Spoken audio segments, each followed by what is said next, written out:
This is clearly a devil lord who governs countless creatures. Yet he acts with utmost respect towards a little girl under 10 years old. All because my apocalyptic thunder renders the gods of the demon world despondent. However, just 2.5 days ago, I was an old man paralyzed in the lower limbs. As I faced the kidnapping of my granddaughter and cried in pain, I unexpectedly entered the Myriad Worlds game. And thus awakened an SSS tier talent. Not only can I turn a tiny spark of lightning into world-destroying apocalyptic thunder, but I can also transform a common grenade into a precision-guided Dongfeng missile. At that moment I looked at various professions and without hesitation I chose the mage profession. Confident, I looked around and saw an old man standing in the center of the clearing, probably the novice village chief. Upon seeing him I went to ask, "Village chief, do you need help?" Hearing this, the village chief looked disdainful and said, "You are too weak, you can't help me." Seeing this, I snorted coldly, turned around and left, deciding to first try out the effects of my skills. Soon I found a clearing where a wild boar suddenly appeared. I immediately swung my staff and a bolt of lightning struck down on the boar's head. The boar, attacked and eyes red with rage, charged at me quickly. Seeing this, I was prepared. I dodged to the side in advance and pulled back to increase the distance. After a 5-second cooldown, I cast another lightning spell. The boar let out a wail and fell to the ground. After defeating a few more wild boars, suddenly a white light entered my body and a skill upgrade prompt sounded. Ding! Mastery is full. Lightning spell level increased to 2 stars. Damage increased from 120% to 150%. Next to the boar's corpse I found a white equipment, a withered wood ring, which after wearing gave me +2 magic attack and +1 intelligence. Then I decided to continue grinding and another half hour passed. Finally, I heard a loud notification sound: "Your level has increased to level 2. You have obtained the golden entry destruction power effect, skill base damage +300%. I closed the panel and just as a wild boar appeared in front of me, I swung my staff and softly whispered, "Lightning spell." Just releasing one lightning spell. The wild boar's health bar was instantly emptied, turning into a white light that surged into his body. Seeing this, I smiled satisfied, then turned and headed towards the level 2 area. In the level 2 area, the monsters were bighorn sheep. Just as I was about to start grinding, a familiar voice came from behind, causing me to pause. "Brother, want to team up? We just happen to need people." Hearing this, I turned around. My expression gradually darkened, as the one approaching was his son Chen Fan. Seeing this, I immediately turned and left, saying, "No need, with my current damage, one lightning spell could instantly finish off this scoundrel, but it's too cheap to act now." Chen Fan was unaware of this, his face turned ashen due to my disdainful attitude. Lu Ruyun stepped forward to comfort him. "Don't be angry, let's focus on leveling up. It's his loss if he doesn't want to team up." After shaking off the three of them, I delved deeper. Soon I encountered a big horn sheep. Seeing this, I directly cast a lightning spell, striking the big horn sheep with 4 consecutive bolts, instantly emptying its health bar. Immediately after, a bright light appeared at the corpse of the big horn sheep. A skill book lay on the ground. Seeing this, I was momentarily stunned. I picked up the skill book to check. The trample effect causes 150% physical damage to enemies within a 3-meter radius, stuns for 1 second, and has a cooldown of 20 seconds. Required profession, warrior. As I was thinking of selling it when I couldn't use it, an angry bighorn sheep came charging at me. Chen Beixian cast his spells at the extreme limit of their range, which made him maintain a considerable distance from his targets. As he retreated, he waited for his skills to cool down. Every 5 seconds he unleashed another bolt of lightning, -130 damage, lucky combo +1, -130 damage, ding, you have killed the frenzied bighorn ram. LV2 gaining 15 experience points. +2 copper coins. Chen Beixian breathed a sigh of relief and smiled. See, that's more like it. The sun's life combo was just a fluke. My beautiful hair is safe. He pocketed the 2 copper coins and quickly immersed himself back into monster hunting. Time passed without his notice until a crisp notification sound rang out. Ding, proficiency maxed, lightning technique upgraded to 3 stars, next level, 3 out of 800. Chen Beixian glanced at his skills. The damage had increased from 450% to 480%, a decent increase of 30%. The power of destruction increased the base damage multiplier, which was significantly beneficial in the early stages but less so later on. Both addition and multiplication had their pros and cons, but addition was definitely stronger in the early game. With his lucky combo, his skill level up speed was several times faster than others. he was just a little experience away from leveling up. After some time and another kill, the level up prompt sounded. Ding, your level has increased to 3 and you have gained 3 free attribute points. Ding. Trait bestowed, talent activated, you have obtained the golden trait, Lightning Rod. Lightning Rod, golden quality effect description. When a skill deals damage, an additional lightning bolt falls, dealing 50% of the original damage, no cooldown. Note, combos can also trigger the secondary lightning. Golden traits are truly more twisted one after the other. Chen Beixian felt somewhat emotional. He then applied the lightning rod to his lightning technique. He invested all attribute points into intelligence, increasing his magical attack to 36 points. Looking up, he noticed that the number of players nearby had unwittingly increased. There was even a group of players standing still nearby staring at him with their mouths agape. Chen Beixian's slightly pale eyebrows raised. What, haven't you seen an old man playing games before? The leader of the group Lu Ziming heard him and immediately rushed over in 3 quick steps, his expression excited as he grasped Chen Beixian's hand. Sir, you must join my team. Lu Ziming's expression was earnest and he felt like he had discovered a treasure, a single skill casting 2 bolts of lightning with enormous damage. This was definitely the awakening of a high-level talent, and despite his age, his precise control over skill range clearly showed he was a master. He must have been a renowned player in the gaming world in his youth, an ancient gamer. What he needed most to make a name for himself in the game was exactly this kind of capable person. But just as he eagerly awaited Chen Beixian's reply, an untimely voice came. If you recruit him into your team, that means you're opposing our Extinction Guild.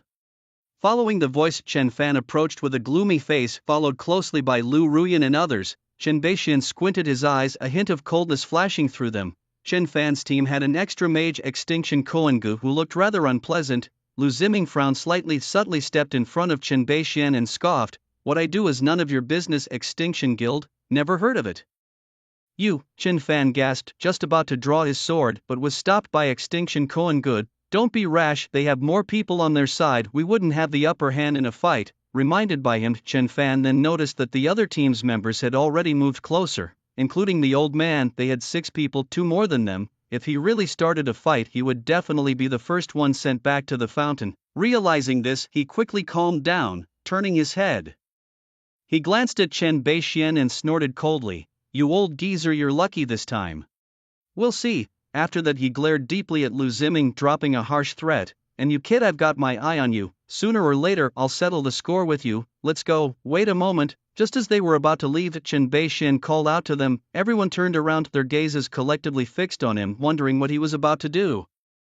Chen Beixian stepped forward with his staff, his expression indifferent. Since we'll have to settle this sooner or later, why not? Do it now. Lightning spell. He swung his staff and lightning struck swiftly. Chen Fan and his companions hadn't even reacted when 4 bolts of lightning descended from the sky, striking Chen Fan squarely. -169, lightning rod triggered. -73, lucky combo +1. -169, -73. Chen Fan was only a level 2 warrior, and even with all his points added to vitality, his health would never exceed 300, he couldn't withstand the damage. Ding, you have attacked Yi Fan, gaining +1 sin value. Ding, you have killed Yi Fan, gaining +10 sin value. Ding, your current sin value is 11. Entering yellow name status, you will be attacked by town guards and killing wild monsters may reduce your sin value. A series of notifications rang out. Chen Beixian's name turned yellow. Chen Fan, utterly shocked, was literally shattered into pieces and sent back to the fountain. Seeing the damage value still floating above Chen Fan's head, Koen and his 2 companions were dumbstruck. What kind of insane damage was this? A lightning spell dealing 169 damage, triple digits, and what was with the following -85 damage? How could a single lightning spell create 4 bolts of lightning? Was there a cheat in this game? Before they could figure it out, Lu Ziming burst out laughing, brandishing his iron sword as he charged forward. Well said, better to settle scores now than later, let's go. Hearing his words, the other team members launched their attacks simultaneously, quickly focusing their fire and sending Koen, who was at the forefront, back to the fountain. By then Chen Beixian's skill had cooled down. Without any hesitation he targeted Lu Ruyan and fired. Boom, -171. The priest's health was even lower and a single bolt of lightning was enough to take him out. The remaining 3 bolts were unnecessary. The remaining skinny archer was overwhelmed on his own and was quickly dispatched by Lu Ziming with 2 sword strikes, sending him back to the fountain. Chen Beixian noticed his high damage, likely due to a strong talent he had drawn. Ha! Exhilarating, Lu Ziming laughed heartily as he returned to his side full of admiration. Sir, you really have a way with actions, saying and doing without delay. I admire that. Since I've already offended them to death, there's no reason to let them go, although it has implicated you all, Chen Beixian said with a faint smile. He had planned to make his move later, but he couldn't help himself when he saw that scoundrel's face just now. And this young man standing in front of him sparked a bit of goodwill in his heart, softening his tone a bit. Lu Ziming, unconcerned about being remembered for vengeance, waved his hand and said, all these so-called miracles, I don't even consider them. But how did you manage to offend them, sir? Perhaps it's because I rejected his team invitation and he harbors resentment, Chen Beixian guessed thoughtfully. Lu Ziming nodded, then swiftly changed the subject and invited, sir, would you like to join my team? With me around, no one can touch you. His words revealed a strong confidence, full of conviction, which slightly surprised Chen Beixian. This guy is not simple. Just as he was contemplating how to politely refuse, Lu Ziming seemed to receive some message, his expression changing. Sir, wait for me a moment, he said, then started tapping away in front of him, obviously activating some function. Soon a skill book appeared in his hands. Got it. Lu Ziming was overjoyed. He sniped the bid at the last second and finally got the trampling skill book. He turned around with a smile, only to find the old man staring at the skill book with a strange expression. What's wrong, sir? He asked, puzzled, then looked down at the skill book with a question mark popping over his head. Could there be something wrong with the skill book? Chen Beixian swallowed, but ultimately chose not to say anything. Instead, he shifted the topic and answered the previous question. I don't plan on joining any teams for now, thank you for the kind offer. He intended to solo play, as teaming up would only slow him down. Keeping a level lead was the only way to get good prices for the equipment. He burst out, but you? Lu Ziming almost asked if he could really manage on his own, but recalling the terrifying damage the old man had just dealt, the question seemed rather unnecessary. Alright then, let's add each other as friends and you can contact me anytime if you change your mind. No problem. Chen Beixian didn't refuse and agreed with a smile. Having a wealthy friend could open many paths, not to mention the transaction message and the 1 gold 4 silver that made Chen Beixian's face bloom like a chrysanthemum. Meanwhile, back at the newbie village resurrection fountain, the few people who had been killed had revived.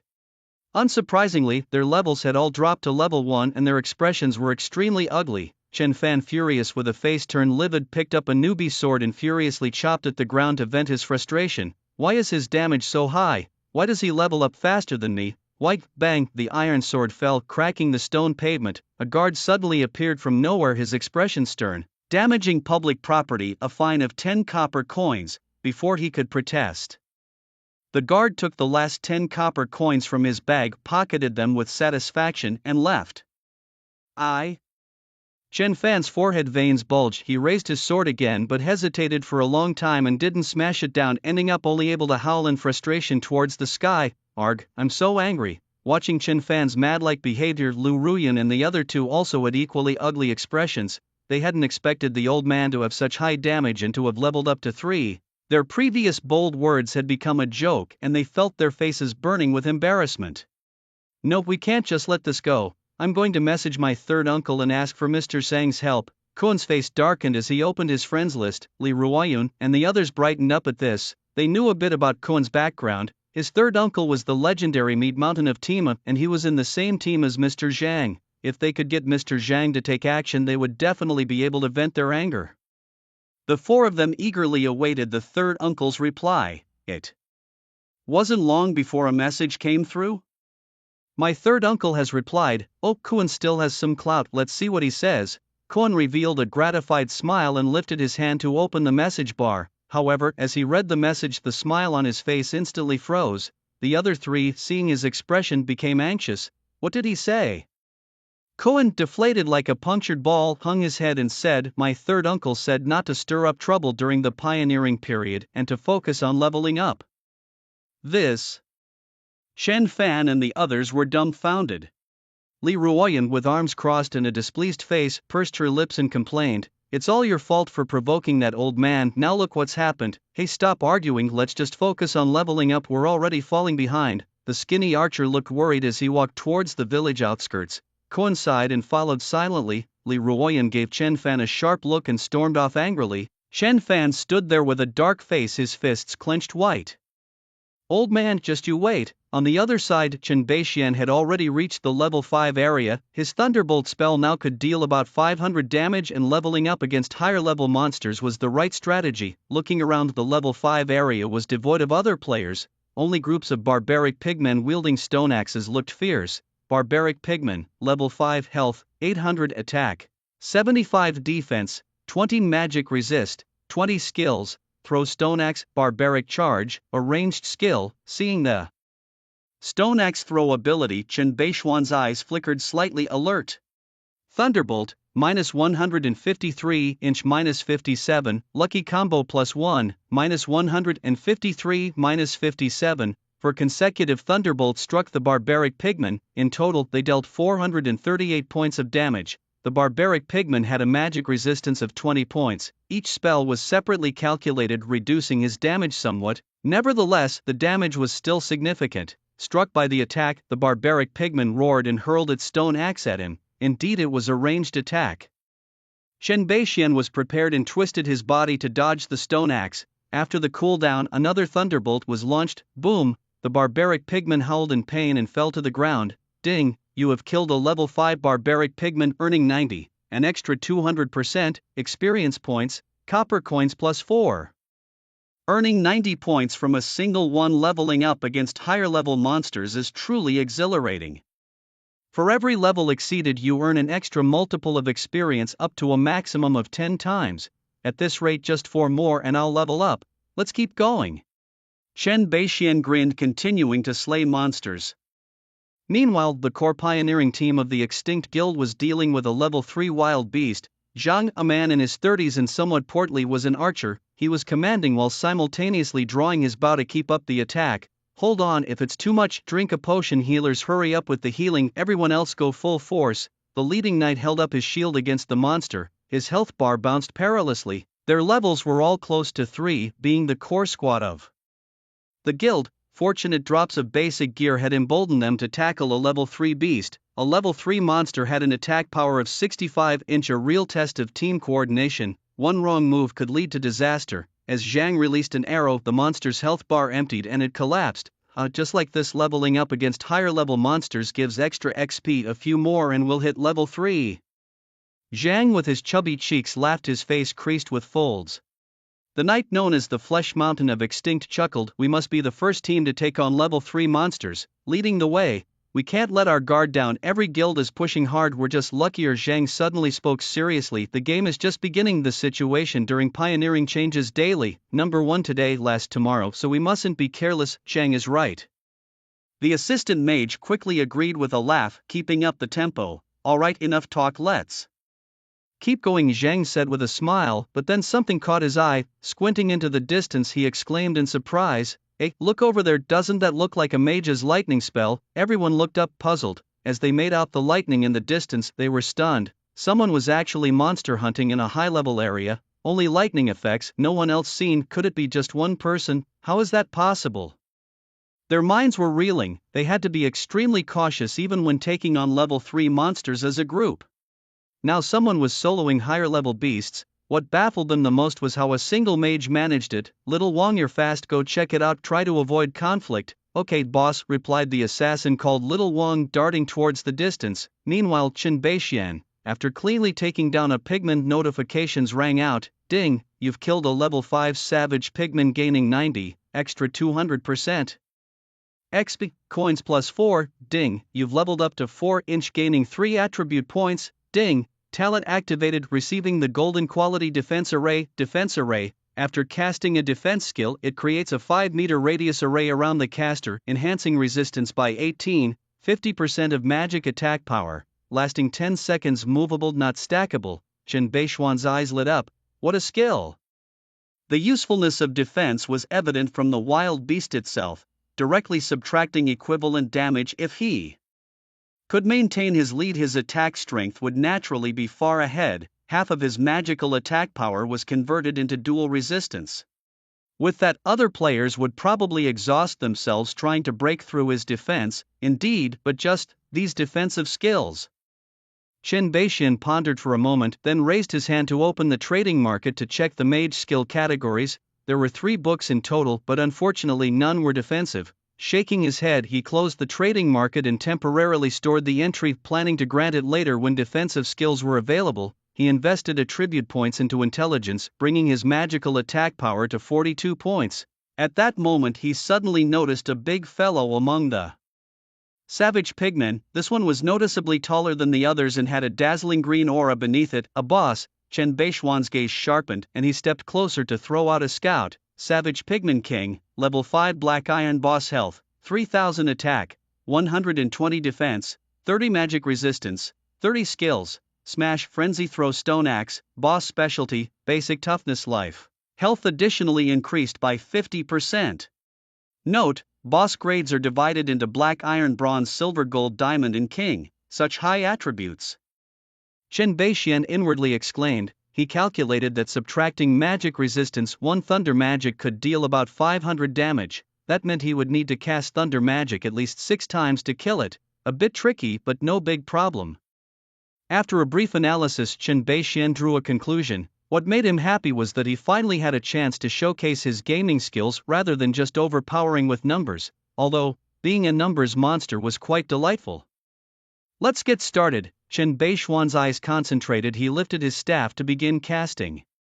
Just as Chen Beixian was preparing to engage the boss, Xiao Wang had already arrived at the nearby bushes, reporting back. Player ID Old Chen. Profession Mage, seems to be a solo player, quite old, probably a veteran. Upon seeing the boss, his eyes lit up. He hurriedly sent a message to Boss Zhang. Boss Zhang, there's actually a boss here.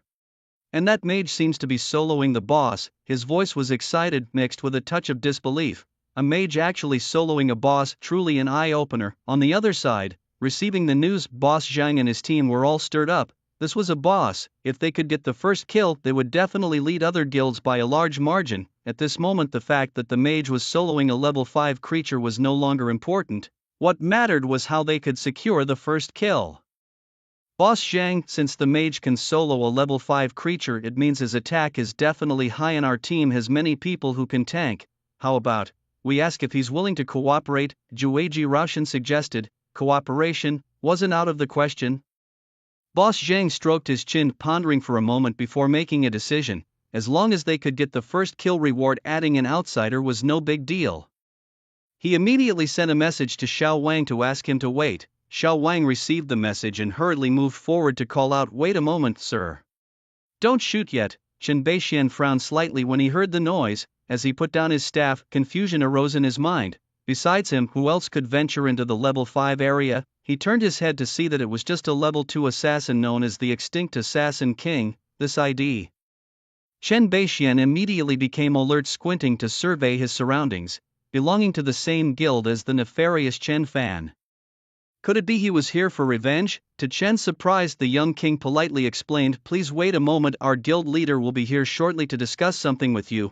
Chen Beixian's pupils shrank at the mention. The guild leader of Extinct Guild, wasn't that General Zhang, the very culprit Chen Fan had spoken of, the one after the deer?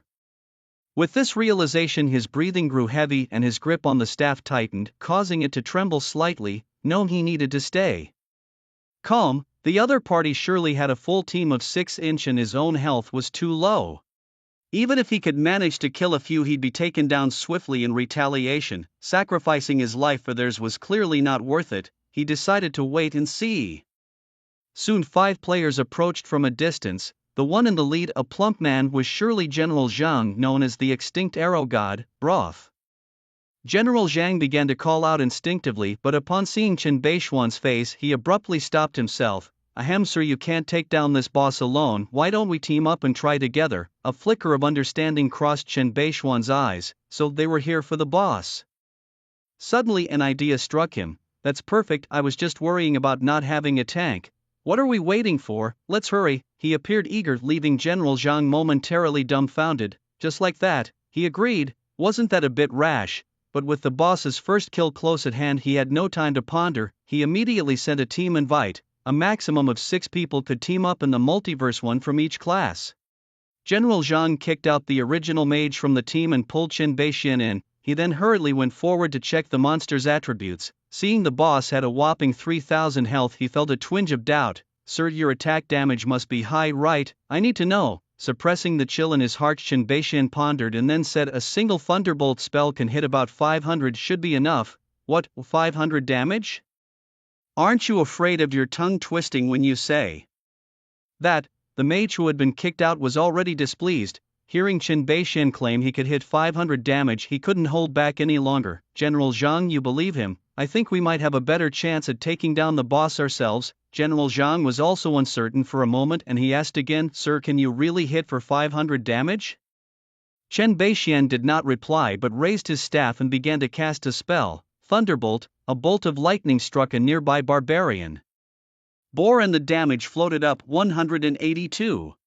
The mage smirked triumphantly as if certain of victory, but General Zhang was surprised. Even if it wasn't 500, 182 was no small feat. But before they could think further, a slightly smaller lightning bolt followed swiftly after. The smile on the mage's face froze instantly and he stood there dumbfounded. Another bolt of lightning, and it wasn't over yet. The sky's magical array lit up once more and then two more bolts of lightning struck down in quick succession. Lucky combo +1, as the spell casting concluded, the area fell silent, the only sound left being the heavy breathing of the barbaric pigmen. Not waiting for the barbaric pigmen to approach, Qin Beixian released another bolt of lightning, sending them off definitively. Then leaning on his staff, he took a few steps forward and stood in front of the stunned mage, looking at him with a smile. Any objections, young man?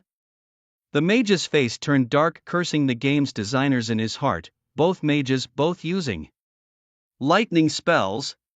It was acceptable if the old man's damage was higher and could be explained by better equipment, but why did this old man cast 4 bolts of lightning? Why, to hell with it. Boom! Mr. Zhang kicked the mage several meters away, swearing loudly, dare to question me, get out of my sight, say one more word and you're out of Team A. After the tirade he turned around with a smile, old man, don't mind him, let's start the boss fight. Qin Beixian slightly turned his eyes, indeed the face of a boss changes more smoothly and seamlessly. Such people might stab you in the back, they deserve to die. It was only at this moment that the others snapped out of their astonishment, marveling continuously, my god, it really is 500 damage, no bluffing, how is this possible, are we even playing the same game? My mentality is broken, being defeated by an old man in a game, it's laughable. Strange, why is his skill different from regular mages? Could it be a talent? Definitely. Remember, my talent can increase the number of projectiles? 666 the old man must be blessed by fortune. Hearing this, Qin Beixian's mouth twitched, lucky one, and calling it divine favor. Indeed, human joys and sorrows do not communicate. Enough, Roshan, get ready to start the fight. Mr. Zhang interrupted everyone, commanding the team's knight to initiate the boss fight. Everyone's spirits lifted, their expressions ecstatic. Qin Beixian lowered his eyes just enough to cover the sharpness in his gaze. Keep me healed, let's go, Roshan called out, releasing his initial shield bash skill and rushing forward. The metal shield slammed with a bang into the back waist of the Pigman King. Boom, -0, stun for 4 seconds. The shield bash was supposed to stun for 2 seconds, but the boss's inherent high resilience reduced the control time by 80%, and since his attack was too low, it couldn't even break the boss's defense. The damage showed -0, as in Myriad Realms, there is no rule for a mandatory deduction of 1, if you can't beat it, just honestly grind lower level monsters. Trying to overwhelm the boss with numbers doesn't exist in Myriad Realms. After coming to his senses, the barbaric Pigman King roared and turned around, smashing his axe on Roshan's shield. Boom, -103, the damage floated above Roshan's head and his health bar dropped by 1/3, that hurts. Roshan's pupils shrank. Even knowing that the boss's attack was high, it was still quite frightening when it actually hit. His shield, a white item that dropped from an enemy, offered 50 health points and 5 points of defense. With his class potential and extra points, his total health was just over 300, enough to withstand only 3 hits. His level was still too low. He immediately crushed a basic health potion, and green numbers indicating +10 health per second popped above his head. At the same time, a priest cast a healing spell on him. Whoosh, +42, the lost health gradually recovered. The barbarian Pig King, provoked, had fixed his gaze on him and started pounding. With the aggro secured, it was time for full output. Seeing this, everyone started to unleash their abilities on the boss, throwing various skills at it. -11, -6, -9, -20. A series of low damage numbers floated above the boss's head. The final hit of 20 damage came from Manager Zhang himself. He possessed an A-grade talent for powerful strikes, boosting his attack by 100%. At this stage, that was the best he could do. Chen Beixian wasn't idle either. He raised his staff and cast a thunder spell. Boom, -172, -56, combo +2, boom boom. -172, -56, -172, -56, a total of nearly 700 damage instantly reduced the boss's health bar significantly. Everyone's eyes nearly popped out, their weapons almost slipping from their hands. Good lord, how did it turn into 6 bolts of lightning? Wasn't it just for a moment ago? Are they messing with us? If they weren't in the middle of fighting the boss, they really would have grabbed Chen Beixian by the collar to get some answers. Seeing the aggro about to shift, Roshan quickly used a shield bash to pull the aggro back. Seeing the damage, a spark of ambition flashed in Manager Zhang's eyes. With this output damage, the first kill was secured. After finishing off the boss, he definitely planned to recruit this old man into the guild. The damage was terrifying. If he didn't know that Myriad Realms was a joint effort by multiple countries with no cheats allowed, he might have suspected the old man was using hacks. Securing the boss's first kill and recruiting this powerful character would surely lead to the rise of their guild. Perhaps he might even get promoted or transferred to the main company, moving up a step further. While dreaming of a bright future, Manager Zhang continued to attack, oblivious to the severity of the situation.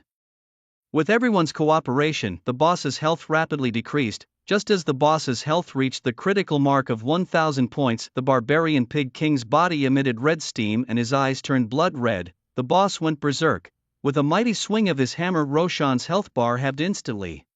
A terrifying -152 damage floated above his head. Seeing this, Manager Zhang urgently shouted, "Hold on, even if it means death, don't step back, everyone full output." Just then, he suddenly noticed old Chen had somehow moved next to him. Seeing the front line, Roshan's health bar nearly depleted, he was frantic. "Old man, why are you leisurely strolling around? Get to attacking." With a slight upward curve of his lips, Chen Beixian grinned. "Thank you all for your help, I'll take it from here." "What, you?" Thunder spell, boom, -192. Before Manager Zhang could react, several bolts of lightning had already struck him on the head. The dreadful damage floated down from above, leaving no suspense at all. It sent him straight back to the spawn point. This sudden turn of events caught the others off guard, leaving them all stunned. Only the tank was still cursing at the front. "Where's the healer?" As the tank screamed tragically and disappeared in a flash of white light, everyone finally snapped out of it. This old man wants it all for himself. Take him down. Assassin Little Wang was the first to rush towards Chen Beixian, but the latter wasn't going to give him a chance. After killing Boss Zhang, he immediately created distance, leaving plenty of buffer time. Before Little Wang could even get close, the thunder spell had already been cast. Little Wang cursed furiously. "Damn it, boom, 192. No need for subsequent damage, a single bolt of lightning sent him away. Everything happened so quickly, in the blink of an eye. Only the warrior, the priest, and the previously kicked out mage were left on the field. Damn it, I knew this old man couldn't be trusted. Well, now what? Stop dawdling, even if it means death. We can't let the boss fall into his hands. Heal me, charge!" The warrior roared, wielding his great sword, and charged at Chen Beixian. Even if the old man's damage was high, he could only target one person at a time. And they had 3, the advantage was theirs. The mage and the priest hurriedly followed.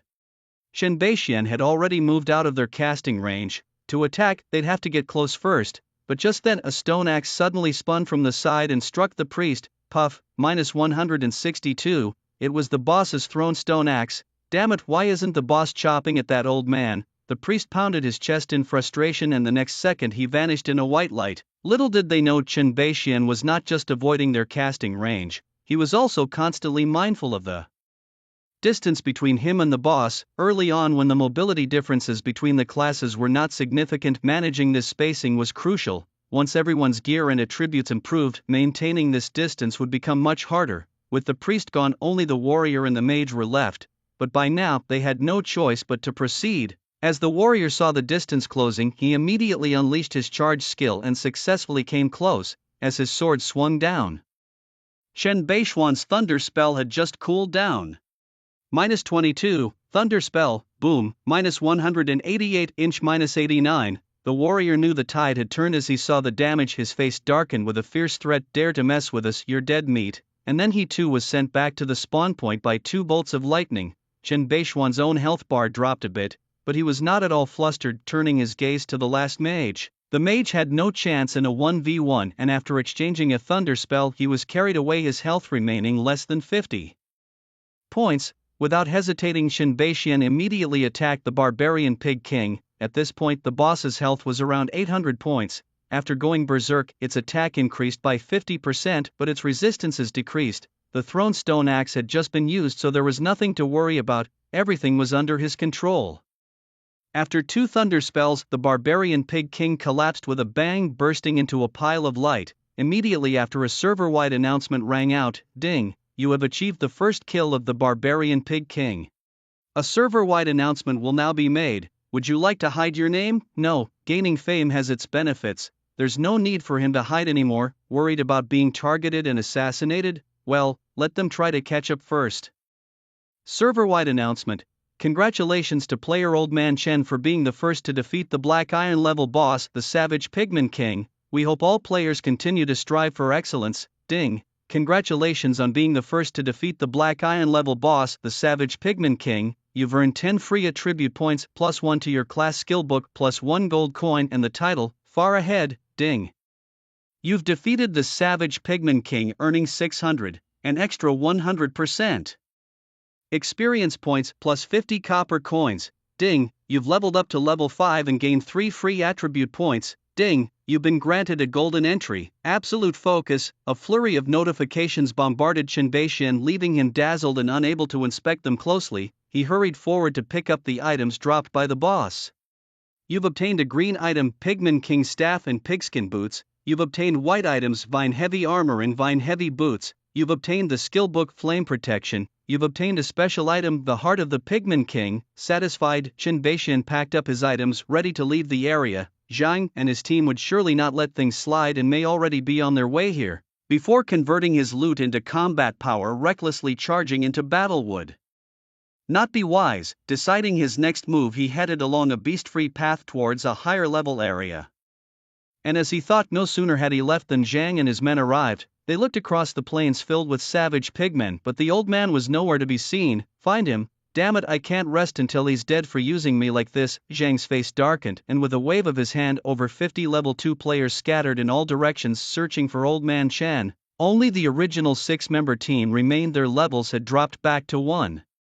Meat Mountain spoke up to reassure Zhang, "Don't worry, boss. With over 50 brothers here, unless he logs off, we'll definitely find him." Humph, the old man has some brains, knowing to escape ahead of time. Otherwise, I could have crushed him with sheer numbers. Zhang placed his hands on his hips, cursing and panting. He had considered inviting the old man into the guild before, but now he only wanted him dead. He had never provoked the old man. The only explanation was that the old man had set him up to snatch the boss's first kill. They had been deceived by the old man's kind and benevolent appearance, forgetting to be cautious. What surprised him even more was that the old man dared to attack them 6 against 1, so bold. And to top it off, they had lost and the first kill of the boss was gone. The drop in level was a major blow. All the time spent pioneering was wasted, dropping from 1st tier to 3rd. He didn't even dare to reply to the headquarters asking about his pioneering status. He couldn't just say that an old man had beaten them back to level 1. That would be too embarrassing. The more he thought about it, the angrier he got, gritting his teeth. Apart from the elite team continuing to level up, call everyone else over. We must find that old fool. Yes. Meat Mountain immediately started shaking people up, posting messages in the guild group. Ding dong. While busy grinding monsters, Chen Fan and his companions opened their messages to check. It was Old Man Chen. Wasn't he the one who killed us? Kuan Ji's eyes lit up as soon as he saw the wanted name. To provoke President Zhang? That's literally asking for trouble. With a snort, Chen Fan smirked. Suddenly, Kuan Go had a brainwave and proposed, "We must get involved in this good opportunity or else I won't be able to vent my frustration. Are you guys in?" Hearing this, the group exchanged glances, their hearts stirring with excitement. "Let's go." Unanimously, they joined the massive search for Old Man Chen. Meanwhile, Chen Baishuan had already arrived in the level 9 area, sorting through the boss loot. He had intended to go directly to the level 10 area, but it was a dense jungle. with tall grass and dense foliage. Monsters could jump out at any moment. For safety, he decided to stop at the edge. Opening his backpack, he looked inside and grinned. 4 pieces of equipment lay quietly inside. He checked them one by one. Pig King Staff, Level 5 Green Quality Effect 1, Magic Attack plus 30 Effect 2, Intelligence plus 5 Pigskin Boots, Level 5 Green Quality Effect 1, Health plus 50 Effect 2, Agility plus 5. The remaining 2 pieces of heavy armor were meant for warrior-type classes, which he planned to sell later. After equipping the 2 items, he opened his skill book to check. Protective Flame summons a ring of fire around the body, increasing resistance by 10 points and causing 30% burning damage per second to enemies within a 3-meter radius for 10 seconds with a cooldown of 20 seconds and mana cost of 20. Chain Lightning releases a bouncing chain of lightning that causes 100% magic damage with each bounce, reducing the damage by 20% up to 5 bounces. Cooldown 10 seconds, mana cost 10. The former was a boss drop and the latter was a first kill reward. Without hesitation, he chose to learn them. You have learned the skill Protective Flame, you have learned the skill Chain Lightning. Now his arsenal of attacks was even richer. Chen Beixian smiled. He then opened his panel to allocate points. 10 points from the first kill reward plus 3 points from leveling up. He invested all 13 points into intelligence. Finally, the moment everyone anticipates, enchanting the items. He first checked the newly acquired enchantment, Absolute Focus, Gold Quality Effect, reduces the cooldown of the enchanted skill by 50%. Seeing the effect, his eyes gleamed. A cooldown reduction was a universal boon useful for any skill. While Chain Lightning had a relatively short cooldown, already reducing it would allow him to cast more frequently, increasing the frequency of damage. However, he felt that Protective Flame was more suited for this, with a 10-second duration and a 20-second cooldown. Having it essentially means unlimited casting.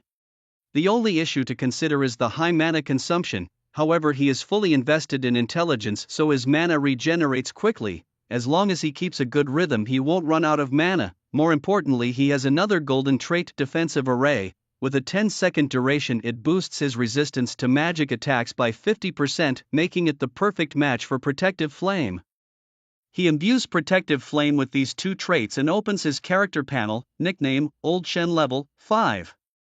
165/600, Profession, Mage. Talent, SSS tier. Trait imbuing attributes, Strength 10, Agility 15, Intelligence 38, Constitution 10, Charm 1, Luck 1, Health 150, Constitution times Profession Potential 10 stars, Mana 494, Intelligence times Profession Potential 13 stars, Magic Attack 108, Intelligence times Profession Potential 2 stars, Physical Defense 10, Constitution times Profession Potential 1 star, Magic Resistance 10, Constitution times Profession Potential 1 star, Skills, Lightning Technique 3 stars, Protective Flame 1 star, Lightning Chain 1 star.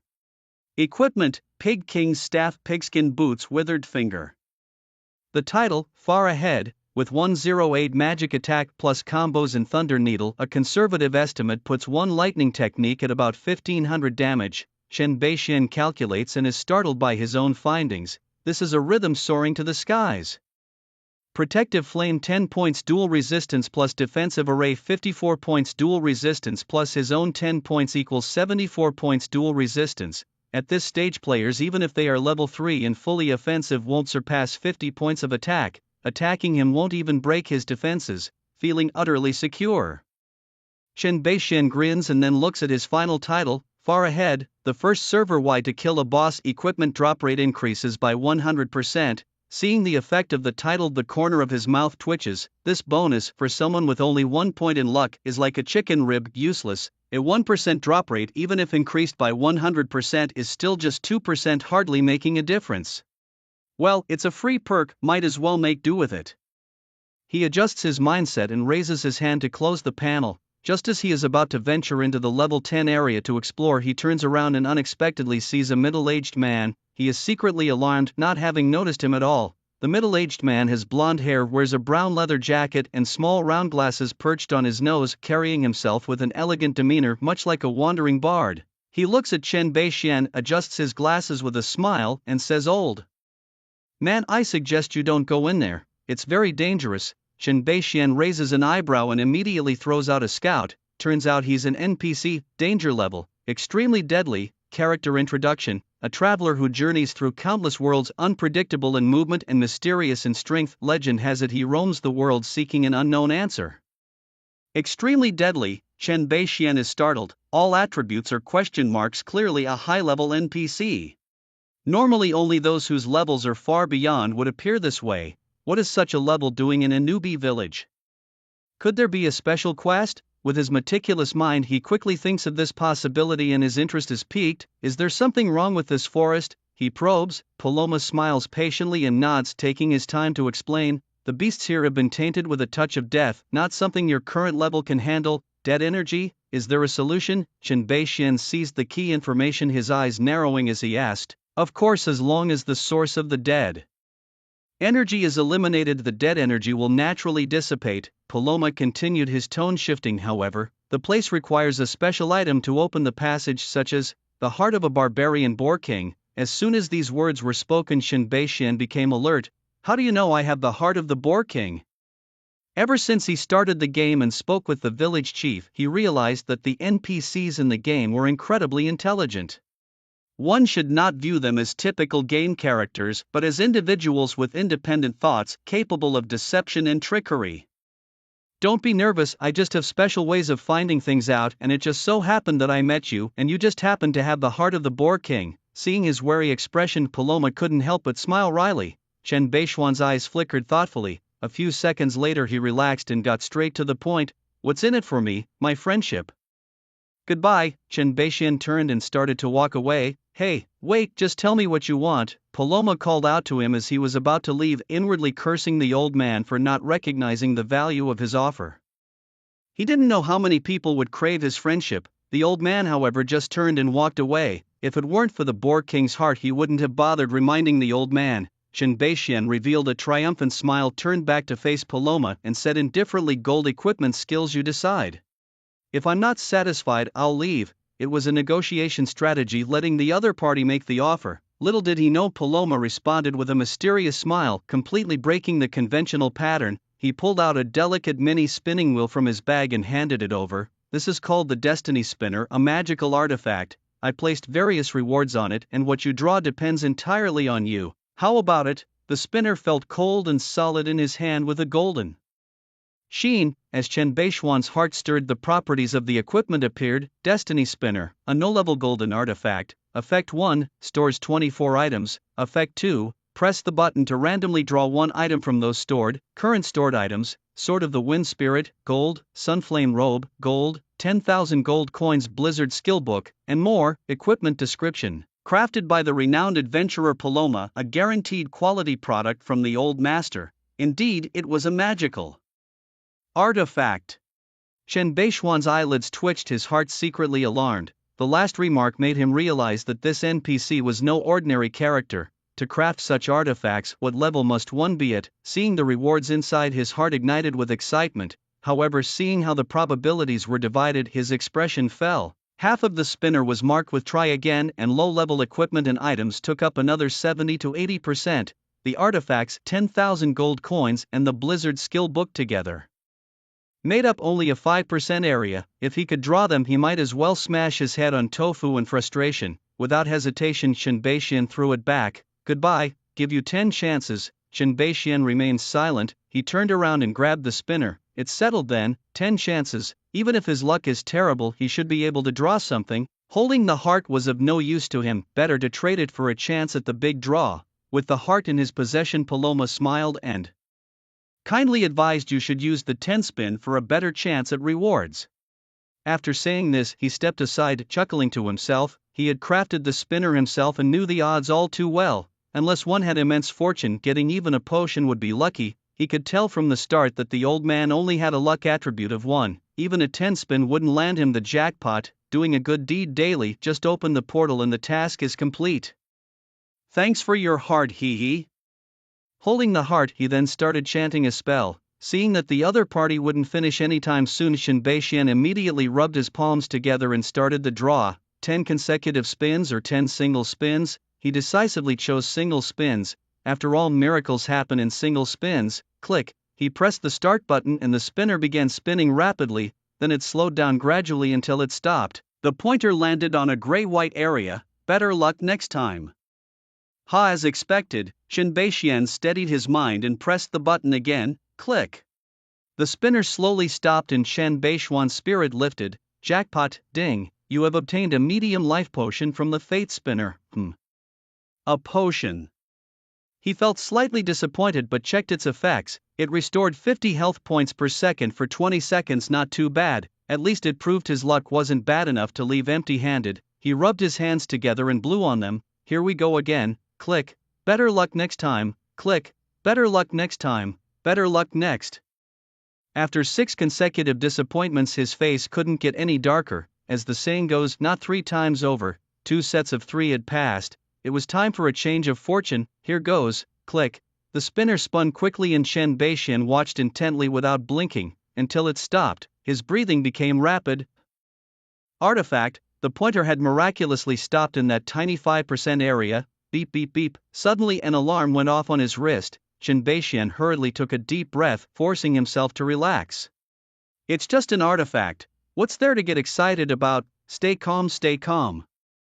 Ding, you have obtained the golden sunfire robe from the fate spinner. He lifted his trembling old right hand to open his backpack and check the properties. Sunfire robe, LVL 50 golden artifact. Effect 1, health plus 30,000, effect 2, constitution plus 500. Effect 3, increases final damage of fire spells by 30%, effect 4. Reduces cooldown time of all skills by 30%, effect 5. Gains a passive skill, Flaming Aura, which continuously deals true damage to surrounding enemies. Description: a legendary robe. Believed to have originated from the Temple of the Sun, it possesses powerful fire-amplifying abilities. Be careful with playing with fire. What have you done? A voice full of immense anger suddenly erupted. Shen Beishian felt a gust of wind pass by. The spinner in his hand had disappeared. Looking up, Paloma was already standing before him. After checking the roulette, his face turned alternately pale and flushed. Paloma glared at Shen Beishian with fiery eyes, his words punctuated deliberately. You're quite lucky, aren't you? The last was almost squeezed out through clenched teeth. Not bad, just so. Shen Beishian barely held back a laugh, desperately suppressing the corners of his mouth. He never expected to actually draw the divine weapon. Silently he prayed in his heart, Goddess of luck, sister, you can pluck my hair, keep me single for 10 years if you must, just don't shorten my lifespan. Little dear is still underage, I can't go yet. Paloma, gritting his teeth in anger and his heart bleeding, was helpless. The rules were set by him, agreed upon by both parties, protected by the laws of the world. In this situation he couldn't just snatch the prize, he had to swallow this bitter pill silently. Damn the rules. To think you could draw a 1 in luck, it's truly unbelievable. He cursed under his breath, but gradually returned to his initial poised and amiable state. Forcing a smile, he said, since you've drawn it, the item is yours. Congratulations. Shen Beishian, scratching his nose, thought mockingly, as if I didn't see your earlier expression. You probably wanted to devour me.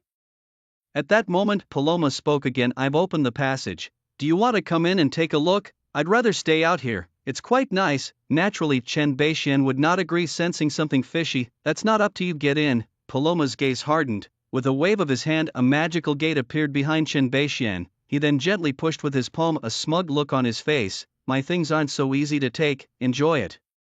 Shen Beishuan's face changed slightly, wanting to dodge. But it was too late, the gap between them was too great. There was no escaping. In the next second he was swallowed by the portal and disappeared. Paloma stepped in after him. It was just a normal physical collision, not an attack, so it wasn't against the rules. A level 5 adventurer entering a level 10 alien space was certain death. Perhaps the divine weapon would drop and he needed to follow closely to pick it up. The portal rapidly shrank until it vanished. Just then, 2 assassins from the extinct guild arrived, scratching their heads in confusion.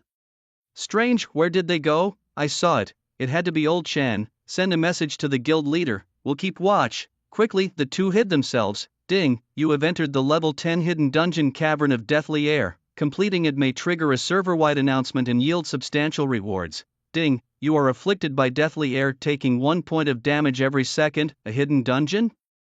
Shen Beishian dusted off his pants, stood up, and surveyed his surroundings. The dark, damp cave with luminescent stones on the walls as the only light source had very low visibility. With a dead end behind him, he could only follow the path forward.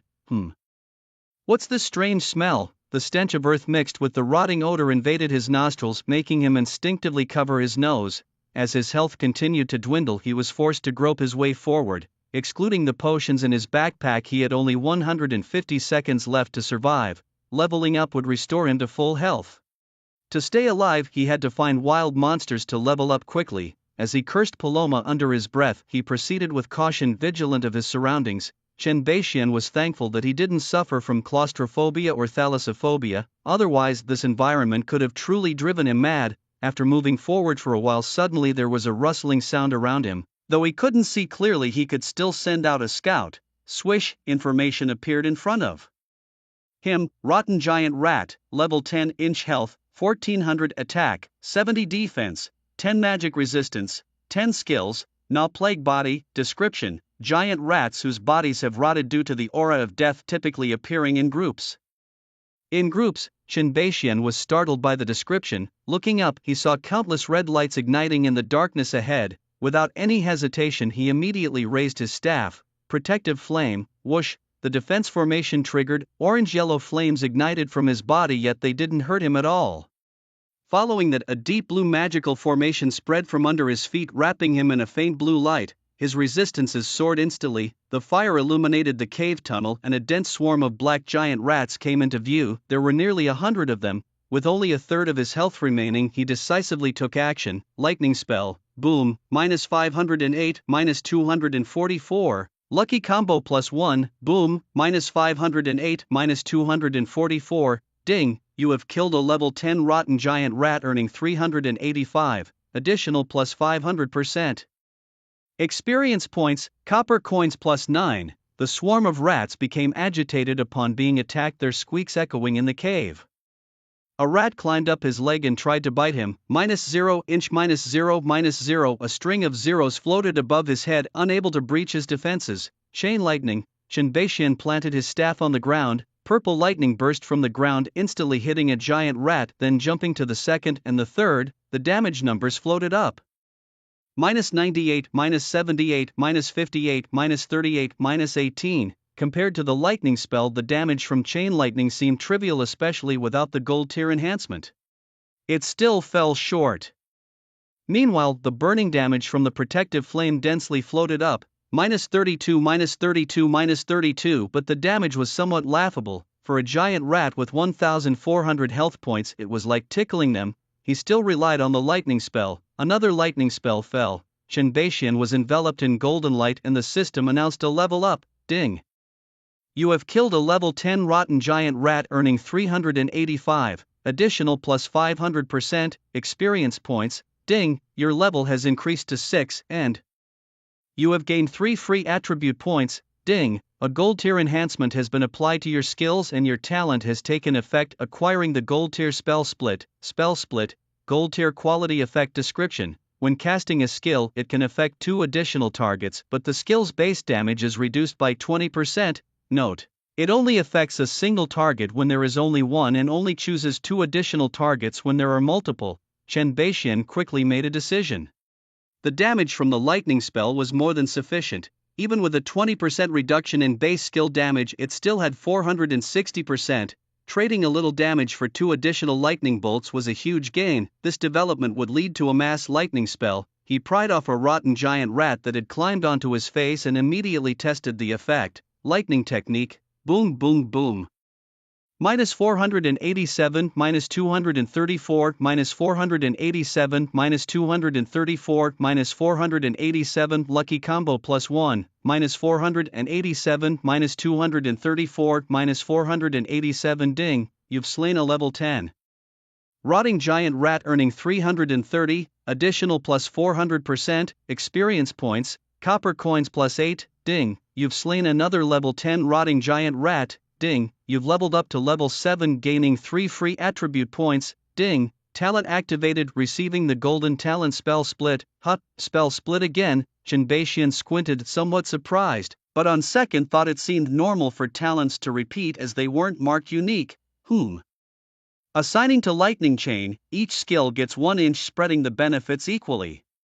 Lightning chain, his staff touches the ground again and 3 purple bolts of lightning continuously leap among the rats, the numbers of damage popping up densely, -86, -69, -52, -35, -18, -86, -69, -52. Just as Chen Beixian was engrossed in grinding monsters, the hidden Baroma was unsettled. What in the world is with this old man? Why hasn't he died? The envisioned scene of his tragic death did not occur. Instead, he even leveled up twice. Even with his keen vision, Baroma couldn't understand the source of the old man's high damage. A single skill with 4 bolts of lightning was already surprising enough, but after leveling up it turned into 12 bolts of lightning without much change in damage. It was utterly baffling.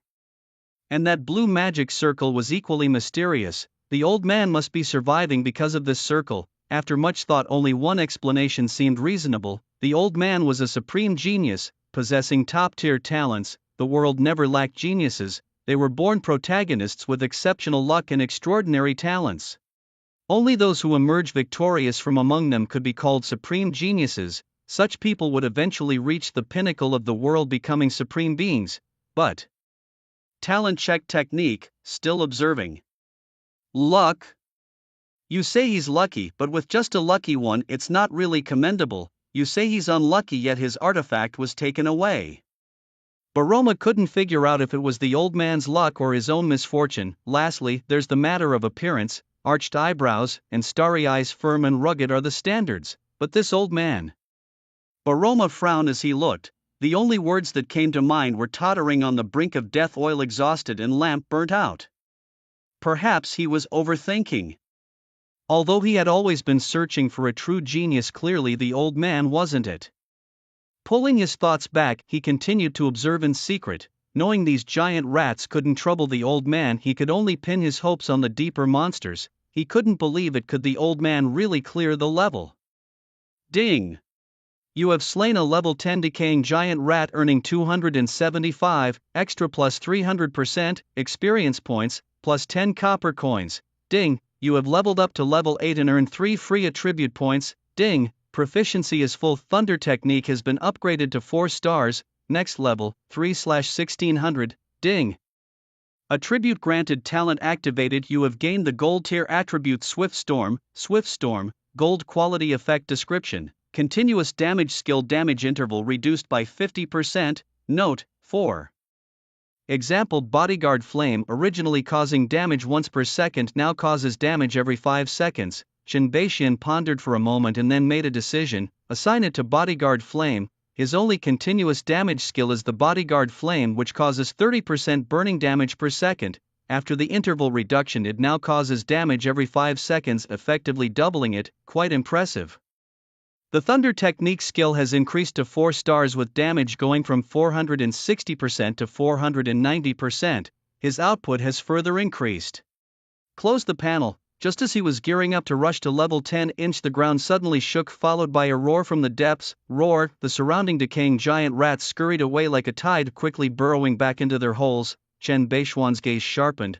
Could it be that a boss was about to appear? However, after waiting for several seconds, there was no further disturbance. Unable to contain his impatience, he groped forward. If he didn't find more monsters soon, he would start losing health. He hadn't yet assigned the attribute points he gained from leveling up, so as he walked, he opened his panel. He added 5 points to vitality to boost his health and put the remaining 4 points into intelligence. Although it went against his initial intention to allocate all points to intelligence, clearing the dungeon now seemed more crucial. He only had 1 beginner's potion and 1 intermediate life potion on him, not to be used unless absolutely necessary. Passing through a narrow passage at the end was a huge ancient stone door, half open, emitting a faint blue glow.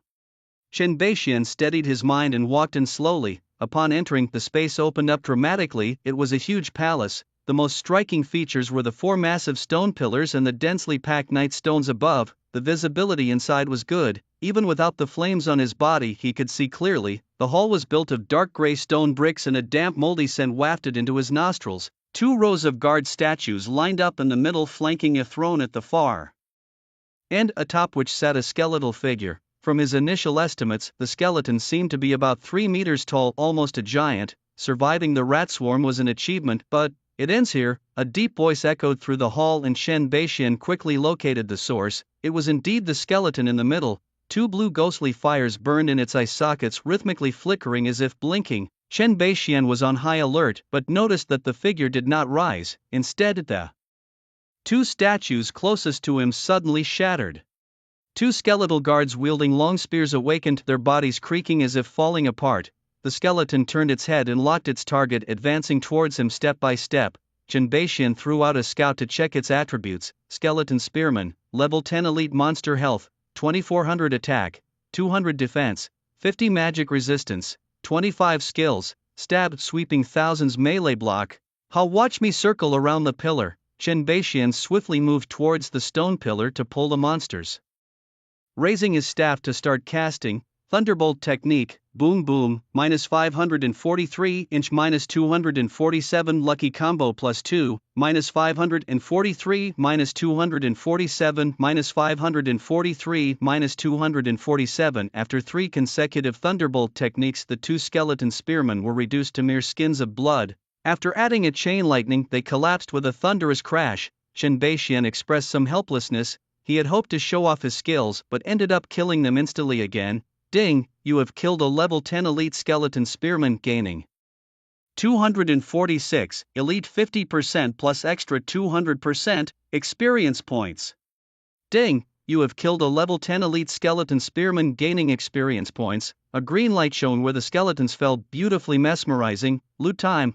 Shen Beixian's eyes narrowed slightly. He reached forward and grabbed it in his hand. Skeleton necklace, level 10 green quality effect 1, magic attack plus 20 effect 2. Intelligence plus 7 TSK, still 2 levels too low. He muttered regretfully, storing it in his backpack. He continued to wait for the next batch of elite skeletons.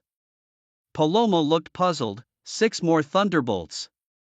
What kind of talent is this? He wanted to check the old man's talents, but was restricted by the world's rules, unable to view them. Talents, as the most important abilities for players, are also protected by the world until they grow. Otherwise, major forces would prematurely recruit talented individuals, eliminating potential threats. Seeing that the skeleton spearman could do nothing to the old man, Paloma felt uneasy. Could it really be a clear? Just then 4 statues shattered on both sides of the corridor and 4 skeleton spearmen stepped out.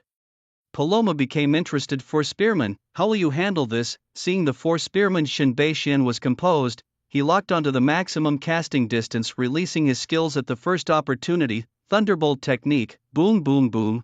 3 thunderbolts struck down fiercely. This time luck was slightly less favorable, only chaining once. The skeleton spearman staggered, then continued to advance steadily. The sound of creaking joints echoed in the hall, somewhat eerie. He retreated while casting, gradually lining up the skeletons. Chain lightning, protective flame, purple lightning jumped back and forth, causing dense damage. Protective flame provided high-frequency low-damage burns, and the magic circle escorted him, just in case. After the 5-second cooldown, the skeleton spearmen were already close at hand.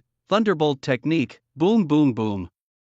The 3 closest skeletons collapsed, scattering on the ground, and 2 lights shone. Ding, you have killed a level 10 elite skeleton spearman, gaining 246, extra 250% experience points.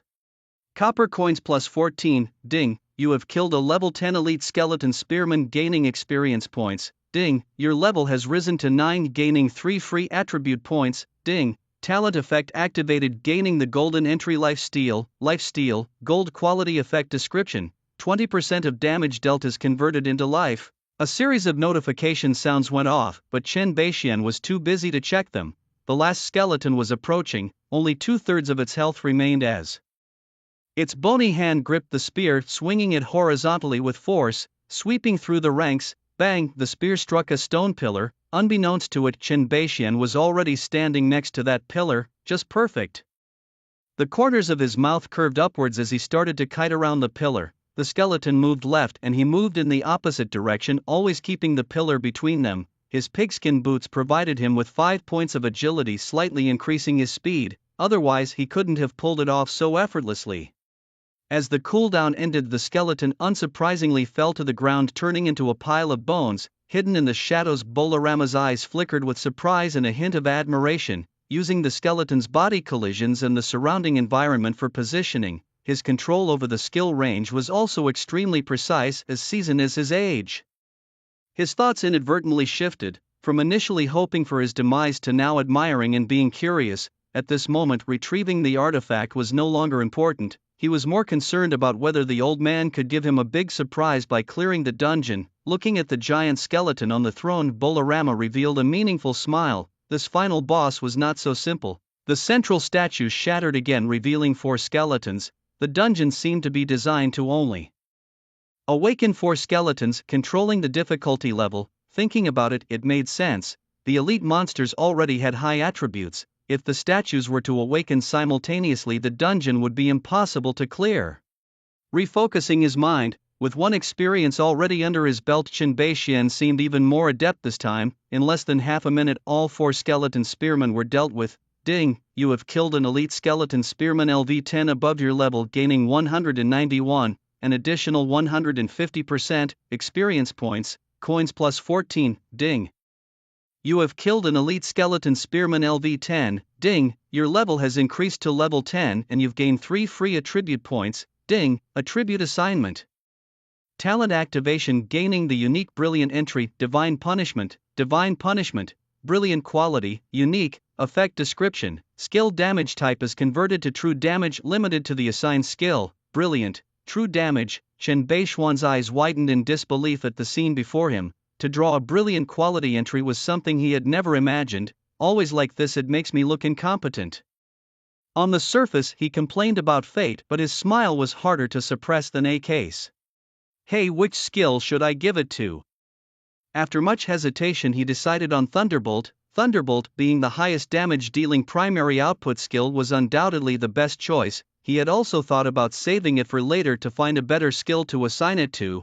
But the best things, if not converted into combat power immediately, are as good as non-existent. Feet on the ground securing the gains, what's in hand is what's real. Moreover, he still had to solo the boss and needed to make use of all advantages, all assigned to Thunderbolt. Along with the life steal, all were assigned to Thunderbolt. A brilliant light flashed and the icon of Thunderbolt turned colorful, highlighting its uniqueness. He invested all attribute points into intelligence. Then he equipped a level 10 skeleton necklace. His attributes increased again. At this moment, the final 4 skeleton spearmen slowly advanced. Seeing this, Qin Beixian confidently smiled and lifted his staff. Thunderbolt, minus 843. Minus 421, minus 843, lucky combo plus 1, minus 843, minus 421, minus 843. A series of striking white damage numbers floated up from the skull's head. At the same time, a bunch of green numbers floated above Qin Beixian's head, instantly restoring his health to full. With just a single Thunderbolt spell, the 3 skeleton spearmen in front were completely depleted of health and scattered on the ground. Each skeleton sustained over 2,500 points of true damage, utterly unable to withstand it. Moreover, the life steal provided him with about 500 points of healing, completely overflowing. Only the last one remained, and without any suspense it was taken down by Qin Beixian without even being touched. After reaching level 10, the high bonus of extra experience vanished, leaving only a 50% bonus from elite monsters. The 4 skeletons together provided him with 330 experience points, a quite exaggerated difference. Such a massive experience bonus clearly tells the players, we advocate defeating monsters beyond your level provided you have the strength. Game developers. Clearly Qin Beixian possessed this strength. He quickly cleaned up the battlefield, picking up the items dropped by the skeleton spearmen. You obtained a green item, skeleton bracers. You obtained white items, bone round shield and bone light armor. You obtained the skill book, sweeping thousands of armies. The drop rate in instances is high, yielding so many items. Qin Beixian slightly sighed, briefly glanced at the properties of the equipment and then equipped the bracers. Skeleton bracers, level 10 green, excellent, effect 1, health plus 150, effect 2, dual resistance plus 10, description, warm as jade, cool to the touch. Wearing them you are no longer alone. His health bar surged up, boosting his confidence even more. He then turned around and stared intently at the throne, squinting his eyes. Next it was time for the boss to appear. Sure enough, as soon as he spoke, the giant skeleton on the throne creaked and stood up, its deep voice resonating again. A bunch of useless trash forcing me to take action myself. Well then take this chance to stretch your limbs. Are you ready to give up your lives? He. Chen Beixian glanced back muttering under his breath, what a look. Clearly he wasn't the only one here. Shaking off the messy thoughts, he cast a scouting spell, Barca Sains, level 10 Black Iron Boss Health, 12,000 magic attack, 280 defense, 60 magic resistance, 30 skills, Bone Spurt Summon Skeletons Life Siphon Berserk Death Aura, Boss Specialty, Basic Toughness Life, Health additionally increased by 50%, Undead Bloodline, number of summoned skeletons doubled. After reviewing the boss's attributes his mind raced rapidly. If I activate the magic formation now I have 121 points of dual resistance and 350 points of health, enough to withstand one attack from the boss. I must make good use of life steal. I need to cast Thunderbolt immediately after being attacked to replenish health, not before.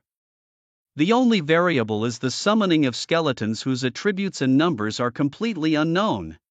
If I combine this with the terrain, it might be worth a try. All these battle analyses are completed in a flash and Chen Beixian is determined. Meanwhile, the boss Barca Sains has already raised his skeleton head staff, chanting his spell, Aura of Death, Bone Spike. As he slams his staff into the ground, a ring of deathly aura spreads around him. Simultaneously, a bone spike made of white jade materializes out of thin air, shooting towards Chen Beixian. Ding, you are affected by the Aura of Death, losing 5 health points per second. The moment he receives the notification, the bone spike also hits him precisely, minus 299. Without any hesitation, Chen Beixian immediately uses a beginner's life potion, plus 5 health per second lasting 20 seconds, offsetting the aura's damage. Thunderbolt, minus 842 minus 421. Lucky combo plus 1, minus 842 minus 421, for consecutive Thunderbolt strike, causing over 2,500 true damage, and the boss's health bar instantly decreases significantly.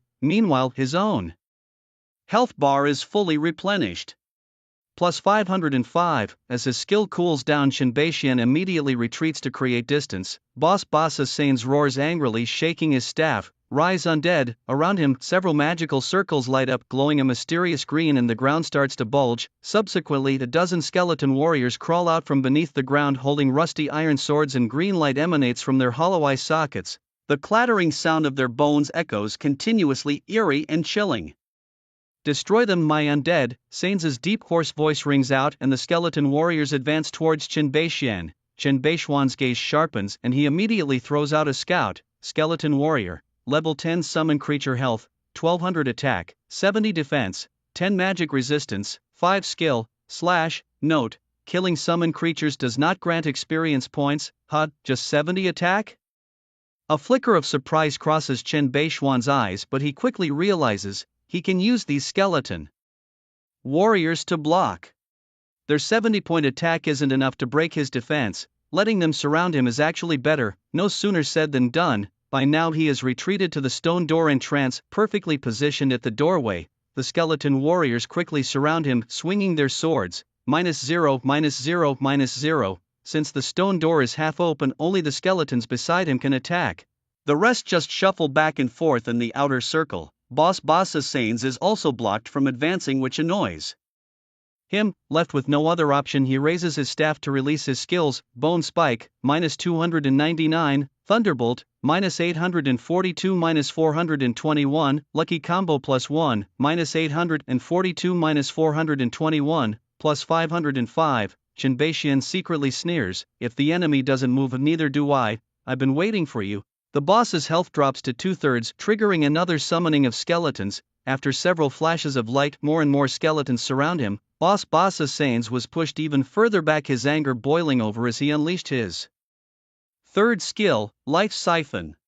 A blood-red energy burst from his palms, connecting to Chen Beixian's body. Ding, you are affected by Life Siphon, losing 50 health points per second for 10 seconds. Meanwhile, Boss Sains's health began to regenerate at a rate of 150 points per second. Chen Beixian felt his heart sink. It seemed he couldn't skimp on the potions.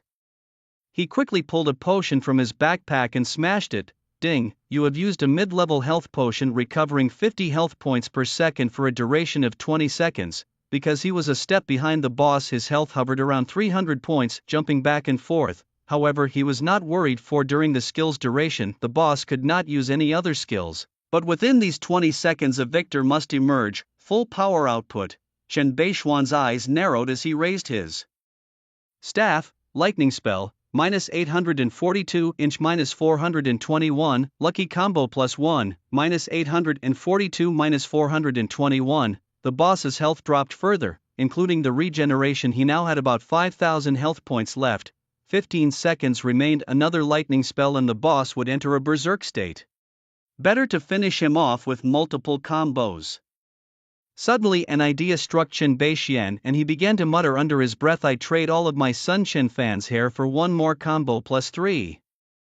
The cooldown ended, the anticipated lightning spell began to brew and the air filled with the rumble of thunder, his gaze hardened, he shouted, lightning spell, minus 842 minus 421, lucky combo plus 5.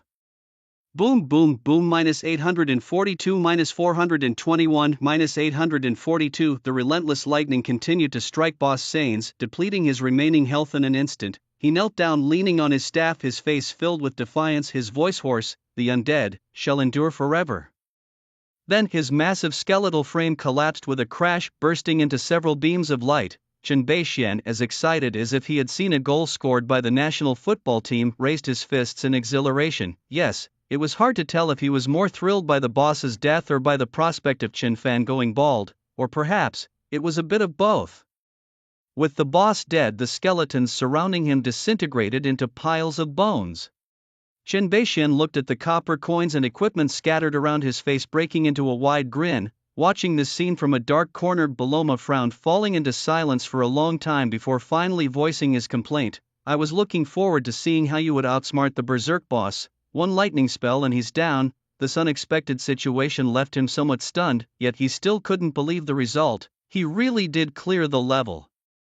His expression complex, he stroked his chin thoughtfully. Although a bit older, he saw great potential for investment.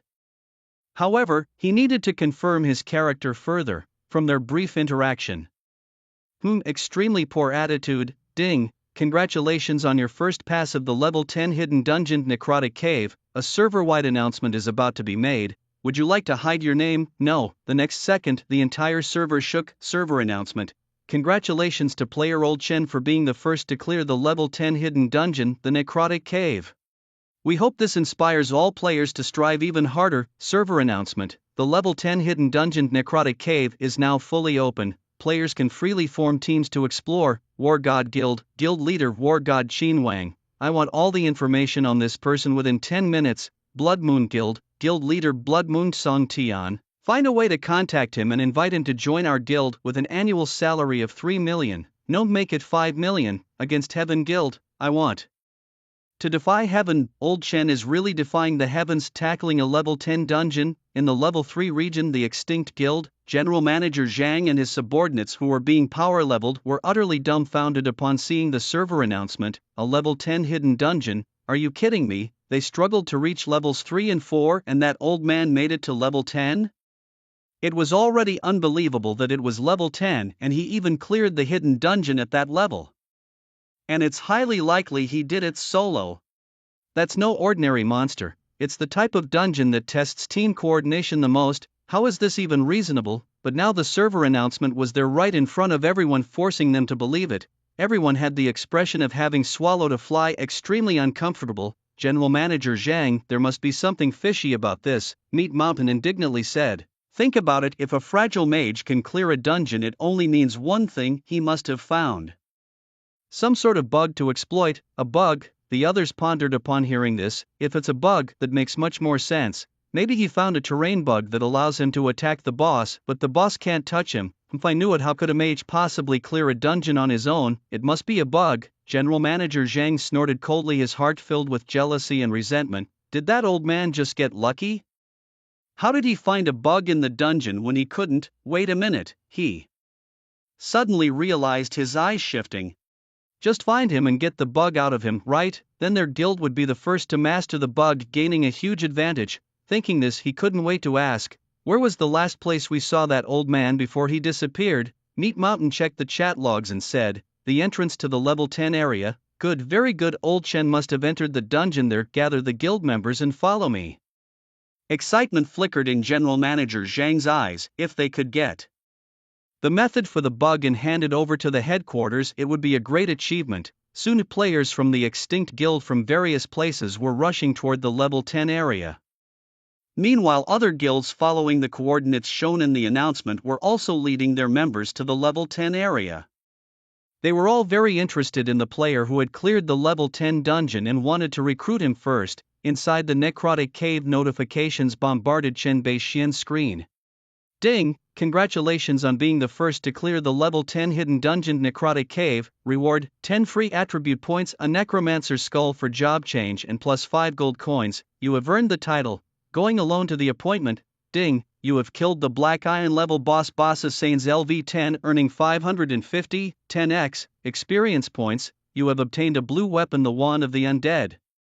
You've acquired a green tier wizard's robe and a sturdy iron sword. You've also obtained 2 white tier items. You've acquired the skill book piercing arrow and a quest item, the left behind letter. Chen Beixian couldn't help but smile as notifications flooded his screen. Even friend requests had surged to 99 plus, clearly a result of the 2 server-wide announcements. He opened his inventory to inspect his new mage gear. Staff of the Undead, level 10 blue tier, superb quality, effect 1. Magic attack plus 110, effect 2. Intelligence plus 15, effect 3. Intelligence plus 8%, wizard's robe, level 10.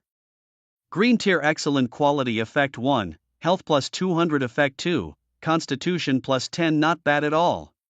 Chen Beixian was pleased as he equipped his new gear, which significantly boosted his attributes. He didn't rush to check his stats. Instead, he first extracted the career-changing item he had won and began to study it. Necromancer's skull, gold tier career change item, unique. Description: initiates a career change quest. Upon use, after completion you will change to the unique hidden class of Necromancer. This item is not tradable. Note: changing to a Necromancer will cause you to leave the Light faction, so please consider carefully. A Necromancer.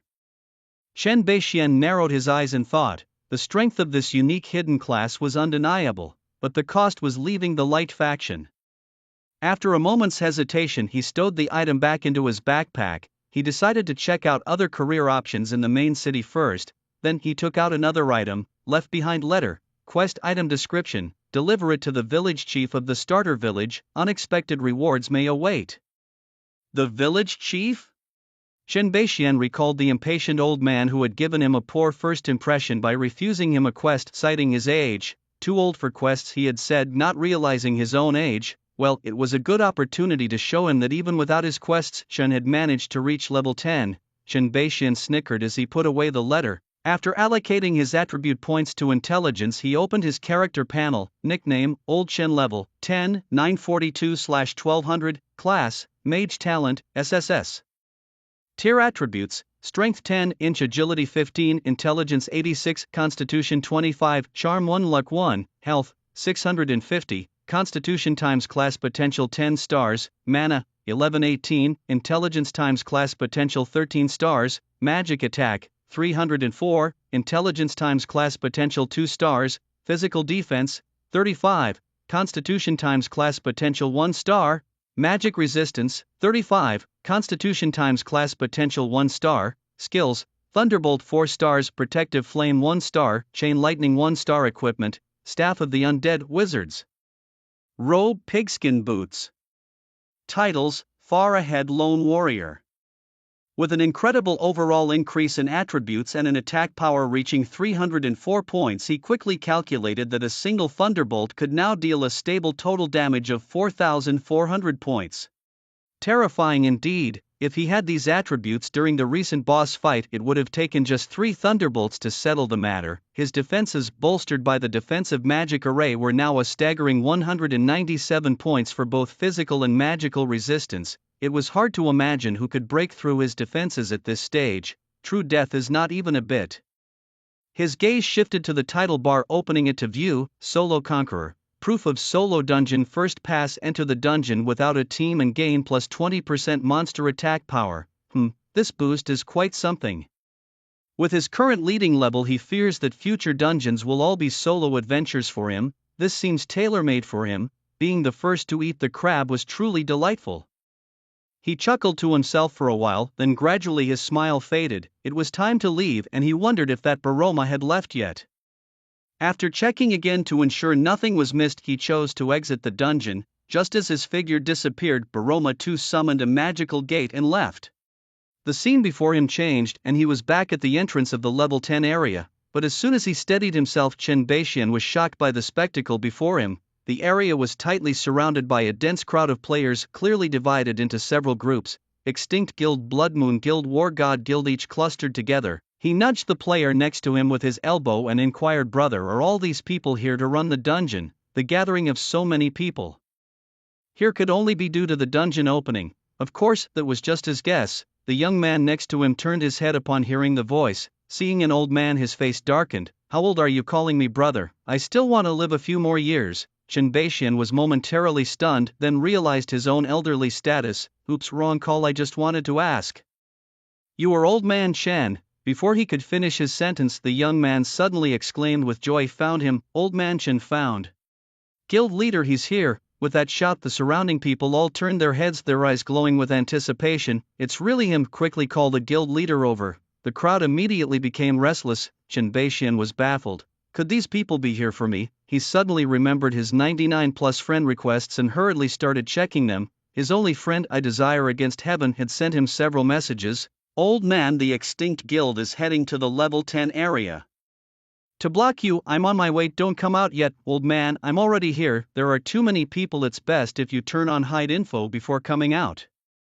Two messages from 10 minutes ago. He was busy sorting out his loot in the dungeon then and hadn't seen them. Good lord, they really came for me.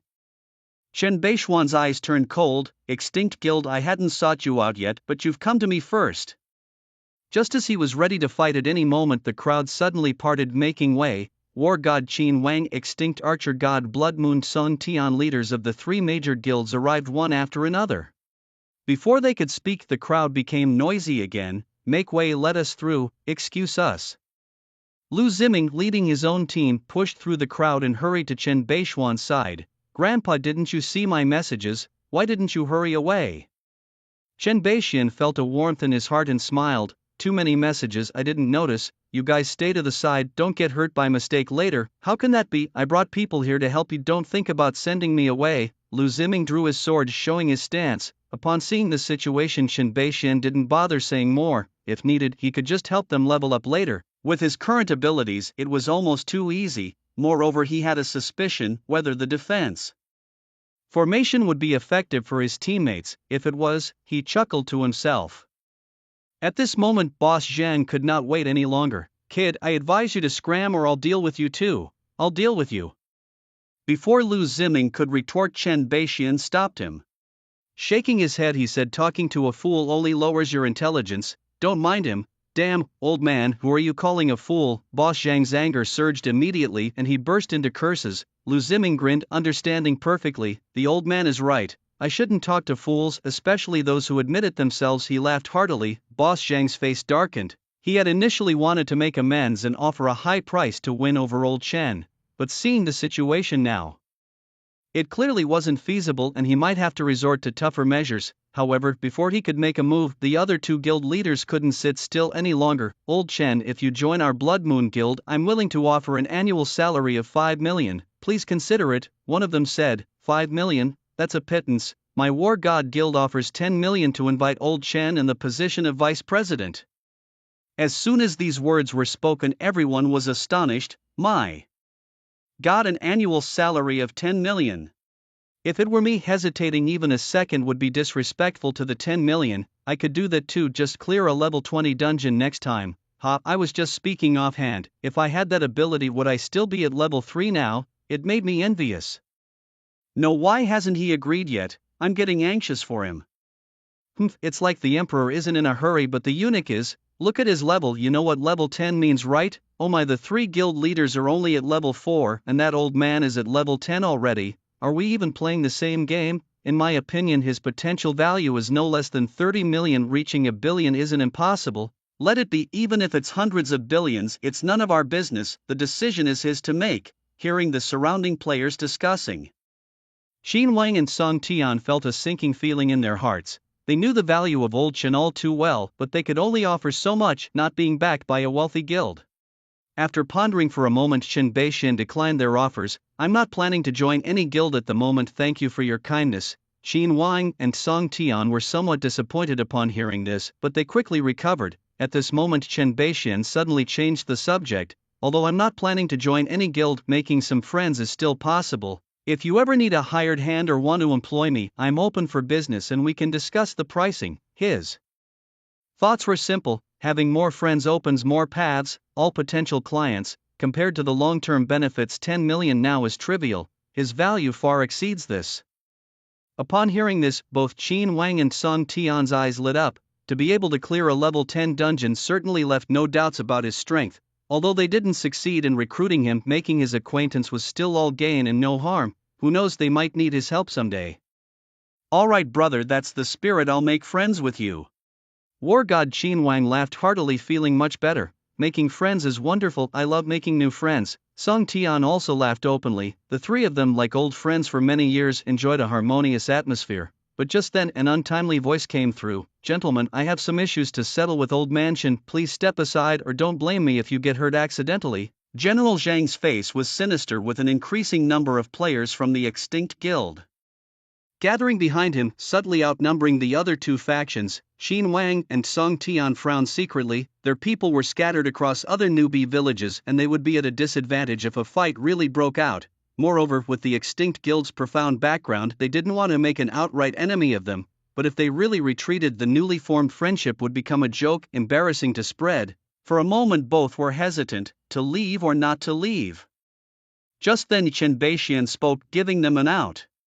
Gentlemen, please step back, I alone am enough, it won't affect our relationship. Qin Wang and Song Tian tacitly nodded, wished him to be careful, and then led their people out. Seeing this, Chen Beixian shook his head. The differences between people are really great. Some are willing to accompany you to death, while others calculate gains and losses. It's hard to say who is right or wrong, just different perspectives.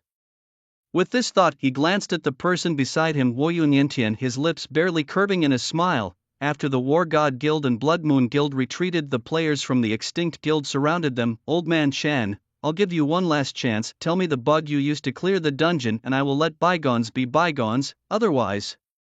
General Zhang's face was dark and menacing. Don't even think about leaving the newbie village. A dungeon bug? Chen Beixian was momentarily stunned, then couldn't help but laugh and cry. Really, you think I cleared the dungeon using a bug? Humph, cut the crap, I don't believe you can clear the dungeon any other way. If you won't tell, I'll kill you back to level 1. Alright, I'll tell you the bug is. Chen Beixian's eyes flashed coldly, suddenly raising his staff. Lightning strike. Terrifying lightning thundered down, instantly striking General Zhang and two players beside him. Boom, 1489 -744 -1489, lucky combo +1. -1489 -744 -1489. Chen Beixian's sudden move caught everyone off guard. General Zhang was shocked, unable to understand why Old Man Shen dared to make a move. Wasn't he afraid of dying and losing levels? Three people were instantly shattered into pieces and turned into white light, returning to the spring. It was only at this moment that the others came to their senses, all with their eyes wide open. That was a 4-digit number. Did you see that too? A collective gasp of cold air was drawn. Everyone was in disbelief. Someone at this stage could actually hit 4 digits, that was just too exaggerated. Standing next to Chen Beixian, Lu Ziming was completely stunned. He knew the old man was fierce, but he never imagined he could be this fierce. And to think the lightning technique had turned into a group attack, it was unbelievable. He also noticed that the damage dealt by Chen Beixian was white. If he remembered correctly, white represented true damage, 4-digit true damage. Lu Ziming was utterly shaken. At this moment he really wanted to grab the old man by the collar and ask if he was cheating. The damage was just too exaggerated. Among the crowd, Shen Fan and his three companions, who had been previously reveling in schadenfreude, were now all agape in shock. A single lightning technique, 4 digits. Director Zhang was struck dead. How monstrous could this get? And it was only the first day. Maybe we should get going, Li Ruoyun suggested hesitantly, tugging at Chen Fan's sleeve. Chen Fan decisively shook his head and refused, sneering, so what if his damage is high? Director Zhang must be very angry right now, and that old man is as good as dead.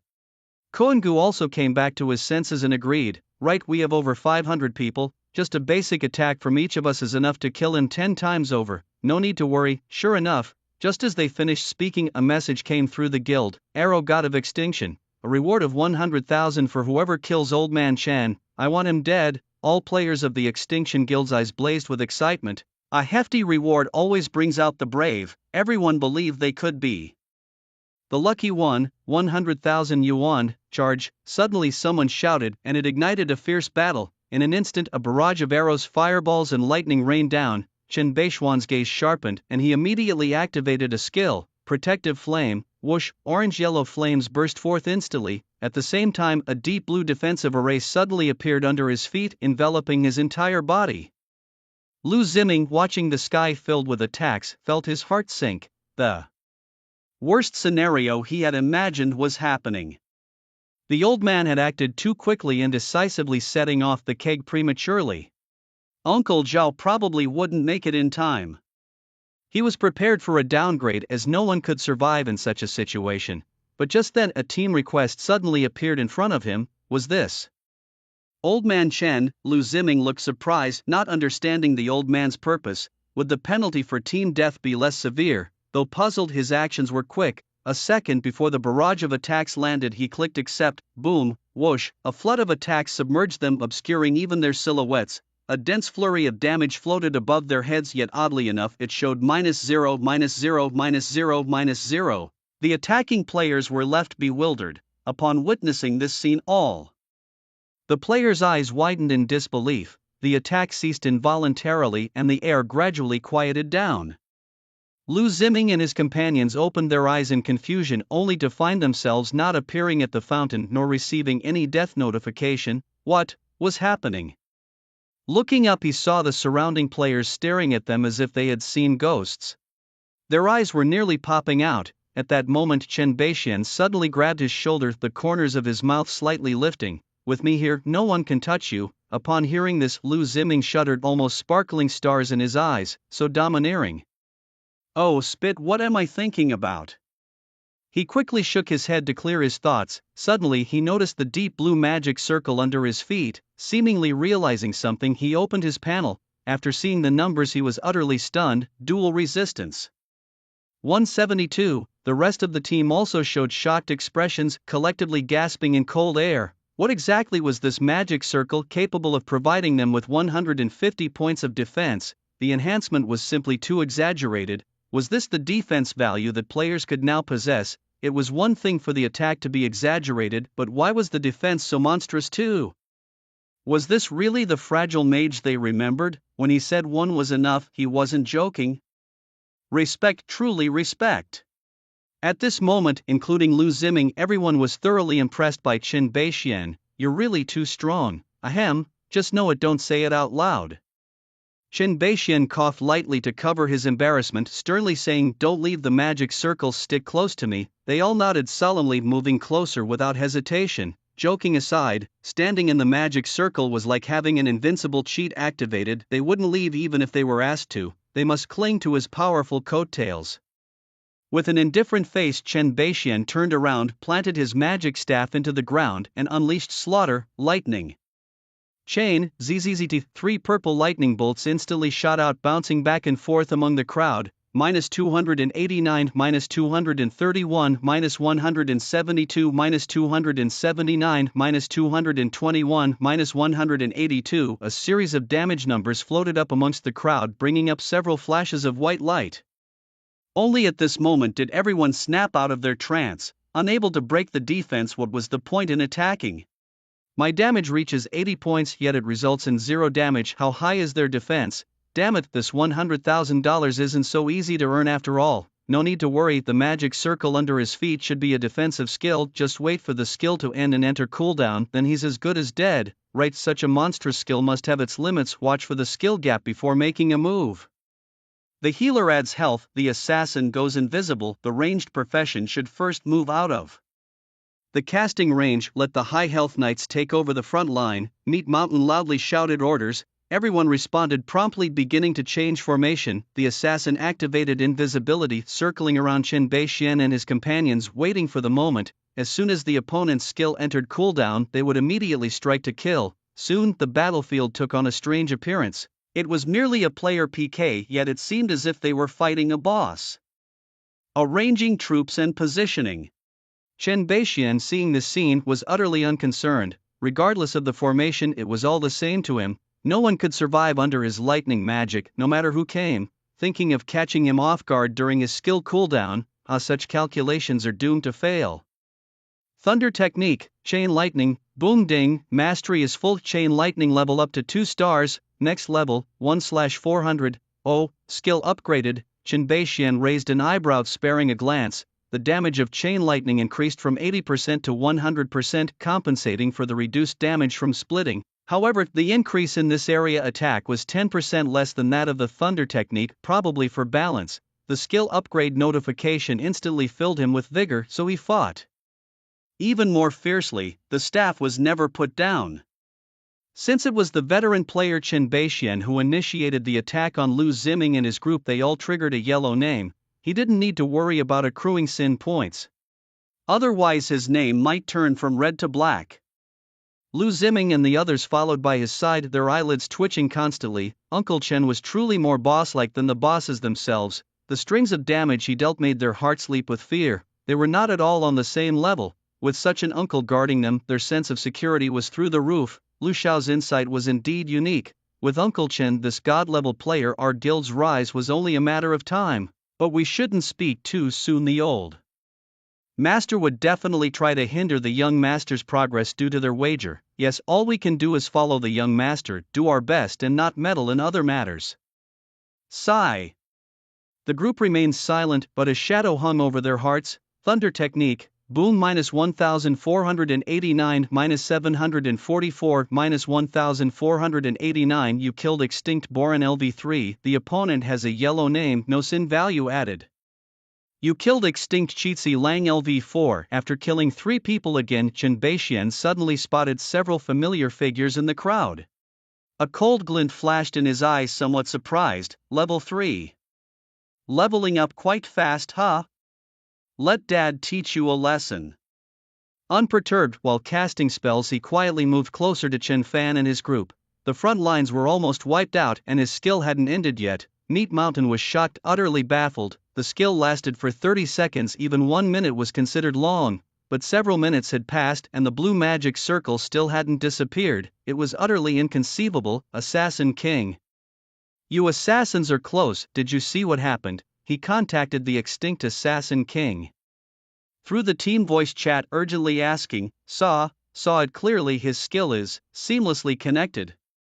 The assassin god spoke with a stutter, his tone mixed with a hint of despair. What? Meat Mountain was shocked. Seamlessly connected? As Zhang Zong was on his way, he received the news and his expression changed slightly. Unbreakable defense was shocking, but as long as it was a skill, there should be a cooldown, not truly invincible. But seamless connection was a bit too outrageous. This was only the first day. How could the game officials allow such an abnormal skill to exist? Could it be that the old man was someone from inside the game, a plant? Impossible, with multiple countries involved in the operation. Who would dare to do such a thing? Mr. Zhang's face was clouded with gloom as he dismissed the idea outright. After pondering for a moment, he sent a message to Meat Mountain. Drain his mana. Without mana he can't cast spells. Compensate each fallen member with 1,000 yuan. Having said that, he was about to close the panel when he suddenly saw a message from the headquarters. Opening it, his eyes widened in shock. Dragon Clan Xingcheng. Order your guild members to retreat. Do not engage with my desire to defy the heavens. Execute immediately. Xingcheng. It was Zhao Qingqing, the general manager of the headquarters gaming division. Mr. Zhang was shaken to the core, barely believing his own eyes. It took him a long moment to snap back to reality, hastily replying with a confirmation. My desire to defy the heavens. That young man beside the old man, who exactly is he? Mr. Zhang's expression grew serious, suddenly remembering the message he had just sent. Not good, I need to make them stop immediately. He frantically contacted Meat Mountain to send a retreat message. Level 10 area entrance. By then, the battle had reached a fever pitch. As Meat Mountain announced the 1,000 yuan compensation for a death, the crowd surged forward, attacking around Chen Beixian without caring whether they could break his defenses. The moment they stepped within a 3-meter radius A flurry of damage numbers floated above their heads: -80, -79, -76, -80. The damage from the burning, although low, was fast with a frequency of every 5 seconds. The frontline warrior assassins could barely last 2 seconds before they turned into white light and respawned at the fountain. Ouch, what's with this burning damage? Die once 1000, die twice 2000. There goes my helmet money, I need to hurry. Damn brother, you're so cunning, wait for me. Inspired, the crowd lit up and marched into the burning zone one after another, completely disregarding their lives. Compared to the slim hope of 10,000 yuan, a sure 1,000 yuan per death seemed far more tangible. They all wished the fountain was just nearby to save them the time of running back. Ding! Proficiency full. Protective flame upgraded to 2 stars, next level, 3 out of 400. Chen Beishuan's lips curled into a smile welcoming this behavior. Killing yellow named players had a chance to drop items. His surroundings were already piled up with copper coins, potions, and a few pieces of common gear. Lu Ziming and others willingly took on the task of picking up these items, thoroughly enjoying themselves. Just when they thought the battle would continue until the end, the situation was disrupted by a voice. Everyone stop! Meat Mountain shouted sternly, ordering everyone to halt, but those caught in the whirl of battle had already gone mad, or rather gone crazy, delivering themselves to death. They couldn't stop at all. Seeing this, Meat Mountain frowned slightly and roared, "No pay for dying!" Swish swish. As soon as his words fell, the players surrounding Chen Beishian suddenly sprang back at high speed, leaving only a few bewildered faces. This move was too clean and decisive. Meat Mountain pushed through the crowd, his expression shifting unpredictably, his gaze lingering on Lu Ziming for an extra second. Without saying much, he turned to the guild members and ordered, "Everyone retreat, level up if you need to, do what you must." The members looked at each other, puzzled by the sudden order from above. Why retreat halfway through the battle? However, they were merely subordinates. At most, they grumbled internally. When it was time to retreat, they had to comply. Only those players who hadn't had a chance to die in the game regretted deeply, beating their chests in frustration. Just a moment of hesitation and they missed out on 1,000 yuan. Their mood was incredibly gloomy. Seeing this, Lu Ziming felt a wave of relief, knowing it was the result of Uncle Zhao's maneuvers. But, if it had been a bit later, everyone would have nearly been wiped out by old Chen. Who could have predicted that old Chen would actually take on 100 men alone? Such is the unpredictability of life. As the crowd around started to disperse, Chen Beishian was not pleased. Wait a minute, everyone turned back, unsure of what was happening. Seeing Chen Beishian approaching, Meat Mountain instinctively tensed and stepped back. "What do you want? We admit defeat isn't retreating enough." Chen Beishian didn't speak but walked a few steps, suddenly stopped and then raised his staff. Lightning spell. Boom! 3 bolts of lightning struck precisely within the crowd. Chen Fan, Lu Ruyun and Brother Cohen's eyes widened. The next second they all turned into white lights and flew back to their spawn point. "Alright, we can go now." Chen Beishian waved his hand, no longer paying them any attention. Meat Mountain's face twitched and he held his breath. Retreat! The people quickly dispersed, leaving only a few behind. The War God Guild and the Blood Moon Guild had thought this would be a straightforward fight and had already taken their people back to level up. They had no clue about the events that unfolded later. It wasn't until the undercover agents from the extinct guild reported back that they realized the terrifying prowess of old Chen, and they deeply regretted their oversight. But now it was too late. The opportunity had been right in front of them and it was their fault for not seizing it. Chen Beishian pulled out a green long sword from his backpack and handed it to Lu Ziming. "You should be able to use this equipment, it's yours now." Lu Ziming took it and immediately exclaimed in surprise, "Level 10 green equipment? No, I can't accept this, I didn't help at all. How could I take your things?" Lu Ziming's expression was serious as he solemnly handed the sword back. Chen Beishian chuckled and pushed it back, jokingly saying, "Really? I don't believe they retreated just because I beat them." Hearing this, Lu Ziming awkwardly scratched the back of his head. After a moment of thought, he changed his tune. "How about this? I'll buy the equipment, I can't just take it for free." "No problem." Chen Beishuan's eyes lit up and he pulled out a bunch of equipment from his backpack. The ground glittered with several bright flashes, dazzlingly brilliant, while all level 10 equipment, and there's even a piercing arrow skill book. Chen Beishian started to tally up 1 green item, 6 white items altogether. "You decide on the price." He somewhat headache-inducingly tossed this tough problem to Lu Ziming. Lu Ziming looked at the equipment on the ground with a peculiar expression, then looked up at Chen Beishian. He always felt something was off, but couldn't quite put his finger on it. As he saw several of his subordinates pick out their equipment and retreat, they even stuffed a sword in the sweeping thousands of armies skill book into his hands. Seeing this, he didn't think much about it and decided to transfer the money directly. Ding, I, defying the heavens, have transferred 150,000 to you, which has been automatically deposited into your bank account. The bank card was automatically bound when the identity information was linked, making it very convenient to access the funds. Upon seeing the amount, Chen Beixian was slightly startled. It was not too little but too much.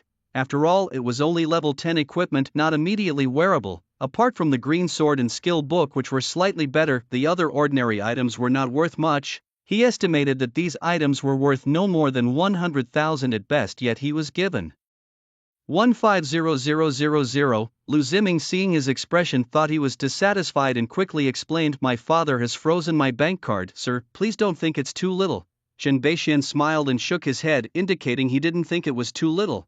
Lu Ziming sighed and said to himself, "My life is quite constrained now. I only have 60 million at hand and there are many more expenses to come. I hope you can understand, sir." Chen Beixian's expression stiffened and he suddenly felt like calling the police. "Officer, this is the man who's pretending," the thought flashed through his mind.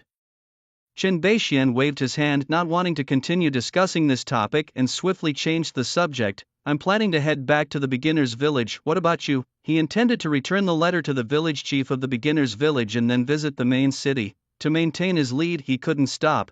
"We need to level up urgently. You go about your business, sir," Lu Ziming tactfully remarked. Chen Beixian nodded, bid farewell, and turned to leave. Outside the resurrection fountain in the beginner's village, Chen Fan and his two companions had their levels dropped to 2, looking utterly dejected as they walked out. "That old man really holds a grudge. With so many people around, he chose to kill us, and we basically wasted half the night." Koengu complained bitterly. Chen Fan and Lu Ruyun's faces were cloudy and they remained silent. After this incident, they knew they couldn't seek revenge and had to accept their fate. Even General Zhang had issued a retreat order. What could they do? From now on, whenever they saw that old man, they could only dodge. "It's all your fault, saying how the game could make money. I played with you all night for nothing. If you didn't want to buy me a bag, just say so." Lu Ruyun, recalling the night's events, couldn't help but complain. Slap, a crisp sound. "Bag, bag, bag, is that all you think about, bags?" Chen Fan's face turned livid. Having suppressed his frustration all night, he finally burst out. Lu Ruyun covered her face with wide eyes, incredulous. You dared to hit me?" I Chen Fan finished shouting and suddenly came to his senses, his expression becoming panicked. "Sorry, it was just a moment of impulse." Ruyun. Watching Lu Ruyun's figure gradually disappearing, Chen Fan was filled with regret. After saying goodbye to Koengu, he hastily logged off. Outside the beginner's village, in the level 3 area, Roshan led his corps members back to continue leveling, and General Zhang was also waiting there. Seeing General Zhang, Roshan couldn't help but express his doubts. "General Zhang, who exactly is that kid to be able to move Manager Zhao?" General Zhang glanced at him and reprimanded, "Don't ask about what you shouldn't, just know that he's not someone we can afford to provoke." I'm just a bit curious. It's like a cat scratching at my heart." Roshan muttered under his breath, feeling depressed. Mr. Zhang's expression eased slightly as he whispered cautiously, "I heard that the chairman of the head office had a falling out with his son, who has run off to our Chunfeng city." Upon hearing this, Roshan's eyes widened in shock, nearly exclaiming aloud, "Could it be that boy?" "Shush!" Mr. Zhang glanced around to make sure no one was listening before he continued, "I didn't say it was him, just guessing, but it's very likely." No wonder. Shock was written all over Roshan's face, then he hesitated. "What about Old Man Chen?" Upon hearing Old Man Chen, Mr. Zhang's face darkened. He then sighed like a deflated balloon, bitterness evident in his tone. "With that boy here, we can't touch him. Better not to provoke him in the future. But what if he strikes us first?" If he strikes first, just one word. Fight, my foot, of course we endure." Meanwhile, Chen Beixian had returned to the beginner's village. Holding a letter, he found the village chief. The chief stood in the center of the square as usual, his face stern and seemingly preoccupied with heavy thoughts. Seeing this, Chen Beixian straightened his back and cleared his throat as he approached. Isn't this the esteemed chief? Long time no see." The chief turned around and glanced at him, his murky eyes suddenly wide with disbelief. You've reached level 10, yet just took a little trip and came back at level 10, easy as that?" The chief's forehead sprouted veins, his face twitching. after his initial shock he regained his stoic demeanor and said indifferently, level 10 or not, unless you solve the issue with the death energy you're doomed to stay here forever. Here your letter. Chen Beixian smiled and pulled out the letter from his bag, handing it over. The chief's eyes widened again upon seeing it. Feeling the faint death energy from the letter, his withered hands began to tremble. Have you already been to the cave of death? He looked up at Chen Beixian, his face a mix of disbelief and complexity. Watching the chief's reaction, Chen Beixian felt as refreshed as if he had drunk an icy cola on a hot summer's day. He grinned. That guy named Basasius or whatever, I've already killed him. Can I go to the main city now? Yes, absolutely. The chief, hearing of Sainz's death, burst into a smile that creased his entire face. With no death energy suppressing it, the teleportation array can operate normally and you can go whenever you please. To thank you for your contributions to the village, please accept my gift. Ding, you have completed the C-rank task of eliminating death energy, receiving 500 experience points plus 3 silver coins. You have obtained a recommendation letter. You have received a spell range enhancement skill book. Ding. Experience points have reached the level 10 cap. Please proceed to the main city for job advancement, after which you can continue to level up. Chen Beixuan's eyes lit up as he pulled out the skill book. Spell range amplification, it read, increases casting distance by 10% and enhances proficiency when casting spells beyond 15 meters. Passive effect activates automatically. It was perfect for him. With a grin he immediately learned the new skill. You have learned spell range amplification. Normally mages under level 50 have a casting range of 20 meters, which doubles every 50 levels. Now his range was 22 meters and would continue to increase. A longer casting range meant a larger operational space. This skill was like a divine power. He wouldn't trade it for a rare purple item. Does everyone who completes the quest get this skill book? Chen Beixian suddenly asked. Of course not, the village chief replied, his attitude taking a 180-degree turn, now very respectful. This is the only copy, a compensation for my previous rudeness. Chen nodded satisfactorily. That's more like it. He then checked the recommendation letter. Nothing special there. It was a normal job transfer recommendation letter granted at level 10 inch to be handed to the staff at the main city's job transfer hall for subsequent ordinary job transfers. He had an item for a hidden job transfer, so this letter was of little use to him. Having played for over 7 hours straight, he was approaching the 8-hour limit, after which the system would automatically log him off. To ensure the normal functioning of the real world, the official rule limited gameplay to 8 hours per day. The staff had informed him of this when he bought the helmet. With little time left, he planned to head to the main city's job transfer hall. If there wasn't a better option, he might reluctantly transfer to a necromancer. Having made up his mind, he followed the village chief's directions to the teleportation array. The scenery quickly shifted, and the next second he appeared in a grand, bustling town. The streets were crowded with NPCs, no players in sight. The town featured a variety of building architectures, predominantly in the style of Western medieval, with structures like a giant arena, a magic tower, and an adventurers guild standing out prominently. As soon as he arrived, a system notification pinged. Ding, you have unlocked the new map, City of Glory. A server-wide announcement will now be made. Hide your name? No. The server-wide announcement sounded. Congratulations to player Old Man Chen for being the first to reach level 10 and enter the main city. We encourage all players to continue striving. Another ping. As the first player to enter the main city, you receive rewards: 10 free attribute points plus 5 gold, the job transfer item Heart of Glory, and the title Pioneer.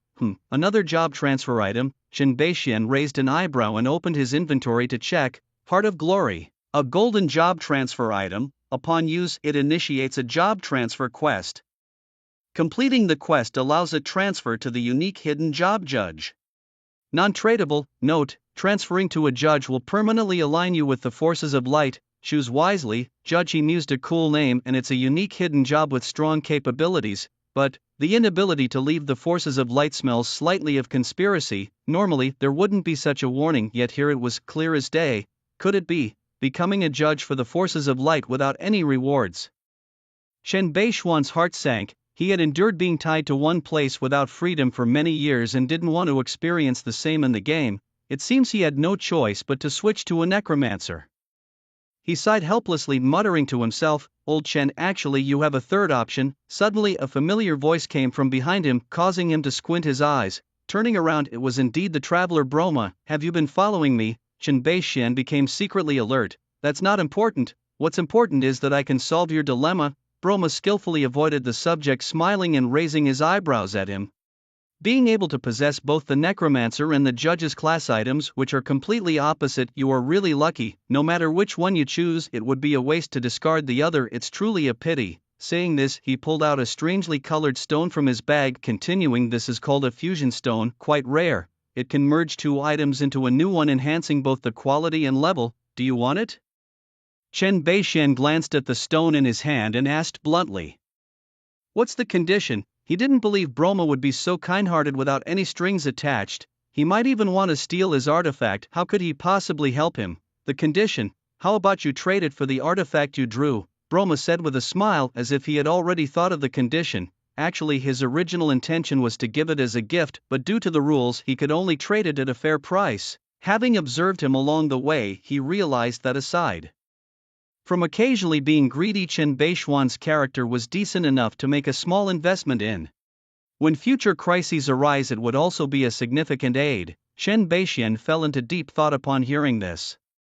Trading an artifact for a stone seemed like a loss, but on second thought, reaching level 50 might take ages, and without trading, the artifact would just collect dust in his bag. If he could trade for an overpowered class, his attributes would definitely skyrocket. It was a tangible benefit that he could actually utilize. Between having something he couldn't use and using something that wasn't appealing, he chose the latter. Let me check if the stone is real. Chen Beishian took a deep breath and said, sure. Broma smiled and handed him the stone. The stone was the size of a palm, heavy, and its colorful surface emitted a faint glow. Item: fusion stone, golden artifact. Quality description: can merge any two items into a higher quality item of the same type, one-time use. Alright, I agree. Here, your artifact. After checking that there were no issues, Chen Beishian tossed the artifact robe from his bag.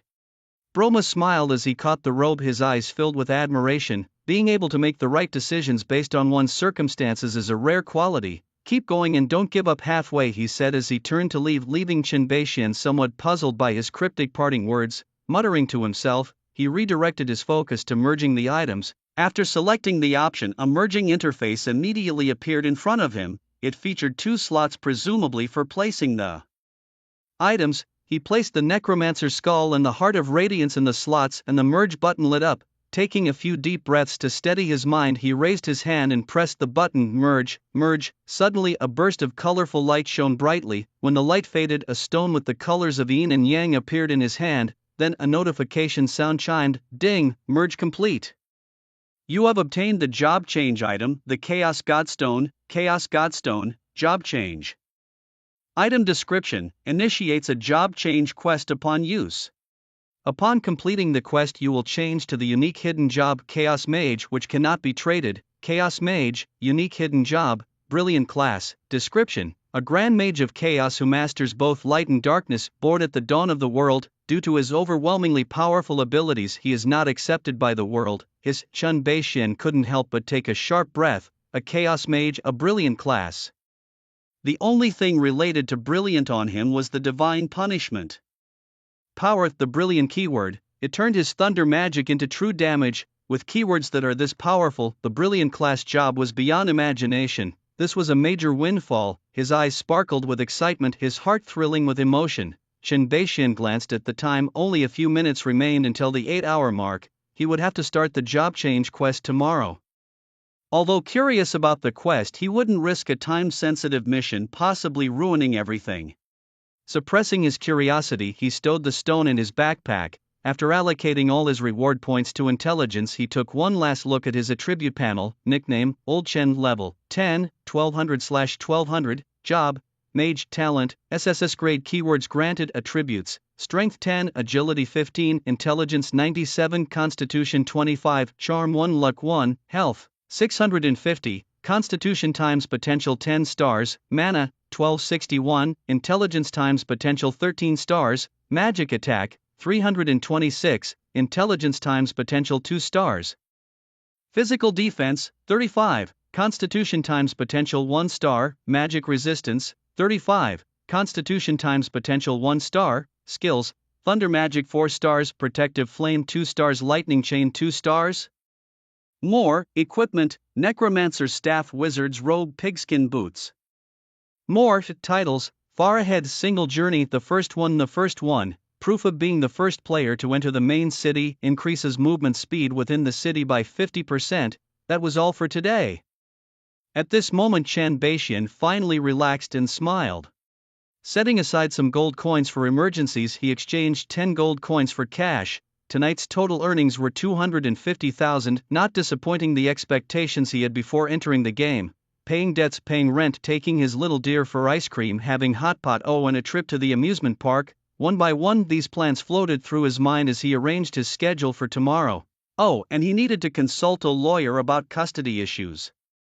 He hadn't forgotten the harsh words Chen Fan had left with. He had to be prepared in advance. Little dear, he would never let them take him away. Lost in thought, the game screen began to change, indicating it was logging off. When he opened his eyes again, he found himself back in the familiar room. The ceiling, the energy-saving lamp, the outdated calendar hanging on the wall, everything was familiar yet strange. Perhaps it was because he had played the game for too long or for some other reason, but for a fleeting moment he felt the presence of his legs. Yet, when he sat up and tried to move them, there was no response. The joy from the game evaporated. He propped himself up and moved to the edge of the bed, sighing deeply. Then he pulled open a drawer, took out a crumpled cigarette and began to smoke it with a crackling sound. As the first rays of morning light entered through the window, Chen Beixian got into his wheelchair and headed out the door. In the old residential complex, groups of elderly people were starting their morning exercises, greeting Chen Beixian familiarly. "Old Chen, why are you up so early today?" "Oh, isn't that old Chen? Up early again to pick up some trash at the gate, are you?" Just as two old men approached him, they stopped to chat. Chen Beixian's expression darkened as he replied irritably, "Old Ding, you're wrong there. I'm off to buy breakfast for my little dear. I won't be picking up trash anymore. I'll leave that to you. Head, don't be mad, all the cardboard at my place is saved up for you," said old Ding, a thin old man with a hearty laugh. Chen Beixian knew they were just joking, and they were actually good people. With a serious and earnest face he said, "I'm not kidding. You keep those cardboard boxes to sell yourself?" Old Ding looked at him incredulously as if discovering a new continent. SSS. "This isn't like you. What's the matter, won a lottery? Almost Chen Beixian couldn't help but smirk, trying hard to suppress it. "Wow, do share some tips with us? We don't ask for much, just a small prize would do." Old Ding and old Lu were eager to pry some secrets out of him. Next time for sure. I'm off to buy breakfast first." Chen Beixian gave a chuckle and quickly wheeled himself away. He didn't have any real tips. How could he say it was all from playing games? Proud as he might be, some secrets had to be kept. In the game he was the leading old Chen, but in reality he was just a disabled old man. If targeted by someone with intentions, it would definitely cause trouble. Passing through the streets and alleys, he reached a breakfast shop on the street corner, bustling with a long queue. The busy owner, seeing Chen Beixian on the roadside, shouted with a sweaty head, "Uncle Chen, it's really busy today. The cardboard is piled up on the side, you can just take it." Chen Beixian felt a warmth in his heart and shook his head with a smile. "Young man, I'm here to buy breakfast today. Give me 2 sugar buns, 3 meat buns and 2 boxes of hot milk." "Uncle Chen, you're living the good life now, huh?" "Just a moment, it'll be ready soon." The owner, wiping the sweat from his forehead, called out with a smile. The breakfast was served quickly, and soon it was Chen Beixian's turn. When he returned to the residential complex with his breakfast, he just happened to run into old Wang from next door. When old Wang saw him, he immediately grabbed his younger brother Chen and started nagging about money. "Chen, it's been months now. I'm fine, but your sister-in-law keeps nagging me. I really have no choice," he sighed. Chen Beixian quickly raised his hand to stop him. "Stop. After all this talk, it's just about paying up, right? I was actually planning to look for you later, but I might as well transfer it to you now. Same old arrangement, right? One for the sister-in-law to see and one for you to stash away. There we go." Ding. 3,765 yuan received via Ji Bao. Ding. 578 yuan received via Wei Xan. Hearing the delightful sounds, old Wang's face bloomed into a smile and he discreetly gave a thumbs up.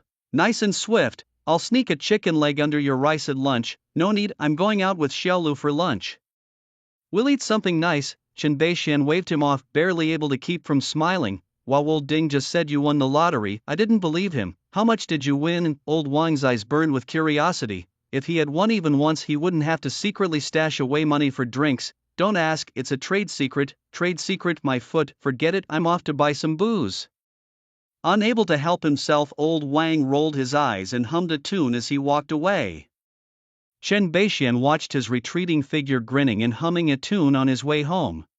When he arrived, Xiaolu was already up, sweeping the floor with a broom as tall as her, humming along as she worked. The dust gathered in clumps, seemingly waiting to be cleaned up all at once. Seeing this, Chen Beixian smiled proudly. They say children from poor families mature early, and those mature early often mature late in life. He couldn't change their past circumstances, but now he had a chance to change everything, and he was determined to secure a future for Xiaolu. Xiaolu, look what I got. He raised the breakfast in his hand. Wow, buns and milk. Xiaolu's eyes sparkled with joy, hopping around excitedly.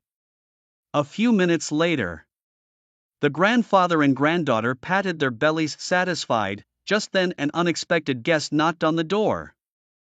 Who are you? Chen Beixian squinted at the well-dressed middle-aged man outside. Hello, I am Wang Hao, a lawyer hired by Mr. Qin Fan. I came here to inquire about some matters. Wang Hao showed a professional smile, skillfully pulling out his phone to record.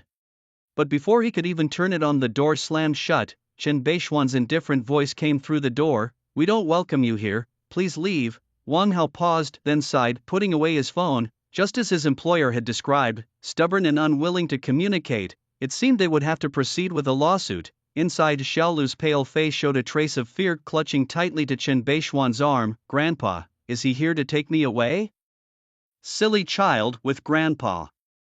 Here no one can take you away. Chen Beixian gently stroked her head, soothing her. How about Grandpa takes you out for ice cream and hot pot at noon? He changed the subject, drawing her attention. Really? Xiaolu's face brightened, but then she suddenly seemed to remember something and shook her head, pouting. Grandpa, I don't want hot pot anymore. I don't want you to get too tired. Don't worry, Grandpa has money now, lots of it. You could eat 10 hot pots and it wouldn't be a problem. Chen Beixian's heart felt a slight ache, but he forced a smile, boasting proudly. All right, he. Little dear flashed a small toothy grin, showcasing her innocent smile, and cheerfully ran back to her room. Chen Beixian laughed to himself for a while, then suddenly stopped, a chill slowly emerging in his eyes. He hadn't expected Qin Fan to act so swiftly, already having appointed a lawyer, truly leaving no room for sentiment. Unforgivable, that wretched son. Anyone who has raised children knows that kids have almost no resistance to sweets. After indulgently allowing little dear to eat 2 ice creams in a row, Chen Beixian decisively pulled her away to prevent her from continuing. To this, little dear only made a remark that turned Chen Beixian's old face crimson with embarrassment. Why can Grandpa eat 4 sticks? Well, because I'm Grandpa, I'm an adult, and you're still small, you can't eat too much. But the TV clearly says that grandpas shouldn't eat cold things either. What's said on TV might also be wrong. You need to learn to discern right from wrong by yourself, understand? Humph, got it. Little dear pouted and grumbled, yet she didn't dwell on the ice cream matter any further. Chen Beixian wiped the sweat from his brow with a handkerchief, slightly relieved. As little dear grew up, some words just couldn't pacify her anymore.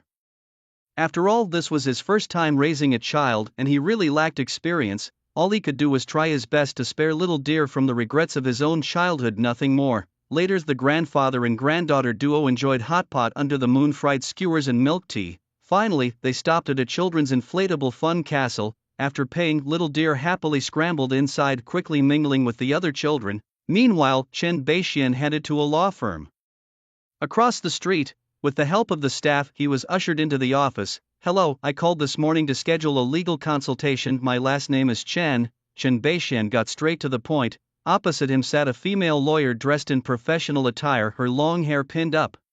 She appeared to be about 30 years old, with a pleasant face and a serious expression, the epitome of a strong professional woman. From where Chen Beixian sat, he could just make out a teardrop mole at the corner of her right eye. After typing her last keystroke, she turned around, showing an apologetic smile. I was just dealing with something, sorry about that. My name is Sun Shiyu, please tell me more about your situation. Chen Beixian nodded, then shared his own circumstances and the matter of Chen Fan wanting to give little dear away. After listening to his story, Sun Shiyu's brow gradually furrowed, her right thumb constantly fidgeting with the cap of her pen. Old gentleman, based on what you've told me, the chances of winning this case are extremely low. Chen Beixian sat up straight and asked earnestly, what do you mean? Is there any remedy? Sun Shiyu patiently explained to him, normally a grandfather does not have the right to contest the custody of a granddaughter with her parents. However, your family's situation is special. Your son has remarried and had another child, and he has abandoned the child for many years, which meets the criteria for contestation. To win the case, you must meet the following points. First, economic conditions and living environment, which are of utmost importance. Second, you mentioned your son wants to give the child up for adoption to someone else. You need to provide solid evidence, which will greatly increase the probability of winning the case. Third, the child's own wishes are also very important. If you meet the above conditions, you will have a strong case. Chen Beixian digested the information quickly and nodded slowly. I'm not worried about the child's wishes, and I can resolve the economic conditions in a few days' time. The only thing I need to address is the second point about evidence. The lawyer came this morning. How much time do I have to prepare? From filing the lawsuit to the actual court hearing, there is less than half a month left. If you can find a way, the sooner the better. Okay, thank you. Oh, by the way, can I hire you as my defense attorney when the time comes? Chen Beixian suddenly asked before leaving. No problem, here's my business card. Call me when you're ready. Sun Shiyu handed over her business card. Thank you. Chen Beixian smiled, pocketed the business card, and left the law firm. After he left, Sun Shiyu's colleagues at the firm expressed their sympathy. Shiyu, you dare to take this case? Just the economic conditions alone he can't meet. What were you thinking? Exactly, this is just lowering your own win rate. Maybe even before the court date the client will be gone, wasting your time. Sun Shiyu frowned slightly and silently returned to her desk. Ignoring the mockery around her, she focused on organizing the information Chen Beixian had provided into her computer. In the city center of Morning Breeze, at the northern branch of Star Trace Group, General Manager Zhang leaned back in his office chair feeling distressed. The headquarters had released the game progress rankings, and unsurprisingly his branch was at the bottom. The guild members had an average level below 3, with most being knocked back to level 2, so it was no surprise they were last. The well-performing branches already had emerging talents, with the highest levels reaching 7 and averages of 3 or 4. It was said that someone had awakened an S-grade offensive talent, tripling their attack power, which made him both envious and resentful. Why doesn't our guild have any S-grade talents? He sighed, feeling utterly unlucky. As he stared out the window lost in thought, he suddenly remembered the advice from a master a few days ago. He called his secretary, tapping the armrest as he recalled. There was someone named Yi Fan or something. Fan, call him here. Yes, General Manager Zhang. The beautiful secretary nodded and left. A few minutes later, Chen Fan, flattered to be summoned, entered the office. General Manager Zhang, you wanted to see me? Chen Fan asked cautiously. General Manager Zhang threw his prayer beads onto the table and said sternly, what's the real story with that girl from your relative's family? If you're willing to bring her over, do it quickly. The compensation I promised you remains unchanged. Make it fast, understand? He had visited a temple a few days ago to pray for wealth and promotion, and had unexpectedly met a master who told him his family's yin and yang were unbalanced and that adopting a daughter would help restore balance. After calculating the birth charts, it even had to be a girl surnamed Chen. Only then, he was told, would his career prosper and his family life be harmonious. Initially skeptical, he had merely mentioned it to his subordinates. The series of mishaps last night made him realize the gravity of the situation. Perhaps this was the root cause of his misfortune and it had to be resolved. He was also thinking about making another step forward before turning 45. No opportunity could be missed. When Chen Fan heard it was about this issue, his heart leapt with joy. Thumping his chest, he promised fervently, don't worry, Mr. Zhang, I will ensure the child is delivered within half a month. The faster the better.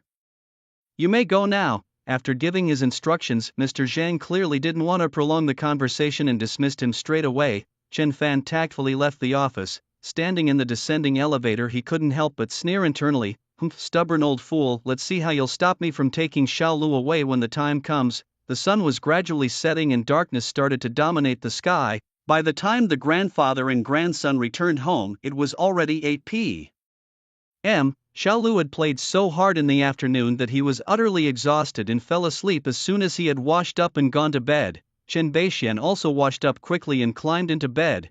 Finding a comfortable position, he couldn't wait to put on his helmet and enter the game.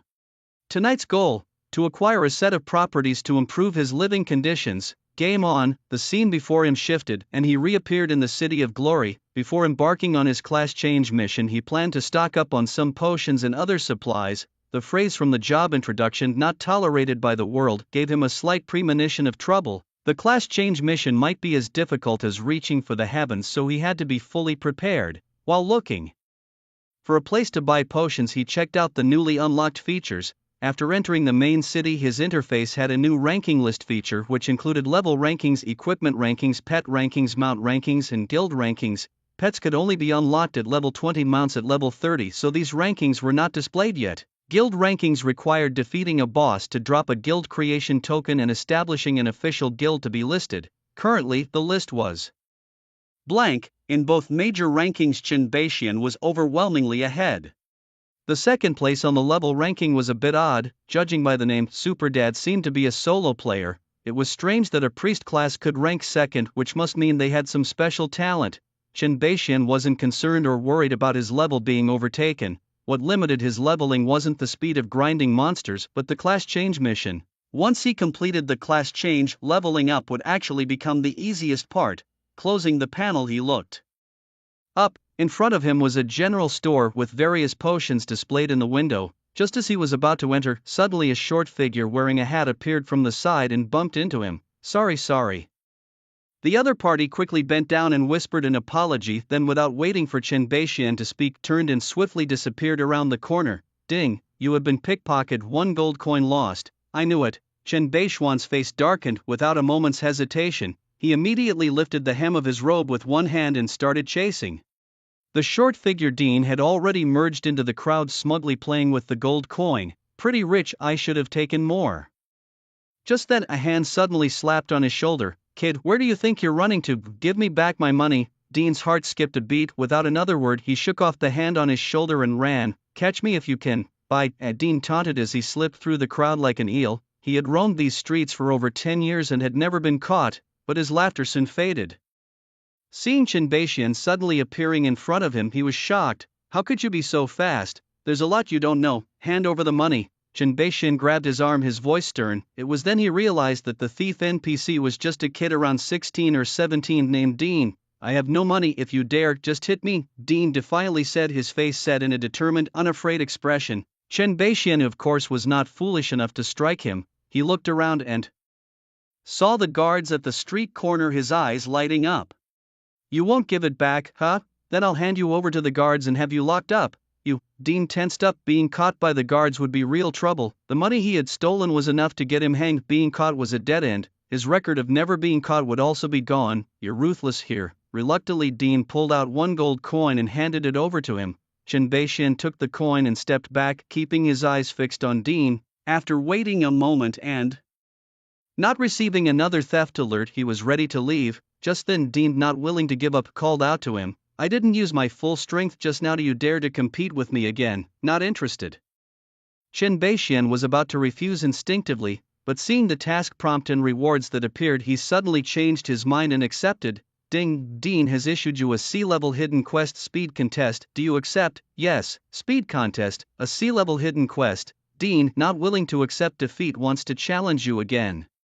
Quest requirements. Reach the finish line before Dean. Quest rewards. The passive skill Swift as the Wind, a rare skill that increases movement speed. He gets a 50% speed boost in the city. Losing is not an option. They naturally wouldn't refuse a free skill, and it would also benefit upcoming job change quests. Thinking this, he turned his head to Dean and urged, tell me, how do we compete? I'm in a hurry.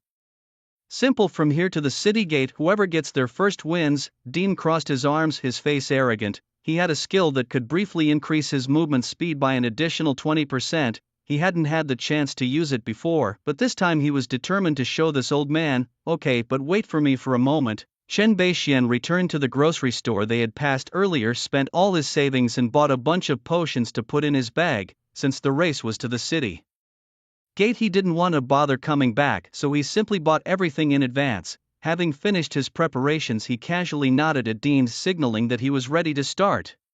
Start, Dean suddenly shouted, darting off the moment he opened his mouth. Chen Beixian shook his head with a smile. Starting early without command, that's not playing fair. Even as he spoke, his movements were not slow. He covered several meters in a single step. One was running desperately ahead, using all his strength, while the other strolled leisurely, relying solely on his stats to chase from behind. Chen Beixian's steps were like a spacewalk, yet his speed was incredibly fast. This incongruent scene played out in reality, and soon he caught up with Dean. Seeing this, Dean accelerated fiercely, activating a special skill to increase the distance. the howling wind rushed past his ears, a smug smile playing on his lips. Catch up to me, it's not that EA.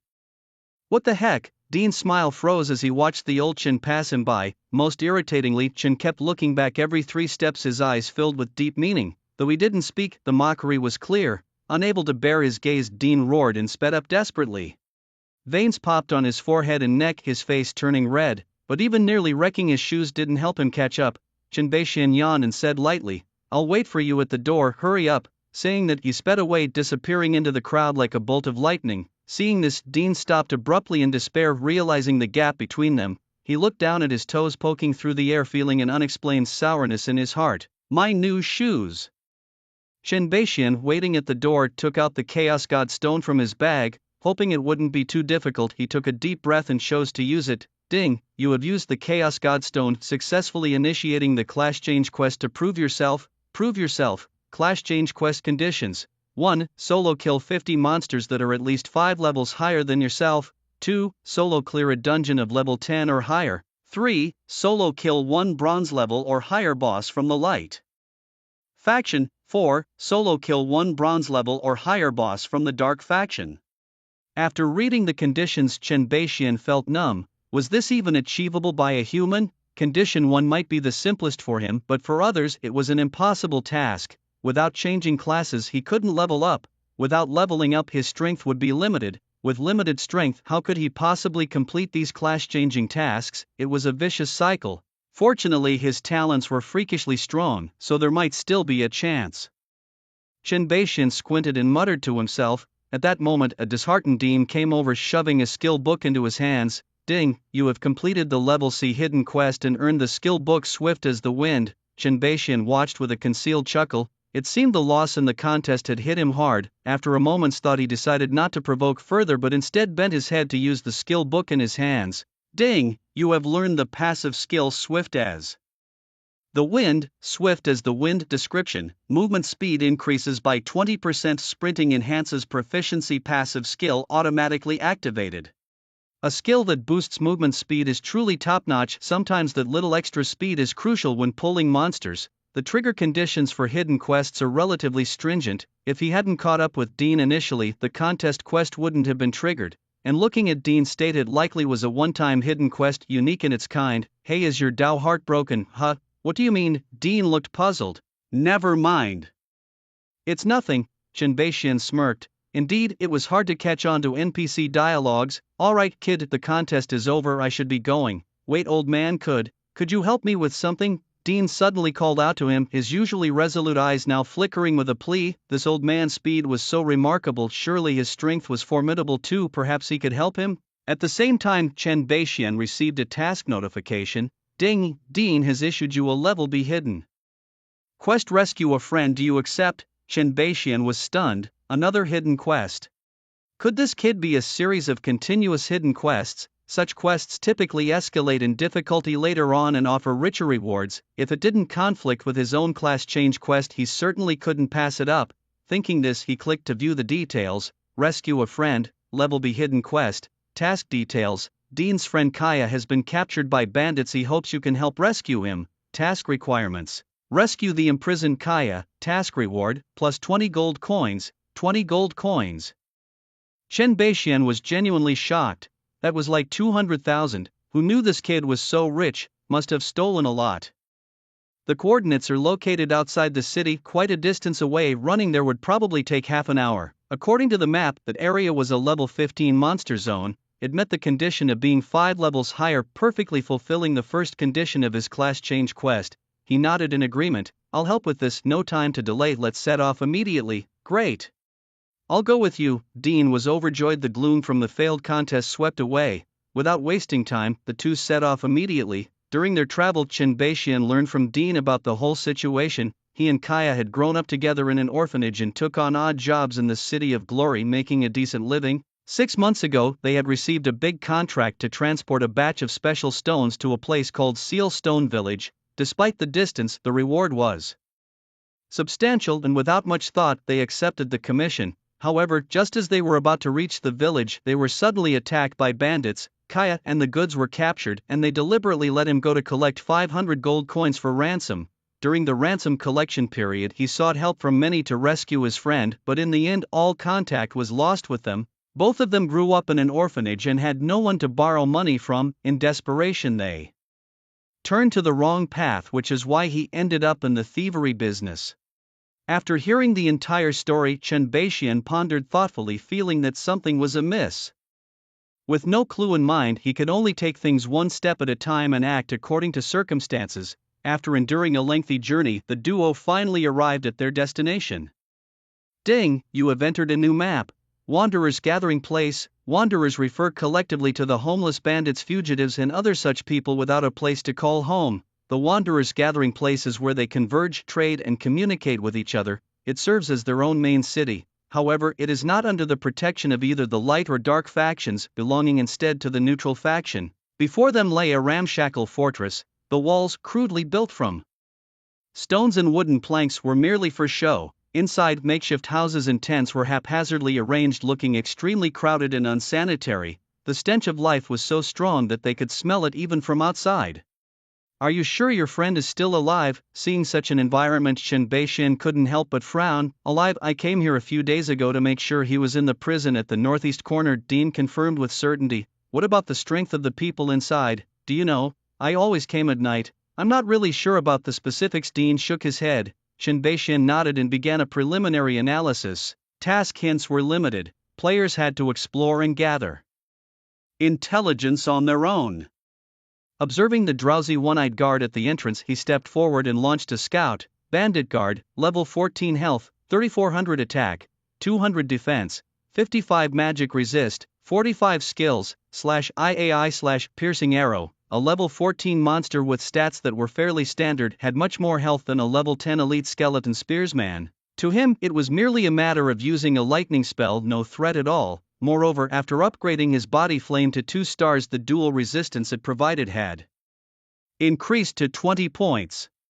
With a maximum of 218 dual resistance, even if his defense was broken, the damage would be pitifully low. Disguised, he decided to go in and take a look around. Chen Beixian casually smeared some black ash on his face, instantly transforming into an old mage resembling a wandering beggar. Dean followed suit, disguising himself as a little begging urchin. The two stepped in, blending into the crowd. Chen Beixian continuously launched scouts to check the attributes of the people inside. Memorizing the information, apart from a few with level 15 attributes being higher, most were around levels 13 and 14, they made their way to the northeast corner, finally reaching the cage Dean had mentioned. However, to their surprise, the cage was empty with not a single person in sight. Dean's face paled and he said in panic, "Kaya is gone, they took Kaya away." He fell to his knees with a thud in front of Chen Beixian, clutching at the hem of his robe and pleading, "Please save Kaya. I beg you, do you know where they took him?" Chen Beixian remained composed and asked calmly. By now NPCs around had started to notice the commotion, casting curious glances their way. Dean, with tears in his voice, said, "I don't know." At that moment Chen Beixian received a mission update alert. The new objective was to find Kaya's whereabouts, and the clue likely required defeating the local boss to obtain. With the situation in the gathering area under control, there was no need for him to hide his identity anymore. Eyeing the bandit guards around the cage, his gaze sharpened as he raised his staff. Protective flame, lightning strike. Boom, true damage -1597, -798, -1597, lucky combo +1. True damage -1597, -798, -1597. Ding, you have defeated the bandit guard LV-14, earning 450, plus 500%, experience points, 12 copper coins. Ding, experience points have reached the level 10 cap. Upgrade your class to continue leveling up. The lightning instantly killed 3 bandit guards, their charred bodies dropping to the ground, emitting 2 green lights. Seeing this, the other bandit guards immediately sounded the alarm, shooting cloud-piercing arrows into the sky. Enemy attack, enemy attack. Bystanders panicked and scattered, while guards from the gathering area rushed over. Carrying the damage of the protective flame, they charged at Chen Beixian to attack. -0, -0, -0. A string of zeros floated above his head, his health bar unscathed. Chen Beixian's eyes narrowed slightly. He raised his staff again. Lightning strike, boom, once again taking Down 3 bandits. His proficiency with the skill steadily increased. Lightning Strike was his primary offensive skill at the moment, with other skills doing comparatively less damage. With his level advancement restricted, improving damage could only rely on upgrading skills. Thus, as soon as the cooldown for Lightning Strike ended, he would immediately cast it again. Meanwhile, Dean had already hidden behind a distant pillar, shivering, occasionally peeking out to watch the battle. He hadn't expected the old man to be so fierce, the terrifying lightning instantly killing the bandits. However, there was still a formidable bandit leader here, and Dean wondered if the old man could handle him. After Chenbeixian took some time to clear out the bandits, the boss appeared. Daring to run wild on my turf, you truly seek death. A tall, burly man with a big beard split the tent with a single slash, slowly emerging from inside. His body was muscular, covered with centipede-like scars, his eyes fierce and his demeanor formidable. He sent out a scout. The boss's attributes appeared before him. Bandit Leader Woad. Level 15 Black Iron Boss. Health 25,000, Attack 300, Defense 110, Magic Resistance 120. Skills /fire gunshot, earth splitting / berserk. Boss specialty basic toughness, life, health plus 50%, quite weak. These attributes were lower than Chenbeixian had anticipated, with high health and resistance, moderate attack, more like a welfare boss. Level 15 players could slowly grind him down, not much of a challenge. Even the boss specialty was inferior to the level 10 necromancer boss assassins. He surmised that these bosses also varied in strength, had professional gaps, and differed in potential. Defeating the boss should provide a clue for the mission. With that thought, Chenbeixian decisively attacked. Lightning Strike, -1597, -798, Lucky Combo +1, -1597, -798, a cumulative of over 4,700 points of true damage floats above the boss's head, and its health bar instantly drops by 1/5. The bandit leader Walter pulls out the great sword from his waist and chops down without a word. Puff, -82, +10. Chenbeixian crushes a bottle of primary health potion, ensuring his health during the cooldown of his lightning technique, and guards against the musket fire. After taking another hit, the lightning technique once again takes away 1/5 of the boss's health, plus 958. Life Steal kicks in, and the overflow of healing numbers float above his head as his health is fully restored. His terrifying damage leaves the boss with hardly any time to launch several attacks before its health is pressed down to 50%.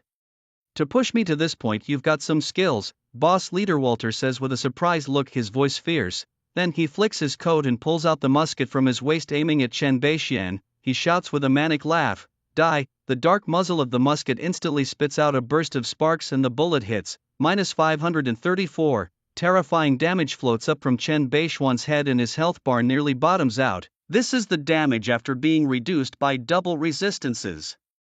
Otherwise, this shot would have dealt around 750 damage, enough to instantly kill most of the rear row professions. If 6 people were raiding the boss, suddenly losing either a damage dealer or a priest would undoubtedly be fatal, but for him, as long as it doesn't kill him instantly, he won't die. Lightning technique.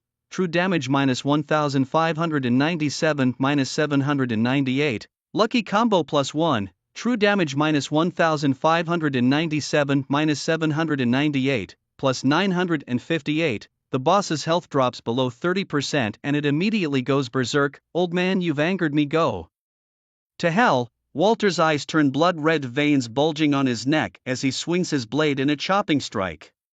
Earth-splitting slash, -592, the berserk attack increases by 50%, bringing the boss's attack to a terrifying 450 points. The damage multiplier for earth-splitting slash is 180%, almost wiping out his health bar. Damage floats up from his head, but Chenbeixian remains calm. The boss's most powerful musket shot has a 15-second cooldown, and now he used earth-splitting slash. The upcoming downtime is enough. He has already won. Lightning technique. True damage -1597, -798. Lucky Combo +1. True damage -1597, -798, plus 958. Before the boss's normal attack lands, Chenbeixian's health is instantly restored, -429, without any surprises. With the final lightning technique falling, the boss crashes to the ground. This can't be. Walter falls reluctantly, bursting into a pile of light. Ding! you have defeated the Black Iron level boss bandit leader Walter LV-15 and gained 4800, 800 plus 500% experience points, silver coins plus 3, you obtain a blue equipment bandit dagger and resilient boots, you obtain green equipment fine steel gauntlets. You obtain white equipment X3, you obtain the skill book Earth Splitting Slash, you obtain the quest item correspondence. With a flood of notifications popping up, Chen Beixian sifts through to check the important ones: resilient boots, level 15 blue rare effect 1, health plus 350 effect 2, agility plus 20 effect 3, control resistance plus 20%, e.g., if stunned for 1 second recover in 8 seconds. Description: crafted from special beast leather, these boots strengthen the wearer's resolve. Bandits dagger, level 15 blue rare effect 1, physical attack plus 160 effect 2, agility plus 25 effect 3, physical attack plus 15%. Description: the personal dagger of the bandit Vort sturdy and exceptionally sharp, the dagger's attributes are quite good, it should fetch a nice price. Chen Beixian discarded all equipment other than the resilient boots at the trading auction house, setting it to auction mode and then ignoring it. The Earth Split Slash, a warrior skill he planned to sell to the one seeking to defy the heavens, so he kept it in his bag for now. Finally, he took out the mission letter and opened it to check. Correspondence, mission item description, contains communications between the bandit Vort and a high official of the City of Radiance, which seem to have not been destroyed yet. City of Radiance. High official. Chen Beixian frowned, sensing a trace of conspiracy.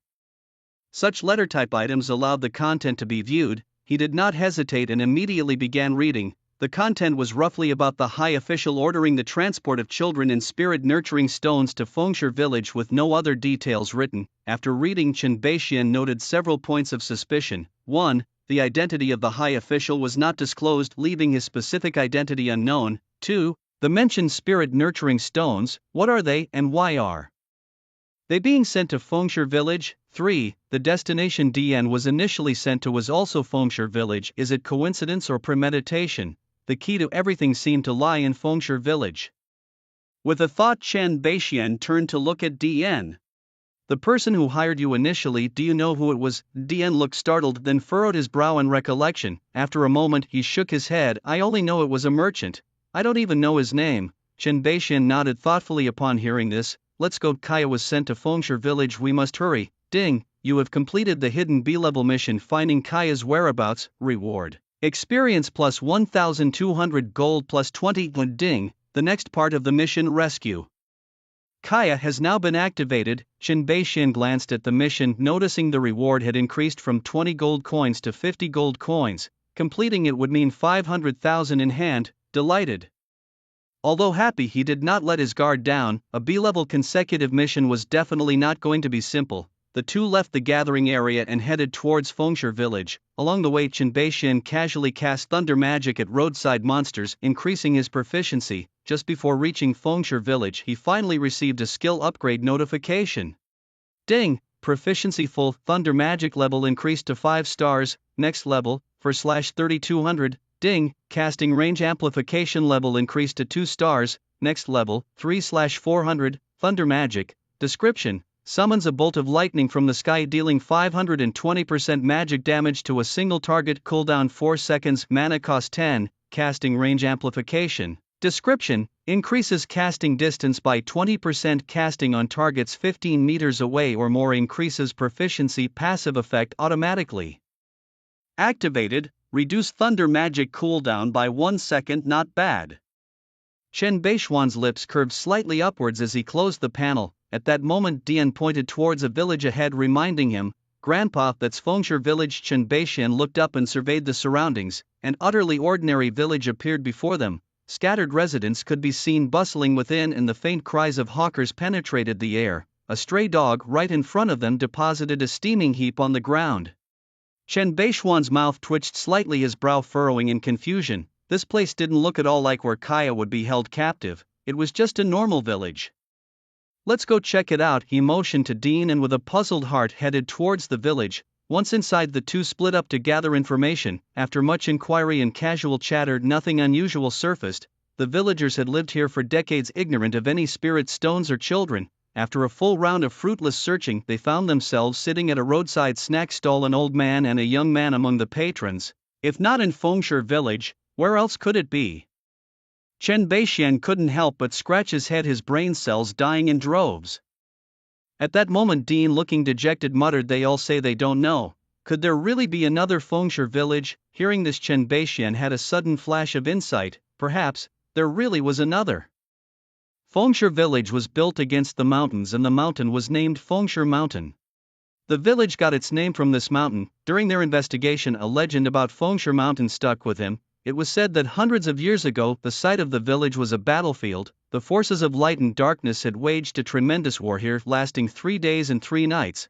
In the end, the light faction emerged victorious, subduing and punishing the captured forces of darkness by confining them to this place, subjecting them to loneliness and torment. Fengshui Mountain itself was the sealing stone set by the light faction to suppress and torment the forces of darkness. However, as time passed, people gradually forgot about this tale. It was only a few decades ago that the village's founders came here and established Fengshui village. The teller of this tale to Chen Beixian was an elderly man who recounted playing on the mountain as a child and encountering a ragged madman. From this madman's stories he came to know of the legend. Whether the story was true or not was now impossible to verify.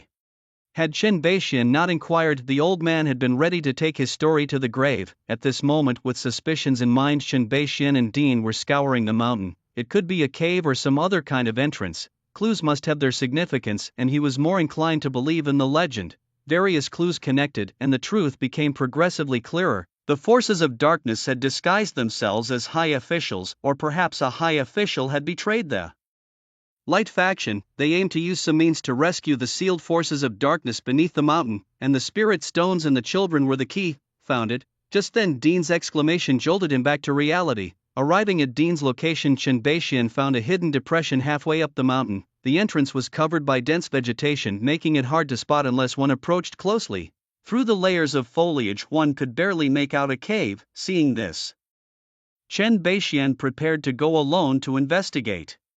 "You stay outside and wait for me. I'll go in and check." "No, I want to go with you. I need to save Kaya." Dean immediately refused. Chen Beixian raised an eyebrow and coldly said, "If you insist on following, then I'll leave now. Choose for yourself whether to save her or not." Dean's face fell, and after realizing the gravity of the situation, he pleaded, "Please, you must save Kaya. I'll stay behind."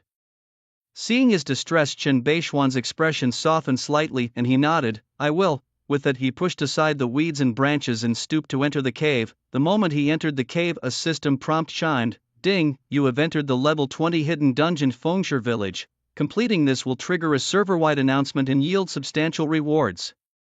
Taking on a level 20 dungeon alone at level 10 was truly a bold move. Looking around, the environment inside the cave was similar yet different from the level 10 dungeon Death Air Cave. There was no foul odor. The air was dry and the temperature was somewhat high. The walls lacked luminous stones, leaving the interior pitch black. "Protective flame," Chen Beixian muttered, releasing a skill to use the flames on his body to light up the surroundings as a source of light. He steadied his mind and began to walk deeper into the cave. Outside the cave, shortly after Chen Beixian had entered, a tattered figure suddenly appeared behind Dean. "Ding, the equipment you listed has been sold, totaling 21 gold, 6 silver and 7 copper. The sudden prompt startled Chen Beixian, who grumbled and turned it off. The narrow passage only allowed the firelight to illuminate so far, and he couldn't help but feel tense. Fortunately, he encountered no monsters along the way and reached the end of the passage without incident. At the end was a white light screen, exceptionally bright yet not blinding, instead giving off a gentle feel. Chen Beixian tentatively reached out his hand and found he could easily pass through it, likely some kind of barrier effective only against those of the dark faction.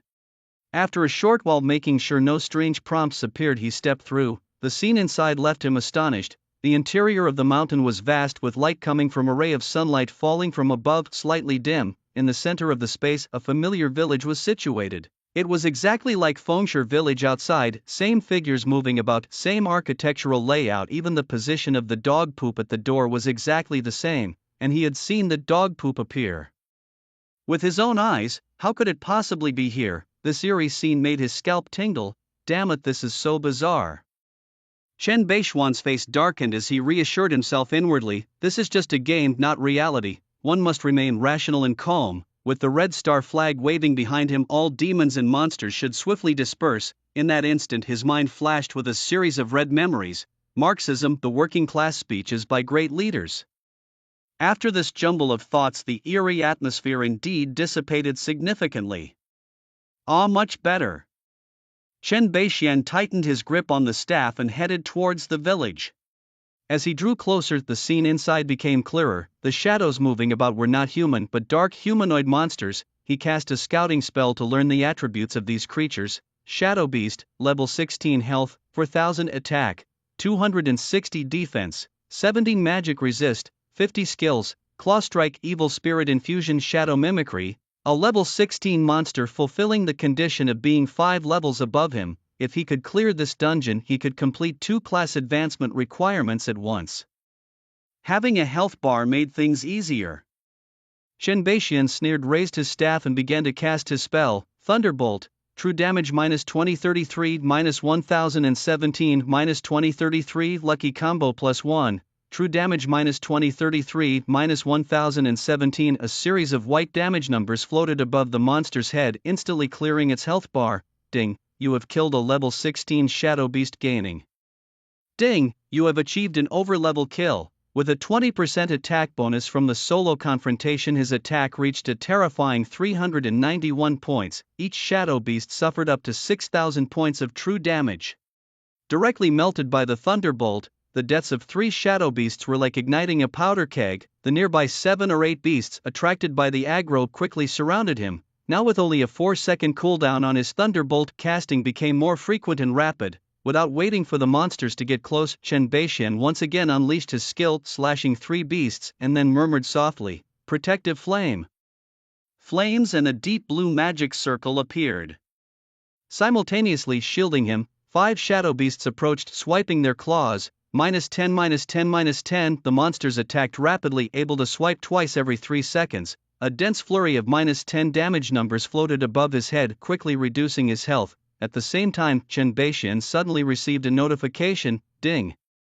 You are affected by Evil Spirit Intrusion, losing 1 point of health per second for 10 seconds, stackable, ding. You are affected by Evil Spirit Intrusion, losing 2 points of health per second. Ding. Evil Spirit damage ignores defense. Please eliminate the monsters quickly and wait for the status to disappear. Continuous health loss. True damage. Stackable. This dungeon primarily tests healing capabilities and focused damage output.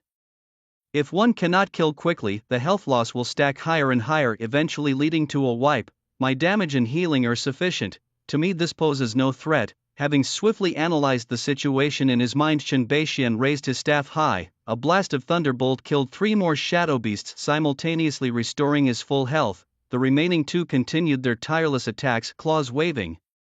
Minus 10, minus 10, minus 10. Ding, you are affected by Evil Spirit Intrusion, losing 26 points of health per second.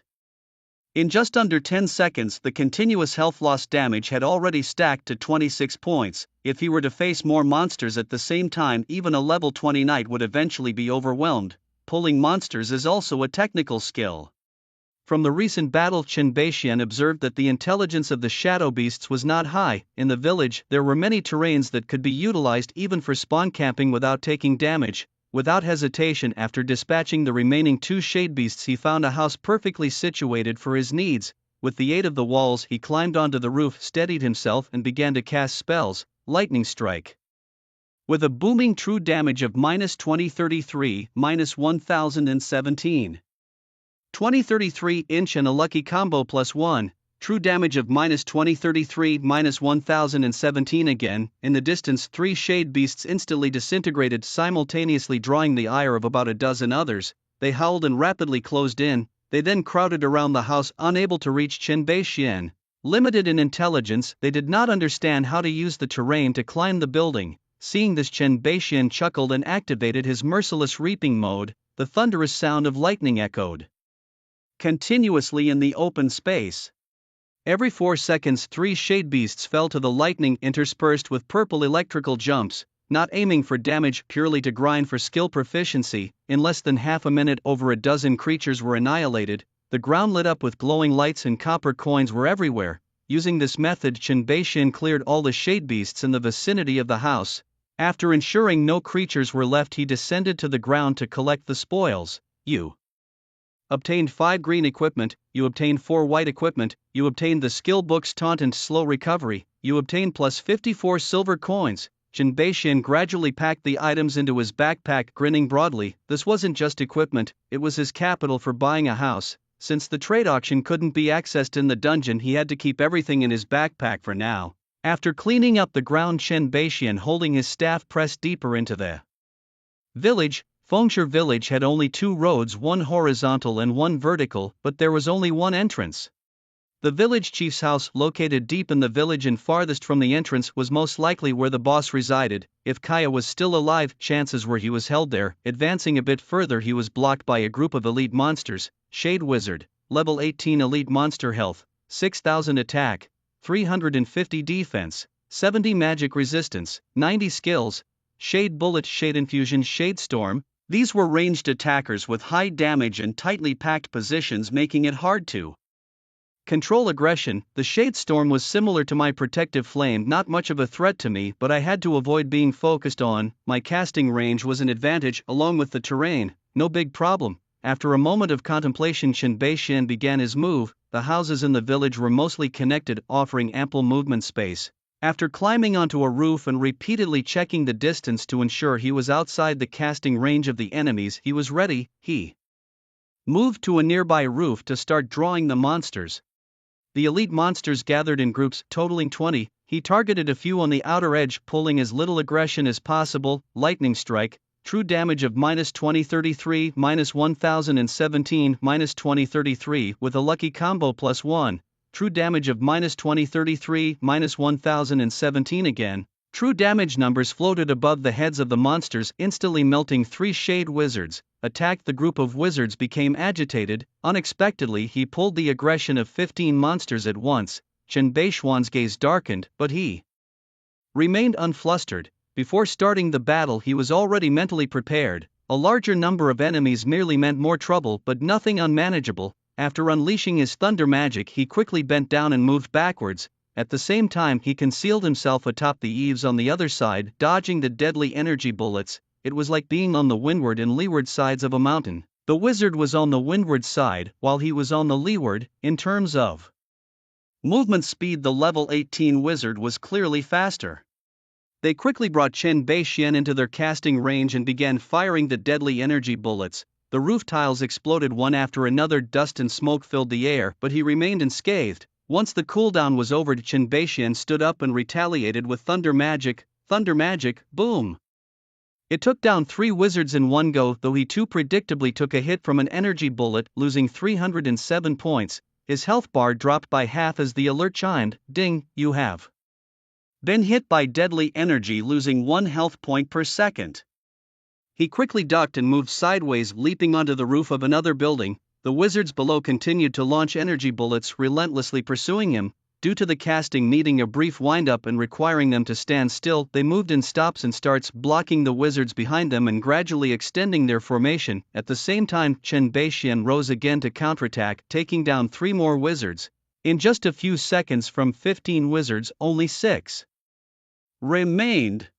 Chen Beishian did not relax despite the reduced number of enemies and continued to follow his plan. After jumping to the roof of another house, he stopped. The 6 wizards below immediately launched an attack with energy bullets, but just as they were about to hit Chen Beishian, he moved, dodging all of them. Miss. The corners of Chen Beishian's mouth lifted slightly as if everything was under his control.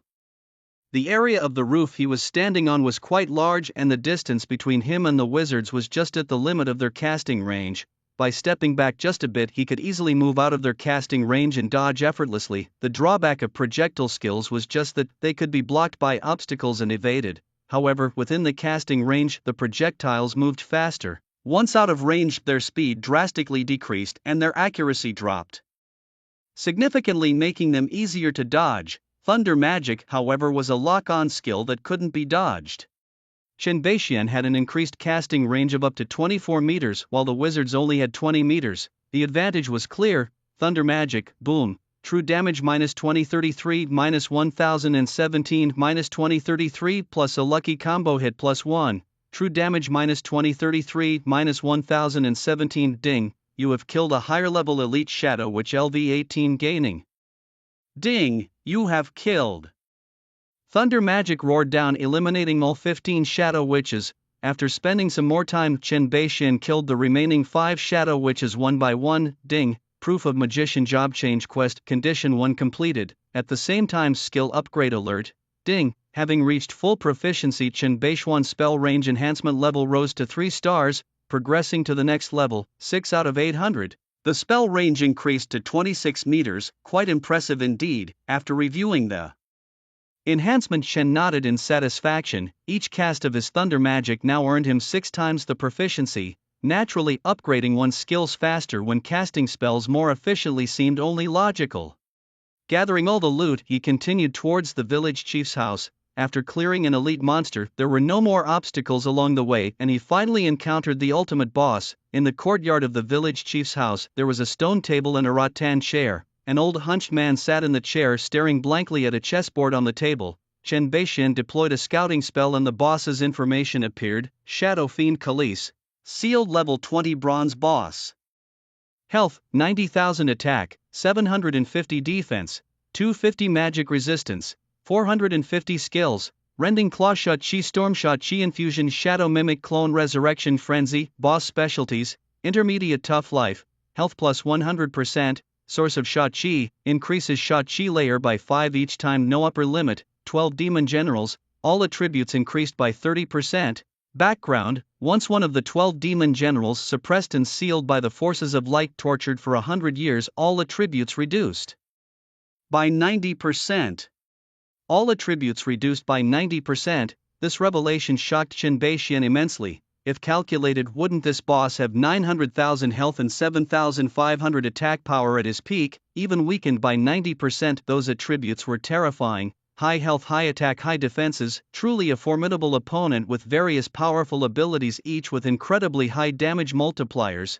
With his current health, he couldn't withstand the damage. There was no chance of victory. How could such an exaggerated boss be set as the final challenge of a level 20 hidden instance? Even level 30 wouldn't be an exaggeration. No, it couldn't be that simple. There must be a way to break through. As Chen Beixin's gaze sharpened, he scanned the surroundings. He suspected there might be special terrain or peculiar mechanisms nearby that could be used to his advantage. Just as he was observing the environment, the boss suddenly spoke. Stop looking, there's nothing around here. Come and sit with me. Khalees's voice was hoarse, like that of an elderly man nearing the end of his days. Chen Beixin then realized that the boss had already lifted his head, his cloudy eyes staring straight at him. Frowning, Chen thought for a moment and did not refuse. He slowly walked over and sat down. Do you play chess? Khalees asked without lifting his head. Chen glanced at the table, his eyebrows raised. Go, Khalees responded. Forget I asked. Not wanting to waste time, and since the opponent was an intelligent type boss, Chen got straight to the point. Where is Kaya? Who? Kaya? Khalees looked confused, clearly unaware of who Kaya was. Seeing this, Chen changed his approach. Where are the children and the stone you received? This time Khalees understood, but suddenly shook his head, laughing to himself. So that's it. You came for those children. What are you laughing about? Are they not here? Chen sensed something was off and asked sternly. Khalees continued to laugh for a while, then suddenly stopped. He looked down at the chessboard with a meaningful expression and said, Let me tell you a story.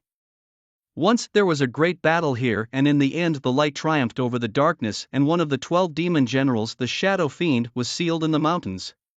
Shadow Fiend possesses a unique ability. Upon being slain, he resurrects at one of his own duplicates. Thus, they chose to suppress him permanently instead of killing him. However, as time passed, the sealing energy began to weaken and they had to find ways to sustain it. Eventually, they sent a knight with special talents to link himself to the seal, which stabilized the situation. But as a cost, the knight could not leave the seal stone mountain, and every so often he needed the blood of a youth and spirit stones to replenish his energy.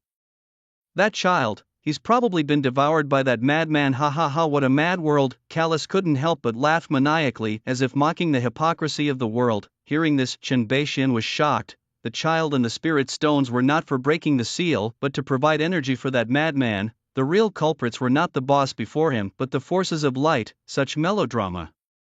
But his worries came true. Kaya is dead, and if Dean finds out, oh no. Dean is in danger. Chen Beixian suddenly realized and sprang to his feet. The Mad Knight couldn't leave Sealstone Mountain, so he must still be there. And Dean was still outside. That's not just 50 gold, that's a life. He must be saved. Just as he was preparing to go back for the rescue, Callus suddenly stopped him. Give up. Even if you go, you're no match for him. Chen Beixian paused, quietly waiting for his next words. Sure enough, Callus slowly stood up, a crooked smile forming his voice hoarse. I do have a way. What way? Chen Beixian's expression instantly returned to normal, calmly looking at him, a stark contrast to his prior urgency. Callus's face froze, falling into silence, this feeling of being schemed against. Shaking off the messy thoughts, he coughed lightly and said, you being able to meet me means your strength is sufficient, and the way is, kill me. Before Chen Beixian could voice his doubts, Callus explained himself. Night Glyn and the seal are integrated. Killing me will automatically break the seal, and Glyn will be severely wounded, if not dead. At that moment I will bless you, helping you defeat him and save your friend. Plus, the reward for killing me is yours to keep, along with an extra piece of epic equipment. How about it? Chen Beixian looked at him with a peculiar expression, unsure of what to say for a moment. Good people live a peaceful life. Huh, what does that mean? To cough. Never mind, I agree. He was joking. This pie falling from the sky, he had no reason to refuse. His expression turned serious again. He stepped back a few steps and raised his staff. Are you ready? Let's start. With a slight smile, Karis opened his arms and signaled, with your attack power it might take a bit more effort. Take my Thunderbolt spell. Take my Thunderbolt spell. A bolt of lightning instantly struck down, booming right on Karis's forehead. True damage minus 2033, minus 1017, lucky combo plus 5. True damage minus 2033, minus 1017, minus 2033. Chen Beixian's luck exploded, miraculously triggering a combo plus 5. 5 consecutive lightning bolts fell non-stop, stunning Karis completely. A single Thunderbolt spell actually took away more than 18,000 of his HP, and it was true damage. Isn't he level 10? How could he have such high damage? Karis recalled what he just said and instantly felt his face burning hot. He thought it would take a long time, but the damage was unexpectedly high. This time he had misjudged. Not only was he shocked, but Chen Beixian himself was also scared. This was the second time he had triggered the lucky 5 combo so far, and the damage was simply explosive. The probability of a 5 combo to him was like winning the lottery. He always felt he was missing something. If anything should be deducted, let it be my son Chen Fan's hair. Thank heavens. Chen Beixian clasped his hands together in his heart, thinking as such. Whether it would work, he didn't know, but what if it did? Wishing doesn't cause a loss. Recollecting his spirit, he continued to cast his attacks. The subsequent Thunderbolt spells returned to normal, each consistently +1, dealing 6,000 damage. The health steadily decreased. Karis also secretly breathed a sigh of relief. If every hit was that high, it would be too outrageous. However, he recalled that when he was level 10 his damage was barely over 3,000. Keep in mind he was one of the 12 demon generals, not lacking in talent. By such comparison, the old man's future achievements might even surpass his own. Seeing that he has no hat, I'll give him one later. Karis thought to himself, considering it an early investment. Just as Chen Beixian was ardently attacking, the old madman on Mount Seal suddenly had a premonition and quickly carried the unconscious Dean towards the cave. His moving speed was extremely fast, almost leaving after images. In just a dozen seconds he arrived at the village and the cave. Seeing Chen Beixian, who was attacking, and Karis's barely remaining health bar, his face changed dramatically. Stop, you can't kill him. He raised the unconscious Dean in his hand, threatening, if you attack again I'll kill him.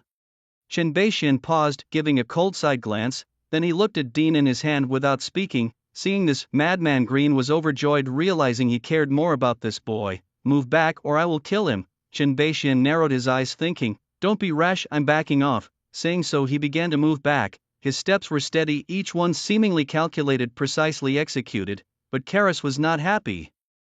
Seeing that he was about to gain freedom, and at the crucial moment it all stopped. Who could stand this? Kill me, just kill me. If you kill me, he won't have the strength to harm the boy. Calrus roared, wanting to give chase, but was forcefully pushed back into his chair by a blinding white light from the Madman Green's hand. He was one with the seal, naturally possessing means to suppress Calrus. Chen Beixian glanced at Calrus with a meaningful look. I'm sorry, I must protect the child, he said. Calrus, catching his gaze, seemed to understand something. Suddenly, Pretending to be unwilling, he loudly chanted an unintelligible magic spell, the tone filthy even to the ears. Ha ha ha, Calrus, give up your delusions. You will be imprisoned here forever, do you understand? Forever. Madman Green laughed maniacally, very satisfied with Chen Beishuan's timely compliance. At this moment Chen Beixian had retreated to 25 meters away from Calrus and stopped. His gaze was icy as he spoke solemnly. I have stepped back, now let the child go. I will release the child, but... A murderous intent flashed in Madman Green's eyes as he sneered madly, into my stomach, die. He threw aside Dean, his figure blurred, and he charged rapidly towards Chen Beixian. A mere level 10 trash, one punch was all he needed to crush him. A mage's casting range was 20 meters. Even if the opponent regretted and tried to attack Calrus, it was too late. With his speed he could kill him before that. He almost saw the old man explode under his punch, but as Green rapidly approached Chen Beishuan's lips curved slightly, he gently lifted the staff of the undead in his hand and firmly uttered 3 words, lightning spell. Thunder roared, disregarding it. Green's face was fierce. Just a dying struggle. But before he could finish his sentence he suddenly spat out a mouthful of blood. His eyes widened in disbelief as he looked at Chen Beixian. His internal power and life force were rapidly draining. His swiftly moving figure suddenly halted, then rolled out with the momentum ending right at Chen Beishuan's feet. Green curled up in pain, coughing up pools of blood. Chen Beixian looked at him coldly, then quickly walked over to Calrus. Calrus's health bar was empty, but his face showed a hint of relief and excitement. He was free. Seeing Chen Beixian approaching, he immediately understood his intention. Using the last of his strength, he shot a golden light into Chen Beishuan's body. You must kill him for me, this is my thank you. After these final words Calrus collapsed with a loud thud, then his body exploded into a burst of light among which 2 purple beams were particularly prominent. Meanwhile a flood of system notifications erupted, but he had no time to check them. Another boss awaited him and time was pressing. He abruptly turned around, throwing a scout at the rising Green. Light Paladin Green, severely wounded, level 20 bronze boss, health 110,000, attack 550 defense, 740 magic resist, 850 skills, shield strike group taunt, light judgment, light domain berserk, boss specialty, mid-level tough life, health plus 100%, power of light, damage reduction plus 15%, blessing of the light faction, all attributes increased by 20%, introduction, due to the backlash of the seal the Knight of Light is severely injured with all attributes decreased by 90%, demoted to bronze level. It's uncertain how effective the blessing from Khalees will be. Chen Beishuan's gaze sharpens and he immediately checks the status bar for the blessing buff. Blessing of the Shadow Demon, golden buff effect, aggregates the power of the Shadow Demon's attributes, health plus 90,000, magic attack plus 750, defense plus 250, magic resistance plus 450, lasting 10 minutes. This is more than enough. After seeing the effects, Chen Beixian feels reassured. With such a powerful buff, if he still can't win, he might as well crash into a block of stinky tofu. Who needs skills when you can just brute force it? Grin struggles to his feet, his eyes blood red and his face ferocious. The look he gives Chen Beixian is filled with sheer hatred. What have you done? To kill Khalees right in front of him, it's a disgrace. All his efforts for the past 100 years gone in vain, and now he has only one thought, to kill this old man. Die! Grin shouts in a frenzy, charging at Chen Beixian. His sword and shield had long since vanished over the centuries, so now he can only attack with his bare fists. Seeing this, Chen Beixian chuckles somewhat expectantly, raising his staff. Take this thunderbolt. True damage minus 5,595, minus 2,798, lucky combo plus 1. True damage minus 5,595, minus 2,798, accumulating over 16,000 points of damage. Grin's health bar drops significantly. Meanwhile, Grin manages to get close enough to land a punch on Chen Beixian. Thump, 265, a negligible amount of damage floats up, barely making a dent in the health bar. Didn't you eat? Put some effort into it. Chen Beixian taunts, his staff skull lighting up as he launches a barrage of skills: protective flame, chain lightning, thunderbolt. Grin's health bar steadily decreases until at 50% he finally unleashes his ultimate move, Judgment of Light. Suddenly a holy light descends from the sky, striking Chen Beixian, minus 1,712. 4-digit damage floats above his head, his health bar drops slightly. Grin has gone mad, relentlessly attacking with his fists. Chen Beishuan's eyes are icy cold, showing no mercy or pretense. Quickly defeating him and grabbing the reward is the priority. With the blessings, Chen Beishuan completely dominates Grin, unable to stir any trouble. Soon, the boss's health drops below 30%, triggering his berserk mode, but it's utterly useless. Eventually, Grin collapses in madness, his eyes wide open in death. With a loud bang, the ground bursts into a dazzling display of light. Only then does Chen Beishuan have the time to check the system message. Ding! You have completed the first kill of Shadow Demon Khalees, about to announce server-wide. Do you wish to hide your name? Ding! Congratulations on clearing the level 20 hidden dungeon. Seal Stone Village, about to announce server-wide. Do you wish to hide your name? No. Chen Beishuan frowns and selects no for all. The moment he makes his choice, the server channel shakes. Server-wide announcement. Congratulations to player Old Man Chen for completing the first kill of the bronze level boss Shadow Demon Khalees. This announcement is made in hopes that it inspires all players to continue striving. Server announcement. Congratulations to player Old Man Chen for being the first to clear the level 20 hidden dungeon Fengshe Village. We hereby announce this and hope all players will continue to strive for greatness. Server announcement. The level 20 hidden dungeon Fengshe Village is now fully open. Players can freely form teams to explore this new challenge. Coordinates XXXX. Novice Village Level 8 area. Lu Ziming and his friends, faces full of shock, watched the server-wide announcement. No way can the old man not be so fierce. We haven't even entered the level 10 dungeon yet. He really doesn't leave any opportunities for us. Let's hurry and level up. With the old man around, we don't have to worry about equipment. The problem is the gear Old Man Chen gives is too advanced. The equipment in my bag hasn't even reached the required level to wear yet. The group fell silent upon hearing this. After a while, Lu Ziming, holding back his frustration, exclaimed, "Level up. No matter what, we have to wear that equipment. It's too embarrassing to just follow behind and pick up leftovers. Level up, level up." The group stopped talking and focused on grinding monsters. When the gap was small, they thought about catching up, but when the gap became too large, their goal changed. They would be satisfied just to keep up with the equipment level Old Man Chen provided. The War God Guild and Blood Moon Guild were equally shocked by the server announcement. Beyond shock, there was deep regret. If they had decisively supported Chen Beishuan at the beginning, it would have been like sending charcoal in snowy weather, a great opportunity to make a good connection. But now, whatever they did, it was merely gilding the lily with significantly diminished effect. King Qin, once there was an opportunity right in front of me and I didn't cherish it. Heaven. Having witnessed Chen Beishuan's value once again, the two leaders secretly resolved to befriend him. Even if it's just gilding the lily, they must add to it forcefully. Whatever it takes, they must cling to this powerful ally. Both guild leaders sent messages to Chen Beishuan to congratulate him. Level 10 hidden dungeon, the Cave of the Dead. A middle-aged man bathed in holy light, surrounded by a horde of rotting giant rats nibbling at him. His health bar danced back and forth quite thrillingly. He furrowed his brow, waved his staff and muttered softly, "Group healing spell, whoosh, -400, -400, -400." The holy light that was supposed to heal enveloped the rats, but astonishingly it caused dense clusters of damage numbers to float up. This was all thanks to his S-rank talent Yin Yang Reversal, which could turn healing skills into damage skills, increasing damage by 100%. Damage skills turned into healing skills, healing amount increased by 100%. He was the number 2 ranked priest super daddy healer. After clearing the surrounding rats, he looked at the server announcement and fell silent.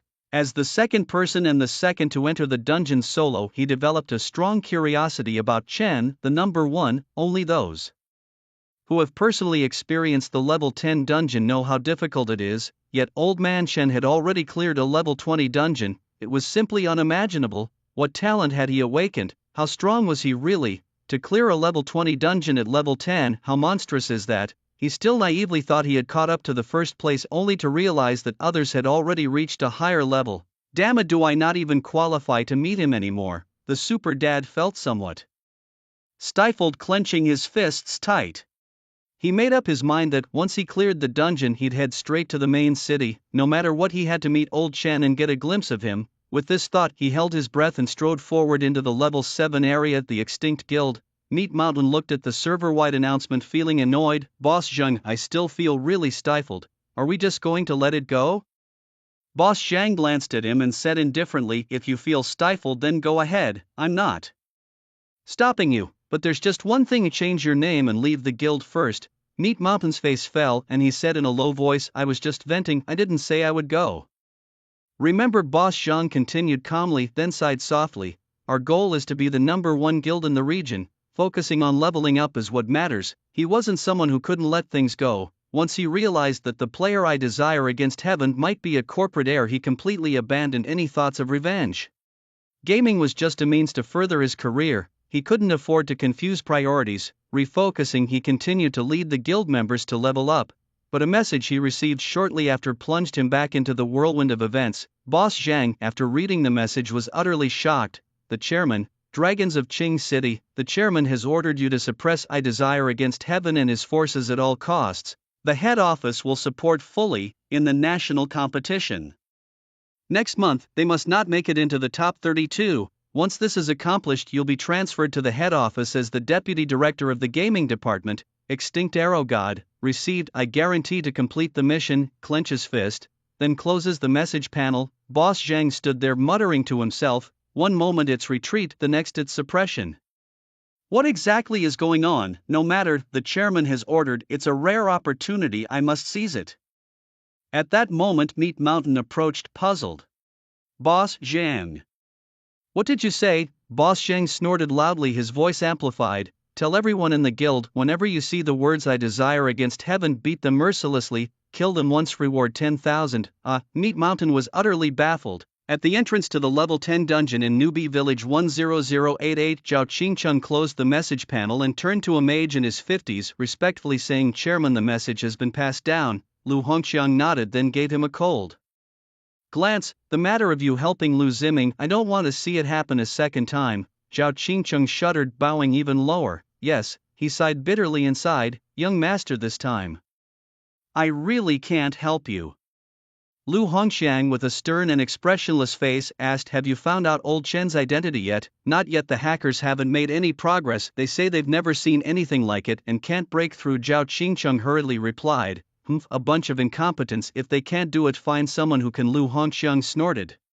"Yes," Zhao Qingcheng replied with a bow, though feeling somewhat helpless inside. These were hackers ranked top 5 in the world. If they weren't good enough, then who was? Of course these thoughts he kept to himself. "Someone who can clear a level 20 dungeon at level 10. We must recruit such a talent. Find his real address as soon as possible," Lu Hongqiang commanded, then turned and walked into the dungeon with his team. Zhao Qingcheng stood there, his face full of worry. Finding a needle in the ocean indeed. Chen Beixian was oblivious to the fact that he had been targeted, and at that moment he was grinning as he sorted through his loot. "Ding, you have defeated the bronze level boss Shadow Demon Callus, achieving a first kill, rewarded with 20 free attribute points, a class specific skill book, 10 gold coins, and the title, Peerless Rider." "Ding. Congratulations on your first completion of the level 20. Hidden Dungeon Sealed Stone Village, rewarded with 20 free attribute points and epic pet egg, 20 gold coins, and the title, Lonely Hero. You have defeated the level 20 bronze boss Shadow Demon Callus, achieving. You have defeated the level 20 bronze boss Light Knight Tugilin, achieving. Ding, conditions 2, 3, and 4 for the Chaos Mage job change quest have been completed. Ding. Congratulations on your successful job change to the dazzling unique hidden profession Chaos Mage. Ding, you have obtained the job-specific skills Chaos Power, Chaos Body, and Phase into Void. Your level has increased to 11, gaining 3 free attribute points. Ding. With the grant of phrases and activation of talents, you receive an enhancement from a golden phrase and a flood of notifications. Dazzle Chen Beishuan's eyes. After a quick glance, he began to pick up items dropped by the bosses. You have obtained a purple gear, the Arcane Wizard Hat, Shadow Demon Ring, and Heart of Steel. You have obtained blue gear, the Holy Light War Boots, Holy Light Armor, and Spirit Guardian Gloves. You have obtained 3 green gears. You have obtained 5 white gears. You have obtained the skill books Light Judgment and Illusion Split.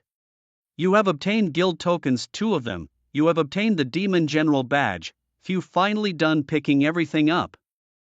Chen Beixian straightened his back and heaved a sigh of relief. 2 first completion rewards, plus 2 bronze level bosses. There were so many items he hardly knew where to start. First came the equipment, Arcane Wizard Hat, level 20 purple epic, effect 1, health plus 700, effect 2, intelligence plus 25, effect 3, reduce skill cooldown by 20%, description. A must-have hat for great wizards, infused with the power of mysterious arcane mysteries. Shadow Demon Ring, level 20 purple epic effect 1, magic.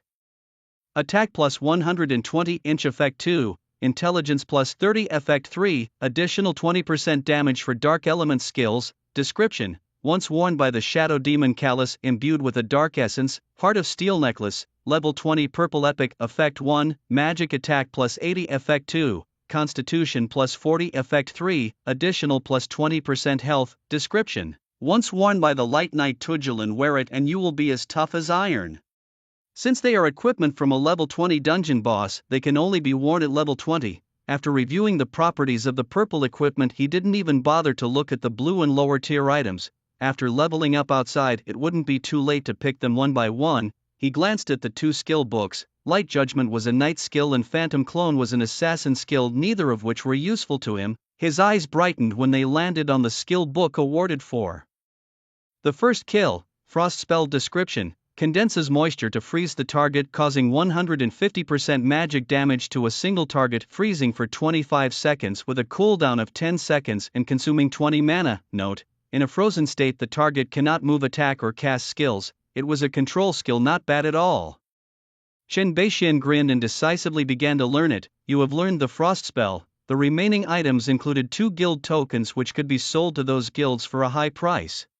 The description of the Demon General badge was very vague and its use unknown. After pondering it for a while without a clue, he simply threw it back into his bag and ignored it. He invested all 43 free attribute points into intelligence, then opened his character panel. Nickname: Old Chen, level 11, 0/1400, profession: Chaos Mage, dazzling grade, talent, SSS grade attributes: Strength 10, Agility 15, Intelligence 144, Constitution 25, Charm 1, Luck 1, Health 825, Constitution times Profession.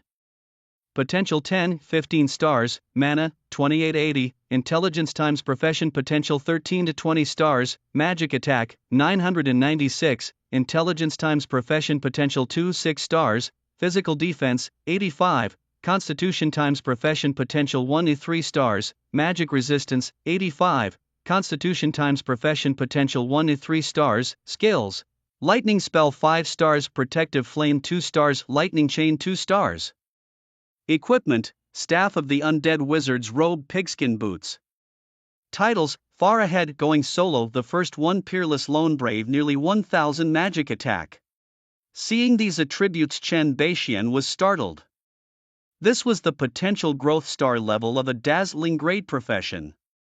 Chen Beixian's breathing quickened, deeply shocked. The attack potential was as high as 6 stars, with every point of intelligence converting into 6 points of attack power. He remembered that the Necromancer had an attack potential of 5 stars, hidden professions 4 points, and ordinary professions probably only 3 points. Other attribute potentials had also increased considerably. And this was just the basic attribute enhancement. He hadn't even checked the professional skills yet. Chen Beixian clicked on the profession, revealing 3 exclusive professional skills. Every 50 levels, there is a qualitative leap and attributes and skills will change. Power of Chaos, exclusive passive. Description: your skills possess the power to create worlds. All skill-based damage increases by 200%. Each star plus 50% extra effects appear at 5 stars. Body of Chaos, exclusive passive. Description: your body has the capacity to bear all things. Damage reduction plus 20%. Each star plus 5% extra effects appear at 5 stars. Escape into the Void, exclusive skill. Description: upon use, allows you to move into the void, becoming invincible during this time, unable to attack, untargetable, lasts 1 second, cooldown 30 seconds, mana cost 50. Note: every 10 levels, the profession exclusive skill increases by 1 star, and every 10 levels, a new exclusive skill is acquired. Highlighted: the new exclusive skills become stronger later on. All skills damage increased by 200% with continuous upgrades. Damage reduction. Invincibility. A dazzling grade hidden profession, truly as terrifying as ever. Chen Beixian smacked his lips, already at a loss for words. Perhaps only those 3 words could represent his feelings at the moment. Who else? The number freak? Truly delightful. After a brief thrill, he opened the 2 new titles he had just acquired. Peerless Rider, a proof of the first kill of a bronze level boss with a plus 150% equipment drop rate. Lone Hero, a proof of solo clearing a level 20 hidden dungeon, no team entry allowed. Monster attack power plus 30%. These titles would boost his magic attack by 50% in future dungeons, very practical titles indeed. Chen Beixian closed the interface and casually opened the newly acquired golden description, effect amplification, gold quality effect, special effects duration increased by 200% including but not limited to, freezing, continuous damage, invincibility, various buffs, immobilization. This description, perfectly suited for his freezing spell. After reading it, Chen Beixian's eyes lit up and he made his decision. He had considered applying it to his Void Escape skill to extend the invincibility duration, but after careful consideration he concluded that the freezing spell was more appropriate. 1 second of invincibility was enough to handle most crises. What he needed now was more control. A 25-second freezing spell turning into 75 seconds could allow him to cast Thunder Spell one more time. Perhaps another Thunder Spell could turn the tide and play a crucial role. 75 seconds of immobility, just thinking about it was terrifying, and it would be an amazing skill in player combat. No wrong, he wouldn't need it in player combat, pure damage would do the job. Chen Beixian stroked his chin, thinking to himself. Coming back to reality after tallying his gains, all that was left was the epic level pet egg. Pet egg, epic level, a mysterious pet egg. What hatches is entirely up to luck. Note: after level 20 you can go to the pet shop in the main city for identification, which can then be hatched. Chen Beixian, at this moment he felt the game's deep malevolence towards him. Couldn't it just hatch directly, or must it rely on luck? Well, it can't be opened until level 20 anyway, so he would deal with it later. He stuffed the pet egg back into his backpack and looked around, finding Dean unconscious. Wake up, it's all over, time to go. As he pushed Dean continuously, Dean slowly came to his senses. Still groggy, he touched the back of his head and grimaced in pain. Ouch, that hurts. But soon he came around and, with a panicked expression, grabbed Chen Beixian to ask, "Grandpa, where's Kaya? Where is he, Kaya?" Chen Beixian's expression turned troubled, and he couldn't help but scratch his head. What happened to him? Isn't he here? Grandpa, please tell me. Under Dean's persistent questioning, he took a deep breath. With a serious expression he said, "Kaya is no longer here." Hearing this, Dean stood as if struck by lightning, frozen in place, his eyes widened in disbelief, shaking his head absent-mindedly while muttering to himself, "No. It can't be. How could Kaya be dead? I just saw him a few days ago.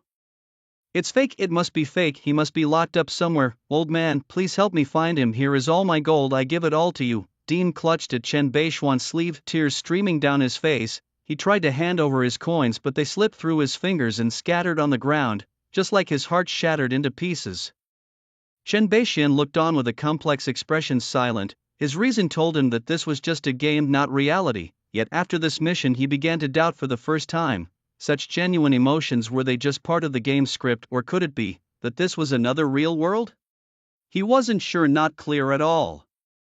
If one day someone told him that everything in the game was real, he would likely believe it. After all, if things like transversing dimensions could happen, what else couldn't be believed? While he pondered, Dean gradually accepted the reality. Observing the scene before him and looking at the two bodies, he remained silent for a long time. Quietly he picked up all the coins, handed them to Chen Beixian, and then left without a word. Ding! You have completed the Level B hidden mission.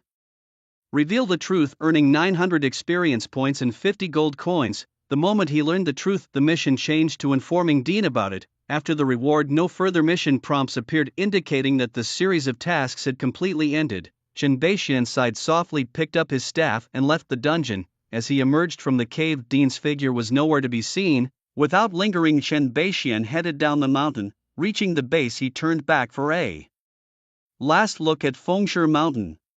The Knight of Light Turan would never have imagined he would become a cannibalistic madman. When the village elder met him as a child, perhaps he had not yet lost his mind. The end of the story always brings a sigh, but fortunately his trip had been very profitable. If he had to describe it in one word, it would be jackpot. Leveling up now.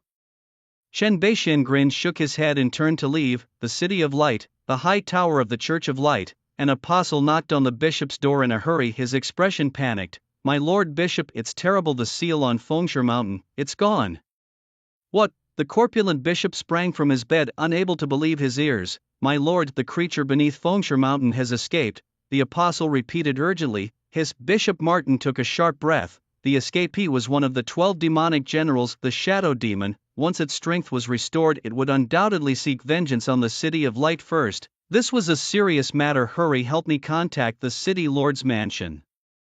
Never mind, I'll go myself. With a grave expression, Martin got out of bed, donned his robe, and hurried away.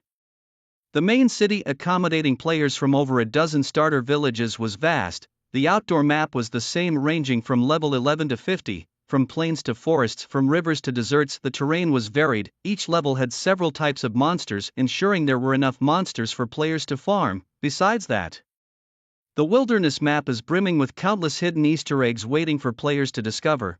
To fully explore the main city map would take more than just one night, it's that expansive. In the level 17 area known as the Stone Forest, Chen Beixian sits atop a large rock, discarding surplus equipment into the auction house. This particular mission has netted him nearly 122 gold coins, a portion of which came from selling equipment, making a whopping 122 million from a single mission is no small feat, and he's not done yet. He still has valuable items left to sell, namely the guild token.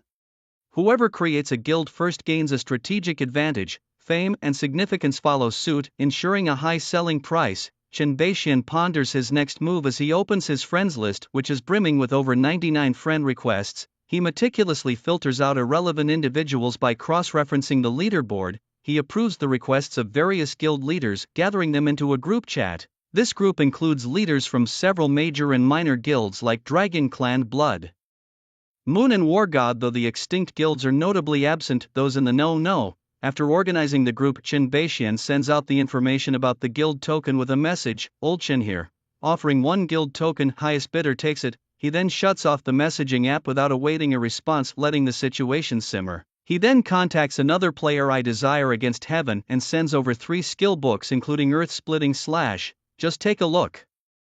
Text sold Chen. Chen Beixian increasingly believes that the smartest way to price something is to let the buyer make the first offer. This approach often causes the buyer anxiety about offending the seller by offering too low a price, potentially leading them to offer a higher price. But this only works if the seller is strong enough that they truly cannot be offended, or if the product is a monopoly like a unique scorpion dung. Clearly, Chen Beixian fits both criteria. His equipment is always at the forefront. An advantageous cycle. Ding, a notification sounds. I Desire Against Heaven has transferred 300,000 to your bank account. A delightful tone pulls his thoughts back to reality. He promptly sends over the guild token. Need this? He messages. I Desire Against Heaven replies in awe, damn, you even got this rare item. I definitely want it. Name your price. Seeing this, Chen Beixian doesn't rush his reply. Instead, he returns to the newly formed guild leaders group chat. By now the chat is in uproar, with guild leaders clamoring and the scene turning chaotic. Bloodmoon's Sanctian exclaims, "It's actually a guild token. Brother Chen is really lucky. I'll offer 500,000, sell it to me." War God's Qin Wang retorts, "I'll give 1 million. Sanctian, stop embarrassing yourself. Don't say you're from the same newbie village as me." Supreme Shrimp chimes in mockingly, "Seriously, you guys think you can get a guild token for 1 million? Dream on," he declares. "I offer 2 million. Are you guys in or not?" War God Qin Wang taunted. "Which newbie village are you from?" Not giving face. "Huh, wait till we get to the main city, I'll take you down," Prideful Shrimp retorted playfully, "Oh so scared. Come on, bring it on." Dragon Clan Ching Ching chimed in, "I'll take the token for 5 million. Prideful Shrimp exclaimed, 5 million? Are you out of your mind? War God Qin Wang sneered, "Just because you can't afford it doesn't mean others can't. If you can outbid me." Prideful Shrimp replied nonchalantly, "Whether I raise the bid or not doesn't matter, as long as it's higher than yours, that's what counts." Snow Wolf Night Owl then declared, 6 million. "We Snow Wolves will take it." The conversation abruptly stopped there. No further updates. Clearly, the sky-high price of 6 million had exceeded most people's expectations. Surprisingly, Dragon Clan Ching Ching didn't make another offer, which puzzled Chen Beixian. Both the Dragon Clan and Snow Wolves were top-ranked teams. Logically, neither should yield to the other. Yet, once Snow Wolves made their offer, Dragon Clan simply backed down. It didn't seem like they lacked that 1 million. Rather, it felt like apprehension, or perhaps a deliberate concession. After pondering for a long while without reaching a conclusion, Chen Beixian decided to let it go. After all, it was all profit for him. Snow Wolf Night Owl proposed to meet in the City of Glory to make the exchange, likely fearing Chen might run off with the money. Afterwards, Chen was contacted by I Desire Against Heaven. Old Man Chen informed another guild token sold for 6 million, you give 4 million. There's another one, Old Man Chen confirmed, yeah, only 2 were dropped. Ding, I Desire Against Heaven transferred 6 million to you, automatically deposited into your bank account. Old Man Chen questioned, we agreed on 4 million, why did you send 6 million? I Desire Against Heaven replied, I can't take advantage of you, sir, and I need your help with a mission, consider it your hiring fee. Fair enough, I was just about to head to the City of Glory to deliver some items. Have you all entered the main city? I Desire Against Heaven responded, almost there, on our way to the teleportation formation. Hey, with the money in hand, I can buy a house tomorrow. Chen Beixian grinned broadly, hastily closed the message panel and started heading back. Meanwhile, in the City of Glory, the core team of 6 from the Snow Wolf Guild, all level 10, had entered the main city. 4 members spread out to explore the city, while Snow Wolf, Night Owl and Snow Wolf Bone stayed put, waiting to meet Old Man Chen. Night Owl, a determined and rugged assassin, his gaze sharp as a blade. Bone, a stalwart knight, his muscular frame bulging, his buzz cut giving him the look of a muscular monk exuding reliability. Captain, do you think Old Man Chen will agree? Bone suddenly spoke. Night Owl shook his head, hard to say. Someone tried to bribe him with 10 million and he didn't bite. He marches to his own drum, but regardless we have to try. He's too important to us. Bone nodded in agreement. Their mission, assigned from above, was to build a top-tier guild and strategize early. It was said to involve an economic war between nations of great significance. They couldn't afford any slip-ups. Old Man Chen's rise had caught the attention of the higher-ups on the first date, specially commissioning them to make contact. The national server of Myriad Realms had 5 major regions across the country. They were fortuitously in the same northern region as Old Man Chen. The task naturally fell upon them. They indeed needed the guild token, but 6 million was more than they were willing to spend. What Snow Wolf valued more was the opportunity to connect with Old Man Chen, to express goodwill and sincerity, especially after today when Old Man Chen remarkably soloed a level 20 hidden dungeon at level 10. The higher-ups valued him even more. If they could recruit or befriend him, it would be all gain and no loss. Someone is coming, it's Old Man Chen. Night Owl's eyes lit up, he quickly alerted everyone. Chen Beixian arrived at the agreed location on time. From a distance he saw 2 players headed by Snow Wolf standing there. With crew cuts and straight postures, they exuded a tough demeanor. This aura, this attire.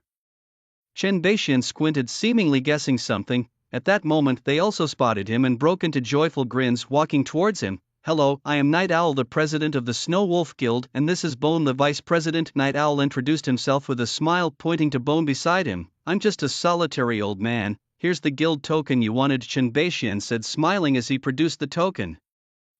Okay, I'll transfer the money now. Night Owl had hoped to chat and foster a closer relationship, but didn't expect Old Man Chen to be so straightforward. Ding, Snow Wolf. Night Owl has transferred 6 million to you, which has been automatically deposited into your bank account. Upon receiving the message, Chen Beixian grinned. The rent money is secured, received. If there's nothing else, I'll be leaving now. Seeing him about to leave, Night Owl hastily stopped him and got straight to the point. Mr. Chen, I would like to invite you to join our guild. Would you be interested? The benefits would definitely satisfy you. Chen Beixian, who had his back to them, smiled at the offer but turned around with an apologetic expression. I'm sorry, I'm used to being free and don't want to join a guild right now. However, he paused, then smiled, we can be friends and I can give you priority in selling any items I find. Night Owl's eyes brightened at this, and he laughed heartily. Deal, let's agree on that. The two struck a deal with a handshake, exchanged pleasantries, and then went their separate ways.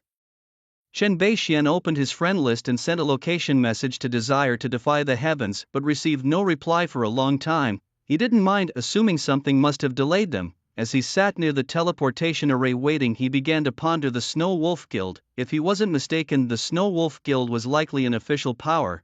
People with military backgrounds have a special aura and ingrained habits that are easy to identify. This explained why the Dragon Clan ceased their bidding after Snow Wolf made their offer. The status of who could afford to provoke whom was clear. With the player base and financial flow of Myriad Realms and the game being operated by multiple countries, it was only a matter of time before officials entered the game, not to mention that there will be national wars and a world server later on. Of course he didn't care about these details, he had only read about them on the official website. Now that his financial issues were resolved, life would immediately improve once he bought the house tomorrow. making tens of millions in one night. His fortune was only going to increase. The remaining issue was his personal safety. As his fame grew, it was inevitable that his real identity would be investigated. If he could establish a connection with the officials, it would undoubtedly reduce a lot of trouble. He hadn't made a stance yet simply because he was unsure of the officials' attitude. Rashly exposing his identity and being controlled and exploited as a worker would spell disaster. Furthermore, he wanted to leverage the officials' power to resolve a custody issue, or more precisely, the issue of evidence regarding Chen Fan sending away his daughter. However, he soon dismissed this thought. Such matters were inappropriate for officials to intervene in, and they likely wouldn't help. After correcting his thoughts, he quickly thought of another solution. As the saying goes, money talks. With enough money, anything could be arranged. A complete plan gradually took shape, and the corners of Chen Beishuan's mouth turned upwards. Beep beep. At that moment, Ayuni Tian replied to the message. Ayuni Tian, there was a bit of an issue. Didn't see it before we've arrived. Where are you? Chen Beishian turned off the panel and stood up, waving at several people inside the teleportation array. I'm here. When Lu Ziming saw Chen Beishian, he approached with his people. As they got closer, Chen Beishian noticed that Ayuni Tian's team of 6 was now down to 5, and each person had a hint of anger on their face. What happened? He asked with a slight frown. Lu Ziming didn't intend to hide it, saying somewhat angrily, the extinct guild blocked us outside the newbie village from using the teleportation array. Then we fought. Thanks to the equipment and skill books you gave us last time and Xiao Chang's rearguard action, we were able to make it to the main city. He sighed somewhat helplessly. It's just a pity Xiao Chang got killed and dropped to level 9. With the extinct guild lurking outside the newbie village, it will be hard to reach the main city anytime soon. Chen Beishian was puzzled. Didn't the extinct guild retreat yesterday? Why did they suddenly strike? Lu Ziming hesitated for a moment, then, as if making up his mind, he confessed, well, to be honest with you, my name is Lu Ziming, the son of Lu Hongxiang, the chairman of Xingji Group. They must be acting under my father's orders to suppress me. Chen Beishuan's eyebrows furrowed, catching the key information. The extinct guild is backed by Xingji Group. Lu Ziming seemed not to have expected him to ask this. His breath hitched slightly before returning to normal. Yes, I made a bet with my father. In the national competition half a month from now, if my team makes it into the top 32, he will no longer interfere with me, otherwise I will have to enter the company and take over the family business. Understood the gist of it, Chen Beishian muttered to himself. What did you say, sir? It's not important. Continue. He coughed lightly, gesturing with his hand to proceed. Lu Ziming scratched his head, confused. Where was I? Never mind, I guess that's pretty much everything. His expression suddenly turned pleading, his eyes brimming with tears as he looked at Chen Beishian. Please, you must help me. Whether I can gain my freedom depends entirely on you. Lu Ziming clutched at his sleeves, his nose running and tears flowing. His tears were about to stain the sleeve. Chen Beishuan's eyelid twitched as he suddenly withdrew his arm. Smiling, he persuaded, I think taking over the family business, after the deed is done, $1 billion will be handed over. Chen Beishian, I think taking over the family business is actually quite dull. Freedom is priced much higher after all, don't you think so? Lu Ziming's eyes lit up, wiping away his snot and tears. Then, excitedly grabbing Chen Beishuan's hand, he shook it vigorously. You truly understand me, sir. It's settled then, and thanks in advance. Don't worry, I'll definitely help you, Chen Beishian said, patting him on the shoulder with a laugh, like a pair of foxes. They tacitly avoided the topic of money. What's money compared to friendship, which is priceless? After reaching an agreement, Lu Ziming needed his help with a job transition task. However, he had to visit the Adventurers Guild first to create a guild. Some teammates were also going to receive their job transition tasks, so they decided to split up temporarily. Chen Beishian wasn't planning on idling away either. He prepared to go outside the city to farm some wild monsters. Dealing with the extinct guild was essentially dealing with Boss Zhang and Chen Fan, and possibly making an extra $1 billion on the side. Such opportunities were hard to come by. How could he refuse? Once outside the city, several level 10 elite players from various guilds had begun farming monsters. The majority of players were still struggling in the newbie village, averaging around level 9. He ignored these players, heading directly to the level 12 area. This place wasn't far from the main city, convenient for later joining Lu Ziming to undertake the task.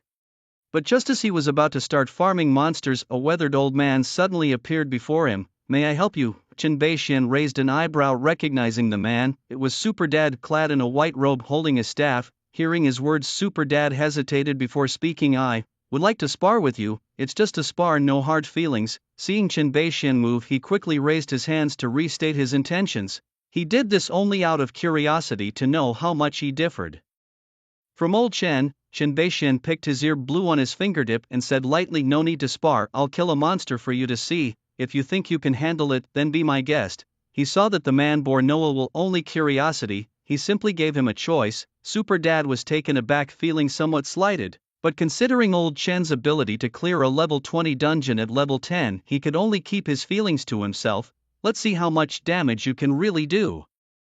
Super Dad, being second in rank, had his connections and had already researched. Old Chen had once dealt a thunder strike of 1500 damage, which was considered terrifying at the time. He could now deal 1500 damage easily, and that was on the low end. Old Man Chen was at level 11, and the equipment that dropped from the level 20 dungeon couldn't even be worn by him yet. This meant he was still equipped with level 10 gear, dealing level 10 damage. Even after changing his class, how much higher could his damage go? 2000, 3000, exaggerating a bit, maybe up to 4000, could it possibly reach 5000? Impossible. While he speculated on the possible damage output, Chen Beixian had already cast a scouting spell. Mutated Man-Eating Flower, level 12 health, 2600 attack, 160 defense, 14 magic resistance, 50 skills, Whip Strike, Entangled Poison, so weak. Chen Beixian scoffed. Compared to the level 20 creatures he had faced before, this level 12 creature seemed like child's play. Since he had changed his class, he hadn't yet fought any creatures. He wasn't sure how much damage he could now inflict. Raising his staff, Chen Beixian aimed at the Man-Eating Flower and whispered softly, "Thunderbolt, boom." True damage minus 7171, inch minus 3585, minus 7171, lucky combo plus 1. True damage minus 7171, minus 3585. The Man-Eating Flower melted instantly, no suspense, easy and enjoyable. Ding. You have defeated a level 12 mutated Man-Eating Flower, earning 130, plus 100%, experience points, and 11 copper coins. Ding. Seeing the damage, Super Dad gasped in astonishment, speechless. 7000, and it was true damage, since his equipment hadn't changed. The only reason for such terrifying damage must be the upgrade. From his class change, reaching level 11 meant he had completed the class change quest successfully, but the leaderboard only showed he was a mage, not the specifics of his class. What class had this old man changed to for such a terrifying increase? A hidden class? That seemed to be the only possibility. Chen Beixian saw the damage and remained unfazed. His class-specific passive ability had increased his skill-based damage by 200%, massively enhancing all his skills. Thunderbolt had a damage multiplier of 720%, reliably dealing over 21,000 damage. Flame Shield had a multiplier of 240%, causing over 2,300 damage every 5 seconds, accumulating to over 47,000 damage in 10 seconds. Chain Lightning had a multiplier of 320%, with initial damage over 3,100, a significant increase. His newly acquired Frost spell had a multiplier of 350%, dealing over 3,400 damage and freezing for 75 seconds.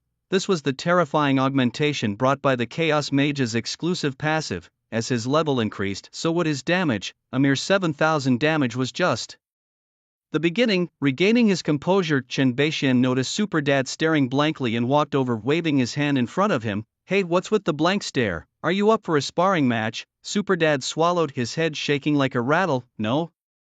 No more. Just kidding, who can withstand such damage? Whoever spars is a fool." He looked at Chen Beixian, a thought suddenly striking him. He said earnestly, Uncle Chen, I want to follow you." "What, follow me?" Chen Beixian was puzzled. How did a sparring challenge turn into allegiance? Was it my charm that subdued him? He glanced at his panel. Charm. 1. Could it be my strength that had won him over? There's a possibility. Cough. "If you want to hang with me, you have to pass a test," he said with a light cough, laying out his condition: join the Against Heaven Guild and fight alongside them against the Extinct Guild. If you can make it into the top 32 teams within half a month, you pass. After stating this, Chen Beixian confidently turned around, preparing to leave. This bizarre and time-wasting request was something only a fool would accept. He wanted the other party to give up so he wouldn't become a burden. Yes, a burden. Having a follower meant having to share any equipment loot in the future. The same went for skill techniques. Wouldn't it be better if he just converted it to money? Wouldn't buying ribs be more delightful? Just when he confidently assumed the other party would back down, Super Dad unexpectedly agreed. Alright, I'll join the Against Heaven Guild right now, he declared. And hurriedly walked towards the town. Chen Beixian stood there stunned, muttering to himself, what a fool. But soon enough he figured it out. At least this way I don't have to stick around Lu Ziming all the time and can free up my hands for my own endeavors. A free worker, why not take advantage? Time to level up. Chen Beixian chuckled and turned, dashing into a cluster of man-eating flowers. Protective flame shield. A burst orange-yellow flame sprang up around him, instantly igniting the man-eating flowers within a 4-meter radius. Minus 2,273, minus 2,273, minus 2,273 damage numbers floated densely, killing them all in a second. The man-eating flowers couldn't even attack, turning into white light and merging into his body as experience points. Even if they managed to attack, they couldn't break his defense, all damage was zero. Wherever Chen Beixian went, nothing was left alive. His experience bar rose swiftly. Ding, you have killed a mutated man-eating flower LV-12, gaining 130, plus 100%. Experience points, copper coins plus 11. Ding, you have killed a mutated man-eating flower LV-12 in just 10 seconds. Later, another crisp notification. Ding, your level has increased to 12-inch, gaining 3 free attribute points. Ding, talent activated, receiving the golden talent Absolute Focus, bestowed with Enter the Void. Seeing it was a cooldown reduction talent, he immediately applied it to void shifting. The 30-second cooldown time was cut in half, enhancing his survival capabilities. This leveling speed was exhilarating, keep it up.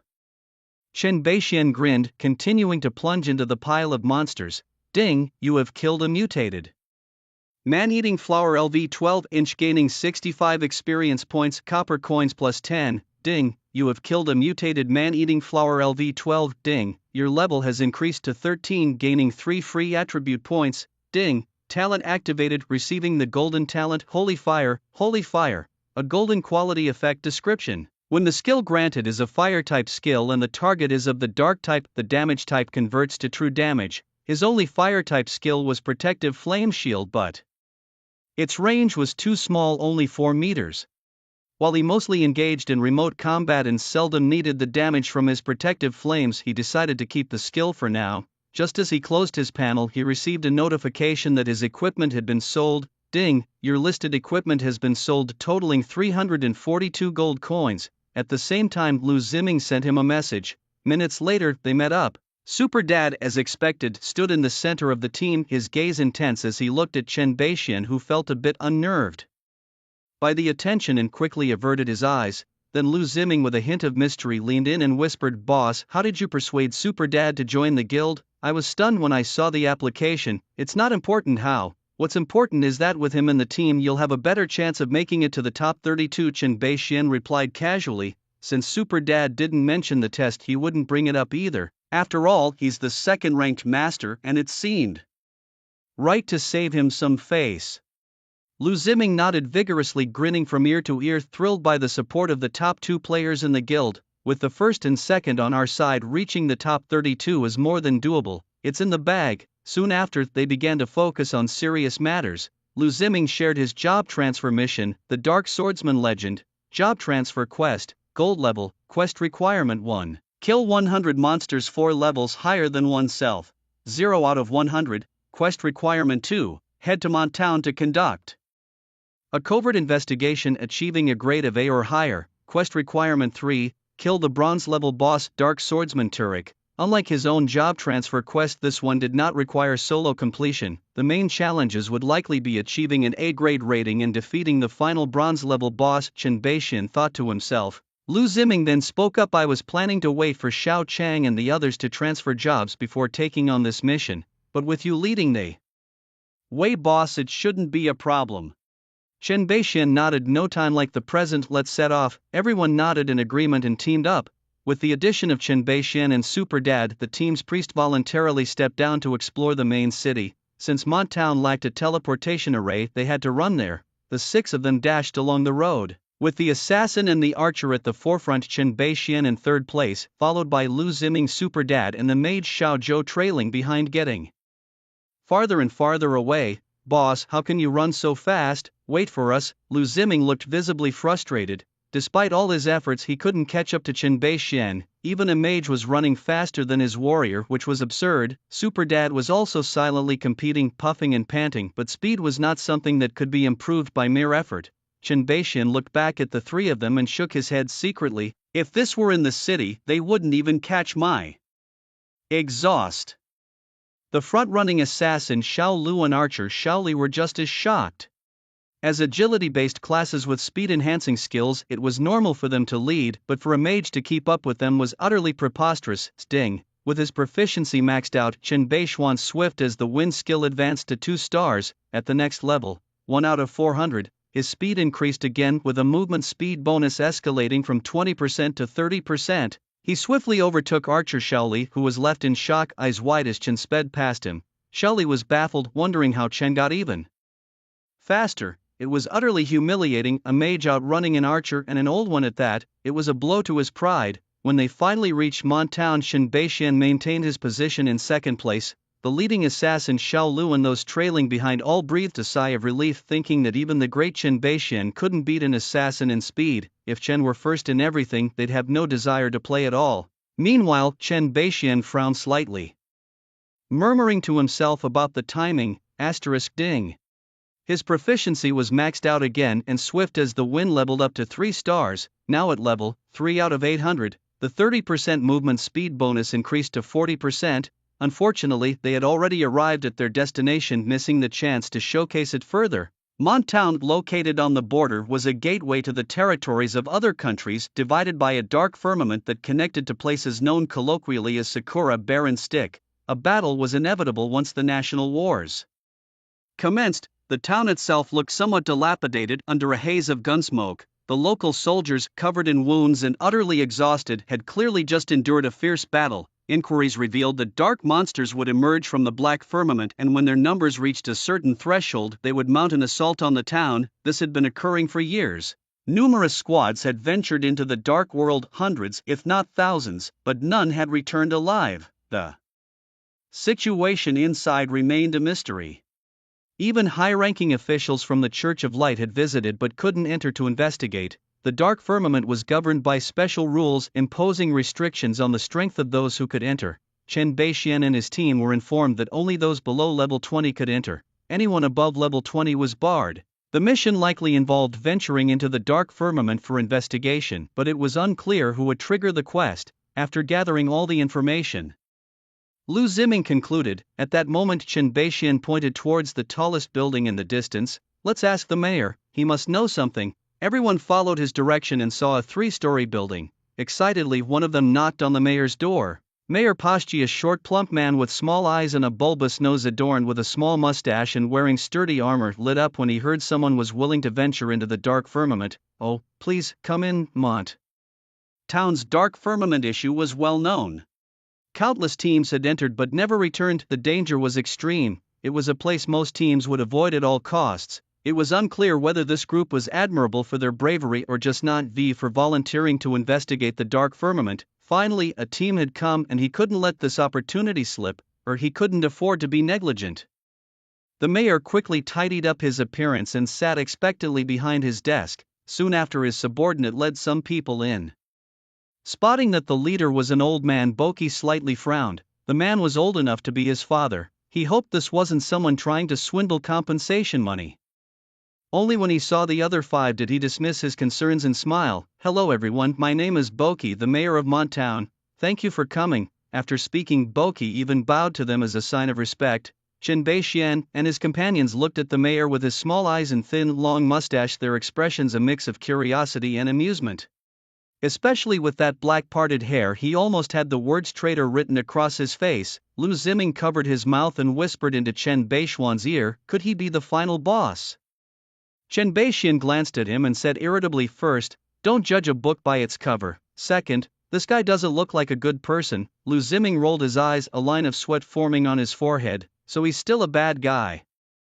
"Stop dawdling, let's go get the mission." Chen Beixian glared. Yes, I'll listen to you, sir," Lu Ziming said, regaining his composure and stepping forward. "Mayor, we are here concerning the matter of the Dark Veil. Do you need more hands here?" "Needed, very much needed." Boki responded without hesitation, but then hesitated as if he wanted to say more. Finally, he stroked his beard and said, "Do you all understand the dangers within this dark veil, saying that it's a life-threatening journey?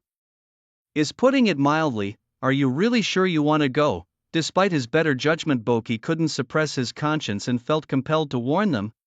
Chen Beixian and his group were gamers, naturally unafraid of death. Lu Ziming smiled, "We've heard all about it, just tell us what to do and what to watch out for." "Well, alright then." Boki saw their determination and decided not to dissuade them further. "Information about the Dark Veil world is scarce, but we know two things. First, all light-based powers are disabled there, including healing potions and recovery abilities. Second, the dark aura inside will erode your strength. The longer you stay, the deeper the erosion. My people will take you to the edge of the Dark Veil. I wish you good luck." Ding. "Boki has issued you an A-level mission, Dark Veil Investigation. Will you accept?" Lu Ziming didn't immediately accept but turned to look at Chen Beixian. Chen Beixian gathered everyone and shared his thoughts. "The first point is about the ineffectiveness of healing and recovery, and the second is about the continuous reduction of attributes.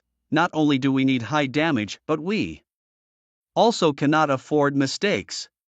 I think the fewer people the better. It would be safest if just Ziming and I went." Upon hearing this, everyone nodded. Chen Beixian's strength was well known. Anyone else would just hold them back. At that moment, Super Dad suddenly spoke up. "I want to go too.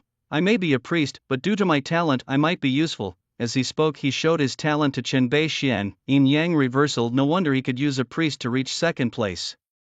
Chen Beixian was slightly surprised. It was an S-level talent. Damage skills converted to healing, possibly exploiting a loophole in the rules. "Alright, the three of us will go together." After making their decision, the other three members decisively left the group. Lu Ziming had no objections. With his uncle around, he felt a strong sense of security. Having received their mission, the trio followed the mayor's aide to the edge of the dark curtain. Only upon truly facing the dark curtain could they comprehend the awe it inspired. The vast curtain stretched to the sky, its edges nowhere in sight. It was said to be black, yet it had a hint of transparency. One could even make out the town and pedestrians on the other side. The mayor's aide, a middle-aged man, chuckled upon seeing their expressions and reminded them, "Don't be fooled. What you see and what's inside the curtain are completely different things. I can only take you this far. Just walk straight into the curtain and good luck." After saying this, he bowed to the three, turned and slowly walked away, shaking his head in pity as he left. Time to prepare 3 more tombstones. It was only after he was gone that Chen Beixian and the others snapped back to reality. "Is it really that mysterious?" Lu Ziming wondered with some doubt. "Mysterious or not, we'll know once we go in. Let's go." Chen Beixian chuckled and stepped into the dark curtain, with the other two quickly following after a glance at each other. "Ding, you have entered the new map, Wasteland." Stabilizing their minds, the trio began to survey their surroundings. The land was dry and cracked, with dead tree trunks and rotting animal skeletons scattered about, and a thick fog enveloped everything. Despite being outside, the area was eerily still with not a breath of wind, and it was unsettlingly quiet. The fog was so dense that visibility was only about 5 meters, making it easy to lose direction. The dark curtain behind them had already disappeared, making retreat impossible. "My goodness, this is too terrifying. Why make it so realistic?" Lu Ziming's face turned pale and he instinctively moved closer to his uncle. Super Dad's expression was grave, his grip on his staff tightening. Chen Beixian was somewhat better, having experienced the Seal Stone Village instance before. He seemed to already have his own methods to cope with the terrifying atmosphere. "The motherland makes me strong," he repeated to himself several times and instantly felt much better. His gaze focused, he tapped his staff on the ground and murmured, "Protective flames." Whoosh! Flames in a magical array appeared simultaneously, enveloping the trio in protection. "Stay inside the array, don't fall behind," he instructed, then started walking forward. When it became impossible to discern the direction, they simply chose one and kept moving forward. Lu Ziming followed closely, carefully pinching Chen Beixian's clothes, afraid of losing track. Super Dad meanwhile curiously observed the blue magical array. Seeing his resistance stats surge nearly 500 points on his panel, he was again astounded. He felt incredibly wise for deciding to join the Against Heaven Guild. As the saying goes, choice is greater than effort. As long as he could keep up with Uncle Chen, he wouldn't starve, not comfortably full, but certainly not hungry. He had no regrets about his decision. Being second only meant he knew just how strong the first Uncle Chen truly was. Ding! Plagued by dark forces, their physical and magical attack power diminished by 1% every minute, now at level 1. The trio quickened their pace upon receiving the notification. By the time the erosion reached the 10th level, they finally encountered a monster. As a chilly breeze swept by, Lu Ziming suddenly saw a string of zeros above his head. Instinctively he turned around only to lock eyes with a blue skeletal ghost. Shocked, Lu Ziming's face turned pale and with a leap he clung to Chen Beixian, trembling. "Save me, uncle." Chen Beixian's face darkened instantly. "How can I save you if you're clinging to me? Besides, it can't even breach your defenses. What are you scared of? You're a grown man, act like it." "Get down now," chastised by Chen Beixian. Lu Ziming didn't argue, he cautiously opened his eyes and looked back. The skeletal ghost was bumping into Super Dad back and forth but causing no harm. The scene was somewhat comical. Embarrassed, Lu Ziming quietly got down from Chen Beixian. Perhaps feeling a bit humiliated, he mustered up his courage and blurted out a threat. "Dare to scare me? I'll chop you to pieces." With those words he swung his iron sword at the ghost, but it passed right through. What? It dodged. Lu Ziming was stunned. Witnessing this, Chen Beixian behind him squinted and immediately conducted a reconnaissance. Skeleton ghost, level 15 health, 3800 attack, 200 defense, immune magic resistance, 50 skills, phasing physical immunity, mental weakening. Description: the lowest level ghosts of the dark world, they wander aimlessly, immunity to physical attacks. No wonder.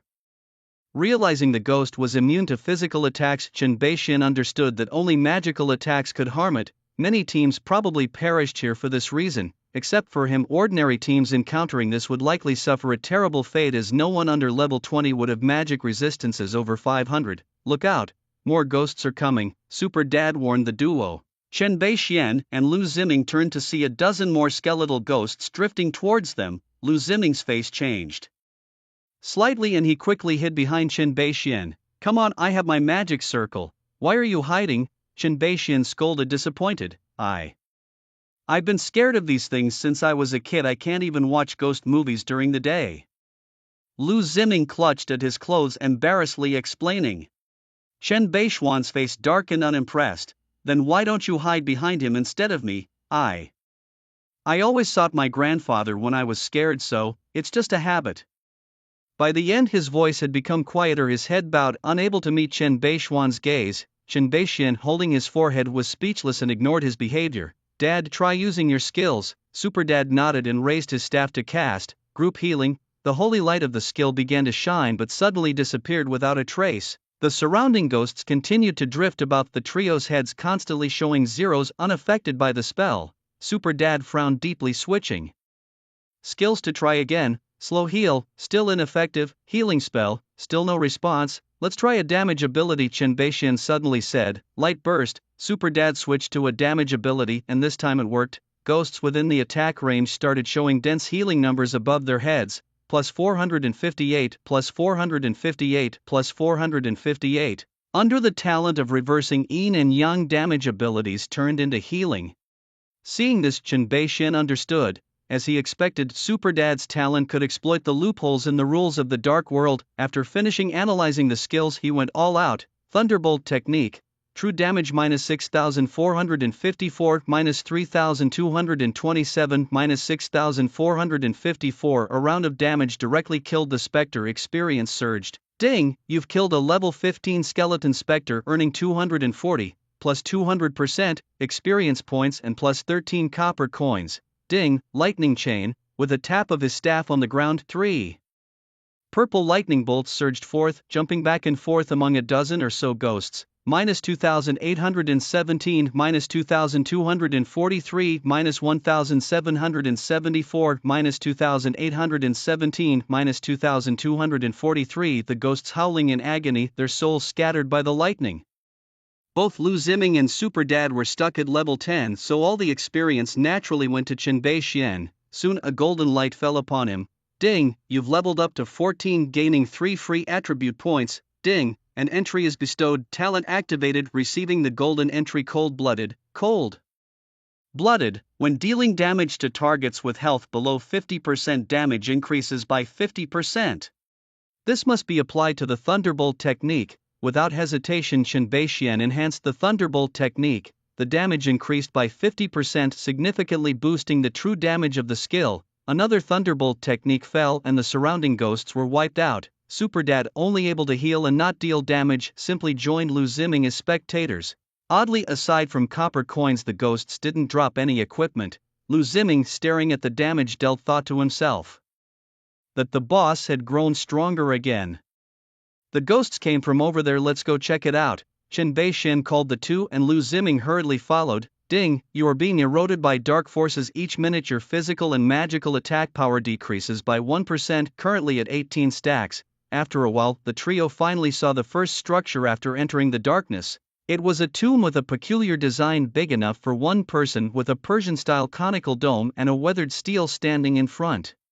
Ghosts moved through it as if it were their home. Through the thick fog, many such tombs could be faintly seen. After being attacked twice, Lu Ziming was no longer as afraid when he saw the ghosts again. Though his face was somewhat pale, he swallowed and said, "Are we going in there?" Chen Bei-shen, not bothering to answer him, simply walked forward. No matter what lay ahead, he was fearless. For those below level 20, there's nothing that a thunderbolt spell can't solve. If there is, then just cast a few more. As soon as the trio stepped into the graveyard, a horde of specters launched an attack. Thunderbolt, Chain Lightning, Freeze, Protective Fire. These 4 skills were deployed in turn, gradually reducing the number of specters until they were all vanquished. To improve his skill proficiency, he deliberately turned off the burning damage of Protective Fire.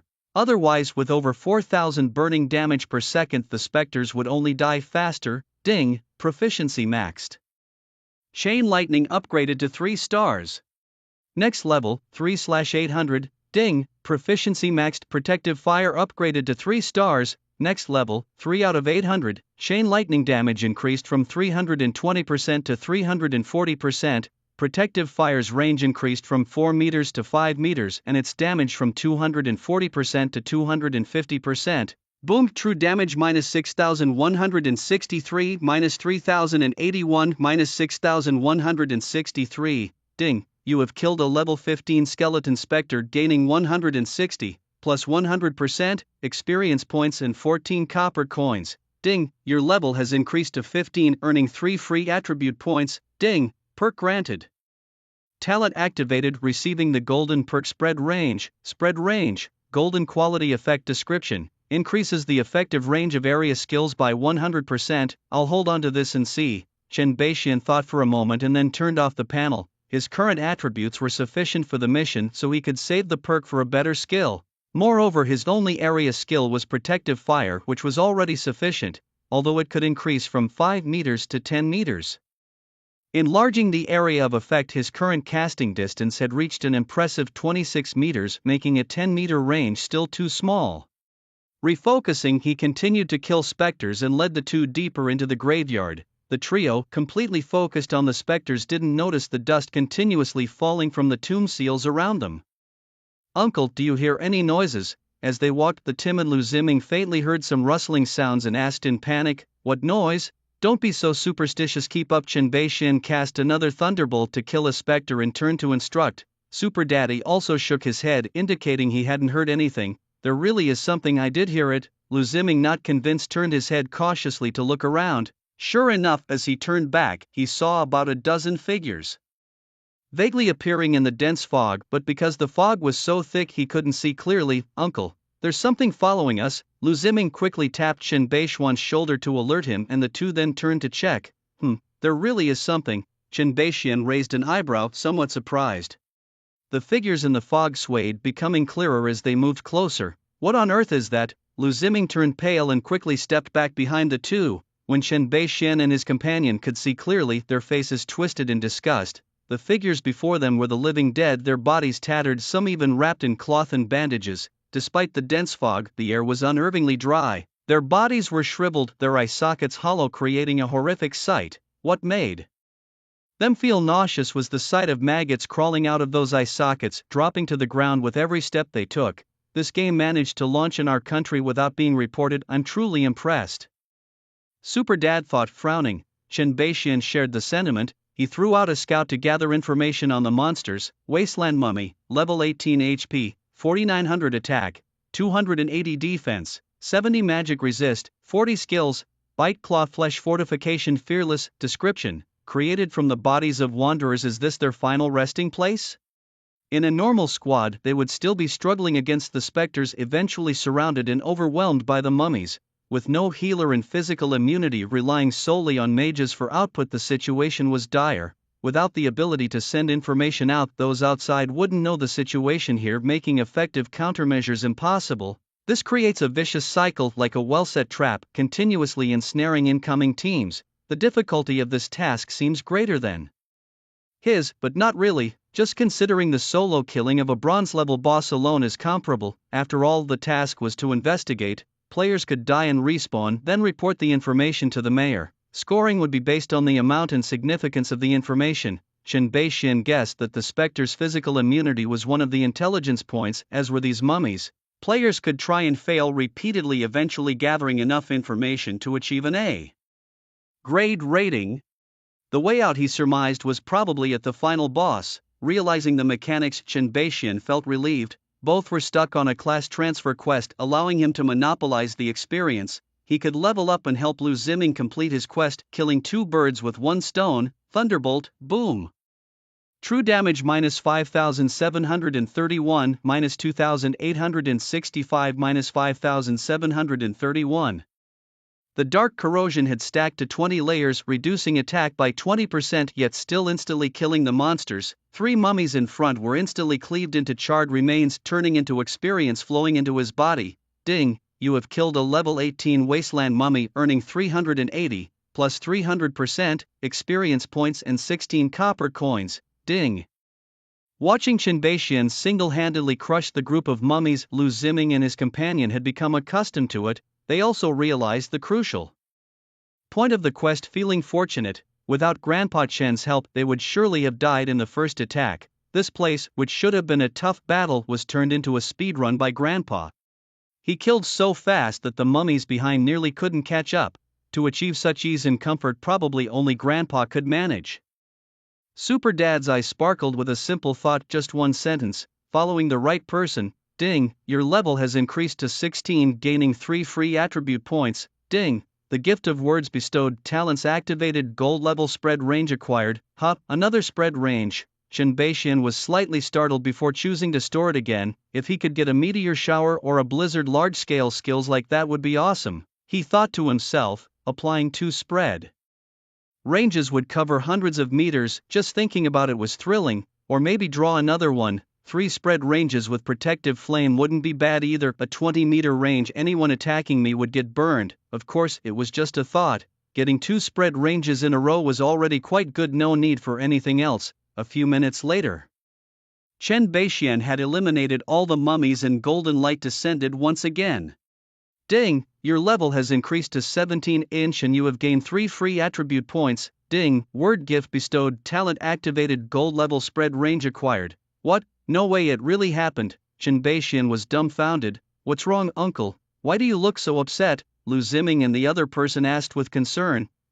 It's nothing, keep moving forward, stay close to me. Chen Beixian regained his calm demeanor in a second and led the way. As he walked, he pondered internally. Should I go for the protective flame?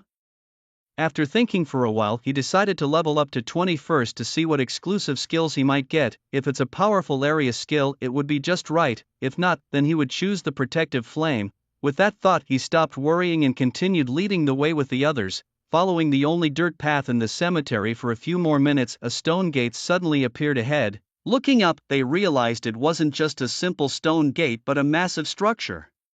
Columns big enough to be embraced by 2 people lined the perimeter of the building, resembling the ancient Roman Colosseums, forming one stone gate after another. The trio entered the stone gate, and inside it was as vast as a large football stadium. They were surprised to find not only was there no thick fog, but the ground was even covered with grass. What is this? The game designer's wicked sense of humor. They even turned it into a football field.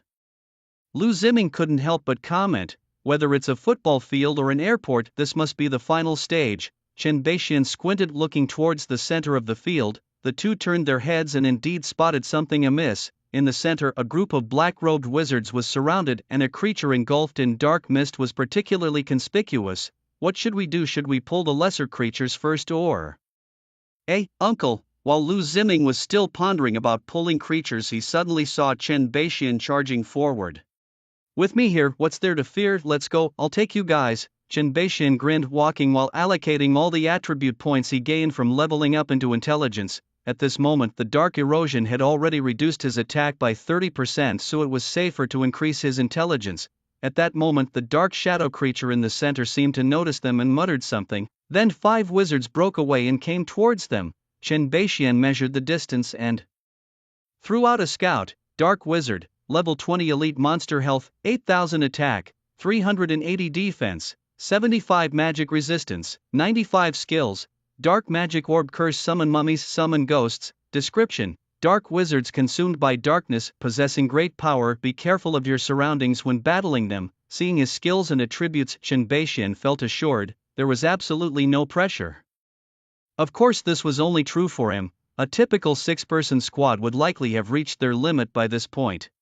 The Dark Wizard's skills included summoning specters and mummies, which were too much for most people to handle. At that moment, Lu Ziming pointed at a shadowy creature in the distance. If we can figure out the identity of that shadow, we should be able to get an A grade on this mission. Why don't we rely on our high resistance to push through? No need for that, just kill them all. Chen Beixian decisively shook his head in refusal. He was only 3 levels away from reaching level 20, and it was just the right time for elite monsters to appear. Without waiting for the wizard to make a move, he, with a casting range of 26 meters, was the first to raise his staff. Lightning strike, boom. True damage minus 5256, minus 2628, minus 5256. Lucky combo plus 1. True damage minus 5256, minus 2628. 3 wizards instantly turned to ash, disappearing into thin air. Ding, you have killed an elite dark wizard. LV20 gaining 626, plus 350%, experience points and 18 copper coins. Ding, you have killed another elite dark wizard. LV20 inch, and suddenly bright lights, blue and green, shone where he died. Loot drop. The 3 of them brightened up. They had been killing ghosts and mummies along the way without any drops, almost thinking there was a bug, but now they finally saw equipment, and it was blue gear. Chain lightning, frost spell, minus 2387, minus 1814, minus 1356, minus 2460. Frozen. A continuous chain reaction plus another round of the frost spell took down another wizard. The last wizard finally entered a 20-meter casting range. But just as he was about to launch an attack, he was struck dead by a bolt of heavenly thunder. Ding, your level has increased to 18-inch, gaining 3 free attribute points. Ding, you have been granted a talent activating the golden tier. Flying Man, golden quality effect. Description: movement speed increased by 100%, damage taken reduced by half. Does a damage of minus 0 count as taking damage or not? Chen Beixian thought to himself, suddenly considering this question. Darn, I'm so silly, why not just test it out? Granting swift as the wind, the movement speed bonus increased from 40% to 140%, and he instantly felt as light as a feather. Lu Ziming and Super Daddy could only feel a gust of wind blowing past their faces, as if something had just passed by. What was that whooshing past? Lu Ziming's eyes widened, thinking he had seen a ghost. It was only with Super Daddy's reminder that he noticed that the big guy was gone. How did leveling up make him so fast? What's going on? The two looked at each other at a loss, but then they thought of something simultaneously, their faces turning pale. Big guy, you've left us behind. Without the big guy's protection, once they encountered a monster, they would be doomed. Realizing this, they hurriedly chased after him. Chen Beixian was completely oblivious to the shouts of the duo. He had already sprinted into the range of the wizard's spells. The 5 wizards didn't hesitate, immediately hurling 5 magic orbs at him to give him a facial. Boom, 0-inch, minus 0, minus 0. A string of zeros floated above his head, yet no notification followed. After testing back and forth, he found his movement speed hadn't decreased. Just as expected, Chen Beixian couldn't help but grin. As long as no one can break my defense, I can maintain a 100% speed bonus indefinitely. Next up, level up to 20 and gear up with epic equipment. Lightning strike. True damage minus 5256, minus 2628, minus 5256. Lucky combo plus 1. True damage minus 5256, minus 2628. Ding, you have slain an elite dark wizard. LV20 earning 472, plus 250%, experience points and 18 copper coins. Ding, you have slain an elite Dark Wizard LV-20, the shadowy creature clearly didn't expect. Chen Beixian to survive the wizard's attack. After a murmur, all wizards sprung into action. Just then Lu Ziming and his companion caught up, and stepping into the magic formation, they breathed a sigh of relief. Dude, how could you run? Again, Lu Ziming had barely finished speaking when he saw Chen Beixian dash out once more. Unlike before, this time he left a message: "You two are too slow, wait for me here." Lu Ziming and his companion exchanged a look and smiled wryly. What else could they do but wait? Chen Beixian activated his protective flame damage and charged into the group of wizards. He wasn't worried about the duo's safety. Clearly, the final challenge was right before their eyes. Whether summoning mummies or ghosts, the aggro was on him. As long as he killed quickly, the monsters wouldn't have time to target them. Whoosh, the orange flames blazed fiercely, causing a dense array of damage numbers to float above the wizards' heads within a 5-meter radius. -1,730, -1,730, -1,730, another lightning strike was thrown and gold light descended. Ding, your level has increased to 19, gaining 3 free attribute points. Ding, a gift of terms talent activated, receiving an enhancement of the golden term effect, granting free spell. Freeze duration increased from 75 seconds to 125 seconds, just one level left. Chen Beixian counted the remaining number of wizards, clearing them out would just level him up. Ding, you are afflicted by dark forces, currently at 35 layers, magic. Attack decreased by 35%, reducing his damage output. Fortunately, his base attributes were high enough to withstand the negative effects and continue slaying monsters.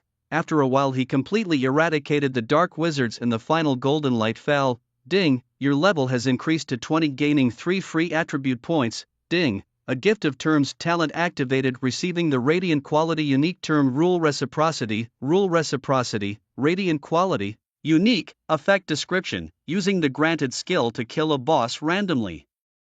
Draws one of your own abilities to feed back into reality, cooldown 20 hours. Note, abilities include attributes, skills, professions, equipment. The higher the boss level and quality killed, the higher the probability of drawing a high-level ability. Chen Beixian stared blankly at the panel before him, his wand trembling slightly in his hand. Feed back into reality, has my cheat finally arrived?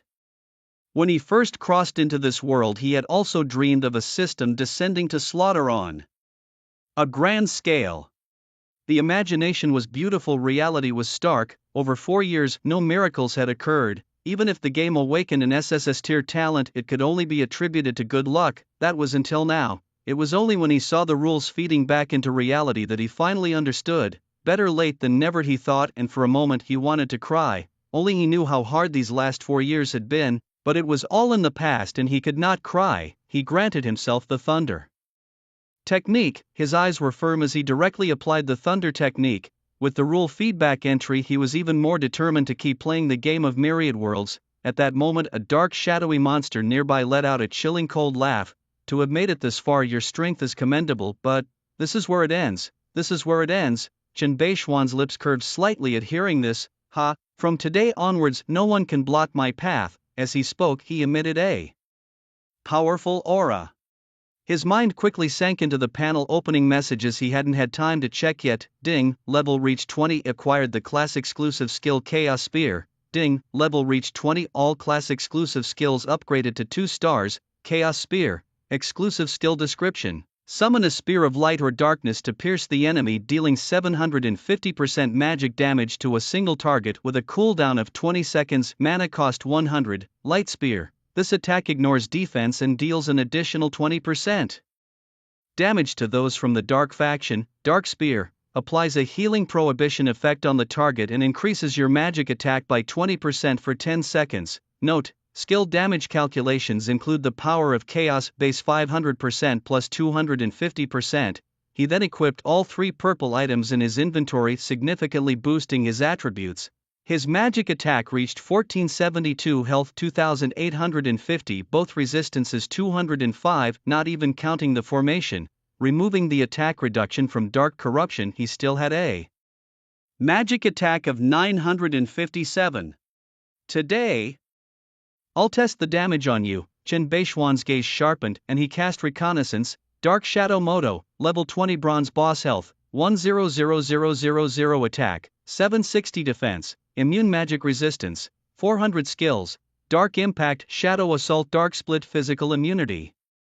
Boss specialty, mid-level tough life, health plus 100%, dark power, attack power increased by 20%, teleport mastery, master of constructing teleportation arrays. Description: a shadow demon of the dark world banished to the desolate lands by the dark demon god, guarding the frontier with the dark sword.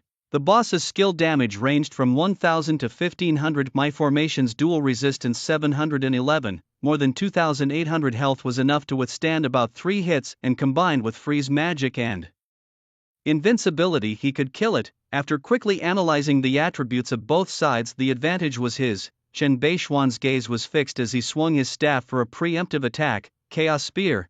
Dark. In an instant, a giant formation appeared above his head and a long spear emitting both dark and light energies burst forth. And magically, the spirit infused with half a breath of holy light was not at all affected by the rules. In the blink of an eye, the spear pierced directly through the body of the boss Moto. With a puff, 8,132 damage. Under the dark skill bonus of the Shadow Demon Ring, the damage increased by 20%. At the same time, a no healing symbol appeared below the boss's health bar. And he received a buff that increased his attack power by 20%. Without any hesitation, almost the moment the spear fell, Chen Beishian chanted again, lightning technique. True damage minus 8,839 minus 4,419, lucky combo plus 2, true damage minus 8,839 minus 4,419 minus 8,849. The two skill damages were terrifying, directly blasting away nearly half of Moto's health. Just one lightning technique with a combo plus 2 dealt 35,799 damage. Moto shuddered, his voice filled with disbelief. Impossible, you cannot be this strong. Seemingly enraged by the attack, boss Moto released the skill Dark Clone. His shadowy body twisted for a moment. 6 slightly smaller Motos appeared and surrounded him. Chen Beishian, through scouting, learned that each clone had 10,000 health and 400 attack, much higher than elite attributes. Moto's real body quickly closed in. Seeing this, Chen Beishian sneered coldly. He raised his hand and cast a freezing spell right in Moto's face. Moto, disdainful in his heart, thought it ridiculous to use such a low-level trick. The boss had 80% tenacity, any control skill would be greatly reduced. The freezing spell could only freeze him for 5 seconds, nearly a dying struggle, but soon he could not laugh anymore. How had this 5 seconds suddenly become so long? What kind of freezing spell was this? It was not as he imagined. Chen Beishuan's lips curled slightly upward. How about a 125-second freezing spell? Even after tenacity reduction, it still lasted 25 seconds. Boss Moto also realized this, but was not worried. His other 6 clones had already entered a 20-meter casting range. Dark Impact. The 6 clones released their skills simultaneously. A massive force, endless black energy surged out, a deathly aura pervading. Moto seemed to already see the image of his opponent's death, his heart sneering continuously. Humans should die. Protective flame, -0 inch, -0, -0, impossible. Moto hadn't finished speaking when he was shocked by the scene before him, his voice suddenly rising several octaves. Orange-yellow flames illuminated Chen Beishuan's weathered profile, his lips curved up. Nothing is impossible. If you must blame something, blame your own weakness. Lightning technique. True damage -8,839 -6,628, lucky combo plus 2. True damage -13,258 -6,628 -13,258, 20% attack buff plus combo 2 plus cold blood 50% equals 55,242 damage. A single lightning technique, nearly one-shotting half-health boss Moto. With barely 1,000 health points left, there was no suspense. Moto's shadowy body shook violently, nearly disintegrating. The clones also vanished, unable to sustain themselves. You, to be able to use light skills in the dark realm, who exactly are you? As death approached, Moto suddenly recalled that bizarre moment, his heart filled with great doubt. Well, Chen Beishian scratched his head and then spread his hands. Hey, I don't know, you, thunder technique, ding, you have killed the bronze-level boss, Dark Shadow Moto, and gained 10 times, experience points, ding, rule feedback in effect, drawing randomly. Ding, drawing successful, congratulations on gaining plus 200 health points, fed back to reality, health plus 200. I wonder what effect it will have.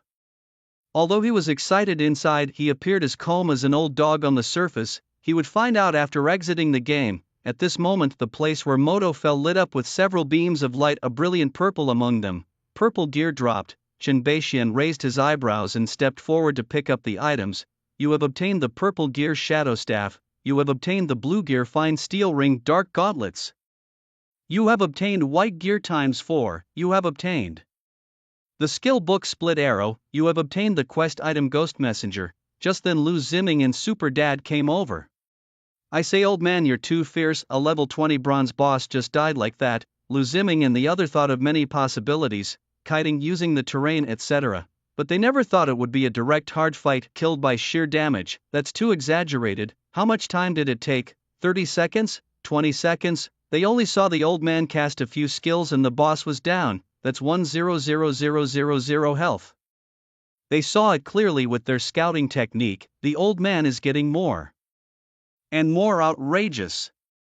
Lu Ziming thought bitterly to himself. Chen Beixian ignored him. Instead, he displayed the several pieces of equipment. Shadow staff, level 20 purple epic effect 1, magic attack plus 260 effect 2, intelligence plus 45 effect 3, magic attack plus 20% description. Dropped by the dark shadow. Moto carries a dark aura. Its destructive power is amazing. Dark gauntlets, level 20 blue fine effect 1, health plus 450 effect 2, dual resistance plus 40 description. Dropped by the dark world standard equipment for traversing the dark world. Fine steel ring, level 20 blue fine effect 1, physical attack plus 85 effect 2, strength plus 25 description. Forged from refined iron, exquisitely crafted. The wearer will feel their strength doubled. All level 20 equipment. I'll pick first. I need the weapon and gauntlets, the rest are for you guys. Chen Beixian made the distribution, looking at the two for their opinions. Lu Ziming quickly waved his hands to refuse. No, old man, you take it all. We didn't contribute at all. How could we take the equipment? Besides, you were helping me with a quest. I shouldn't take it even more. Chen Beixian nodded, very pleased. Then he turned to look at Super Dad, his eyebrows raised. His thoughts were the same. You take it all. Super Dad hurriedly raised his hand to express agreement. You two doing this makes me feel even more embarrassed. Chen Beixian casually put the equipment into his backpack, apologizing. Lu Ziming and the other had a row of black lines on their foreheads, somewhat speechless, saying sorry, but his hands moved faster than anyone. They were internally complaining when suddenly something was stuffed into their hands. As they looked down, they found a fine steel ring and a staff of the undead. Take them, old man, one said. We can't leave empty-handed, and besides I have no use for them anymore. Chen Beixian equipped the shadow staff and the gauntlets, then said with a smile, you're really kind, old man. Lu Ziming clasped his hands in front of his chest, his eyes sparkling with little stars. Stop dawdling, we need to hurry and complete the quest, time is running out. Chen Beixian didn't want to linger, so he turned and walked away. After they defeated the boss, a teleportation circle appeared in the center of the area. He guessed that Moto had been using it to send monsters outside, which was the source of the monster siege. The introduction of the boss suggested that the Dark Sword Earth should have been with him, but now that Moto was dead, there was no sign of the Dark Sword Earth. The final part of Lu Ziming's class change quest was to kill the Dark Sword Earth. He hadn't forgotten this, but where could the Dark Sword Earth have gone? As he walked, something suddenly occurred to him. There was a quest item dropped by the boss that he hadn't checked yet. He opened his backpack to inspect the item. Ghost Messenger. Quest item description. The information inside needs a special method to extract. Bringing it to the mayor will bring unexpected surprises. The clue to the Dark Sword Earth must be within. Chen Beixian stowed the item and stepped onto the teleportation circle with the two of them. Mounted the edge of the dark curtain, several guards formed a circle ready for battle, and standing in the middle was the mayor's aide who had sent Chen Beixian and the others into the dark curtain. He crouched down and touched the black ashes on the ground with his fingers, then sniffed it, frowning slightly. Is it the same elsewhere? The same. The monsters suddenly turned to ash without any warning. One of his subordinates replied. Hearing this, he nodded and smiled. That's good news, but don't let your guard down. I'll go report to the mayor. Yes. As the mayor's aide was about to leave, the Earth soldiers suddenly gasped in alarm. Not good, more monsters are coming out. Stay alert, stay alert. The guards lined up neatly, swords drawn, ready to fight. Suddenly a blue light shone from outside the dark curtain and three figures slowly emerged. As the light faded, all the guards were stunned. Even the mayor's aide stopped in his tracks. No. Not monsters, they're actually living people. It's the scouting party. Thank goodness, they actually made it out alive. A miracle, this is a miracle. All the guards were overjoyed, some even weeping with relief. Chen Beixian and his companions were bewildered. What's with this welcome ceremony? The mayor's aide rushed up to them, visibly emotional. Do you have a grasp of the situation inside? Any results? Let's wait until we see the mayor? Chen Beixian thought for a moment before responding. Good, the mayor will surely be pleased to hear this. The mayor's aide smiled, then led them toward the town. It was still the same 3-story building. When Mayor Pochi saw them, he was utterly astonished. You actually made it out alive. What, were we supposed to die in there? Chen Beixian frowned. Realizing his gaffe, Pochi quickly corrected himself. I just can't believe it. After all, so many teams before you vanished without a trace. Let's not dwell on that. Tell me about the intelligence you gathered. The trio relaxed slightly and recounted everything they had encountered. They particularly mentioned their speculation about the dark shadow using teleportation arrays to transport monsters. After hearing this, Pochi's expression grew grave. I didn't expect this. Note, this information is too critical. I must go to the main city and see the Lord myself. At that moment, Chen Beixian pulled out a ghostly messenger. Mayor, this item dropped by the dark shadow might contain important intelligence. A ghostly messenger. Before Pochi could respond, one of his middle-aged aides spoke up in surprise. Chen Beixian raised an eyebrow. You recognize this? The aide hesitated, then shook his head. I found it on a monster once, but it disappeared as soon as I opened it. Strictly speaking, I only know it's called a ghostly messenger. I don't know much else. Pochi looked at him curiously. Why haven't you mentioned this before? Well, since it vanished immediately and didn't yield any valuable information, I didn't report it, the aide quickly replied, bowing his head. Pochi nodded, looking at the ghostly messenger in his hand, an idea forming. Since it's called a ghostly messenger, it must contain important intelligence. The archbishop in the main city should know what to do with it. I'll take it to him on the way. He pocketed the item and then turned to Chen Beixian and his companions. The information you've gathered is very important, and on behalf of Montown, I thank you for your efforts. Ding, your team has completed the investigation of the Dark Veiled mission rating. Ding, you have earned 1400 experience points, plus 15 gold coins and plus 30 Pochi favorability. That's a bit meager.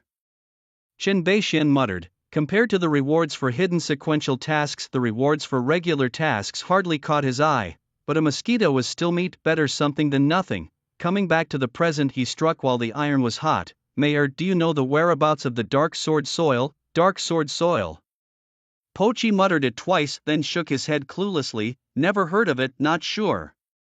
Acknowledging this, Chen Beixian nodded slowly and bid farewell to the mayor. The three left the building and found a casual spot to sit down. Only a few minutes remained until their 8-hour deadline ended. With no leads on the Dark Sword Soil, they would have to think of a new strategy tomorrow. The trio sorted through their gains from the trip. Lu Ziming and Super Dad had little to sort. It was mainly Chen Beixian. The auction house equipment had all been sold, adding another 214 gold to his account. With 12 million credited to his account, he wasn't short on money.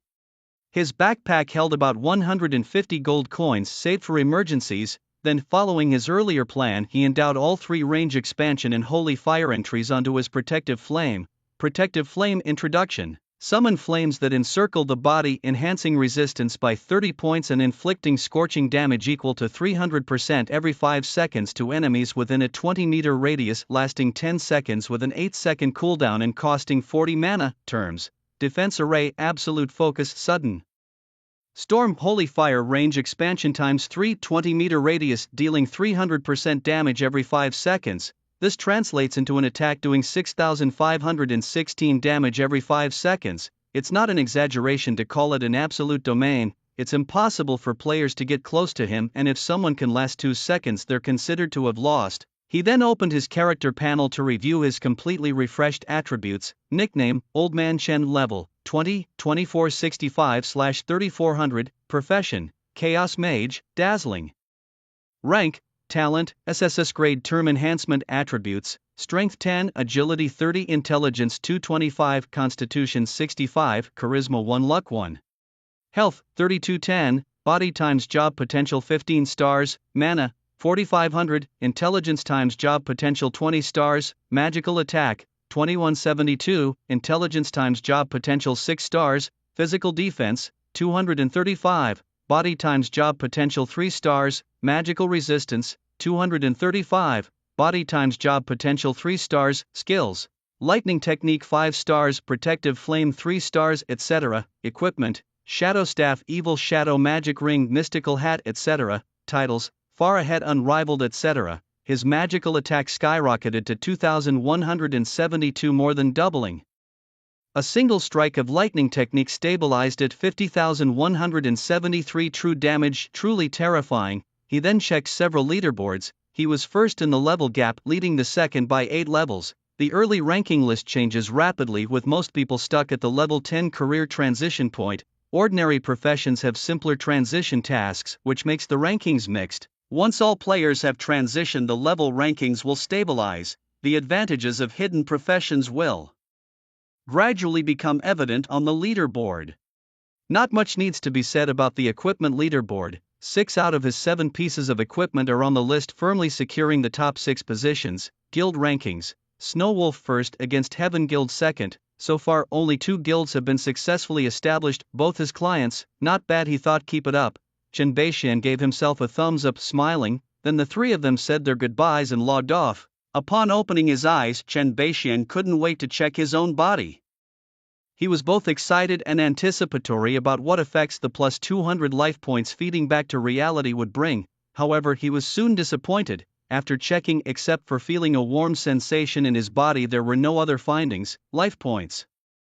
Could it be lifespan? Chen Beixian boldly speculated, but lifespan is invisible and intangible, impossible to verify. It seems he would just have to wait and see if he could draw other attributes. Plus 200 life points, too abstract.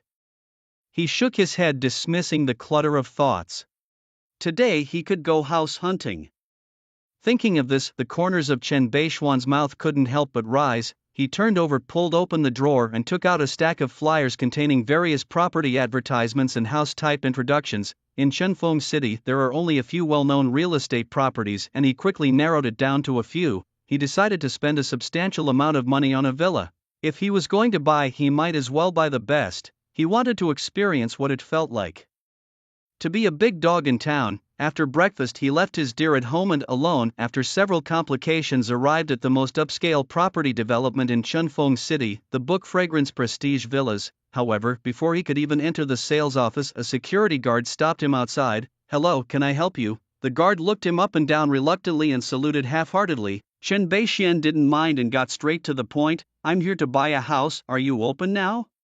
Buying a house? The guard was slightly startled and took another look at him. "Aren't you accompanied by family members? Are you a security guard or a police officer?" "Do I need family to buy a house?" Chen Beixian frowned secretly. "That's not it, but you're quite old and seem to have difficulty moving. We can't take responsibility if something happens," the guard said somewhat stiffly. Chen Beixian rubbed his temples and replied calmly, "If something happens, I'll take responsibility. You won't be sued. Can I go in now?" Just then, a voice suddenly rang out from the side. "What's going on here? Why is the entrance blocked?" A middle-aged man had just gotten out of a car and frowned slightly upon seeing the scene. The guard turned, hurriedly nodded, and smiled obsequiously. "Oh, Manager Wang, what brings you here so early today? What do I need to inform you before I come? Guests should be treated equally. Go back and write that down 100 times. Manager Wang raised his eyebrows in displeasure.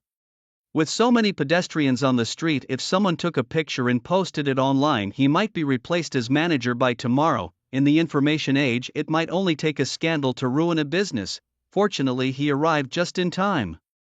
He turned to Chen Beixian and put on a professional smile. "I'm sorry, sir, if you need to use the restroom, go ahead, he won't stop you now." Upon hearing this, Chen Beixian, who had just relaxed a bit, scowled again. "I'm not here to use the restroom. I'm here to buy a house." Buying a house? Wang was startled and looked surprised. He examined the old man in front of him from head to toe, dressed in clothes that seemed to have come from a street stall, patched up and sitting in a wheelchair that looked many years old with shiny worn armrests. This old man claiming to buy a house? Wang's mouth twitched, almost bursting into laughter, but his professional integrity held strong, and he restrained himself. "Sir, there's no need to joke like this." Chen Beixian's expression was indifferent and he stared intently at him. "Do I look like I'm joking? All right, I'll take you inside to look at the houses." Wang glanced at the onlookers by the roadside, thought quickly and said, "Continuing this argument here is bad for the company's image. Once we're inside the sales office, whether it's to buy a house or use the restroom, do whatever you like. Still, he believed the old man was just trying to save face, seeking an excuse.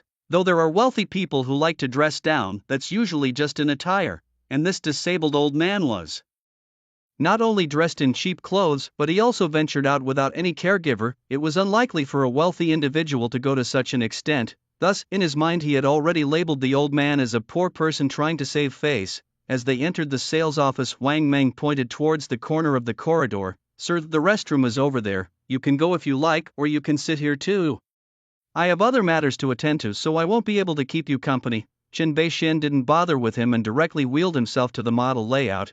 Wang Meng shook his head with a smile and turned to go upstairs. He didn't have time to waste with the old man here. Chen Beixian waited at the model layout for a while, but no salesperson approached to serve him. They had all heard Manager Wang's words and assumed he was just an old man here to use the restroom. Just then a young college student emerged from around the corner of the corridor. Seeing Chen Beixian all alone, he looked puzzled. He was about to approach and greet him when an older employee stopped him. "Xiaoyu, don't bother with him, he's just here to use the restroom." "Really, is that okay?" Xiaoyu hesitated. Why would he sit by the model layout instead of going to the restroom? It doesn't seem like he's just here to use the restroom. "Oh, come on, does he look like he can afford a house? Listen to me, just ignore him." The older employee looked disdainful and spoke earnestly. "It's okay, Sister Lu, I'm free anyway, and it doesn't feel right not to serve him. Are you even listening to me, Xiaoyu?" "Xiaoyu," the older employee called out twice but failed to stop him and couldn't help but huff in annoyance. These naive kids just out of college thinking they should serve everyone. No wonder they say college students have clear eyes. I say it's foolishness. Sister Lu, why bother? If he wants to go, let him. It's better for us to have more free time. Exactly, I always praise Xiaoyu when I see him working hard. It makes him even more motivated, and the more he does, the lighter my load. Ha, you're right, let's just ignore him. That's the way to do it. Look at my manicure, that new shop. Sir, which type of house are you interested in? Let me introduce you." Wang Yu politely smiled. The sales office was quiet and empty, and Chen Beixian had heard all the previous discussions. He couldn't help but feel a bit more fondness for this young college student. "I'd like to see the villas. Do you have any recommendations?" Chen Beixian asked seriously. "Well, the villas might be a bit pricey, but if you don't mind, I recommend villa number 6 here," Wang Yu explained while pointing to a villa on the model layout. "This place has a beautiful environment away from the street and is quite quiet. The price is 888 million. Do you like it?" Chen Beixian looked at the small building in the model layout and nodded. "If I pay today, can I move in by 8 o'clock? Tonight? Ah." The college student was clearly not expecting this question but quickly responded, "The villas are fully furnished and cleaned, ready for move-in anytime." "All right, I'll take this one. Where do I pay?" Chen Beixian said without any hesitation. Are you really buying?" Xiaoyu was somewhat incredulous, wanting confirmation. But before Chen Beixian could reply, Sister Lu, who had approached at some unknown point, handed a cup to the college student, urging him on. Hastily he moved to pour a cup of tea, noticing the elder had grown thirsty.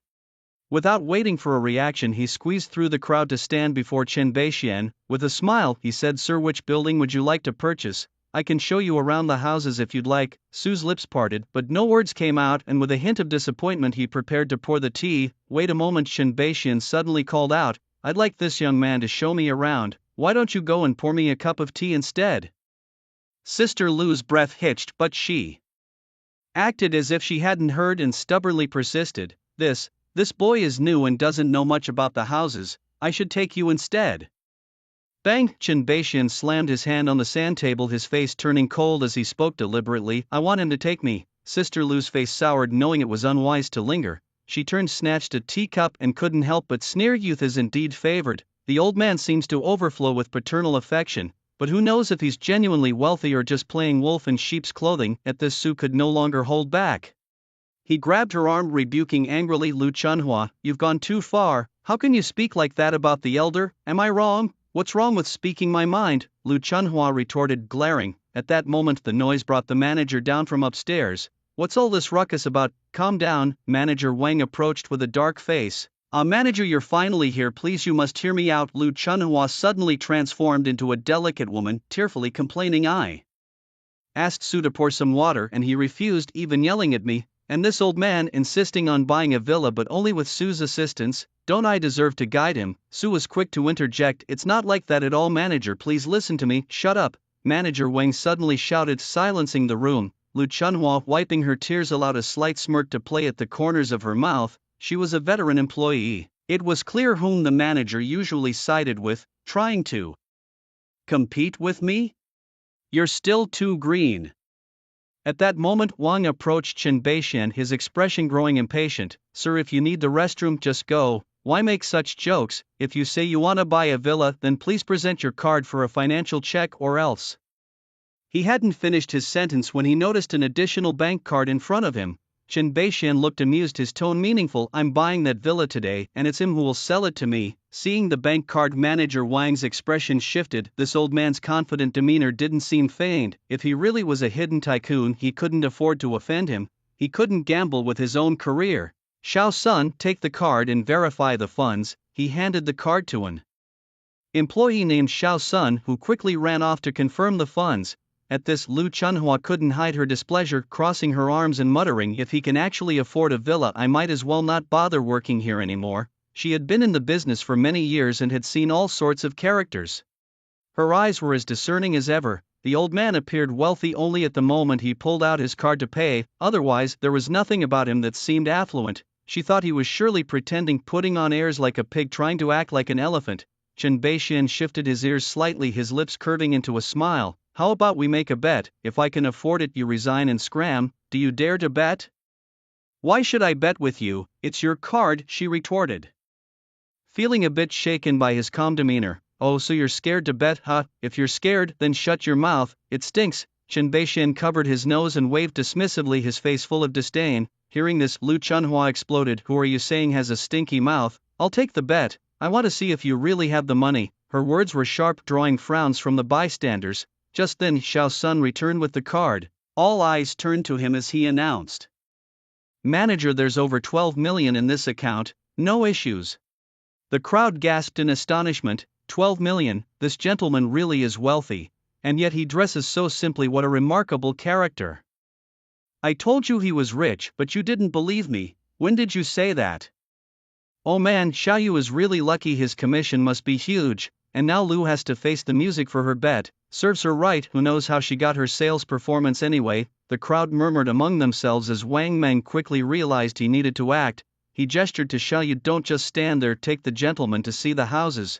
Turning to the old man, he apologized with his hands clasped in front of his chest. Sir, I'm very sorry for today's incident. Chen Beixian, however, said nothing and just stared at the silent Lu Chunhua. Wang Meng understood that he wouldn't be satisfied until Lu Chunhua was dealt with. After a brief thought, he made his decision. Lu Chunhua, pack your things and settle your salary at HR. You don't need to come back this afternoon.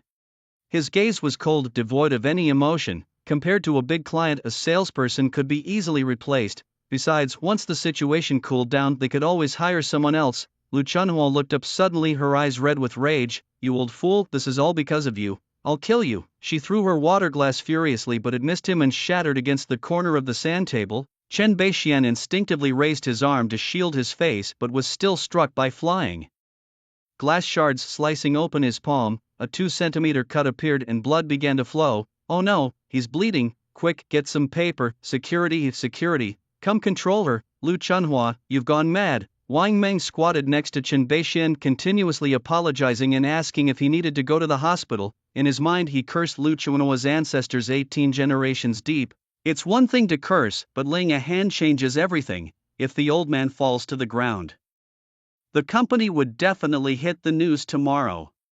Everyone was in chaos, and Xiaoyu quickly brought some tissues to cover the wound. However, Chen Beixian was completely stunned, ignoring the noises around him. He stared at the prompt in front of him, shocked beyond belief.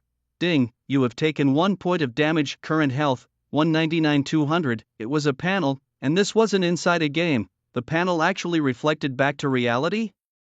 Was Myriad Realms really just a game? At this moment Chen Beixian had numerous questions but no answers. He was transfixed, unresponsive to Wang Meng's shaking. Wang Meng turned pale with fright. He thought maybe the old man had been scared into a coma. Having a death at the sales center would be a huge issue. Quickly, call an ambulance. Sir, don't scare us, give us some reaction. under his continuous shaking Shinbeixian finally came back to his senses. Stop shaking me, I'm fine. Seeing him speak, Wang Mang breathed a sigh of relief. In that brief half-minute he was drenched in sweat. After calming down he sincerely promised, Sir, rest assured we will never hire her again.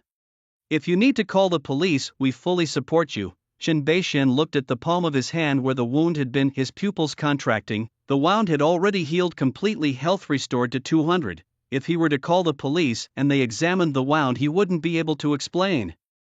Considering this, he waved his hand. Handle what needs to be handled. Calling the police? Let's not. Alright, I got it. Wang Mang sighed with relief, getting up to deal with Lu Chunhua. Before leaving, he made sure to remind Xiaoyu to take good care of Shinbeixian. Sir, are you sure you don't need to go to the hospital? Xiaoyu asked, looking at the blood-stained tissues, worried. No need, it's just a small cut, it's nothing. Shinbeixian casually brushed it off, yet internally he was immensely shocked. The entire healing process took less than 20 seconds. Such remarkable regenerative power. So life points actually had this function. He squinted slightly, speculating. After being reflected in reality, the life points decreased with injury.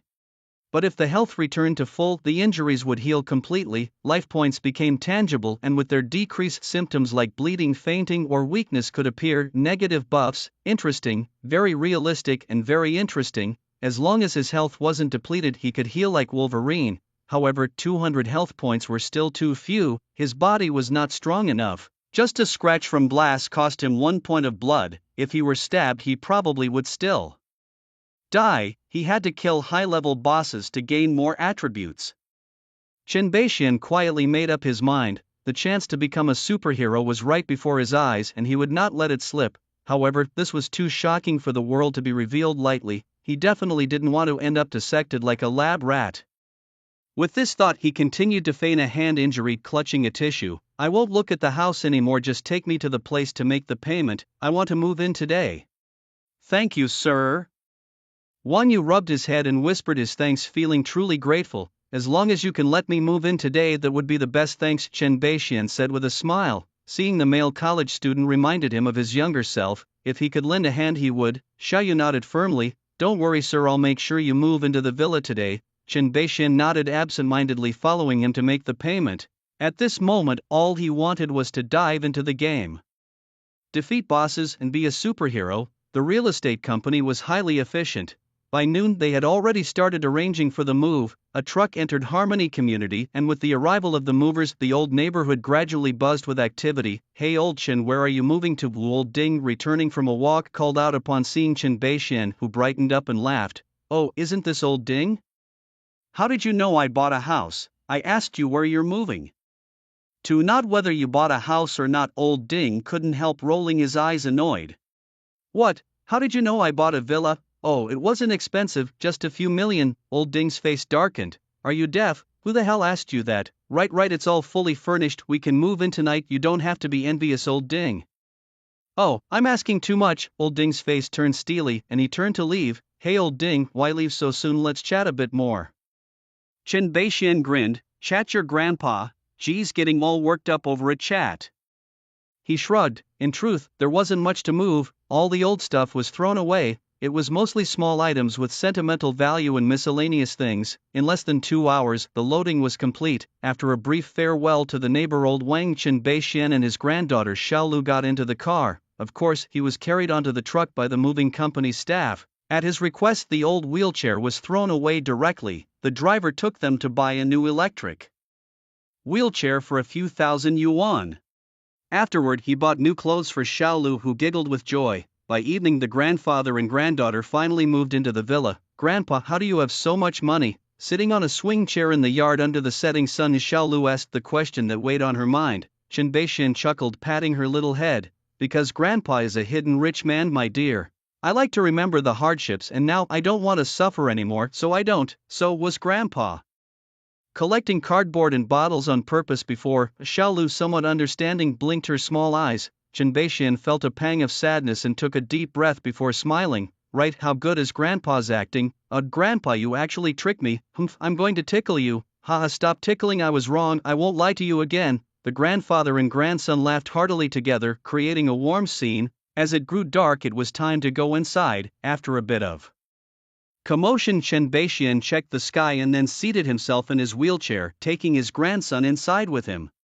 Shortly after they entered, a luxury car slowly drove up and stopped at the villa next door. A chubby man got out of the car and couldn't help smiling when he saw his wife coming towards him. "Honey, you must be tired. I cooked your favorite dish today." A dignified woman looked at him with eyes full of love. "It's chilly outside, you don't need to come out to meet me next time." Zhang Mingyuan tucked his wife's hair behind her ear, his face full of affection. "By the way, where's our son?" "He's inside studying. He scored 100 on a mock test with his tutor today." "Haha, that's my boy, no mediocrity in a tiger's son." The woman pursed her lips, a bit saddened. "But our son spends all day studying and doesn't play with his friends. I'm worried it might affect him psychologically." Zhang Mingyuan's smile faded and he nodded seriously. "I know, I've already found him a study partner. We should hear something in about half a month." "Really? That's wonderful. Having a peer to accompany him will set my mind at ease." The woman's eyes lit up, delighted. "Of course, how could I not care for my son? Let's go inside." Zhang Mingyuan took out a cigarette, put it in his mouth, and wrapped his arm around his wife as they went inside. The villa was 3 stories high, with Chen Beixian living on the ground floor for convenience. After dinner, Chen returned to his room to smoke and ponder. Now that the housing issue was resolved and his life had improved, he had asked Xiaoyu to help hire a housekeeper to handle cooking and cleaning, ensuring the meals for him and his grandson were taken care of. With that settled, all that was left was the matter of gathering evidence against Chen Fan. He thought deeply about it. He had 2 options: hire a private detective or bribe someone close to Chen Fan to gather evidence. The second option was riskier, revealing his newfound wealth to Chen Fan. Given his son's character, he would likely drop the lawsuit and come to apologize, hoping to inherit the wealth. But this could expose his identity in the game, making him vulnerable to exploitation and threats by Chen Fan. If possible, he would prefer not to use the latter method. After much deliberation, Chen Beixian decided to try the first option and continue to kill more bosses in the game to prepare for the worst. If he was about to lose the lawsuit, he would reveal his newfound wealth to Chen Fan. Relying on the attributes he gained from the game, he should be able to handle some of the personal crises. While pondering, he noticed it was still early, so he opened his phone and browsed the official global gaming forum. Just 2 days after the server opened, there were already billions of posts, and among them, aside from strategy posts and casual discussions, the most popular topic was about the top-ranked old man Chen. Shocking, rocketed 10 levels in one day to top the rankings. Old Chen, what's the story behind him? Hot, level 10 smashes level 20 dungeons, is it a cheat or a data anomaly? Official response. Boom, tens of thousands jointly report Old Chen for cheating. Official response. Flat, the emergence of Old Chen could lead to a significant decline in the number of mage players. Chen Beixian's temple twitched and he immediately opened the post about the cheating accusations to read. After reading, his eyebrows gradually relaxed. The gist was that following an official investigation, there was no cheating involved. All the data changes were normal within the game with no third-party plugins. Most of the comments below were scolding the officials and him. Better not to look, typical sour grapes. He scrolled down a bit more and suddenly a post caught his attention. Shocking, a tragic death in Montown NPC on the road, is it a moral decay or? He clicked to view and a scene photo immediately appeared. After recognizing it, his eyebrows gradually furrowed. The deceased in the photo was none other than the mayor of Montown, Pokey. The game world does not pause even if a player logs out, so this must have happened during his offline hours and just happened to be encountered by players who were online during the day. Chen Beixian looked at the photo and fell into deep thought, suspecting something but deciding to verify it once he was back in the game. Glancing at the time, it was about time to log in. He put on his helmet and entered the game. Opening his eyes, he was still in Montown. Lu Ziming and Super Dad were sitting bored on the stone steps nearby. Turning his head, Lu Ziming's eyes lit up. The old man is online. Both hurriedly got up, smiling. Chen Beixian smiled back and said, thinking aloud, just the last Dark Sword Earth boss left, let's get it done. Do you know where the Dark Sword Earth is, old man? Lu Ziming looked astonished. Chen Beixian nodded. Some discoveries but still need to be confirmed. Let's go to the mayor's building. The trio returned to the 3-story building, but upon arrival they were informed that the mayor had already met with an accident. The mayor was attacked on his way to the main city and has fallen in battle. If you need anything, just tell me. The middle-aged aide said with a sorrowful face. Chen Beixian felt no surprise but pretended to look regretful and muttered to himself, It's so sudden. The information we have about the Dark Sword Earth seems like it can only be delivered to the main city now." After mumbling, he looked up, thanked the middle-aged man, and then turned to leave with the others towards the outskirts of the city. The duo Lu Ziming watched in astonishment. "Old man, what information were you talking about? We didn't know about it." Walking on the road, Lu Ziming couldn't help but ask. Super Dad, though silent, also showed confusion in his eyes. Clearly, they were also puzzled by Qin Beishuan's words. Qin Beishuan just smiled and didn't explain right away, instead keeping them in suspense. "The Dark Sword Earth will appear soon and he will come to us. We just need to head towards the main city, and we might meet him at any time." "Oh, old man, don't play riddles with us, I'm totally confused. What's going on?" Lu Ziming couldn't wait a moment longer. He wanted to know the answer now. Qin Beishuan sighed, resigned. "Can't you let me keep a little mystery?" he lamented, drunk on your own curiosity. "Do you remember what the mayor's aide said when we entered the Veil of Darkness? What did he say?" "Good luck." Lu Ziming scratched his head, trying to recall. At that moment, the voice of Super Dad rang out. "What you see on the outside doesn't match what's inside at all, but how could he possibly know what it looks like inside?" "Exactly." Qin Beishuan snapped his fingers and cast an approving glance at Super Dad. "I suspect that man is Dark Sword Tueric. So I deliberately mentioned I knew about Dark Sword Tueric in his presence and even revealed our destination to draw him out, to make him come to us. That means the mayor was also his victim." Lu Ziming suddenly remembered the mayor's death. "Right, it's very likely he did it." Qin Beishuan stroked his chin stubble, analyzing the situation. He probably didn't want his identity revealed, so he killed the mayor halfway and took the message-sending spirit. "I'm positive he will come to kill us to prevent the message from reaching the main city." Lu Ziming gasped in realization. "I see, how clever." The three continued chatting as they walked, unaware of how far they had traveled. Monty Town was long out of sight, with no villages in sight and no shops behind them.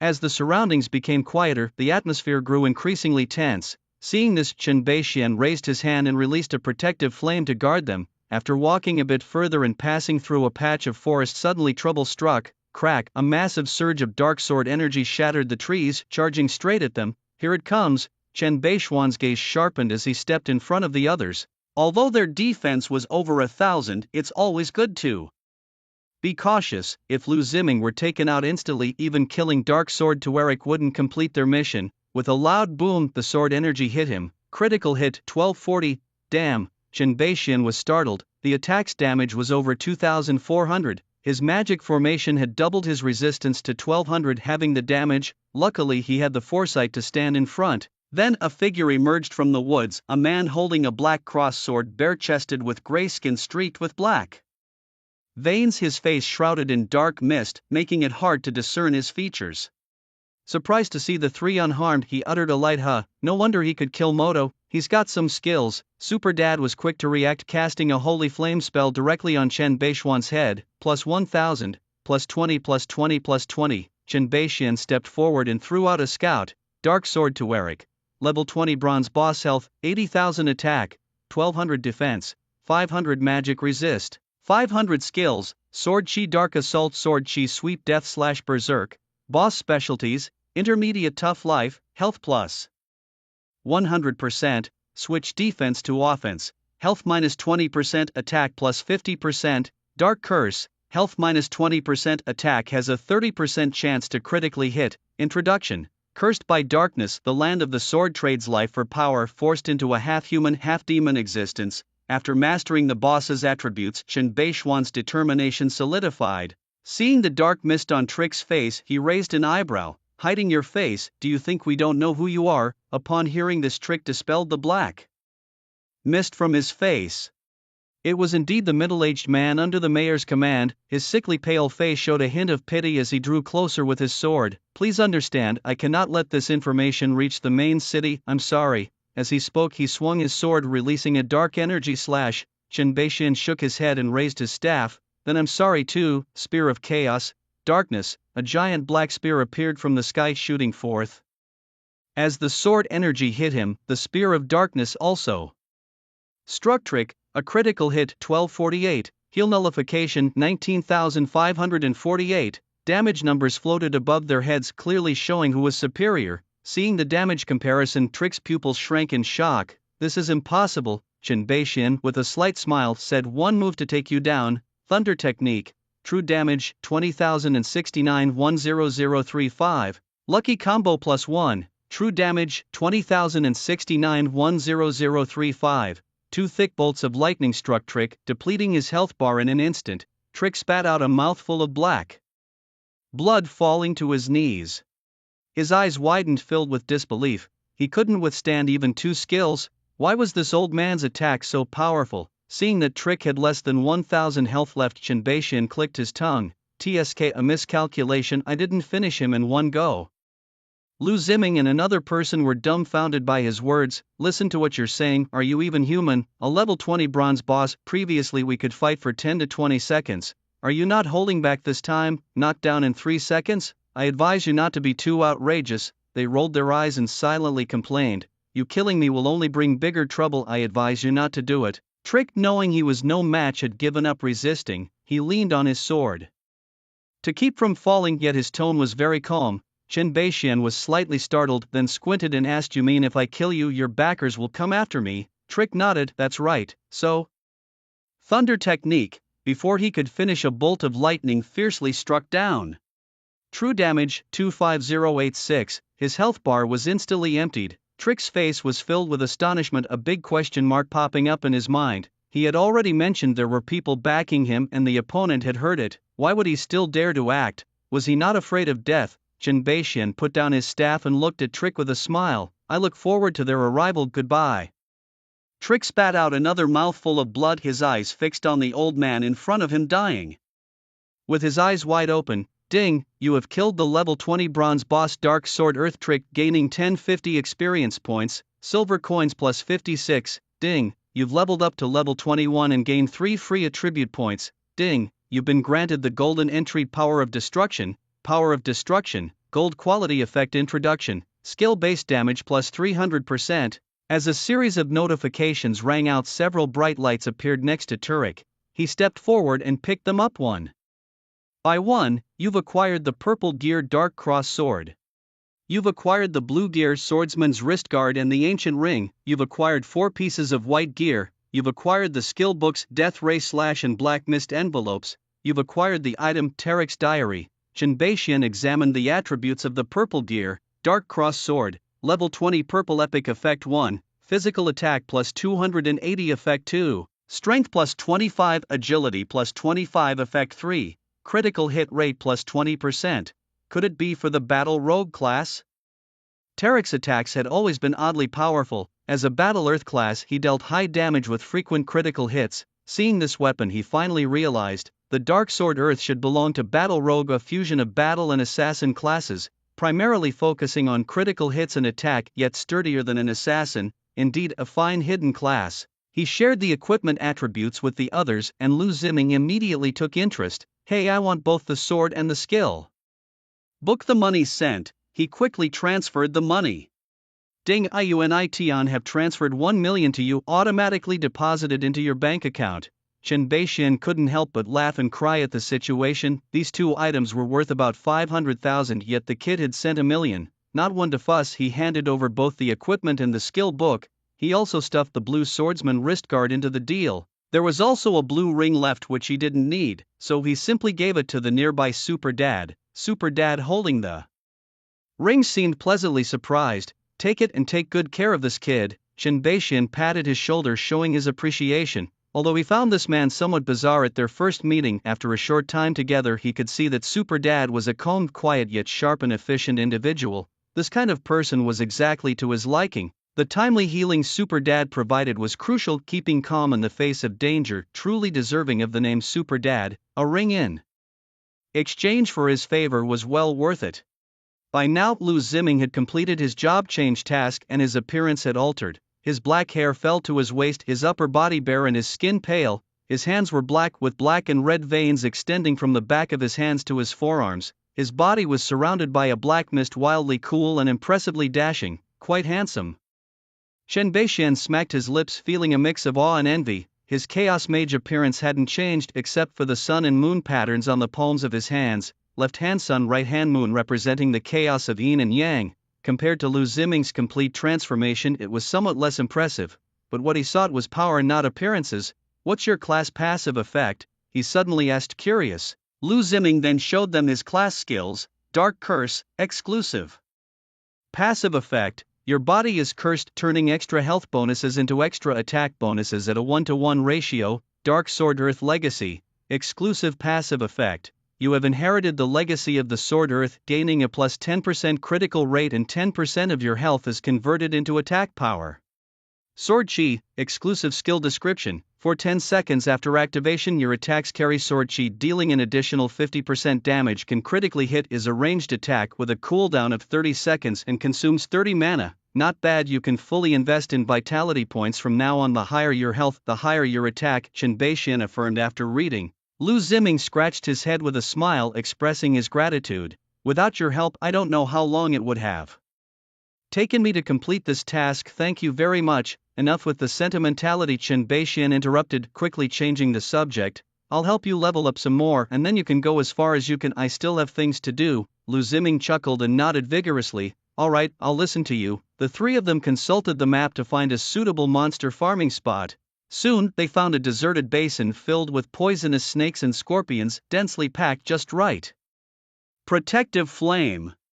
Whoosh, the orange-yellow flames blazed, instantly killing any wild monsters within a 20-meter radius. Ding, you have killed a desert poison scorpion LV18, earning 0 experience points, coins plus 15. Ding, you have killed a desert poison scorpion LV18. His level has already surpassed the wild monsters by 3 levels, no longer gaining experience. All the experience went into Lu Ziming's body as golden light continuously fell. Ding, your level has increased to 11. You gain. Ding. Your level has increased to 12. You gain. Lu Ziming followed behind Chen Beixian, thoroughly enjoying himself. Wow, this leveling speed is too awesome, it's faster than a rocket. Super Daddy's eyelids twitched. How did he achieve such a wide-ranging burning skill? Continuous skills shouldn't have such high damage multipliers, how come they're all instant kills? He was secretly amazed every time he watched old Chen make a move. It refreshed his worldview. This leveling rate, I also really want it. Super Daddy felt incredibly envious yet helpless. He also wanted old Chen's help with a class change task, but he didn't have enough money. Given their brief interaction, he felt embarrassed to ask for help. Feeling bitter inside, he could only sigh alone. As the golden light continued to fall, in less than 10 minutes Lu Ziming had leveled up to 18. The basin was filled with charred snake and scorpion corpses, and a strange meaty fragrance lingered in the air. Suddenly, the ground in front of them rumbled and shook violently. Following that, a huge desert scorpion burst forth from the ground. Boss is here, Lu Ziming exclaimed, immediately darting behind the elder. Chen Beixian's forehead creased. You're getting addicted to hiding, aren't you? Hey, with you here we don't even need to lift a finger. Lu Ziming spoke calmly and without a blush. Chen Beixian rolled his eyes and sent a scout to check on the giant desert scorpion. The scorpion was a level 20 black iron boss with 55,000 health, 500 attack, 300 defense, 250 magic resistance, and skills like piercing strike, deadly poison, tail whip and frenzy. The boss had specialties like basic toughness life, which increased health by 50%, and venomous vermin, which increased poison damage by 200%. True one-hit kill. Chen Beixian attached the power of destruction he had acquired earlier to his Thunderbolt spell. Then with a low shot Thunderbolt, it dealt true damage, minus 23,240, minus 11,620. Lucky combo plus 1, cold blood triggered, true damage minus 34,860. Crack, the giant scorpion had no time to react before several bolts of lightning cleaved its body in 2, its health of over 50,000 vanished in an instant, scattering a shower of light on the ground. Ding, you have killed a level 20 black iron boss, the giant desert scorpion, and gained 525 experience points. Chen Beixian nodded in satisfaction. Lu Ziming and the others were embarrassed. The damage was overflowing. Did it really matter if the calculations were off? Sir, what exactly is your awakened talent? Lu Ziming asked curiously, moving closer. Chen Beixian glanced at him while picking up items and snorted, don't ask, it's as if I'm cheating. Seeing that the old man wouldn't say, Lu Ziming tactfully did not pursue further. The items dropped by the black iron level boss were no longer of interest to Chen Beixian. After scanning them briefly, he put everything up for auction. What caught his eye this time was another guild token that exploded. After posting a message in the guild leader group, it was bought by the Dragon Tribe for 5 million. Another 10 minutes passed. A beam of golden light fell and Lu Ziming successfully reached Level 20. Equipping the Black Death Sword, his attributes surged significantly. Master Chen, I should go back and help them with their job transfer missions now. Thanks for the boost. Thanks for nothing, get lost. Chen Beixian glared and kicked him, speaking gruffly. His purpose in leveling up Lu Ziming was to boost him first so he could then help the rest of the team. With Lu Ziming's level 20 attributes and equipment, he was far ahead of other players. With such an advantage, even a pig could make it into the top 32. Seeing Super Dad by the side looking a bit downhearted, Chen Beixian had an idea. Kid, remember to help Super Dad with his job transfer first and call me if you encounter a boss you can't beat. Oh, okay. Lu Ziming quickly nodded in agreement. Super Dad's eyes lit up at this, looking at Chen Beixian, his gaze filled with gratitude. With Lu Ziming's help and Old Man Chen as a backup, the job transfer mission was secured. After parting ways, Chen Beixian sprinted back to the main city. With a 140% speed increase, he moved as freely as the wind. In less than 10 minutes he was back in the main city. His return this time was to assess and hatch a pet. He found the pet shop NPC, a tall and thin woman named Lorraine with a parrot perched on her shoulder full of spirit. Seeing the pet egg on the table, her eyes brightened. Oh, it's an epic level pet egg. She leaned over with enthusiasm, gently touching it. Then she looked up at Chen Beixian and said, the identification fee is 10 gold coins. Shall we start? Chen Beixian, with a grand gesture, slapped 10 gold coins onto the table, his heart aching at the expense. The identification really was expensive. Just like that, 100,000 yuan was gone. Noticing Chen Beixian's subtle expressions, Lorraine explained with a light laugh. The cost of identification depends on the pet egg. The rarer it is, the more expensive. Your epic pet egg is quite extraordinary. 10 gold coins is actually a discounted price. Chen Beixian nodded, feeling somewhat more reconciled upon hearing this. The identification will take a little while. You can wait here, Lorraine said with a polite smile. Then she shooed the parrot from her shoulder and took the egg into the back room. Now only Chen Beixian and the parrot were left in the shop. The two stared at each other for a long while, the atmosphere turning a bit awkward.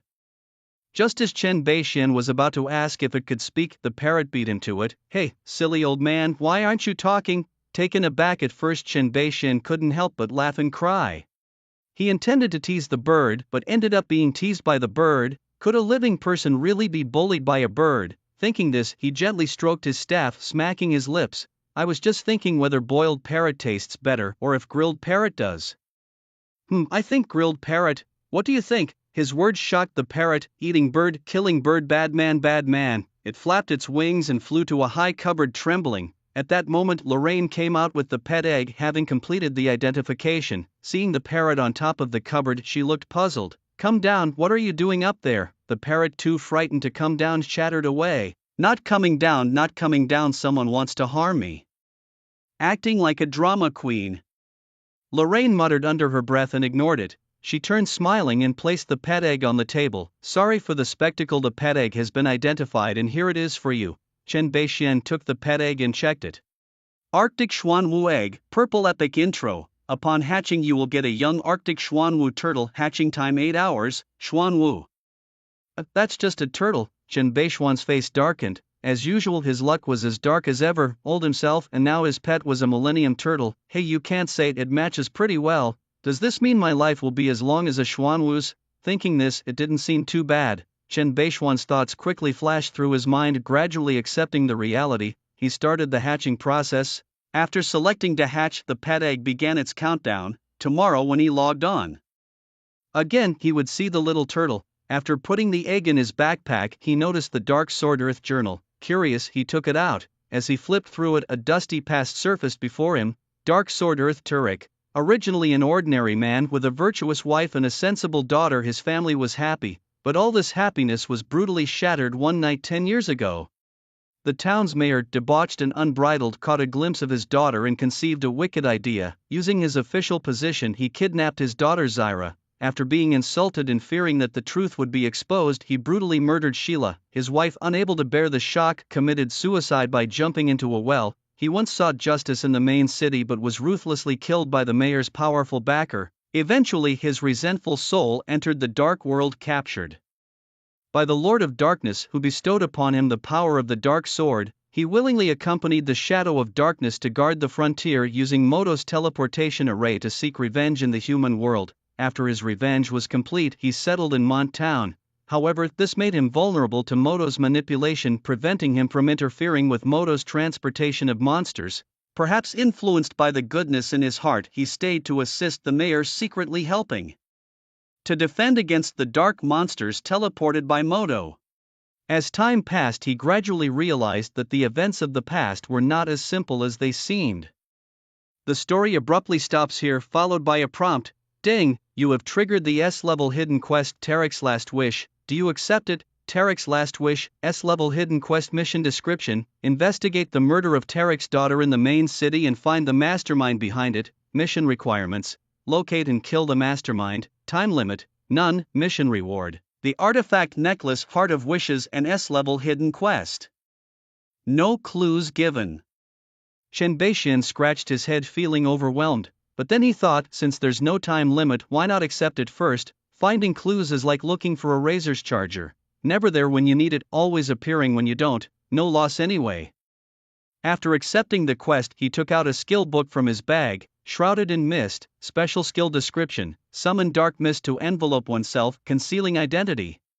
Targets below your own level cannot obtain your information. A perfect skill for assassination and plundering. Chen Beixian's eyes lit up. Learn first, never know when it might come in handy. Ding, you have learned the skill Shrouded in Mist. He closed his backpack, found a sandy spot, and broke off a tree branch to list his next objectives.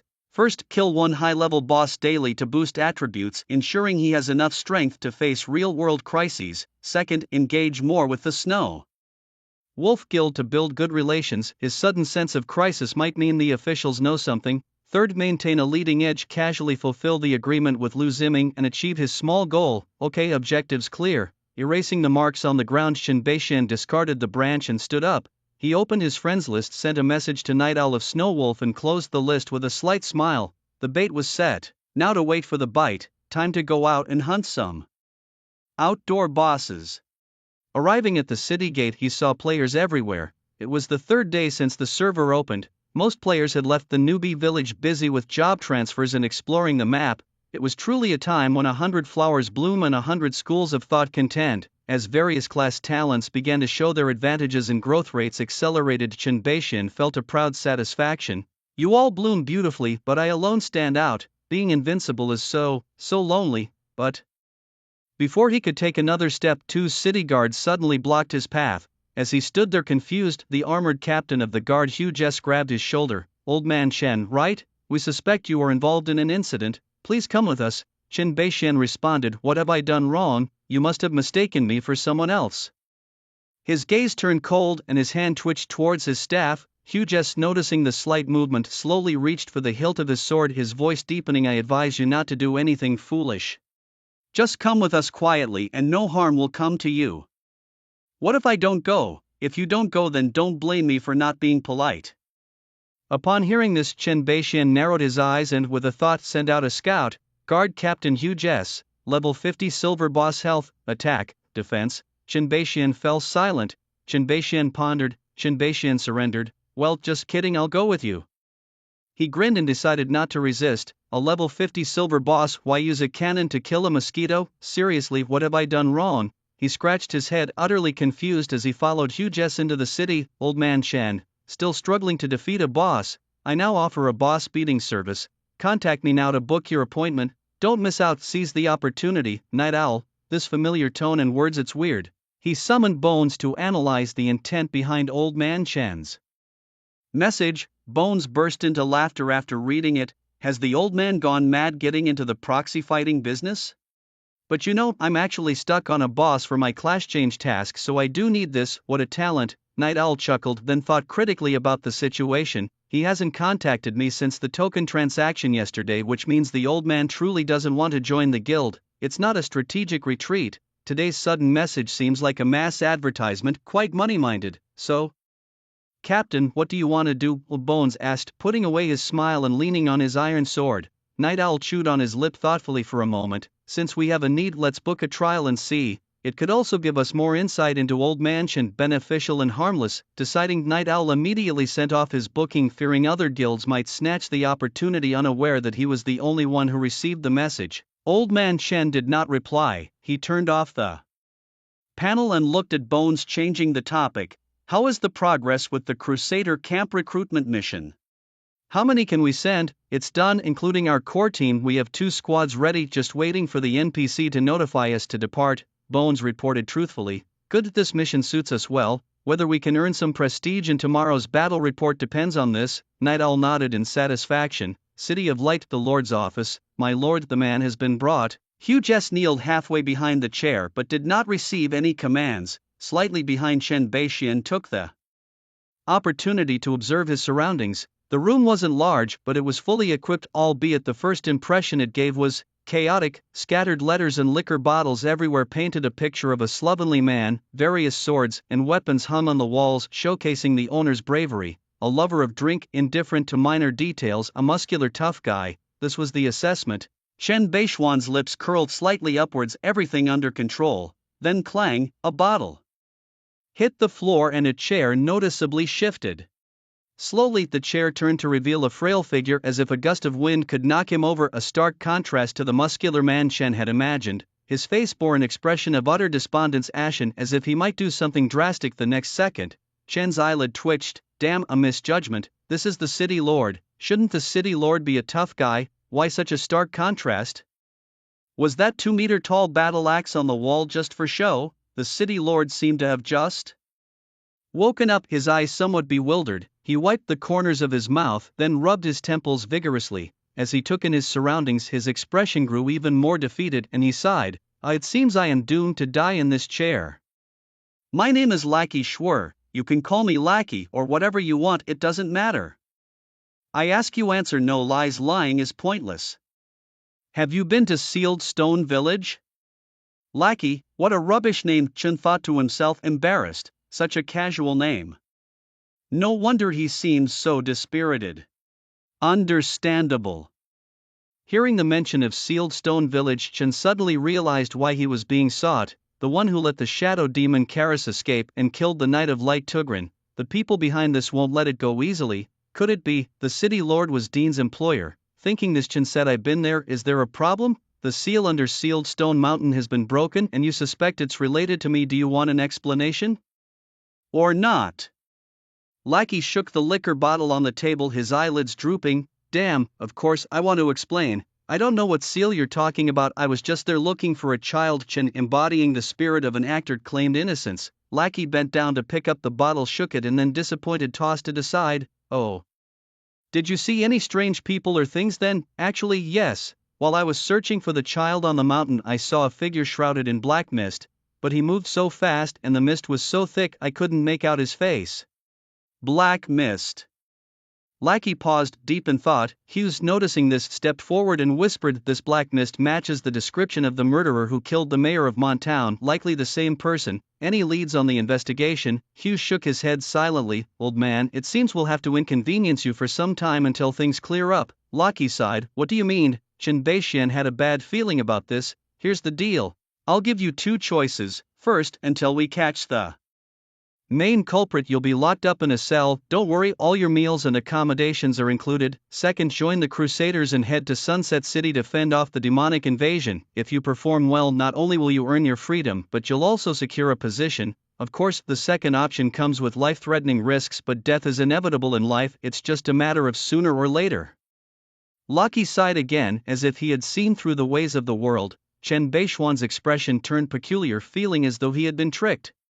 This smelled of a telecom scam. He suspected that Lackey's initial intention was to conscript him into the army, but alas, he had no proof. The removal of the seal triggered a hidden quest directing him to Sunset City. To resist the demonic assault, there should be plenty of bosses, just what he wanted, only it meant delaying his plans with the Snow Wolf. Chen Beixian thought to himself, I choose the second option. Upon hearing this, Lackey nodded and sighed. Well, I wish you a later death. He then waved his hand, signaling Hugh Jess to take Chen Beixian away. Chen left the room with a troubled expression. The negative vibes from this City Lord were overwhelming, enough to sustain 10 demonic swordsmen. Wishing him a later death still implied death. Looking at Hugh Jess leading the way, he couldn't help but ask, has the City Lord always been like this? Hugh Jess laughed heartily without turning back. You'll get used to it. Lord Lackey might seem downhearted, but he's actually a good person. Let me tell you, among all the City Lords, Lord Lackey's strength ranks in the top 3. If he were truly negative and defeatist, he wouldn't be such a powerful figure, Chen Beixian scoffed. Talk about an eye-opener. He opened his friends list to send a message to the Night Owl Snow Wolf postponing the scheduled boss fight. He then started inquiring about Sunset City and the demonic realm. Hugh Jess seemed to appreciate his decision to join the Crusaders and patiently answered his questions. This world is vast, inhabited by countless races and realms, including both the benign and the bloodthirsty. The demons are among those who thrive by invading other worlds for survival and pleasure. Sunset City was established to resist the demonic realm and has blocked their largest spatial passage. This blockade has lasted for centuries, like an abyss that has seen countless soldiers die within it. I truly admire your willingness to help. Despite the slim hopes, I still hope you make it out alive. With his back turned, Hugh Jess's face showed a mix of pity and helplessness. Strong young soldiers can't survive, let alone an old man. These words are just self-deception, a comfort for the old man's soul. But no matter what, Sunset City must not fall, even if it means filling it with lives.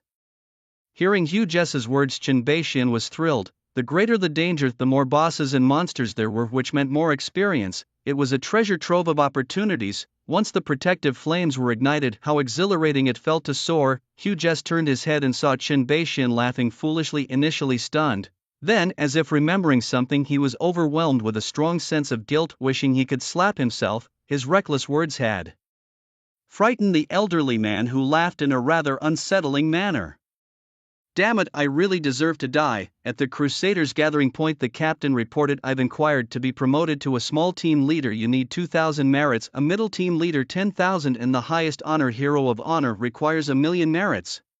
Once you hold a position, it unlocks access to the faction store stocked with all kinds of potions and items plus discounts, and you can even exchange merits for treasures from the treasury. We're going to make a fortune. Bones excitedly ran over to report. Great. I can't wait to see the jealous faces of those fools. Night Owl laughed heartily, feeling completely relaxed. Achievements not only allow you to show off but also bring in more financial support. Joining the Crusaders was the beginning of their rise. The corners of their mouths couldn't stop curving up as they dreamed of a bright future. At that moment, a commotion arose from the back of the line, with murmurs spreading among the crowd. It's Captain Hugh Jess. Who's that old man following him? He's actually being personally escorted by the guard captain. Wow, could this old man be joining our Crusaders? No way, isn't he just a dead weight? At his age, he'd be nothing but a death sentence on the battlefield. You guys might not know this, but the Crusaders' death compensation is quite high now. Aha! The crowd suddenly realized, looking at Chen Beixian with a strange expression. So he was after the death compensation.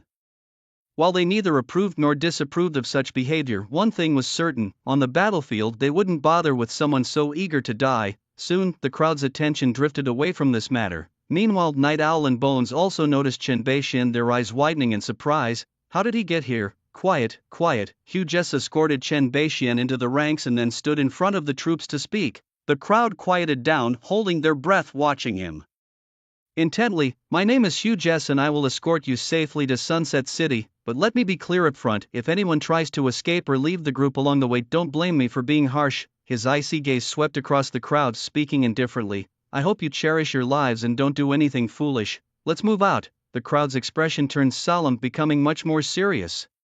Soon, the new troop of over 1,000 recruits set off. They first traveled via teleportation to the nearest point to Sunset City, then proceeded on foot. The area around Sunset City was constantly enveloped in demonic mists, rendering the teleportation ineffective, and with beasts contaminated by the demonic mists often appearing along the way, it was essential to have someone like Hugh Jess escorting them. The troops formed a long line with guards alertly watching the surroundings. Chen Beixian was at the end of the line, using his magic staff as a walking stick, tapping it on the ground with each step. The new recruits huddled together, chatting to pass the time, yet no one wished to speak with him. After all, in their eyes, chatting with a man close to death was a mere waste of feelings. Chen Beixian didn't mind and enjoyed his leisure without care. However, this leisure didn't last for more than a few minutes before it was interrupted by a voice filled with both shock and joy. Mr. Chen, how did you also join the crusade? Night Owl and Bone had somehow made their way to the back of the line, their faces full of surprise. President Night Owl, you were captured too. Chen Beixian's first thought upon seeing them was that they, like him, were forcibly conscripted. Captured? What do you mean? Night Owl was confused, then suddenly realized and exclaimed in surprise, were you captured and brought here? Yes, weren't you? We joined by applying for a slot. Through a faction mission, Night Owl felt a bit sour inside. They had worked hard on missions to earn their slots, yet Old Man Shen had seemingly gotten his with ease. Moreover, from his tone, it seemed he was reluctant and had been forced to join. Is that so? Why hasn't anyone captured them? This old man's luck is too good. Since they had met, the conversation turned to a boss substitution they had scheduled. What are the requirements? I might be able to help, Chen Beixian said with a smile, a thought crossing his mind. It's me, it's for my job transfer mission. The requirement is to kill 3 level 20 black iron bosses. Mr. Chen, can you handle it? Bone quickly stepped forward, looking at him expectantly. Simple, just follow me when the time comes. Hey, that's great. Bone grinned, his muscles quivering with excitement. He didn't doubt old Chen's strength at all. After all, if he could kill level 20 bronze bosses, black iron was nothing, and considering that the top 4 epic gear items were all old Chen's, it wasn't hard to imagine how exaggerated his stats were. Time always flies during a good chat. By the time the three of them snapped back to reality, the team had already ventured deep into the desolate wilderness. The land was a dark red color, barren and devoid of vegetation, showcasing a bleak and eerie atmosphere. At that moment, messages from the front of the line kept coming back. They were to stay alert as the team had entered a dangerous area and needed to watch for any disturbances around them. Bone, hearing this, rubbed his hands together excitedly. Hey, after being bored for so long, finally some monsters are coming. Don't be careless, the situation that makes these guards so nervous isn't simple, Night Owl calmly warned. Chen Beixian nodded silently, appreciating Night Owl's accurate analysis. The presence of a level 50 silver boss Huges escorting them was enough to indicate the level of danger. Bone nodded, then, trying to lighten the tense atmosphere, joked half-heartedly. Our luck can't be that bad, right? What could happen? A beast tide. Chen Beixian and Night Owl's expression suddenly changed. Damn, why would you say that now? Roar. As if in response to Bone's words, a series of roars erupted in the distance. Beast tide, beast tide. The guards on both sides trembled slightly, gripping their weapons tightly and shouting loudly. Bone was stunned. Are you that accurate? You jinx, better sew your mouth shut. Night Owl blared and scolded quickly, notifying other teammates in the squad channel to come closer.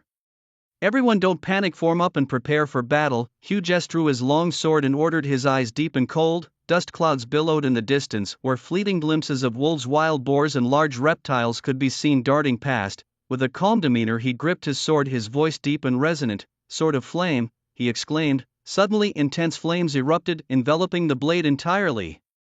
His gaze then turned as cold as ice, and just before the monsters charged, he thrust his sword into the ground. Furious flames surged forward like a tidal wave, swallowing the horde whole. Numbers like -14,523, -14,251, -13,458 crowded into Chen Beixian's vision, making his eyelids twitch. The range, the damage, worthy of a level 50 silver boss. Such experience, and not giving them any chances. He shook his head, thinking it a pity. Others were equally shocked, their eyes wide and mouths agape. With just one move, more than half of the beast swarm was annihilated. The remaining few that slipped through were all slain by the guards. A crisis that hadn't even begun was swiftly nipped in the bud by Huges. Impressive. Night Owl and Bones were incredibly startled, marveling endlessly. Such a wide-ranging skill, and the damage exceeding 10,000. They wondered when they could achieve the same. Everyone advance at full speed, don't stop, Huges commanded without lowering his guard, knowing that once the beasts gathered here, it wasn't just one wave. The leaders of the beast tide hadn't appeared yet, indicating that those just killed were merely the vanguard, a probe. If they didn't leave quickly, the losses would be severe. As the command swiftly passed down, the whole team moved. Dust kicked up under their feet, rising higher and higher. The distant roars sounded again, sinking Huges's heart. Damn, the second wave was coming so quickly. He made a swift decision, opting to cover the rear. The beasts were to the side, and no traces of them were found in the direction of advance, which was relatively safe. If they could withstand most of it, the rest would depend on the fate of these new recruits. Thinking this, he shouted loudly, "Recruits, run forward, do not stop. Guard squad, all stay to cover the rear." Hearing the command, the guards stopped immediately, lining up with Huges to wait for the enemy. At the rear of the group, Chen Beixian, upon seeing this scene, left a message and decisively broke away from the team.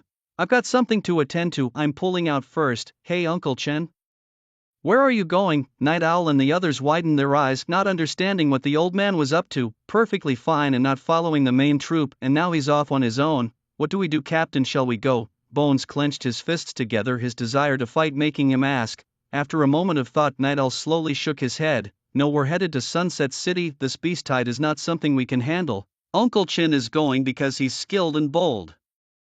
There's no need for us to blindly follow and stir up trouble. Let's move." "Oh." Bones nodded in disappointment, hurrying to catch up with the team. Meanwhile, after breaking away from the team, Chen Beixian hid behind a rock and peeked out to survey the situation. The second wave of beasts was fast approaching Hugh Jess and his guard squad, with a major battle imminent. His reason for staying was simple: to fish in troubled waters. The monsters in the first wave ranged from level 15 to 20, the second wave would surely not exceed level 30, which was perfect for him to level up. Moreover, there would definitely be bosses within the beast tide, an opportunity he couldn't afford to miss. As he pondered, the beast tide drew closer. With a loud shout from Hugh Jess, the battle officially began. Hugh Jess, a flame knight, dealt massive fire damage with his attacks and possessed astonishing defensive capabilities. Wave after wave of monsters fell before they could even scratch him, instead succumbing to the fiery aura that he carried. His protective flames worked much like Chen Beixian's, albeit with a smaller radius of only 5 meters. After wiping out the first wave, it seemed his powerful strike had a long cooldown. Hugh Jess hadn't used it again despite the observation. More and more monsters surged forward. Other than Hugh Jess, the guards were gradually overwhelmed, starting to suffer casualties. The monsters swarmed and tore wildly, blood splattering everywhere. As the number of monsters around Hugh Jess and the others grew, some of the creatures bypassed them, rushing towards the distant team. Seeing this, Chen Beixian knew it was his turn to take action. "Just right, not too much, not too little, here we go." He slowly emerged from behind a rock, his lips curving into a slight smile. Protective flames, whoosh, orange-yellow flames instantly unfolded, and a deep blue magical formation appeared at his feet simultaneously. Monsters swarmed him, and within a 20-meter radius, dense damage numbers floated up. True damage minus 6,579, minus 6,579, minus 6,579. With the monsters tainted by dark magic, they were judged as belonging to the Dark Faction. The Holy Fire Claws activated, converting the damage from the protective flames into true damage. Within just a second, the first wave of monsters entering the range was utterly incinerated. Then came the second batch, the third. Meanwhile, Chen Beixian's experience bar surged dramatically. "Ding, you killed a demonic prairie wolf LV-19, gaining 25 experience points, copper coins plus 15. Ding, you killed an overleveled demonic scarecrow LV-22, gaining 230, plus 100%, experience points, copper coins plus 15. Ding, you killed, ding. Your level has risen to 22, gaining 3 free attribute points. Ding, claws activated, effective. Gain the Golden Claws Power of Ruin, a golden quality effect that adds 10% of the target's maximum health as true damage when inflicted by a skill. Cooldown 10 seconds, granted thunder magic. Chen Beixian glanced and immediately made his choice. Better one good move than 100 mediocre ones. If a thunder magic can solve the problem, no need for any fuss. Unknowingly, he had come to terms with being a numerical monster himself. Wow, truly wonderful. At the center of the monster vortex, Hugh Jess unleashed a fiery blast, clearing the monsters within several meters around him, giving himself a brief moment to breathe. Although it didn't break through defenses, frequent unleashing of skills significantly drained his stamina, mana. A quick scan around, all the guards had fallen, leaving only himself. Huh, wait, what's that? Hugh Jess suddenly noticed something, squinting to get a better look. It was him. Upon recognizing, he suddenly widened his eyes, his face filled with disbelief. Watching old Chen mow down the beasts as if he were cutting grass, Hughes was utterly dumbfounded. How did he do it? No, how could he be so strong? Suddenly Hughes snapped out of his daze, his mouth agape. In his perception, the old man had some strength, but he shouldn't be this powerful. Yet, the attacks that the old man launched were absurdly strong. What on earth was going on? For a moment, countless questions crowded into his mind, jostling for precedence. After a brief shock and confusion, Hughes's heart settled. No matter how the old man did it, he had performed a great service. Now the new troop should be safe.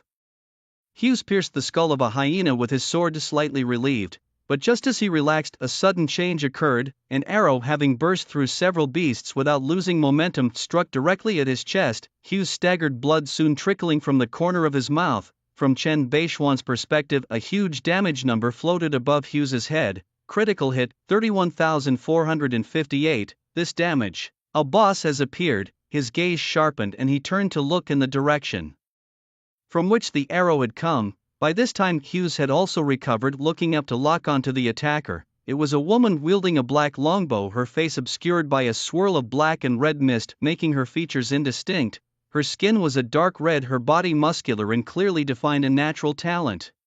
She wore but a few scraps of cloth that barely covered the essentials, exuding extreme allure. Hughes, the captain of the City of Lights Guard, oh, he hadn't expected this mission would bring such a surprise. The woman's voice was soft and tingling, itching one's ears. A demon enchantress from the demon race. Impossible. Hughes recognized her identity, shocked. The City of Sunset had surrounded the entire spatial passage. How could the demon race appear behind them? Could it be a new spatial passage had opened? Oh, have you guessed it? How boring. The enchantress caressed her longbow, her voice suddenly rising a few pitches. Since you know, then you can't be left alive. The enchantress moved very fast, firing 3 arrows in quick succession at Hughes. Hughes snorted coldly, pulling a shield from his back to place in front of him. Clang, clang, clang. The arrows were deflected, leaving 3 white marks. In Chen Beishuan's eyes, this was a block, taking no damage.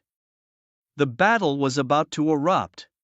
However, as an archer, the enchantress's movement and attack speed were maxed out. Kiting a knight was quite simple. Hughes's several charges were easily evaded by her barely touching her. Meanwhile, the enchantress, taking advantage of her high attack speed, gradually wore him down. Even though he blocked most of the arrows, he couldn't avoid getting injured. Hughes pulled an arrow from his shoulder, his expression grim. This wasn't going well. He needed to find a way to break the situation. By then, the surrounding beasts had been mostly eliminated, and a flicker of firelight in the distance caught his attention. His eyes lit up. He had an idea. Old Chen possessed formidable attacking powers and was also a magician. With his protection, they were at least not passively taking hits. Thinking this, he instinctively shouted loudly towards the distance, "Old Chen, come help." But he regretted shouting almost immediately because the female demon heard him too. Covering her mouth, the demon chuckled lightly, her tone mocking. The mighty captain of the guards asking for help from a low-level magician. What a joke. What will you do if I kill him? With a shrill laugh, the demon raised her hand and shot an arrow that almost instantaneously reached Chen Beishuan's face. This is bad. Hugh Jess's face drastically changed. In a critical moment, Chen Beishuan's body suddenly became ethereal. The arrow went straight through him, then the afterimage vanished. The next second, Chen Beishuan appeared right beside Hugh Jess. The female demon's face, enveloped in black mist, trembled violently, clearly shocked. Entering the void. "You, who are you? Why do you possess this ability?" Hugh Jess also widened his eyes in astonishment, looking at Chen Beishuan beside him. Though he did not understand what entering the void meant, he was greatly shaken. An arrow that should have been fatal had just been dodged. It was unbelievable. Hearing this, Chen Beishuan scoffed coldly, accepting the assistance task Hugh Jess had issued. Turning off the panel, he stared at the female demon with a startling declaration, "I am your doom."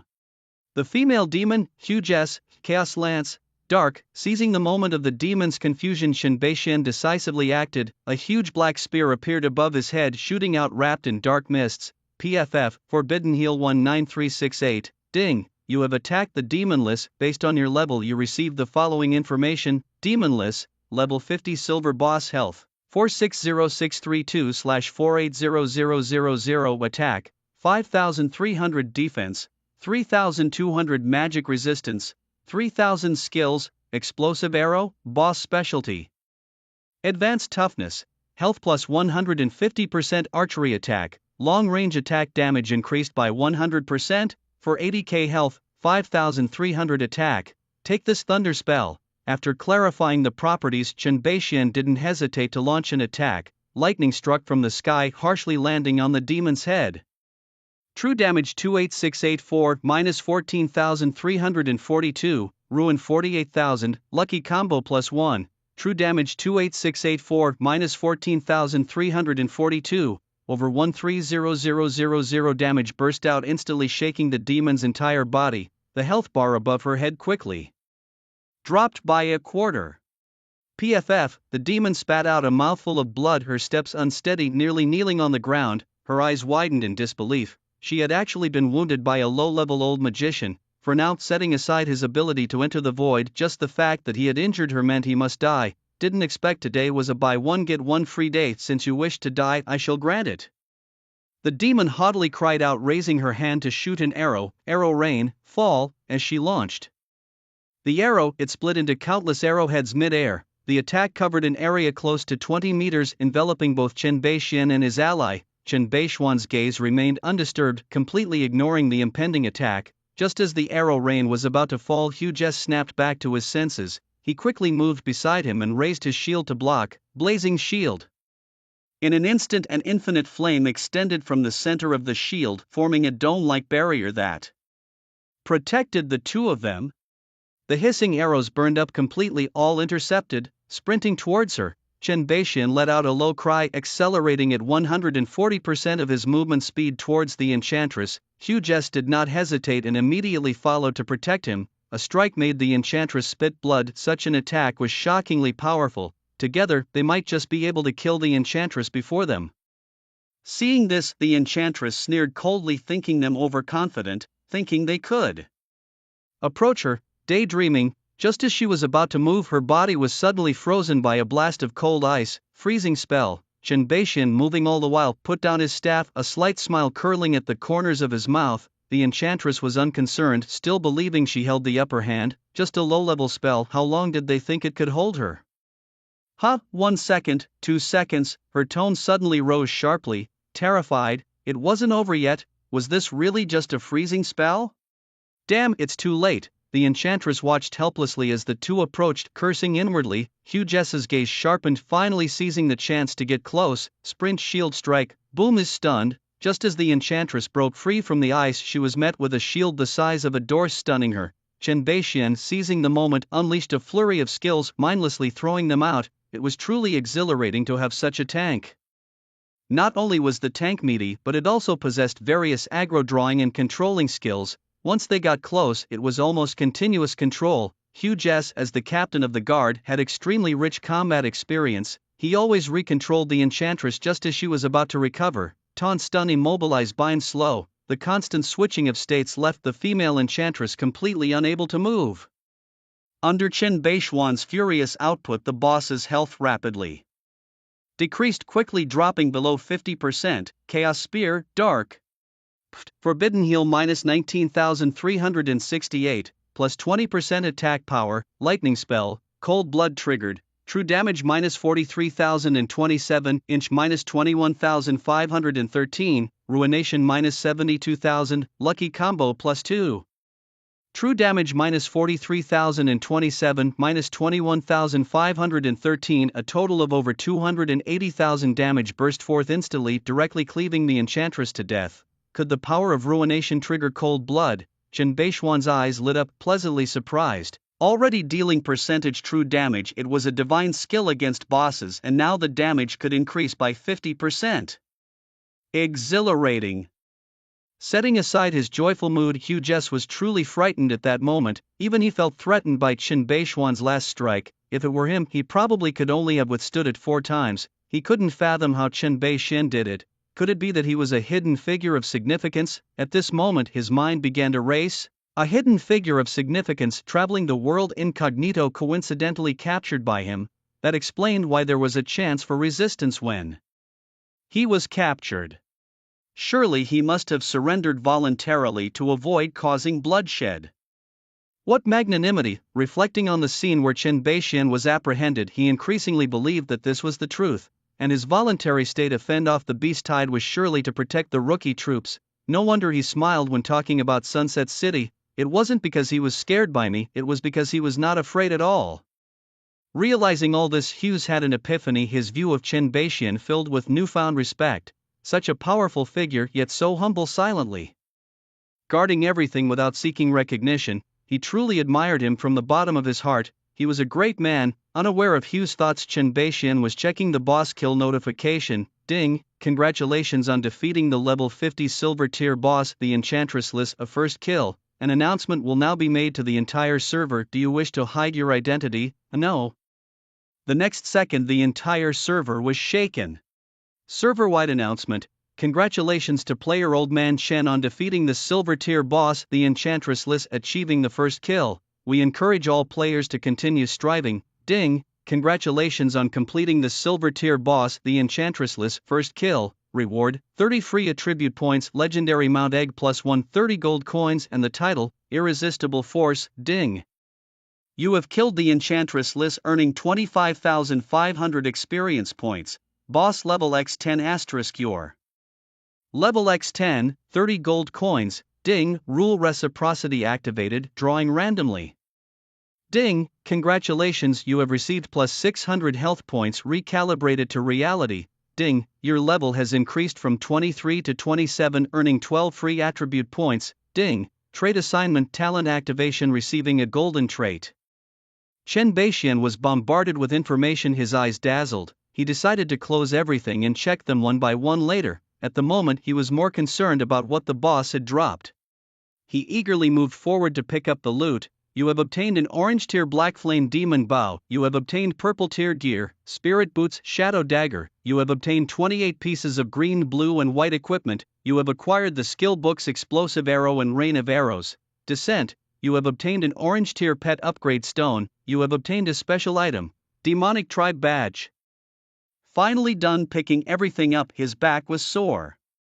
Chen Beixian symbolically tapped his lower back, grinning widely. What a great harvest! First the gear, Black Flame Demon Bow, level 50 orange legendary effect 1, physical attack plus 1400 effect 2, agility plus 200 effect 3, attack speed plus 60% effect 4, critical damage plus 100%, Spirit Boots, level 50 purple epic effect 1, health plus 1600 effect 2, agility plus 75 effect 3, movement speed plus 40%, Shadow Dagger, level 50 purple epic effect 1, physical attack plus 850 effect 2, agility plus 110 effect 3, attack speed plus 60%. The only equipment he could use were the Spirit Boots, but they required level 50, so they had to be stored in his bag for now.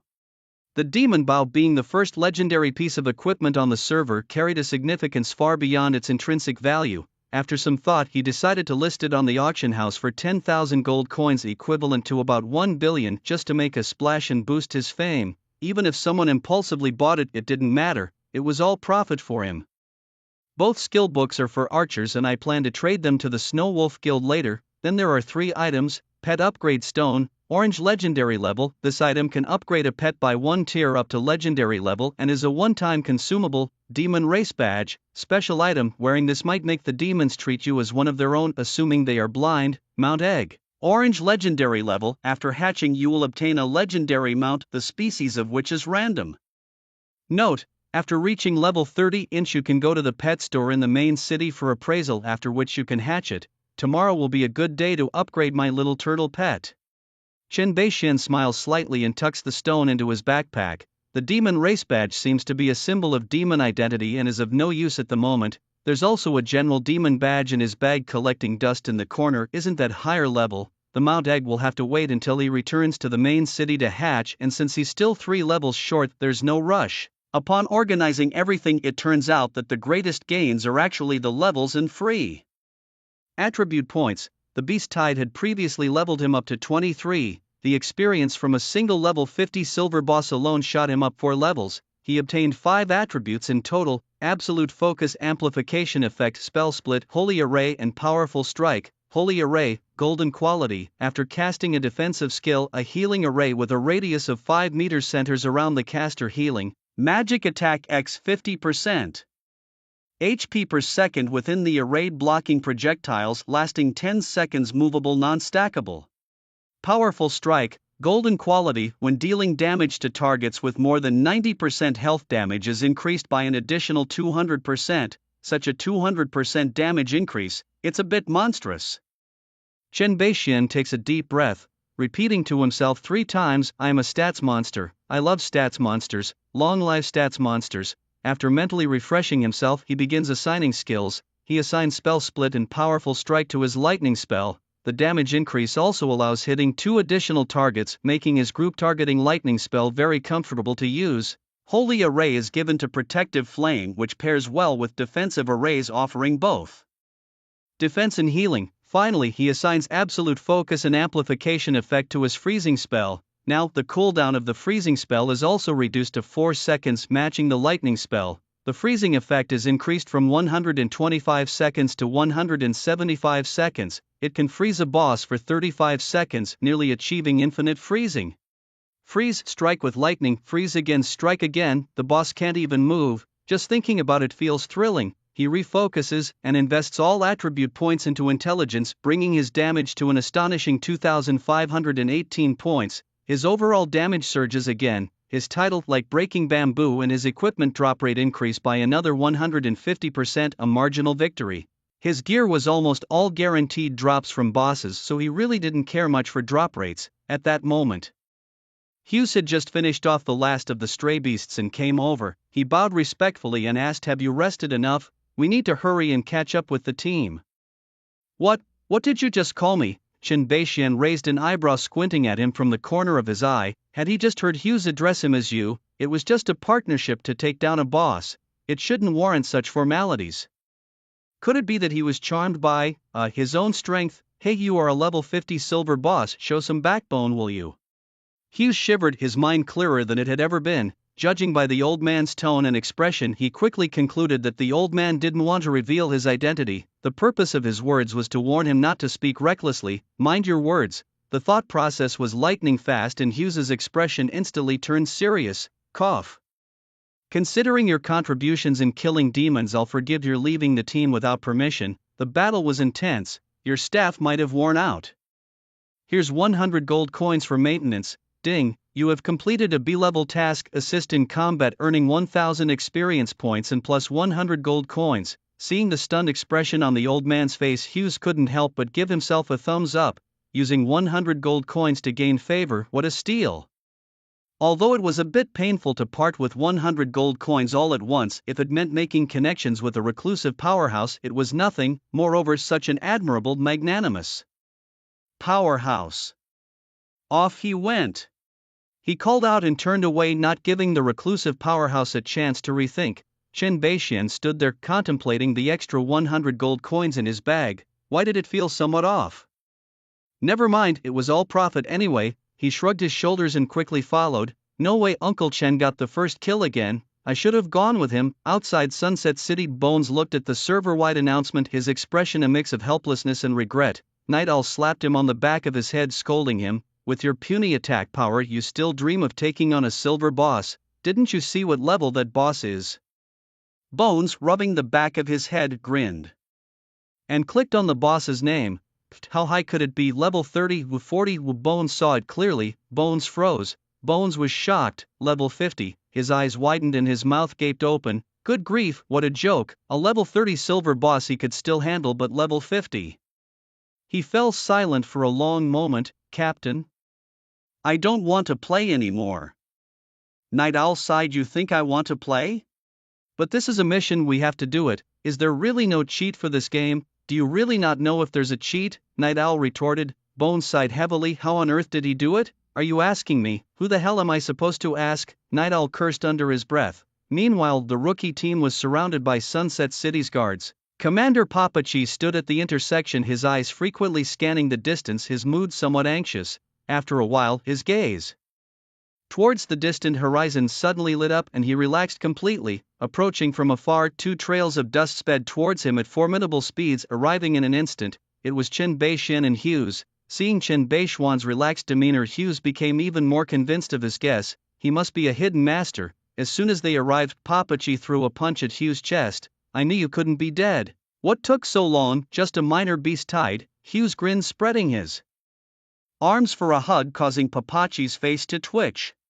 Don't mention it, I ran into a seductive demon from the demon clan, delayed me some time. Mentioning the demon clan, his smile faded into seriousness. Papachi, seemingly unsurprised, just nodded. Lately, the activities of the demon clan have become more frequent. Some slip through to the rear, but fortunately you took care of it. He knew Hughes would only return after dealing with the demons. What's going on? Is the demon clan up to something big? Hughes' expression grew grave. Let's talk. Inside.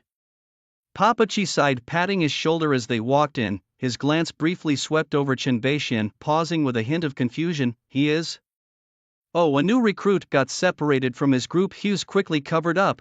Papachi nodded, not thinking much of it. Having seen all sorts of people in Sunset City, he could tell the old man came for the pension. Asking further was just out of respect for an old friend. Let them all in, get them acclimated quickly. Yes, the two entered the city, leaving the squad leader to wave his hand.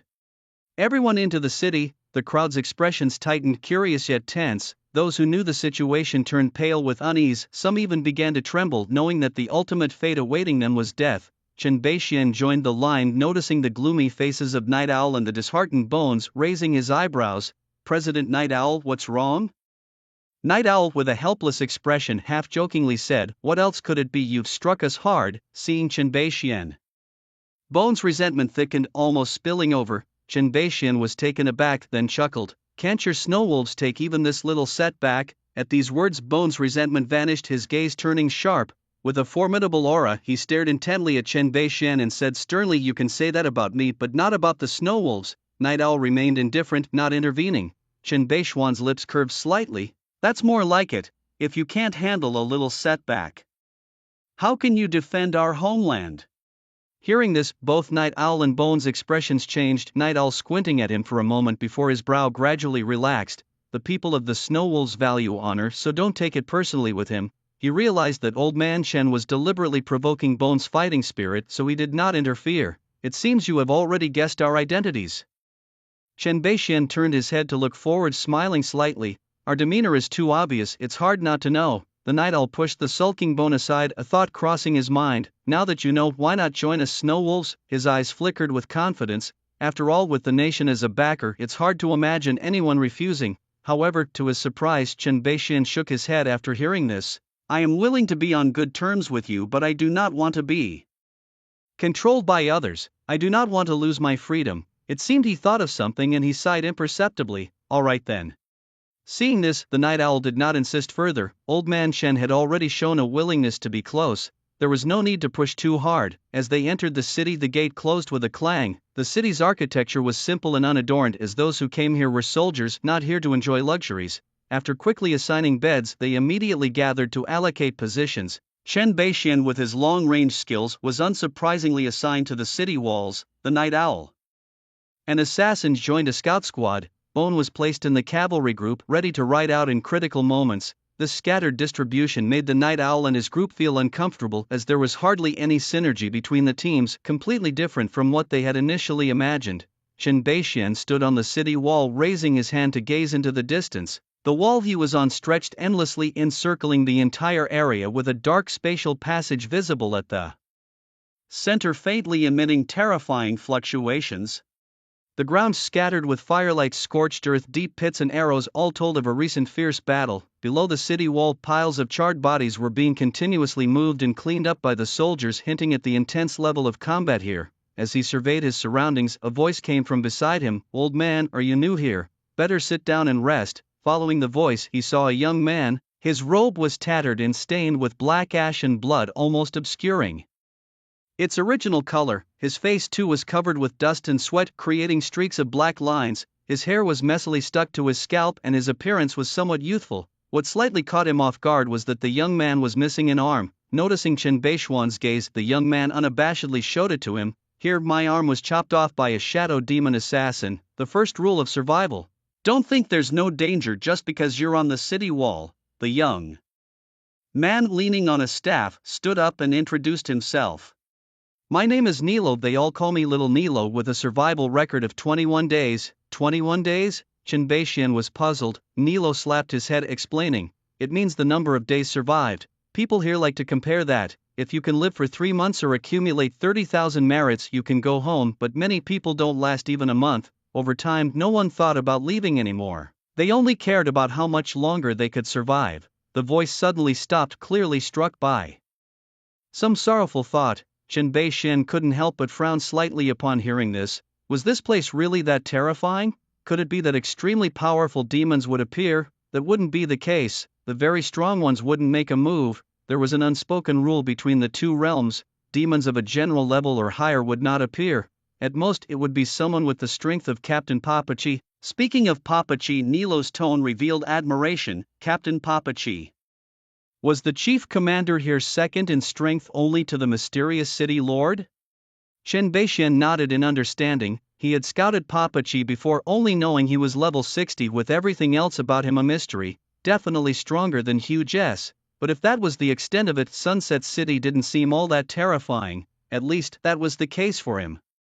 By the way, you haven't told me your name yet. Nilo looked at the old man before him, a trace of surprise flashing in his eyes. He had seen many new recruits, and each time they learned of the situation here, their faces fell into despair. But this old man not only showed no fear, he seemed almost eager. Just call me Old Chen. Chen Beixian replied casually, his gaze drawn to the distant spatial portal. Suddenly, the portal rippled and then began to flicker frequently with light. It was at this moment that alarm bells rang from the high towers of the city. Ding ding ding, demons are attacking the city, prepare for battle. The city's alarm bells sounded loudly, instantly breaking the relaxed atmosphere. All the soldiers took their positions, ready for combat. Chen Beixian looked around. The mages and archers resting against the wall quickly stood up, their eyes steely. In just a few seconds, the entire city was in battle mode. Nilo's face changed slightly, and he spoke quickly to give a reminder. Watch out for the humanoid demon soldiers shrouded in black mist. They are shadow demon assassins and pose the greatest threat to us. Make sure to prioritize killing them. After speaking, he leaned against the city wall, ready to fight. At the same time, a mission prompt appeared in front of Chen Beixian. Ding! The defense mission has started with a total of 5 waves of attacks. The longer you hold out, the more generous the rewards. Defend Sunset City. Defense mission description: as a member of the Crusaders, it is your duty to defend Sunset City. Mission requirements: hold Sunset City, try to last as long as possible. Mission duration: 1 hour. Mission rewards: experience plus 500/wave, merit plus 100/wave. A reward better than nothing. Accustomed to lavish rewards, he wasn't too impressed with what was offered. However, he had already learned about the importance of merit from the Night Owl and was quite looking forward to it. Sunset City had stood for hundreds of years, likely harboring many treasures. Don't just stand there, old man, they're coming. Nilo's shout brought him back to reality. Chen Beixian's gaze sharpened as he saw a massive dark army surging towards them like a tide. Upon closer inspection, it was a diverse mix of demon insects, beasts and soldiers. Some towering figures stepping on blue-green rings shuttle among them, clearly the bosses. The demon army, like a black torrent, brings a strong sense of oppression charging towards us. Unbeknownst to me, when Papachi had already taken his place at the command platform, bow bent and arrow set, giving orders. Archers, fire. The next second, countless arrows shot out, covering the sky. After tracing beautiful arcs across the sky, they fell like torrential rain, submerging the demons at the forefront. Just one round of attacks wiped out at least tens of thousands of demons, and this was just from our direction, the tip of the iceberg. Yet the demons behind, far from being frightened, roared even louder, agitated, and became more ferocious. They stepped over the corpses of their fallen and continued to advance toward the city walls. Papachi, seeing this, was not at all surprised and continued to give orders. Magicians, fireball. Archers, fire again. The mages and archers on the walls launched their attacks. Countless fireballs were hurled, smashing fiercely into the demon ranks, exploding continuously. The blasts roared one after another and arrows filled the sky. Nilo waved his wand with one hand and fireballs blasted out. Turning his head, however, he saw Old Chen standing still, seemingly watching the show, motionless. Thinking the old man was scared stiff, he shouted urgently, "What are you doing? Hurry up and cast your fireball." Chen Beixian, with a slightly embarrassed and awkward expression, admitted, "I don't know how to use fireball." "What?" Nilo was utterly baffled. "A mage that doesn't know fireball? Are you joking with me?" Suddenly, just as he was stunned, a shadowy figure leaped onto the city wall behind Nilo. "Look out!" A nearby mage cried out, but it was too late to help. Nilo instinctively turned his head, and a flash of cold light rapidly expanded in his pupils. At that moment, time seemed to slow down infinitely. Seeing the fierce face of the shadow demon soldier and the blade so close, a sense of relief arose in his heart. This time it seemed he couldn't escape. Perhaps death was the best release. Nilo despairingly closed his eyes, waiting for death to come. But just then a thunderous boom suddenly exploded. Immediately a smell of charred flesh entered his nose. A deep voice reached his ears. Lightning technique. Nilo, puzzled, opened his eyes. He saw the shadow demon soldier hanging from the wall, smoking all over. clearly he was dead beyond dead. Recalling the voice just now, he swiftly turned in shock towards old Chen.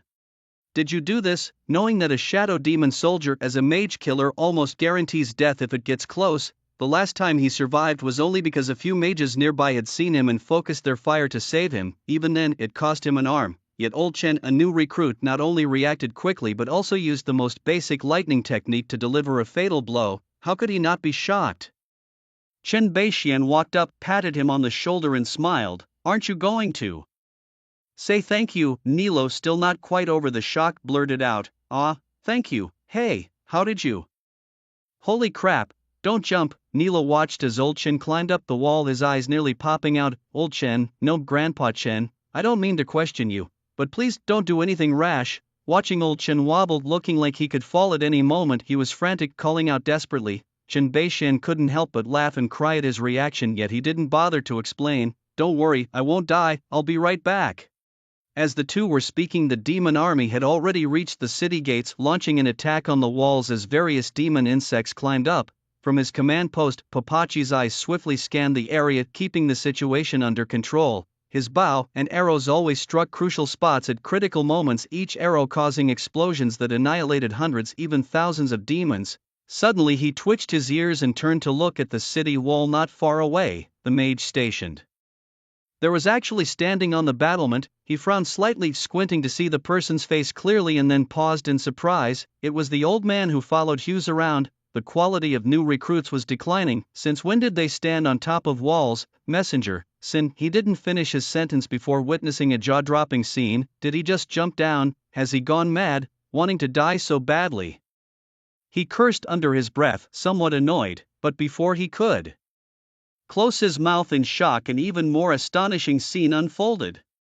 Protective flames, whoosh, orange-yellow flames enveloped Chen Beixian, slamming him into the midst of the demon army. As he landed, -750 damage floated above his head and his health bar dropped. A deep blue magical array and a golden one appeared simultaneously, instantly restoring his health, plus 1,259.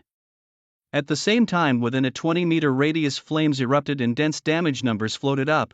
True damage -7,554, -7,554, -7,554, dealing 75-54 damage every 5 seconds, 15,108 damage per second.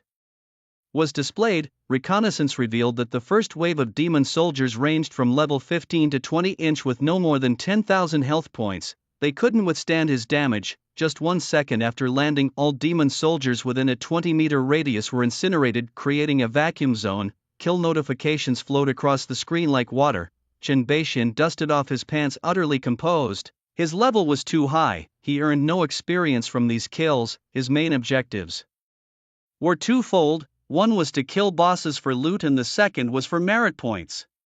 Ding, you killed a demonized centipede LV-18 earning 1 merit point. Ding, you killed a demon warrior LV-19 earning 2 merit points. Ding, you killed a demonized giant frog LV-20 gaining more merit points from demon soldiers than from monsters or insects, which makes sense. After all, the former are regular army cannon fodder while the latter are just cannon fodder. Holy smokes, Mr. Chen, you're incredible. Ni Luo's voice, both shocked and delighted, came from above. Chen Beixian, without turning his head, waved his hand in response. He raised his hand to look into the distance, searching for the boss's trace, then stepped forward and continued walking. The beasts and insects, not knowing what death meant, kept coming in waves, all turned to ashes. Some of the smarter demon soldiers, showing fear, hastily dodged and turned to attack elsewhere.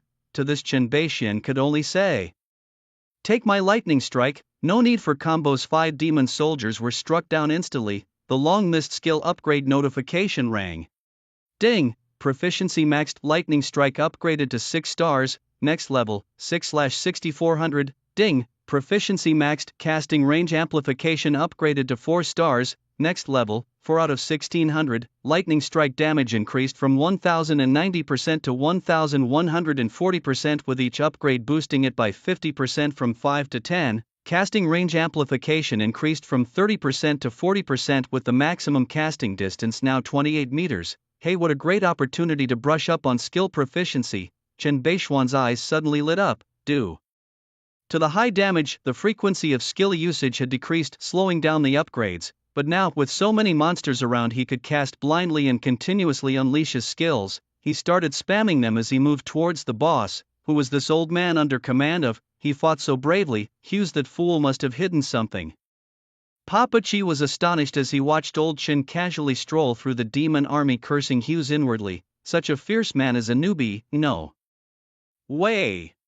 If Hughes hadn't already left, I'd have him captured for a thorough interrogation. Putting such a powerhouse on the city walls is like using a cannon to swat flies. What a waste. Papa Chi resolved to assign the old man to a more suitable position once the battle was over. Watching a streak of firelight cut through the dark waves, he couldn't help but smile. Old rascal, bringing me such a surprise. Ding. Proficiency maxed. Flame armor upgraded to 4 stars, next level, 3/1600. Ding.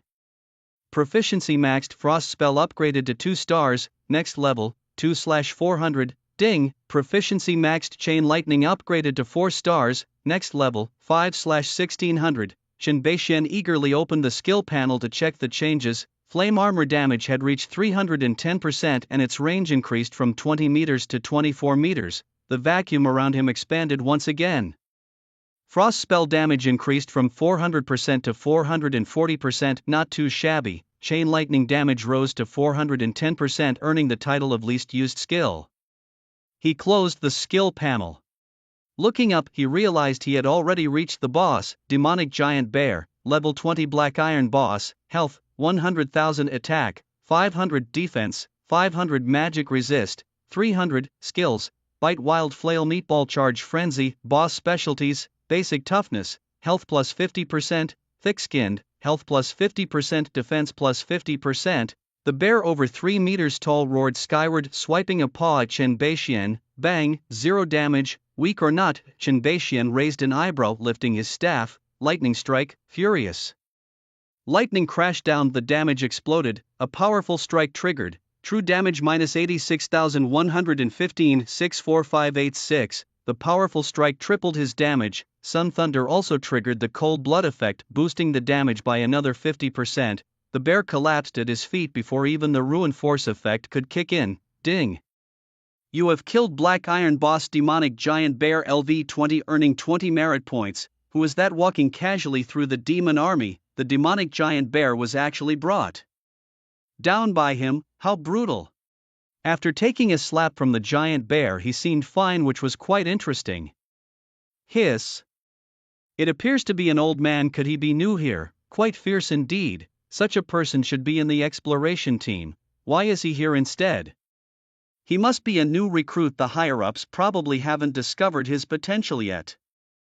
I'm envious. Indeed, gold shines wherever it goes. Unlike me, only good at causing trouble. During the siege by the Demon Clan, Night Owl Scout Squad had nothing to do. Many were discussing the flickering orange-yellow light below. Night Owl smacked his lips and couldn't help but sigh. He felt quite bitter inside. We're all players, but why is there such a gap? It really messes with one's mind. If it weren't for having a mission, he would really like to smash his helmet right now. What?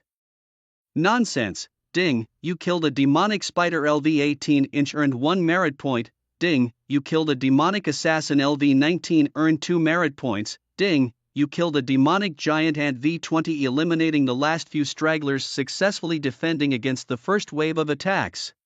Chen Beishian opened his panel. His merit points had soared to over 40,000, meeting the 30,000 departure standard. However, he didn't want to leave so early. This place is filled with monsters and bosses, perfect for him. Moreover, he developed a keen interest in the items in the treasure vault. He planned to fiercely earn a wave of merit points and then aim for a bigger prize. His target, let's set it at 1 million merit points for now. Subsequently, he killed 3 black iron bosses, obtaining a basket of blue and green equipment. The first wave was relatively simple in terms of number and difficulty. He looked forward to the subsequent waves of attacks. Based on previous patterns, there's a high chance of dazzling level entries at level 30, and he was curious about the effects. Speaking of which, Chen Beishian was somewhat depressed. A 10 draw guaranteed minimum, truly lucky.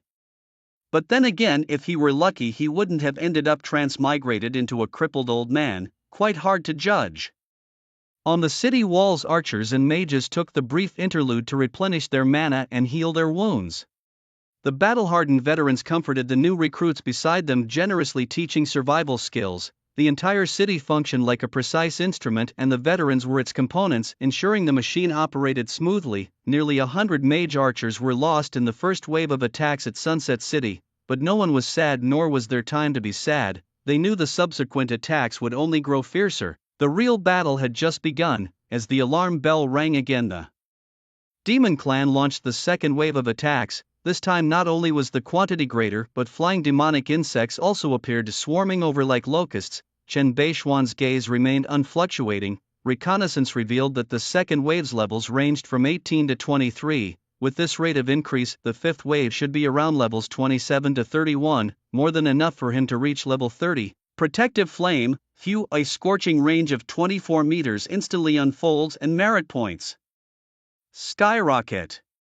With damage exceeding 15,000 per second, it's nearly instant death upon contact. He even feels it's not thrilling enough and starts to zip through with a 140% speed boost. Zigzagging and spinning around, he turns the defense into a matchless mowing game. The demonic army hit by his charge falls into instant disarray. Their originally unstoppable momentum is sharply cut off, leading to a disorganized assault. The people on the city walls are left dumbfounded. Can one really fight like this? They thought the first wave was already the old man's limit. Little did they know he still had tricks up his sleeve. Everyone exchanges looks, unsure of what to say. Due to the disarray in the demonic army's formation, their defensive pressure dramatically decreases. Even the somewhat tricky flying demons can now be timely shot down. Correspondingly, their casualties significantly reduce. All these changes are because of the old man below, one man influencing the course of the battlefield. Papa Chi fires an arrow, blowing up a level 20 bronze boss, a glint of admiration in his eyes. This old man is full of surprises, using such a tactic to disrupt the enemy forces. Truly a rare military talent. This discovery increases his appreciation for the old man. He decides that after this battle he will invite him to join the exploration team. Perhaps they could strike a decisive blow to the demonic portal on the other side, giving humanity a chance to breathe. Thinking about the recent moves of the demon race, his expression turns grave. What is destined to come will come. Ding! The second wave of attacks ends and the third wave will begin in 1 minute. During the break, Chen Beishian distributes all the blue and white gear from his backpack to Lu Ziming and Yi Xiao, keeping a blue mage robe for himself with decent attributes. Magic bearskin robe, level 20 blue, excellent quality, effect 1, health plus 600 effect 2, constitution plus 25 effect 3. Mana recovery speed plus 20%. He had been wearing a level 10 green robe and hadn't thought to change it. After switching, his health jumps to 3,780 points. The second wave alone nets him over 80,000 merit points, totaling 120000. Still some way off from his million-point goal, but with his clearing speed, it's only a matter of time. Ding ding ding, the third wave of attacks begins. Chen Beishian closes the panel, a slight smirk forming, and resumes his mowing. This time, the army's levels range from 21 to 26, with regular monsters having around 8,000 health and elites around 14,000. They still can't withstand his scorching damage, plus, they provide him with experience points delightfully. With the number of black iron bosses unchanged, there are significantly more bronze bosses. This discovery makes his killing even more vigorous. Ding, you kill a level 25 demonic python boss, earning 32 experience points and 50 merit points. Ding, you kill a level 26 demonic rider, earning 65 experience points and 4 merit points. Ding. You kill a level 20 demonic ant, his experience bar already near leveling up, and soon after he receives a notification. Ding, your level increases to 28 inch, earning 3 free attribute points. Ding, term assignment activated, receiving a gold quality term. Target lock, gold quality effect description, automatically corrects the direction of skills and tracks targets, ignoring distance limited to projectile skills. This effect is useful, better save it. Currently his only projectile skill is the Chaos Lance, not enough variety, no rush to use it. Panel closed. Chen Beishian is full of energy, time to grind. The Demon Realm's City of Dusk, positioned as the closest locale to the spatial channel, this town has become a gathering point for a vast number of demonized creatures and demonic soldiers. Within the city, 5 special demonic teleportation arrays have been set up, continually producing troops. Atop the city gates a wide black blade is thrust into the ground tiles. A man sits cross-legged, eyes closed in meditation, his blood-red hair fluttering in the wind, a picture of imposing authority. Suddenly a demonic scout hurriedly climbs to the top of the tower and kneels before him. "Lord Greg, there's been trouble." Without even fluttering an eyelid, Greg replies in a deep voice, "Speak." Intimidated by his presence, the scout sweats profusely and stammers, A magician from the human race suddenly appeared, very powerful. Our army was decimated by him." And then, Greg probes further, "Then, the attack was less than effective." The scout's hands tremble and he involuntarily swallows. Slowly Greg opens his crimson eyes, which emit a red glow. Without looking away, he slowly raises his right hand to grasp the hilt of his sword. Then, the wind stopped. In the next second, a thud, the sound of flesh being pierced. Greg is already standing behind the scout. Flicking off the black blood, he flashes a malevolent smile, revealing his fangs. "Useless ones are meant for amusement. Bring someone." As his words fall, a shadow emerges from behind, stepping over the corpse and kneeling before Greg. Without turning his head, Greg commands, "Gather all elite troops at the 5th wave. You go and kill the magician he mentioned." "Yes," replies the assassin, his body emanating a dark mist, then vanishing in the blink of an eye. Greg wipes the blade of his sword, smearing the blood on himself, his smile chilling. "Just wait, it's soon, very soon." Ding, the 4th wave of the attack has ended, the 5th wave will commence in 1 minute. Ding. You have leveled up to 29, gaining 3 free attribute points. Ding, entry granted effective, receiving the golden entry, projectile split, golden quality effect introduction. When using projectile skills, the number of projectiles increases by +5, damage remains undiminished. Projectiles +5, if applied to the Spear of Chaos, wouldn't that mean one could shoot 6 spears at once? 1 times 750% damage, 6 times equals 4,500% damage, quite terrifying.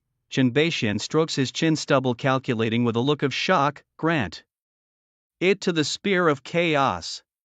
A flash of golden light, and he immediately heads to an open space to test out his skill. Spear of Chaos light. Instantly, 6 spears converge above his head, then simultaneously blast out. Boom, boom, boom, boom. The scorched earth is blasted open with 6 deep pits, yet they are far apart, not concentrated at all. Chen Beixian looks on somewhat helplessly. Damage not concentrated greatly reduces the effect. It seems that the target locking item is indispensable. He then imbued the Spear of Chaos with the locking trait and tried again after the cooldown. Spear of Chaos, dark. This time, there was no fan-shaped anomaly. 6 pitch-black spears suddenly turned in mid-air and then fiercely struck the targeted point. The trailing light from the spears resembled the flying swords in novels, but these were flying swords with locks. What, just add a few more projectile splits and it's like a spear version of the sword returning to the origin. Chen Beixian couldn't help but marvel, thinking it looked cool. But coolness aside, he valued practicality and high damage. He opened his backpack. His merit points had reached over 280,000. Strangely, the 4th wave of monsters was not as strong as the 3rd. He had only gained 70,000 merit points, barely reaching level 29. He wasn't sure if this was normal but decided to be cautious. After all, the calm before the storm is always suspicious. With countless precedents set by the sages, it was wise to be vigilant. Ding ding ding ding, the alarm bell rang, signaling the start of the final assault. The cavalry team in the city, including Bones, finally faced their chance to fight. They formed tight ranks around the city gate, each backed by a priest for support, prepared and ready for the final battle. Only the Night Owl scout team was in a tough spot, tasked with brick moving. They handled wall repairs and logistical duties. Atop the command platform, Papa Cheesegaze was as sharp as an eagle's. He soon noticed something amiss with the approaching army. "Trouble, those are elite demons, everyone attention. The demon army's main force is here." With his shout, the messenger scouts ran across the walls to spread the word. A grave expression appeared on everyone's faces. The demon realm seldom deployed elite demons, but whenever they appeared, a brutal slaughter ensued with heavy casualties. Many veterans looked regretfully at the new recruits beside them. To encounter elite demons on their first day, many were likely to die. And many others, like Papa Cheek, couldn't help but look down at the old man below, their gazes filled with worry and hope. Worry for his safety, fear that he might not withstand the onslaught, yet they hoped he could work a miracle as he had before to change the course of the battle. Papa Chi regretted not calling him back sooner. Now that the attack had begun, by regulation the city gates were locked, no turning back. All he could do was try his best to protect old Chen in the battle. Wow! All elite monsters, this is going to be thrilling. Chen Beixian, upon receiving the scouting report, was overjoyed, his face creasing with laughter. The monsters ranged from level 27 to 32-inch elites with about 20,000 health and roughly 800 attack power. They could probably last about 15 seconds in his realm, which was insanely powerful. He grinned, waving his staff and chanting a spell. Protective flames, whoosh, orange-yellow flames unfolded and dual magic circles appeared under his feet. The demon soldiers swarmed in fearless in death. A dense flurry of white damage numbers floated up. In a fierce battle, countless demon soldiers fell, their bodies turning to ashes within a 20-meter range. The sounds of kill notifications rang out and experience points soared rapidly. Ding! You have killed an enhanced moth demon LV30.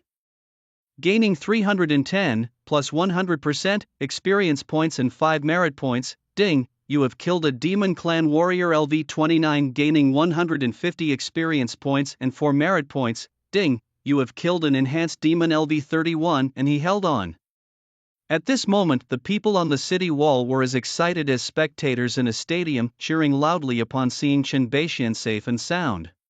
Great, he's still alive, Lord Chen, you're my hero. With him here, our casualties will greatly reduce. Amazing, even facing elite demon soldiers, he could still perform instant kills, a testament to his undeniable strength. Papaki was truly shocked this time. Surviving the first 4 waves was one thing, as some uniquely talented mages could manage that, which was somewhat surprising. However, surviving the onslaught of elite demon soldiers was truly shocking. He could sense that the old man's strength level was almost the same as the elite demon soldiers, yet he could unleash staggering attacks, almost instantly killing the demons. This discovery forced him to reassess the unremarkable-looking old man. Just then, he caught something out of the corner of his eye and his expression changed. Danger, he's in danger. Ding, your level has increased to 30, gaining 3 free attribute points. Ding.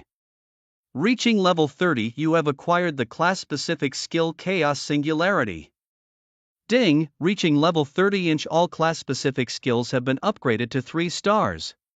Ding, with the addition of the term effective, you have acquired the dazzling unique term God Theft, dazzling quality, unique, description. There's a 30% chance to steal a boss's specialty when defeating a boss, stackable indefinitely with the option to relinquish. Note, some special specialties require specific abilities to be effective, please discern carefully. After reading this, Chen Beixian had only 2 words in mind: awesome. The effects of boss specialties are self-explanatory, all in numerics. It's not uncommon to see bonuses like plus 50% health, plus 100% boost, which are extremely exaggerated, not to mention it's infinitely stackable. If he were to steal 10 intermediate robust life specialties, wouldn't his health increase more than tenfold? Now he himself might turn into a boss, and how could he not smirk at that thought? He might need to pick up a book on how to keep a straight face to learn a thing or two. Back to the main point, without a second thought, he assigned it directly to his thunder magic. Short cooldown, explosive damage, the best choice. More importantly, the rule of reciprocity also required killing bosses, which worked perfectly together. After assigning, he opened his newly acquired class-specific skill, Chaos Singularity, class-specific skill introduction. At a designated location or target, release an attracting or repelling singularity causing different effects with a cooldown of 28 seconds, consuming 300 mana. Attract, draws in all enemies within a 100-meter radius, immobilizing them, inflicting 550% magic damage per second for 5 seconds. Repulsion, pushes all enemies within a 100-meter radius, stunning them for 3 seconds and inflicting 1000% magic damage. Note, base 250% plus chaos power 300%, base 700% plus chaos power 300%, it's an area skill. Chen Beixian's eyes lit up. He finally got a decent area skill. The effects are powerful, though it reminded him of an old friend who once had an iron rod stuck up his nose. A push and a pull indeed, showing a curious similarity. The upgrade of chaos power once again boosts the base damage of all skills by 50%. The resilience of the chaos body increased to 30%, his overall strength has reached a new level. A mage without area skills is no good mage. As he was distracted checking his skills, a swirl of black mist quietly appeared behind him. Cold light slash, for slashes in 1 second, puff, 458, critical hit minus 915, minus 458, critical hit minus 915. As the damage numbers floated up, Chen Beixian's pupils contracted. Without any hesitation, he immediately used his skill to vanish into the void. The world darkened in an instant and time seemed to slow down. The 3-star skill vanish into the void lasted for 3 seconds, enough for him to see the assailant and quickly create distance. The attacking assassin pierced through the afterimage, somewhat surprised. It turned out to be a void-type skill, quite interesting. He immediately activated his stealth skill and his figure vanished. These types of skills usually had short durations. He just needed to wait for his opponent to reappear before making a move.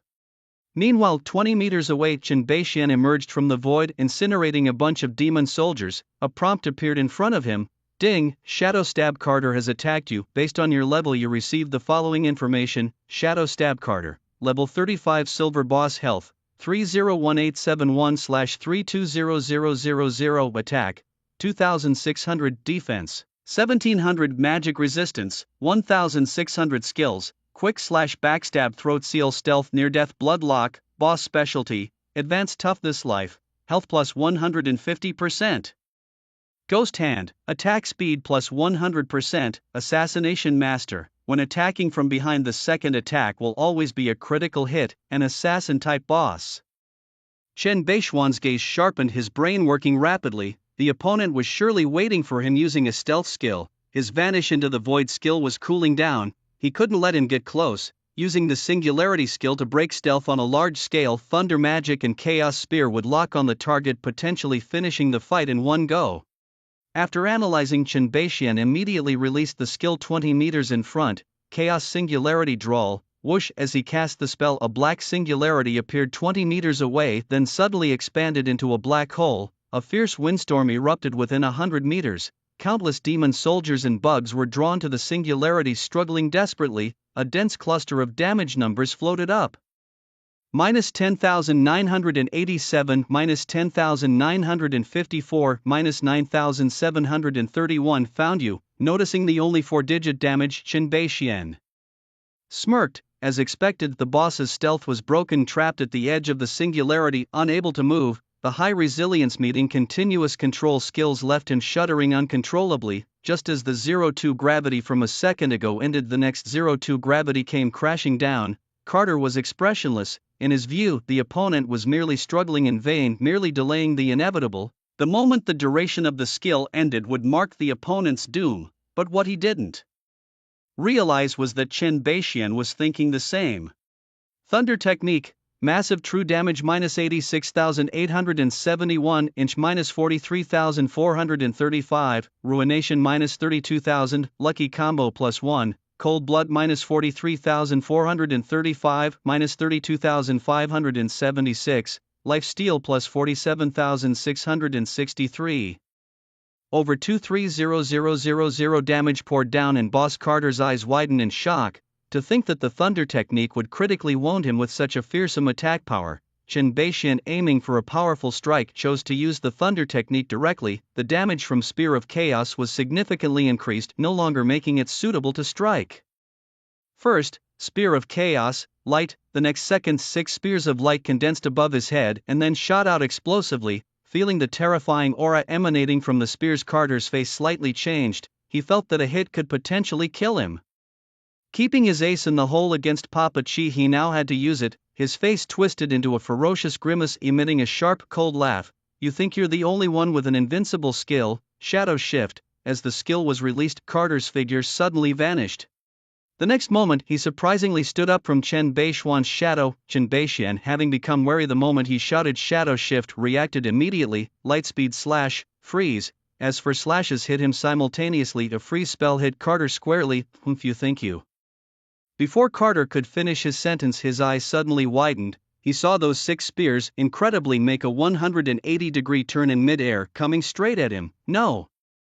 Thud thud thud. True damage -29,460, -29,460, -29,460. The spears pierced through Carter's body, pinning him to the ground, yet he did not die. Chen Beixian knew this was the opponent's near-death lock health skill, so he had been holding onto the thunder technique in readiness. Nearly unconscious Carter could only see the lightning fall faintly.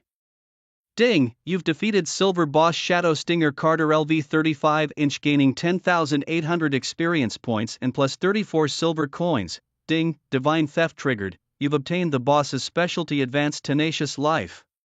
At the city gate command platform, seeing Chen Bei-shin kill his opponent with barely a hitch, Papa Chi breathed a sigh of relief. The poised light arrow also gradually dissipated. His hesitation to act was to see how far the old man could push his limits. Of course, if there were danger, the speed of the light arrow could provide timely support. Now it seemed the old man's strength and combat skills were formidable. The wide-ranging gravity skill had also caught his eye, probably an ace up the old man's sleeve. The only slight disappointment was the old man's age. However, the stronger the strength, the longer the lifespan, which wasn't really a problem. He himself looked only about 35 years old, yet had lived for over 100 years. As long as the old man's strength could continue to improve, living long wasn't an issue. Mature and steady, with a broad vision and strong capabilities, with just a bit of training, he would make an excellent chief commander. At this moment, the retirement thoughts he had harbored for many years suddenly sprang to mind.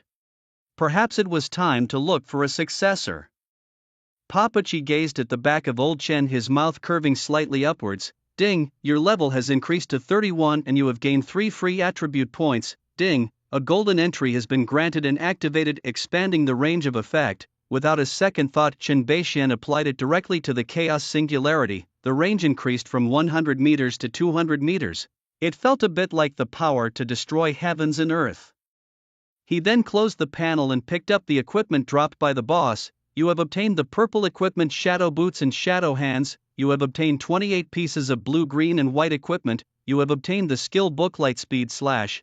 You have obtained the purple item Fixed Point Teleportation Charm. You have obtained the special item Dusk Token. He opened his equipment to check. Shadow Boots, level 35 purple epic, set, effect 1, plus 1500 health, effect 2, plus 65 agility.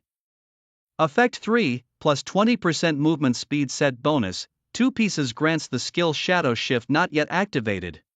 Shadow Hands, level 35 purple epic, set, effect 1, plus 1400 health, effect 2, plus 55 constitution, effect 3, plus 20% attack speed, set bonus, 2 pieces, grants the skill Shadow Shift, not yet activated. Fixed Point Teleportation Charm, a purple epic item description. Marks a coordinate allowing instant teleportation to that location with a maximum distance of 5 kilometers, consumable for 1 use. Dusk Token, special item description, a token made from special materials from the demon world. Purpose unknown.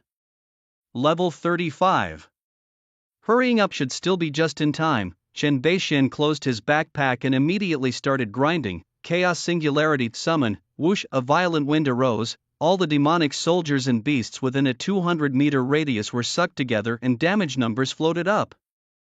Minus 10,987, minus 10,954, minus 10,927. Then he transformed into a grass-cutting warrior, madly weaving through left and right. His experience points soared. Ding, you have killed a level 32 demonized giant monster, gaining 330, plus 100% experience points and 5 merit points.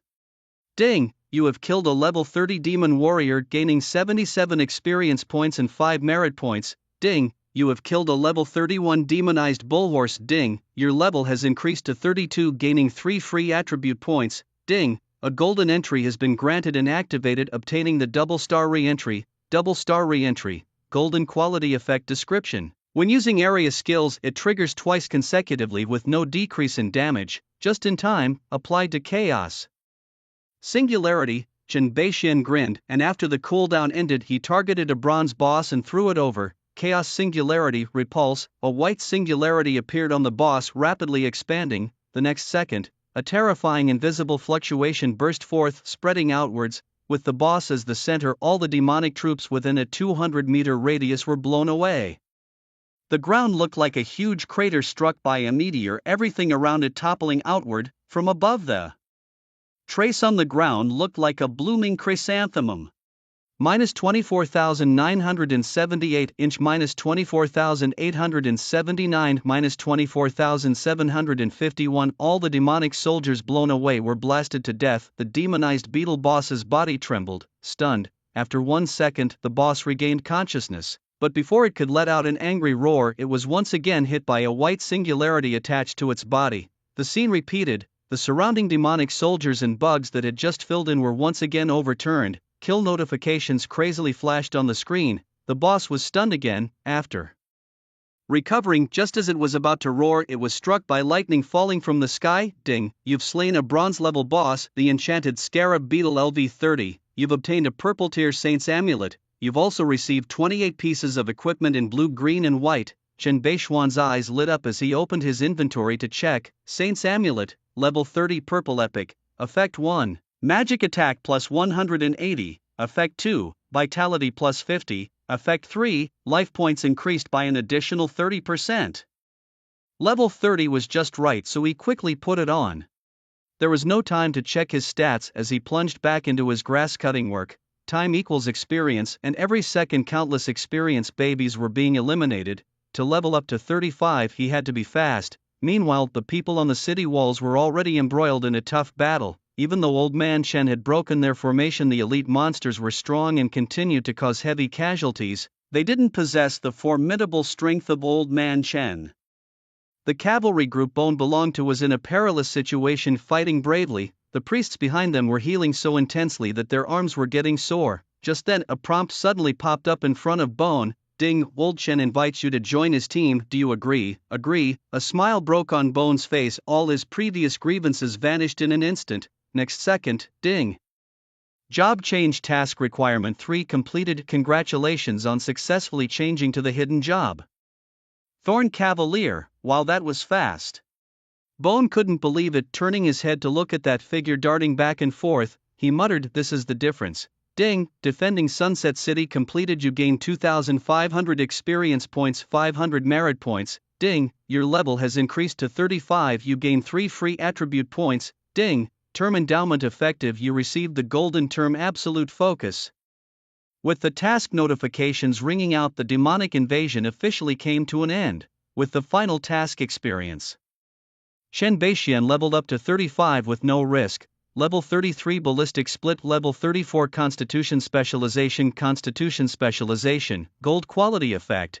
Character's constitution attribute additionally increased by 50%. Ballistic split granted chaos spear, capable of shooting 11 spears at once. Absolute focus granted chaos singularity, reducing its cooldown from 224 seconds to 112 seconds. Constitution specialization granted chaos body, benefiting evenly after swapping all his equipment and investing attribute points into intelligence. He couldn't wait to open his property panel. Nickname, Old Shen. Level, 35, 89/11800, Job, Chaos Mage, Dazzling Tier, Talent, SSS grade, Attribute Endowment attributes, Strength 10, Agility 75, Intelligence 297, Constitution 217, Charm 1, Luck 1, Health Points, 20874, Constitution times Job Potential 15 stars, Mana Points, 5940, Intelligence times Job Potential 20 stars, Magic Attack, 2810, Intelligence times Job Potential 6 stars, Physical Defense, 435, Constitution times Job Potential 3 stars, Magic Resistance, 435, Constitution times Job Potential 3 stars, Skills, Thunder, Magic 6 stars, Chaos Singularity 3 stars, Chaos Spear, and so on. Equipment, Hand of Shadows, Boots of Shadows, Staff of Darkness, Unfolded. Title, Leading the Way, Going Solo, Unfolded. Boss Specialty, Advanced Toughness Life, Extra plus 150% life, 20,000 health, truly worthy of a boss specialty. Shen Beixian was astonished, unable to hold back his emotion. Beyond the boss specialty, the Scarab Necklace increases health by 30% and the Constitution specialization further boosts the Constitution attribute by 50%. Together with 2 pieces of equipment that add thousands to health, this terrifying enhancement is achieved. Even he shook his head at this amount of health, let alone other players. If they knew, they might just start posting online accusing him of cheating. Regaining his focus, he checked the skill Shadow Instant Technique that came with the set. Shadow Instant Technique, Equipment Skill, activated. Description: upon using the skill, instantly teleport within a 30-meter radius to any shadow. With a cooldown of 1 minute and a mana cost of 50, instantaneous teleportation crucial for saving one's life or launching an attack. Not bad at all. Shen Beixian nodded in satisfaction, then opened his backpack. In the last wave he gathered a total of 120,000 merit points, adding up to 400,000, one step closer to the 1 million miner goal. he tossed all the blue, green, and white gear to Lu Ziming and Yi Xiao, garnering over 3 million in total, but money didn't matter to him anymore. Once Lu Ziming made it to the top 32, the small goal would be sufficient. What he cared about more now was the nightly rule feedback. It concerned not only his own legs and lifespan but also the courage to overturn the table. If it really came to a crucial moment, he wouldn't hesitate to employ extreme measures. As long as he could discreetly take out Chen Fan, the problem would naturally be solved. He wasn't Chen Fan's real father anyway, there were no feelings involved. Coming back to his senses, he leaned on his staff and turned back to the city. Upon entering, all eyes were on him. Without exception, their looks were filled with admiration, gratitude, and goodwill. In this place where living another day is earning another day, jealousy serves no purpose. Old Chen's ability to disrupt the enemy gave them more hope to survive, and they were more than happy about it. A young man named Nilo slid up to him excitedly. "Grandpa Chen, from now on you're my real grandpa. If you tell me to go east, I'll never go west." As he spoke passionately, he started to kneel but was stopped by Chen Beixian, who said irritably, "Don't start this nonsense. I'm not planning to take you as my grandson. I don't care, I've decided on you." Nilo, unfazed like a dead pig not scared of boiling water, said with a cheeky grin. Chen Beixian couldn't help but laugh and shake his head. "Suit yourself, I need to rest." Game time was approaching and he still needed to find Yi Xiao for a chat. "Okay, Grandpa Chen, you're busy." Nilo sensibly stepped aside. After Chen Beixian left, the surrounding people teased Nilo with laughter. "Nilo boy, you even called him grandpa. If I were a few years younger I'd have wanted to call him that. My foot was already stepping forward, but you beat me to it." Nilo grinned proudly, his white teeth flashing. "Keep it low-key, Loki." Yi Xiao, the guild leader, followed up.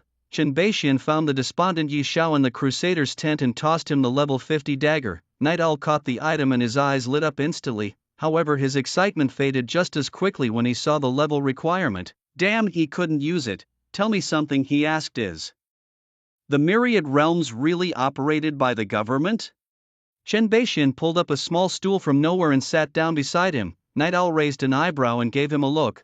"Why do you ask?" "Just curious." Night Owl nodded. "All right, that's a reasonable reason." He thought for a moment, then slowly began. "There are some things I can't say too much about, but yes, the game is indeed operated by multiple countries together." "Oh, is it that you can't say, or because you don't know?"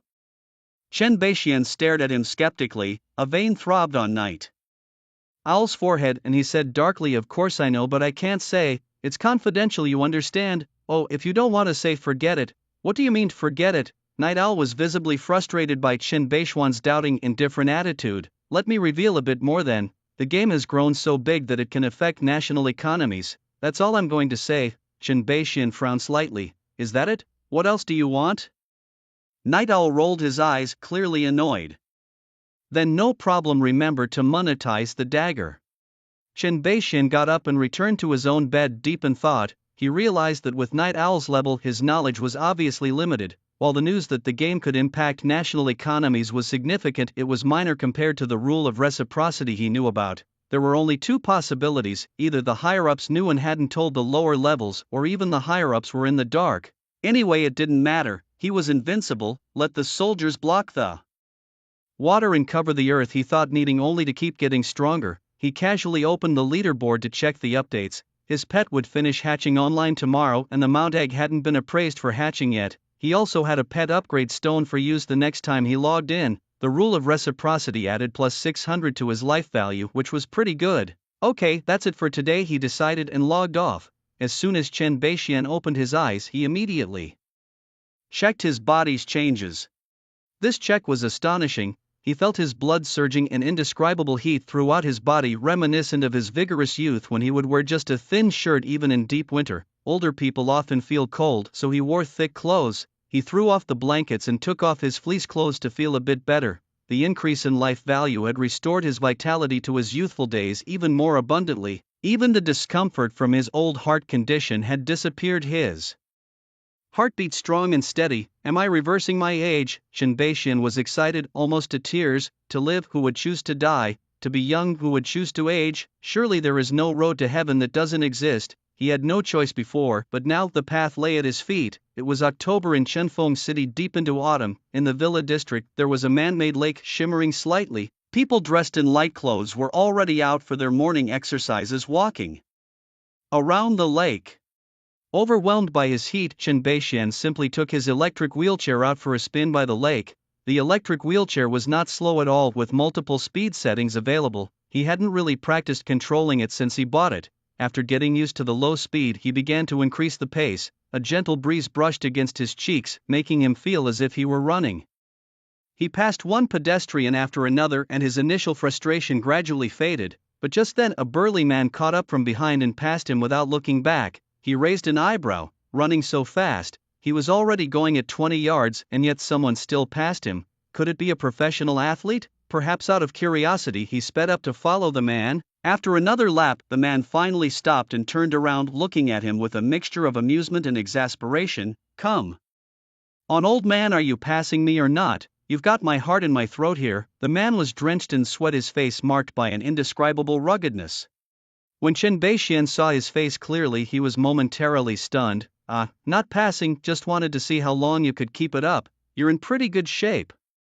He quickly recovered and responded with a chuckle, but inside he was utterly amazed. He could confirm that the man in front of him was the super dad from the game. Clearly, the man had not altered his appearance for the game, and since he had changed his own so much that even Chen Fan wouldn't recognize him, let alone anyone else, plus sitting in a wheelchair made it even less likely to be recognized. Hearing his words, Gao Cheng laughed helplessly. "I could have run another lap, but chasing after you one lap had me sweating bullets." As he spoke, he wiped his forehead and flicked the sweat off for him to see. "Pressure creates motivation, huh? Looking at your build, were you a soldier?" Chen Beixian smiled as he smoothly changed the topic. "Old stories, better left untold," Gao Cheng replied as he stretched his leg muscles using a roadside trash can.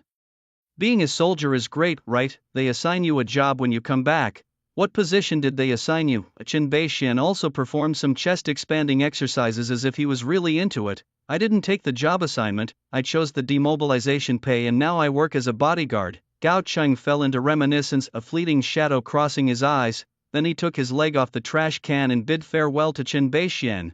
"You keep training, old man. I should get going, let's chat another time." You go do your thing." Chen Beixian watched him leave, shaking his head self-deprecatingly. "Was I overthinking it? What are the odds of encountering each other in the same city? It's no wonder I thought too much.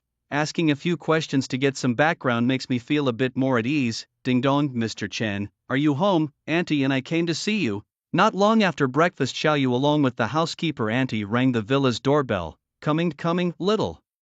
Lu bounced excitedly to the door with Chen Beixian following behind her laughing. "Slow down, don't trip." Click, the door opened. The tall and slim Wanya stood at the door smiling. Beside him was a woman around 35 years old, dressed simply but with an elegant demeanor. Her ordinary but pleasant features were framed by her hair styled up and she smiled kindly. "Hello Mr. Chen, my name is Zhou Xiuya, you can just call me Xiuya." She smiled brightly, extending her hand generously. Chen Beixian nodded, silently impressed by her at first sight. Her smile unconsciously reminded him of his mother from a previous life. "Xiaoyu must have told you about my situation. If possible, I hope to move in today." He extended his hand for a gentle shake and then asked with a smile. Zhou Xiuya nodded with a smile in response. "He's already discussed it with me. I have no issues and I'm ready to start working at any time." "Good, don't be too formal. Aside from cleaning and cooking, you can arrange your own time for other things." Chen Beixian decisively set the terms. Zhou Xiuya bent her head low, turning to the little deer with a smile. "So you're a little deer, how cute." Little deer's face turned red all at once, too shy to speak. He could only grab Chen Beixian's sleeve, hopping around while occasionally sneaking glances at the new auntie. The three of them couldn't help but laugh heartily, creating a harmonious atmosphere. Through their conversation, it was learned that Zhou Xiuya's husband had passed away, leaving her with a 13-year-old son who was just starting middle school. The family situation was originally fine, but it was drained to pay for her parents' medical treatments. Unfortunately, her parents did not survive, and raising her child alone was not easy. Now that her son was older, she had come out to work and earn money by herself. After hearing her story, Chen Beixian felt completely at ease, at least in terms of her character. Zhou Xiuya didn't bring much with her from Chunfeng City, and by noon she had moved into the villa. She cooked a big meal for the grandfather and grandson at noon, consisting of braised pork, cola chicken wings, deep-fried pork and scoop, and 6 dishes in total plus a soup. Chen Beixian and Little Deer ate voraciously, feeling how hard their previous lives had been compared to now. "This is living." After the meal, Chen Beishuan's appetite seemed to increase significantly, consuming more than half of the food. After filling up, little dear went off to watch TV. Zhou Xiuya cleaned up and Chen Beixian took his cell phone back to his room. He closed the door, dialed a number given to him by Lu Ziming. Soon a man's voice answered, "Hello, True Detective Agency, how can I assist you?" Chen Beixian took a deep breath and said in a pinched voice, "I would like to hire you to monitor someone, named location, approximate age, occupation." The man on the other end seemed accustomed to such requests and got straight to the point. Chenfeng City. Chen Fan, 29 years old, works at Star Trace Corporation. Chen Beixian replied from memory. The line was silent except for the sound of a computer. After a while, the man's voice came again. "The fee is 100,000 per day, half of which must be paid up front as a deposit." Any objections? Agreed. Good. Prepare the cash according to the schedule. We'll meet at 4 p.m. for the transaction. The location will be sent to your phone. After saying this, the call was ended, and soon after he received an address on his phone. He glanced at it, it wasn't too far away. After notifying little dear and Zhou Xiuya, he left the villa area. He had just left the villa area when a man and a woman walked in. "Honey, how much farther? We're almost there. Director Sang's house is the second one inside. Hurry up." Chen Fan, with both hands carrying gifts and shaking his yellow hair, urged her on. "Oh." Lu Ruyan followed reluctantly. After leaving the bank, Chen Beixian had an extra bag in front of him. It contained a 500,000 deposit weighing over 10 kilograms, heavy to lift. The meeting place was set at a cat cafe and he arrived half an hour early. His wheelchair couldn't get inside, so he decided to sit in the sunroom outside. Various meows continued non-stop and even a few bold cats jumped onto his wheelchair. After a few minutes of standoff, Chen Beixian was the first to give in. After buying some cat food from the staff, he found a corner to play with the cats. As time ticked by, the cat food in his hands dwindled, but no one showed up. He couldn't help but wonder if hiring a private detective was as shady as dealing with the mafia. According to Lu Ziming, this detective agency had exposed many celebrity scandals. It was well known and credible among the second-generation rich, probably because they had bought various celebrities' location information, liking the whole setup of engineered encounters. Chen Beixian checked his watch. There were a few minutes left. Apart from the cat cafe staff, there was no one else around. He waited patiently and soon it was 4 o'clock sharp. Just when he thought the other party wouldn't show up, a staff member next to him who was scooping cat litter suddenly stood up and came over. "Hello, my name is Feng Jun. Did you bring the deposit?" Chen Beixian was stunned for a moment, confused. "Isn't it? You've been here all along. Why wait until 4 o'clock to show up? I have my principles. Punctuality is necessary. Please respect my principles," Feng Jun said expressionlessly. With a thud, the bag was thrown onto the chair. Chen Beixian, feeling a headache, said, "Here's 50,000 for a 10-day surveillance." Feng Jun opened the bag, glanced inside and picked it up.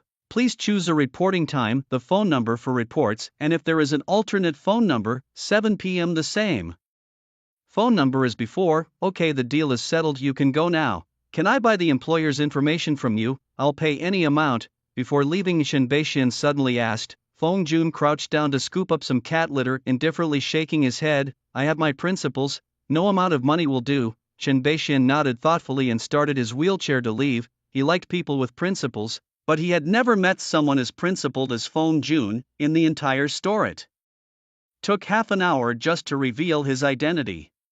It was hard to judge. As the evening wore on at Director Zhang's villa, Chen Fan and Lu Ruyan unabashedly continued their conversation into the night. They gossiped about everything from the neighbors to how many female employees the company had. Finally, Director Zhang's wife could no longer endure it and gave them a firm order to leave. "Sorry, old Zhang will be back soon and I still need to cook. How about you guys head back first?" "Okay then, sister-in-law, go ahead with your work. We'll be leaving now."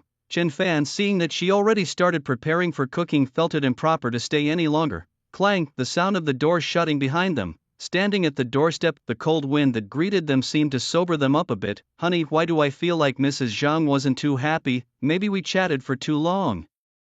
Lu Ruyan recalled the expression on Mrs. Zhang's face just before she closed the door. It clearly seemed like a look of relief. "No, sister-in-law isn't like that. You see how well we talked today? She will definitely say some good words to Mr. Zhang for us. These relationships, they are all built up bit by bit, you know." Chen Fan, fiddling with a few strands of his fringe reflected in the car window, slightly furrowed his brows. "Strange, why have I started losing hair recently?" Lu Ruyan, looking at his careless demeanor, started to worry. She was obviously upset, and this fool can't even see it. How was I so blind to fall for this guy? Was it just because of his blonde hair? I was too young back then, full from drinking water thinking it was love. Silly, too silly. If it weren't for our daughter I'd have even considered divorce, but she's still young, she needs her father. Let's just make do. How else can we manage? You get angry too easily, which is why you're losing hair. Try to be more emotionally stable, okay? Lu Ruyan stepped forward, linking her arm with his, her eyes filled with love. Chen Fan, touched by her gaze, was a sucker for this affection. Alright, I'll listen to you, let's head home. They walked out of the villa complex heading towards the exit. The villa area had many paths that crisscrossed like a grid separating the villas. At a turning point, Chen Fan suddenly froze. Lu Ruyan walked a couple of steps ahead before turning back to see why he hadn't followed. Honey, why have you stopped walking? Chen Fan didn't answer. Instead, he just rubbed his eyes hard and looked into the distance. Are my eyes playing tricks on me? What are you talking about, honey? Did you see something? Lu Ruyan looked towards the distance, her pretty face showing confusion. Chen Fan shook his head. I must have seen it wrong. I thought I saw an old man in a wheelchair who looked just like that old coot from home. You must be mistaken. How could your dad show up here? You're being silly. Chen Fan slapped his forehead excitedly, thinking, what if my dad is actually a rich man and all these years he pretended to be poor just to teach me resilience? You're crazy, you've been watching too many dramas. Lu Ruyan rolled her eyes side and turned to continue walking. Chen Fan stared into the distance, the silhouette re-emerging in his mind. It felt like he was about to grasp something, yet he grasped nothing. It looked like an electric wheelchair. That old coot couldn't afford one. Maybe I really did see wrong. He shook his head, deciding not to dwell on it. Hey wife, wait for me. Chen Fan hurried to catch up. Whoa, grandpa's back. Little Lu jumped off the sofa, rushing towards Chen Beixian, with a toy in hand. Wow, a Barbie doll set. Thank you, grandpa. Chen Beixian smiled and opened his arms but was greeted with nothing but silence. Little dear had already run off with the box as if flying. Zhou Xiuya, who had just come out after cooking, saw this scene and smiled. Little dear, it's time to eat. You can play after dinner, she said, then turned her head to greet Chen Beixian with a nod and a smile. Mr. Chen, you're back. Dinner is ready, we can eat anytime. Alright, I'll wash my hands and join you. Thank you for your hard work. Chen Beixian smiled back and went to wash his hands. The villa was different indeed, even the bathroom doors were much wider, making it easier for him to enter and exit. After dinner, Zhou Xiuya played with little dear and the Barbie dolls in the living room while he returned to his room to browse the official forums. Upon entering the forum, the most prominent section was the advertisement for the First National League. It listed the league's schedule, registration methods, competition modes and other information, including the most important part, the grand prizes, which were quite generous. This piqued Chen Beixian's interest and he began to look into the details more closely. The league prizes were divided into district and national levels for both individual and team categories. The top national prize for individuals was a brilliant treasure specific to one's profession. The second and third prizes were divine weapons, also profession specific. At the district level, the top prize was also a divine weapon, and the district awards could be combined with the national awards. That meant if he won first place both in the national individual category and in the northern district, he could receive two prizes at once, a brilliant treasure plus a golden divine weapon. This was getting interesting. Chen Beixian's lips curved in a slight smile as he continued browsing other posts. The league was starting in 12 days, so there was no rush. The forum threads about Old Man Chen were still very popular. There were also numerous posts calling to recruit him into various guilds, boasting excellent benefits. He wasn't interested in these and blocked them all, focusing only on strategy and interesting storyline posts. As he browsed, he gradually filled in a lot of information. The nation was divided into 5 major regions: East, West, South, North and Central. Each region had several Tier 1 main cities, with the City of Glory being one of them. At level 50, Tier 2 main cities opened up, bringing together players from the entire region. At level 90, Tier 3 main cities opened, bringing together players from across the nation. At level 120, national wars began, with countries clashing and the opportunity to invade other nations' territories. There was no detailed introduction after the national wars, just a blank space. He scrolled further and suddenly a funny post caught his attention. Fire, the first legendary weapon of the nation, has appeared with incredible attributes. Come and see. He clicked in, and the image inside was precisely the black flame demon bow that he had listed in the auction house. Below were comments from various users. Watermelon is a bit sweet, these attributes are mind-blowing. Who found it? Toe liquor. Who else could it be? Only Old Man Chen from the Northern District could match this level 50 gear, stinky footboard. Priced at 10,000 gold coins, I think he's gone mad. Xian Yuan Hongxue. It's only because I'm not in the Northern District, otherwise I'd buy it with just a casual rummage through my pockets. Surging ocean waves, yo yo yo, what's flying in the sky? Oh, it's just a cow. Sandwich Green City, this weapon, my dragon clan will take it. Who agrees, who disagrees? Heart of a brave tiger playing with red makeup. Just came to see what the fuss is about. Experience +3, don't be stupid. 88, while people here talk so nicely, browsing posts and watching TikTok are competing for time. Time flies. He looked up, noticing it was time to log on. He opened the door and instructed Little Deer and Zhou Xiaoya to go to bed early, then locked his room door. Today he felt much lighter and more agile, even climbing into bed wasn't as difficult as before. Power on, helmet on, a slight smirk appears, game start, Sunset City, inside the Crusaders' tent. Just as his eyes opened, a notification sounded, ding, pet has hatched and is automatically stored in the pet space, available for viewing anytime. Chen Beishuan's eyes lit up as he hurriedly opened the interface. Arctic Xuanwu Turtle, level 1, purple, epic health, 800, level times 800, magic attack, 50, level times 50, defense, 40, level times 40, magic resistance, 40, level times 40, skills, Xuanwu power, health potential increased by 100%, epic exclusive passive, non-upgradable. Ice Bullet LV1, fires an ice bullet dealing 100% damage to a single target, no cooldown. Frost Breath LV1, deals 150% damage in a 20-meter fan-shaped area in front, slowing by 30% for 5 seconds, cooldown 10 seconds, loyalty, 100 points, below 50 points, desire to attack decreases, below 30 points, there is a chance of betrayal. Note: skill levels will increase with pet level, and a new skill is gained every 10 levels, please check for details. A super meat shield indeed. If calculated at level 30 inch, that would be 24,000 health, 1500 attack, 1200 double resistance. It's like having a mini-boss by your side. Oh, and there's the pet advancement stone. Chen Beishian hurriedly took out the pet advancement stone and chose to use it. Ding, would you like to use the pet advancement stone on the Arctic Xuanwu turtle? Use. As soon as the words left his mouth, the advancement stone transformed into a flash of golden light and vanished into thin air. Then came another notification, ding. Successful usage, Arctic Xuanwu turtle has advanced to legendary quality.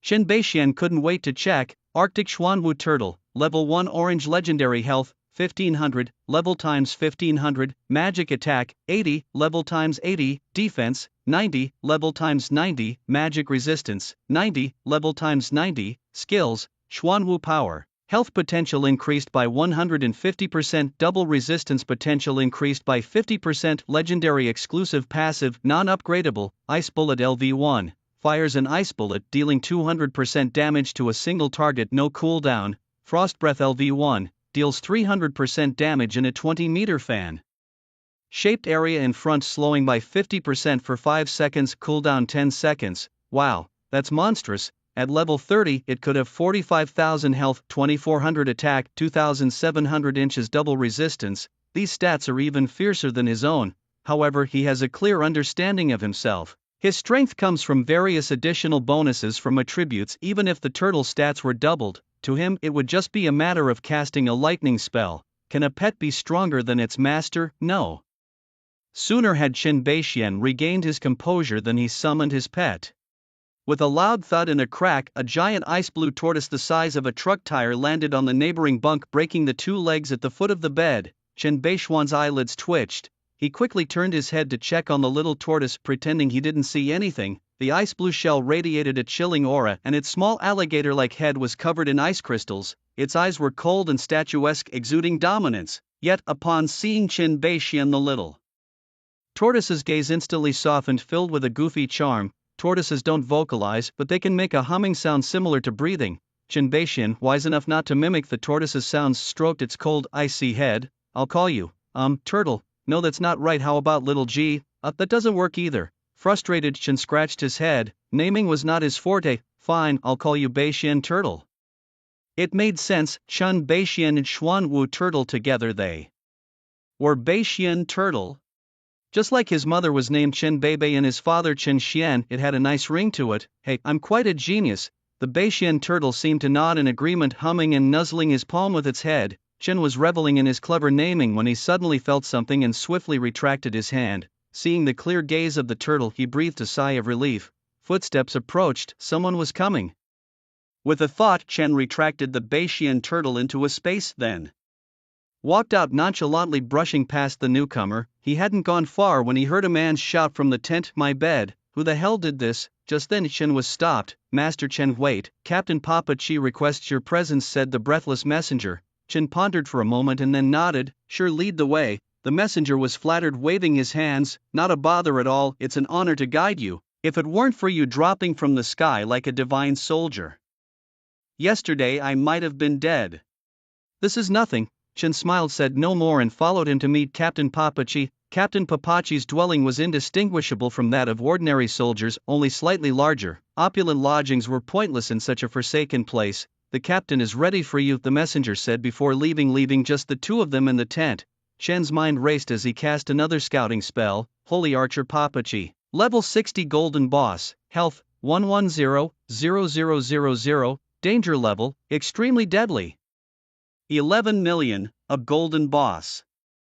Chen smirked. The figures were indeed exaggerated. Previously his low level only allowed him to detect up to level 60. Now at level 35 he could only see the health clearly, but one could imagine how powerful Papa Chi was. His attack was probably close to 10,000. Recalling his past, the shadow demon Karis suppressed under Sealstone Mountain was probably of this caliber. That is to say, Papachi's strength is now comparable to that of the 12 demon generals.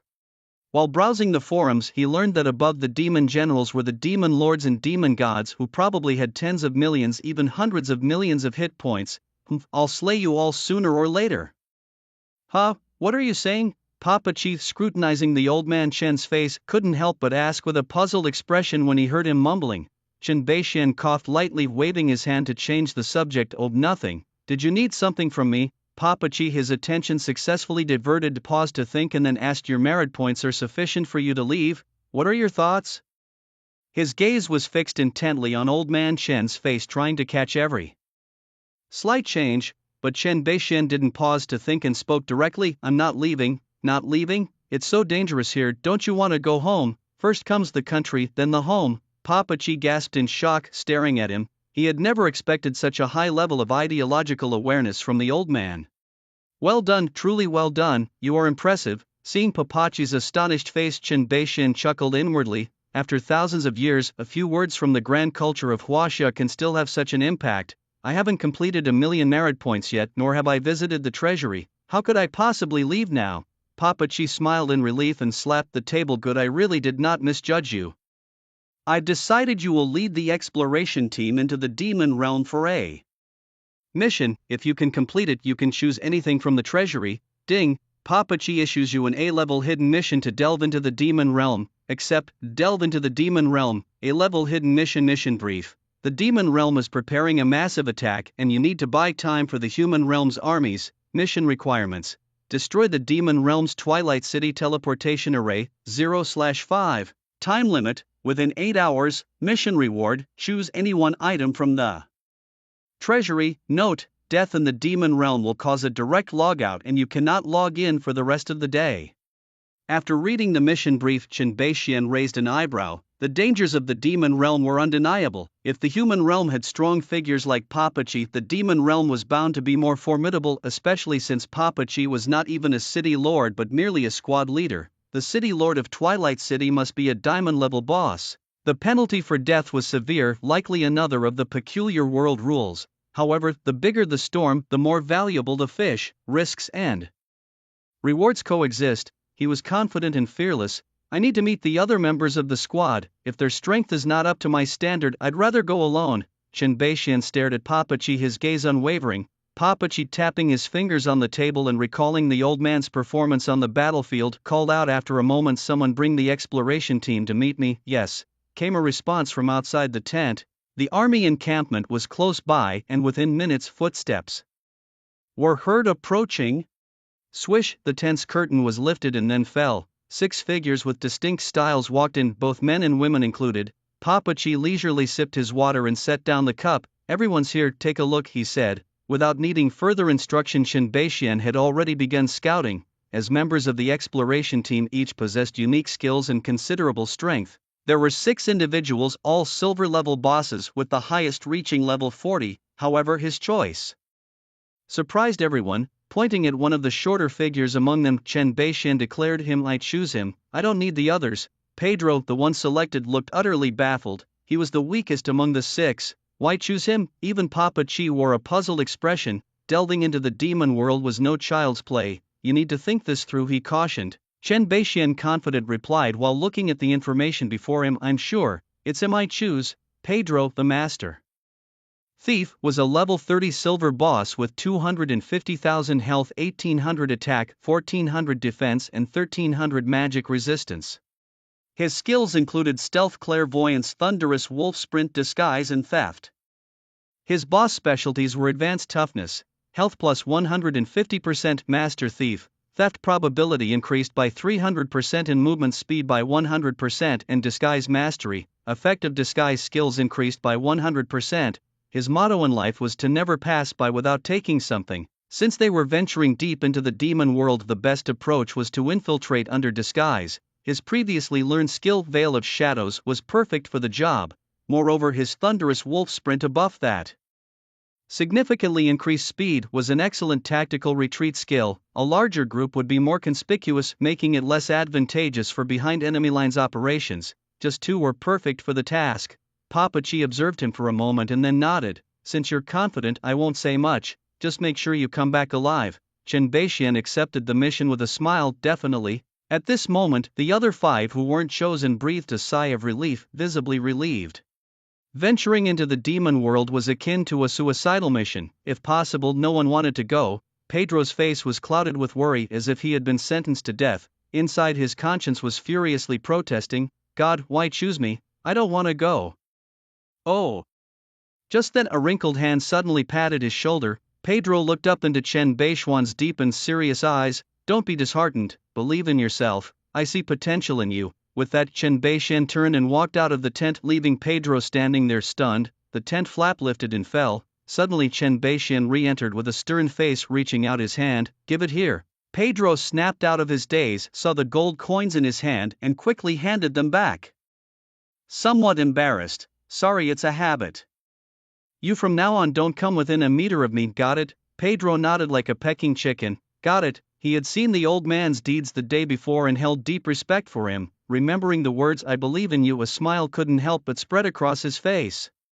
The old man is quite interesting. Before setting out, Qin Beixian visited a pet store in Sunset City to have a Mount Egg appraised. A legendary Mount Egg cost 50 gold coins. Now somewhat of a wealthy man himself, he paid without batting an eye. The incubation time for the Mount Egg was 8 hours, after which it was simply stashed away in the backpack and forgotten. Under Papachi's arrangements, the 2 were sent to a recently discovered spatial rift outside the city. Since it was small in scale, the city lord had it preserved. A small, controllable seal was put in place, serving as a portal for entering the demonic realm for exploration. While waiting for the guarding mage to operate the unsealing, Qin Beixian and Pedro had a chat. Upon learning that only 20% of the previously dispatched exploration teams had returned, Qin couldn't help but turn serious. Soon, the guarding mage completed the operation and a spatial rift, glowing with blue light, opened up in front of them. The 2 quickly stowed away the scroll that activated the spatial passage and then hurriedly dove in. The rift closed behind them. Demon Realm, Mobe Plains. A 10,000-strong demon army was stationed here, tasked with guarding the spatial rift. Tents were arranged haphazardly, forming a circle. In the center was a cage made from ores unique to the dark world, designed to prevent humans from using magic, a state known as silence. 2 demon soldiers stood guard by the cage, chatting to keep each other awake. It's been a while since those humans were killed. I hope they haven't discovered this place. Impossible, there have been no reports of human escapes recently, so where would they get the information? Maybe the humans have given up, that would be a pity. You know, humans do taste quite good. I'm actually starting to crave it. Hey, last time I boom, boom. Before the demon soldier could finish, they heard the sound of something dropping. Fresh meat. The 2 guarding soldiers cheered and quickly activated a mechanism. Chen Beixian and Pedro, clutching their heads and grimacing, felt dizzy and disoriented. Before they could react, the door of the iron cage above them slammed shut. Wait, what's happening? Pedro was utterly confused. He looked at the nearby demon soldiers, then around at the surrounding demon camps, and was completely dumbfounded. Could it be that the spatial passage's exit was right inside the military camp? But to end up directly in a cage, Chen Beixian's heart sank. The worst scenario had unfolded. Clearly, they had been awaited. The spatial passage was a trap meant to eliminate the elite human squads. As soon as he landed, he instinctively released a protective flame, only to be silenced. The source of the silence was the black iron cage trapping them. He subtly tried each skill. Lightning technique failed, chain lightning failed, frost spell failed, spear of chaos. It reacted. Just as the two demon soldiers were about to joyfully report to their superiors, they suddenly felt a chill on their backs.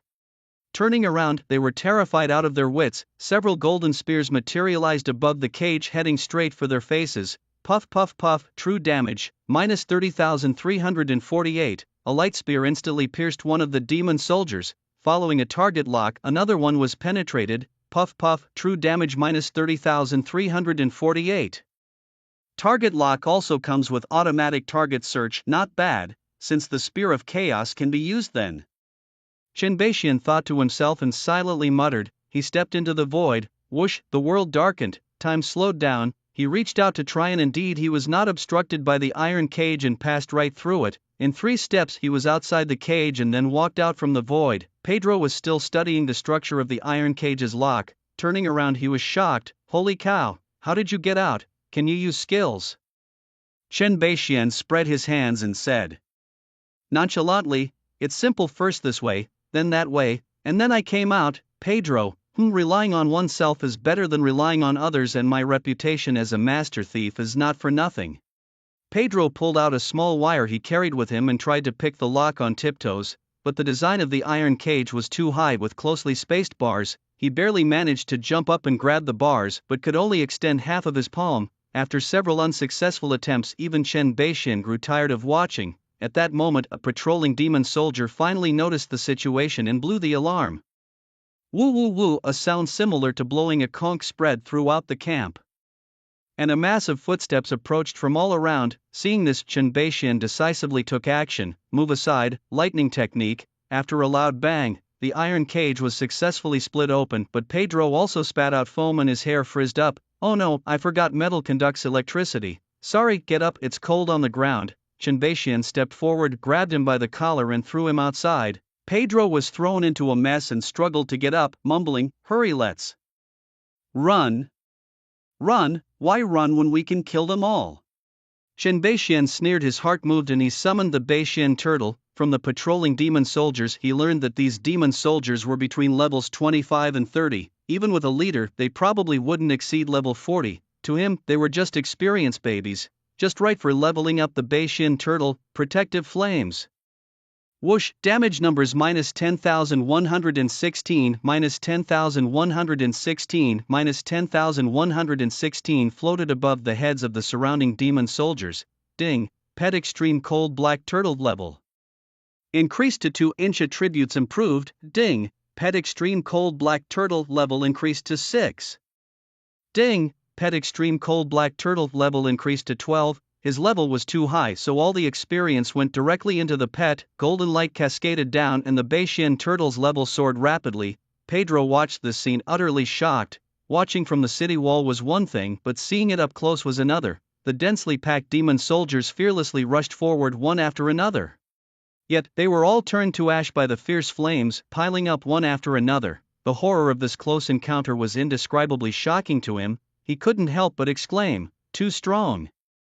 Just then, a furious roar came from a distance, stopping the demon soldiers' attack. Chen Beixian sent out a scout, his eyebrows raised. Level 40 silver boss. Transboundary archer. Hearing this, the surrounding demonic army stopped their attack and cleared a path. A muscular demon clad in fiery red fur slowly approached. In his hand, a long bow gleamed with specks of dark light, heavy and formidable, savage, fierce, explosively powerful, like a primitive hunter from ancient times. Transboundary archer Hobart, level 40 silver boss, health 400,000 attack, 3400 defense. 2500 magic defense, 2100 skills, binding arrow, immobilizing arrow, long range strike, range enhancement. Boss specialty, advanced toughness, life, health plus 150%, beyond limits, the base attack range and skill casting range increase by 300%. Power explosion, final attack damage increases by 50%, archery assault, ranged normal attack damage increases by 100%, the sniper. If I draw the beyond limits specialty, wouldn't that be thrilling? Chen Beishuan's eyes sparkled with excitement, his heart ablaze with anticipation, yet Pedro beside him suddenly had his pupils shrink, his face draining of color in shock. Hobart, how could it be him? A man's reputation casts a long shadow, and Hobart's fame was ever vibrant on the battlefield. His ultra-long range attacks were terrifying. Encountering him was almost certainly deadly. There once was a level 50 squad leader who attempted to take down Hobart but died miserably without even getting close. Not only were his attacks powerful and his range long, but he also possessed a plethora of control skills, making him extremely well-rounded. He admitted that Old Chen was strong, but facing Hobart, death was almost guaranteed. In Hobart's eyes, they were nothing more than playthings, mere live targets.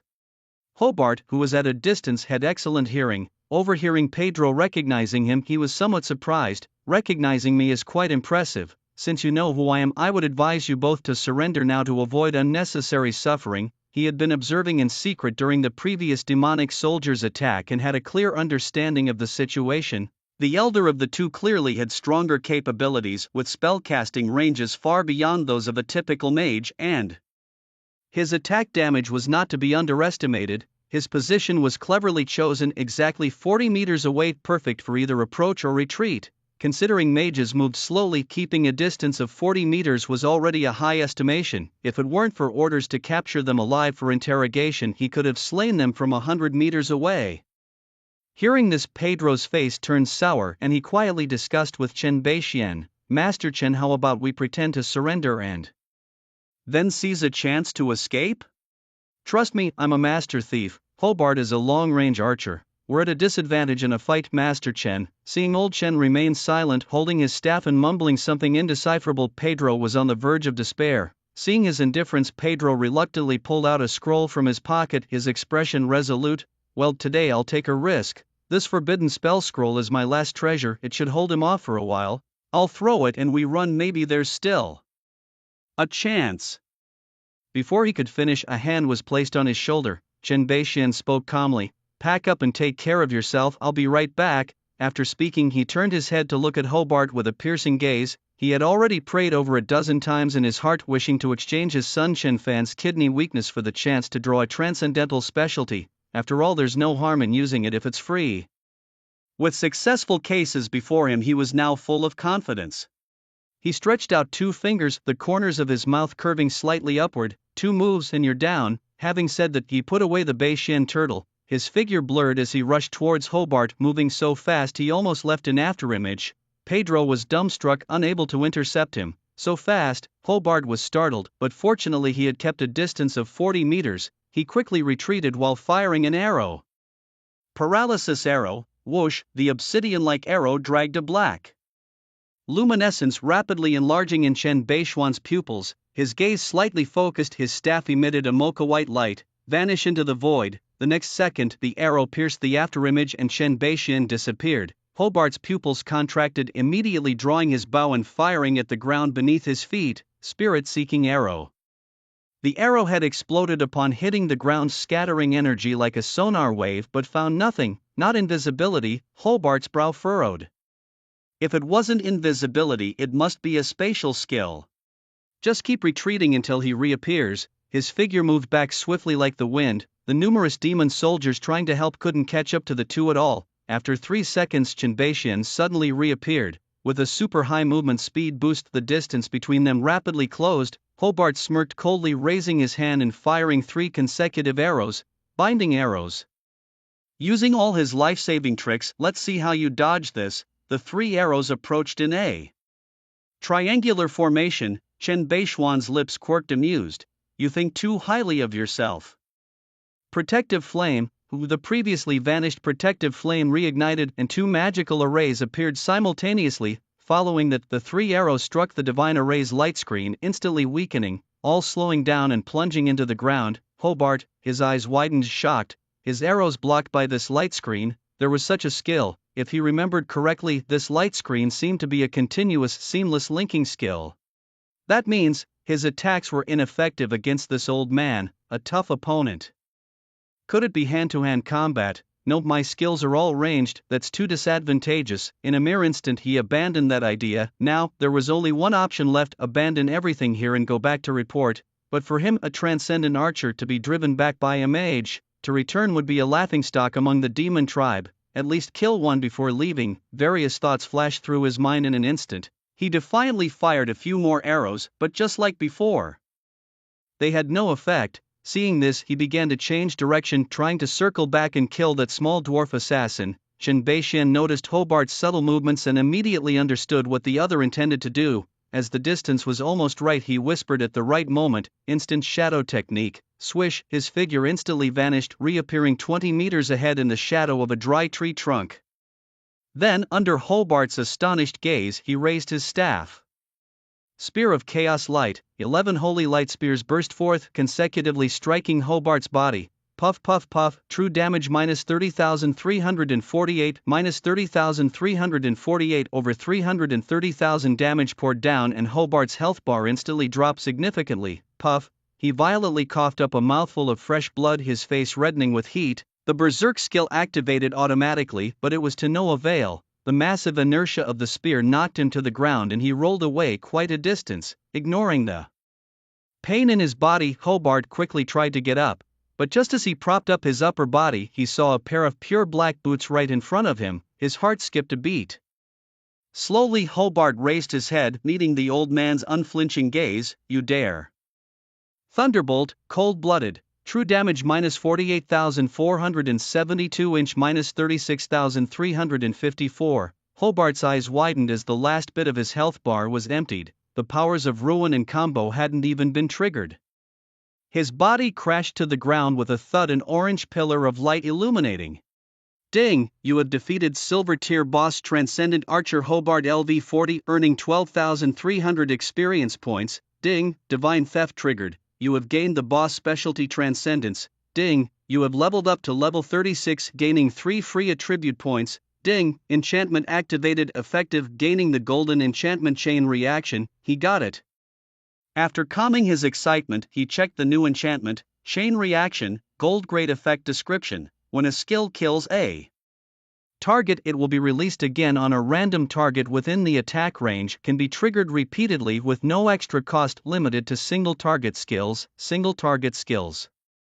That would be Thunderbolt or Chaotic Spear. He uses freezing spell only as a control method, not considering it. His first thought was to apply it to Thunderbolt, simultaneously killing 5 targets, then casting it 5 more times, killing 25 targets, casting it 25 times. It's like an automated mass Thunderbolt, and applying it to Chaotic Spear would also have an explosive effect. Killing 1 target, it additionally releases 11 spears, killing 11 targets, that would be 121 spears. As long as there are enough minions to kill, and relying on target lock-on auto-tracking, it becomes a true spear of 1,000 returns. Who to give it to? Shen Beixian stroked his chin deep in thought. Finally he decided to first apply it to Thunderbolt. After all, Thunderbolt deals true damage and has no limitations, making it the most versatile. Since the enchantment isn't unique, there will be other opportunities. If not, he can always bring out the Scourge again. He found this tactic to be consistently effective, never failing. Regaining his focus, he opened the Transcendence specialty to check. Transcendence, base attack distance and skill casting distance increased by 300%. Base distance 20 by 300% equals 60 meters, with passive skill further increasing it by 40%, ultimately 84 meters. Truly terrifying. Satisfied, he closed the panel. He stepped forward to pick up the dropped items. You have obtained the orange equipment long distance magic ring. You have obtained the purple gear, crimson robe and spirit guardian gloves. You have obtained 28 pieces of blue, green and white gear. You have acquired the skill book Infernal Flames. You have obtained an orange item, the Forging Stone, long-range magic ring, level 40 orange legendary effect 1, plus 720 magic attack effect 2, plus 110 intelligence effect 3. plus 20% final skill damage. Effect 4, when dealing damage to targets beyond 20 meters, the effect of Effect 3 is doubled. Crimson Robe, level 40. Purple Epic Effect 1, plus 2000 Health Effect 2, plus 80 Constitution Effect 3, plus 10% damage reduction. Spirit Guardian Gloves, level 40. Purple Epic Effect 1, plus 1800 Health Effect 2, plus 65 Constitution Effect 3, plus 10% resistance to both magic and physical. The ring and robe are kept, while the gloves with their average properties are packed and shipped to Luziming along with other equipment. These two pieces of equipment still need 4 more levels before they can be worn, so they are temporarily placed in the backpack. He then takes out the skill book to examine it. Infernal Flames description: unleashes a sea of magical flames, dealing 100% magic damage per second to enemies within a 300-meter radius for 10 seconds with a cooldown of 1 minute and consuming 300 mana. A large area of continuous damage skill. Although the cooldown is a bit long, it's not a big issue. Chen Beixian decisively chooses to learn it. Ding, you have learned the skill Infernal Flames. With the enhancement of the chaotic power, the damage per second directly soars to 400%. Just as he was about to examine the forging stone item, he suddenly hears Pedro's cry for help. Lord Chen, save me. Chen Beixian immediately slaps his forehead. Oh no, he was so focused on his new acquisitions that he forgot about him. He quickly packs up his items and turns to run back. At the military camp, Pedro is being piled on by a stack of demon soldiers, his health ground down to half. Although the level 30 demon soldiers can't break his defense, there are always some strange skills that inflict true damage.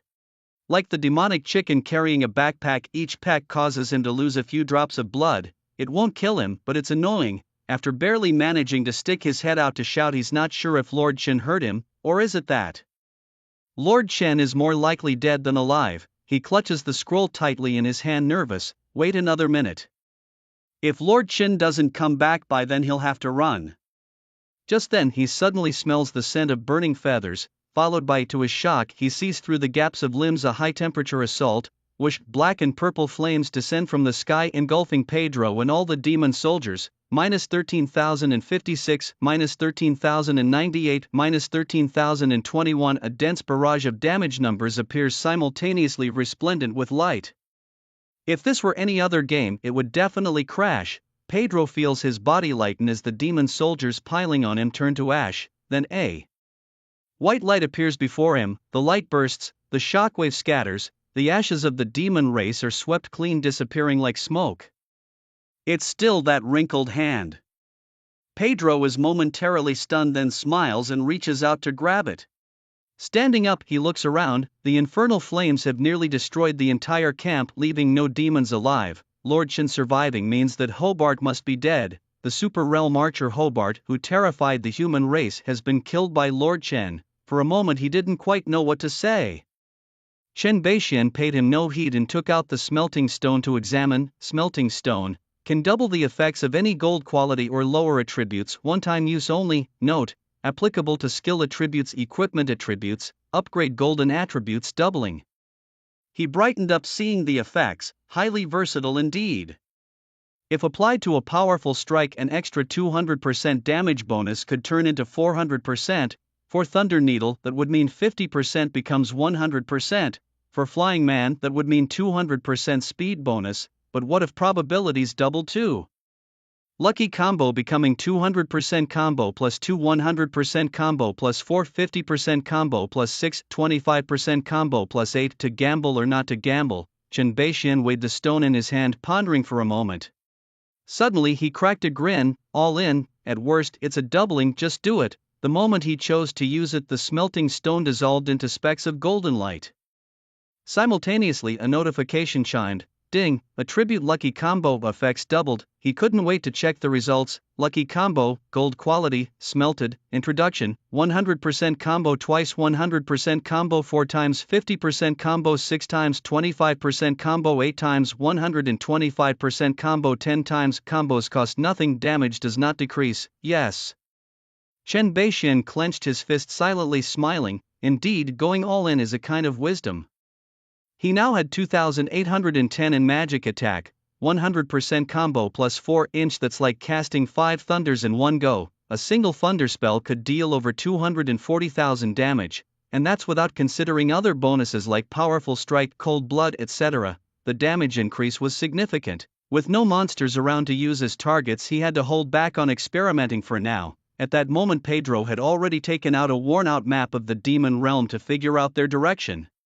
This map was brought back by a pioneer exploration team that had successfully escaped from the demon realm. Verified against interrogations of some demon races, its accuracy was quite reliable. Master Chen, we should be in the north plains of the demon realm, probably half a day away from Dusk City, Pedro said, rolling up the map and tucking it along with the forbidden spell scroll into his chest. Chen Beixian nodded at the words. Disguise ourselves and hurry along. With that, he used the black mist enshrouding skill. The eerie black mist quickly gathered, enveloping his entire figure. Paired with the Chaos Dark Spear and the sky-high demon flame skills, his disguise as a demon was quite convincing.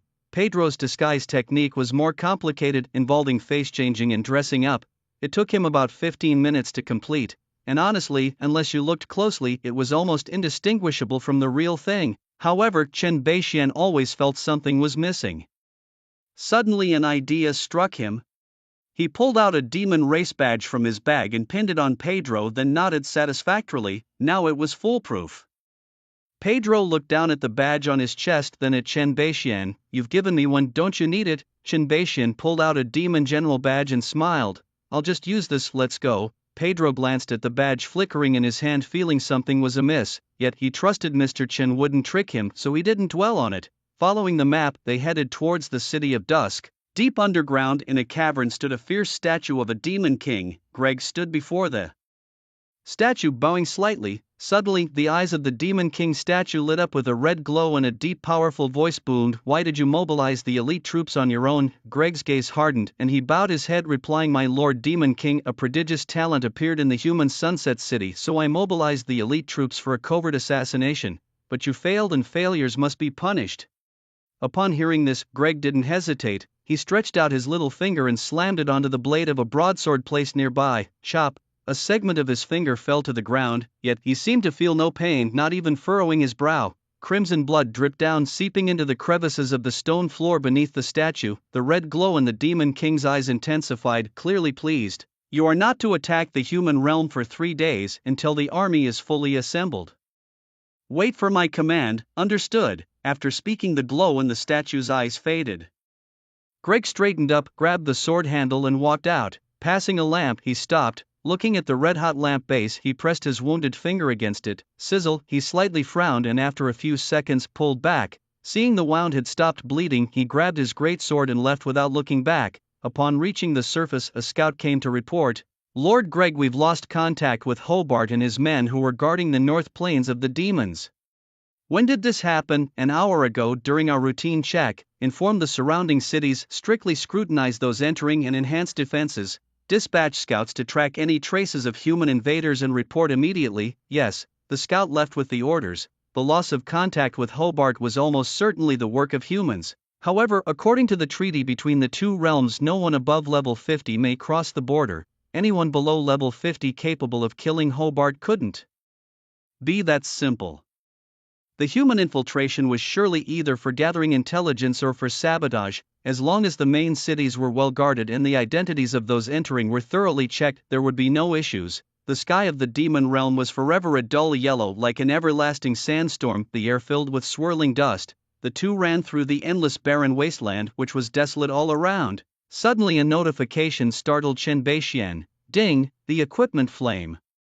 Demon Bayou listed has been sold, earning you 9,500 gold coins after deduction of fees.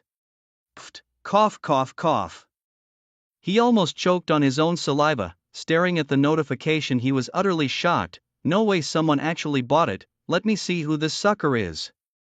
The dragon tribe Xincheng. Chen Beixian blinked, then suddenly remembered something he had seen on a forum. He thought it was a joke at the time, but someone actually bought it. He was already aware of the Dragon Tribe's affiliation with the Star Trace Corporation because of Lu Ziming, and he had always been cold towards them, never replying to messages, as if he didn't see them. Even if the message list showed 98 plus unread messages from Dragon Tribe Xincheng, he wouldn't give it a glance.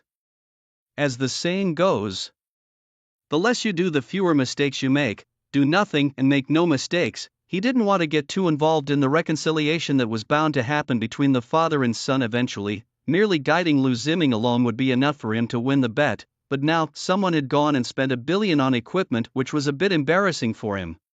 He opened the message from Qingcheng, not bothering to read what was sent, and quickly replied, "Old Chen. Thanks for the support, bro. Wishing you a future as splendid as a brocade and as prosperous as a bustling market." He sent off a bunch of well wishes with a satisfied close of the panel. He felt much better now. With a hefty sum in his pocket, he unconsciously started to distance himself from Pedro, leaving him confused. "Old Chen, if you have something against me, just say it. Please don't give me the cold shoulder." Chen Beixian couldn't help but laugh and said irritably, "Who's giving you the cold shoulder? I just think it's safer to keep some distance." Pedro rolled his eyes at that and didn't speak further. Speaking of which, why did his hands suddenly feel itchy a moment ago? How strange. The two of them ran wildly, following the directions on the map, after what seemed like forever. Finally, a majestic city gate loomed into view, the City of Dusk. However, they soon noticed something amiss. The security checks were incredibly strict. Looking up, the structure of the City of Dusk was comparable to that of Sunset City, but with even larger and closer spatial passages, clearly designed to allow Earth soldiers to enter quickly. The city was dotted with spire-like buildings in black and red, the main colors. What shocked them the most was the entrance to the city. A group of sleek, polished demon soldiers were turning around, bending over, flipping sides, lifting arms. The rough inspection movements of the stationed Earth soldiers were so intense that both of them felt their temples throb. This inspection was as thorough as a military recruitment physical. Should we still go in?" Pedro's calves trembled, his speech stuttering. Chen Beixian looked equally disgusted and shook his head. "Let's observe for a while. If it's really not feasible, we'll think of another way." This exaggerated method of inspection they thought would snag even a real demon on the pretext of slight differences in skin tone. Right now Chen Beixian was only interested in confirming one thing: whether this stringent check was aimed solely at ordinary demons or all demons. He possessed a demon marshal badge, not a low rank. If there was any chance of a green light, he could get in. Pedro, with a complex expression, nodded and braced himself to observe. The two found a smelly drainage ditch and a small mound to crouch behind, patiently waiting as the foul smell assaulted their senses, making it extremely uncomfortable. "Just bear with it." Chen Beixian pinched his nose and frowned. They continued to watch with patience. Unknown to them, a pair of eyes in the drainage ditch was staring at them. As time went on, just when they were about to fall asleep, a demon who looked like a captain finally appeared. His attire was distinctly different from that of the other demons. Compared to them, he wore more fabric and even a helmet. Chen Beixian perked up, intently watching the demon. However, his hopes were quickly dashed. Although there wasn't a strip search like for ordinary soldiers, the guards were still meticulous in their inspection. In such circumstances, he couldn't guarantee that the demon general's badge wouldn't be scrutinized. It seemed that finding another way in was the only option. "Do you two wish to enter?" "Of course." The two's expressions changed. Within 2 seconds they turned around, drew their weapons and took a defensive stance. They saw a gaunt demon reeking of foulness come into view, his face crisscrossed with wrinkles. Just as they were about to act, he hurriedly spoke up to stop them. Don't fight. If we fight, all three of us are done for." Hearing his words, Chen Beixian paused. His staff didn't fall. He stared intently and asked, "Who are you?" The elderly demon wiped the foul mud from his face and explained, "My name is Anderson. I just escaped from prison." "Relax, I mean no harm. I just want to make a deal with you too." Chen Beixian raised an eyebrow, thinking about what he had just said. "Do you know another way into the city?" Anderson nodded. "I've been digging a tunnel for 20 years. Just escaped today and ran into you too. It must be fate."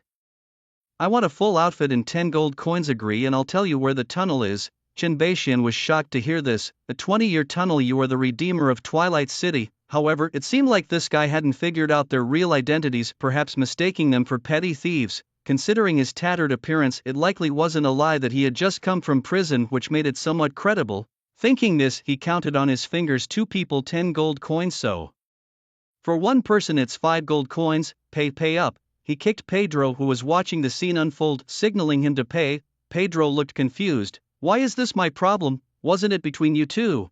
And wasn't it for 2 people? How did it become 1? Lord Chen, are you not going in yourself?" he tentatively asked. Chen Beixian glanced at him lightly. "Not me, you." "Me." Pedro's face changed drastically, stuttering, You're not going in, I have my own way to get in. You are a master thief, you should trust yourself. Those were your words. Chen Beixian patted his shoulder, encouraging him. Anderson's words had awakened him. Why did he have to go through the door? He had the ability to phase through voids, to pass through walls. It was all because he had been trapped in conventional thinking. He actually didn't need to play by the rules. Regaining his composure, Pedro, with a mournful face, paid up, and Anderson, smiling, pocketed the money. He then led him to the entrance of the tunnel, frequently looking back, wary of Chen Beixian following. Chen Beixian shook his head, seeing how cautious he was. He stood up and circled around, taking advantage of the guards' inattention on the city walls. He used his shadow shifting technique to reach the base of the wall. Then, with a low whisper, phase into the void. Whoosh! The surroundings instantly darkened.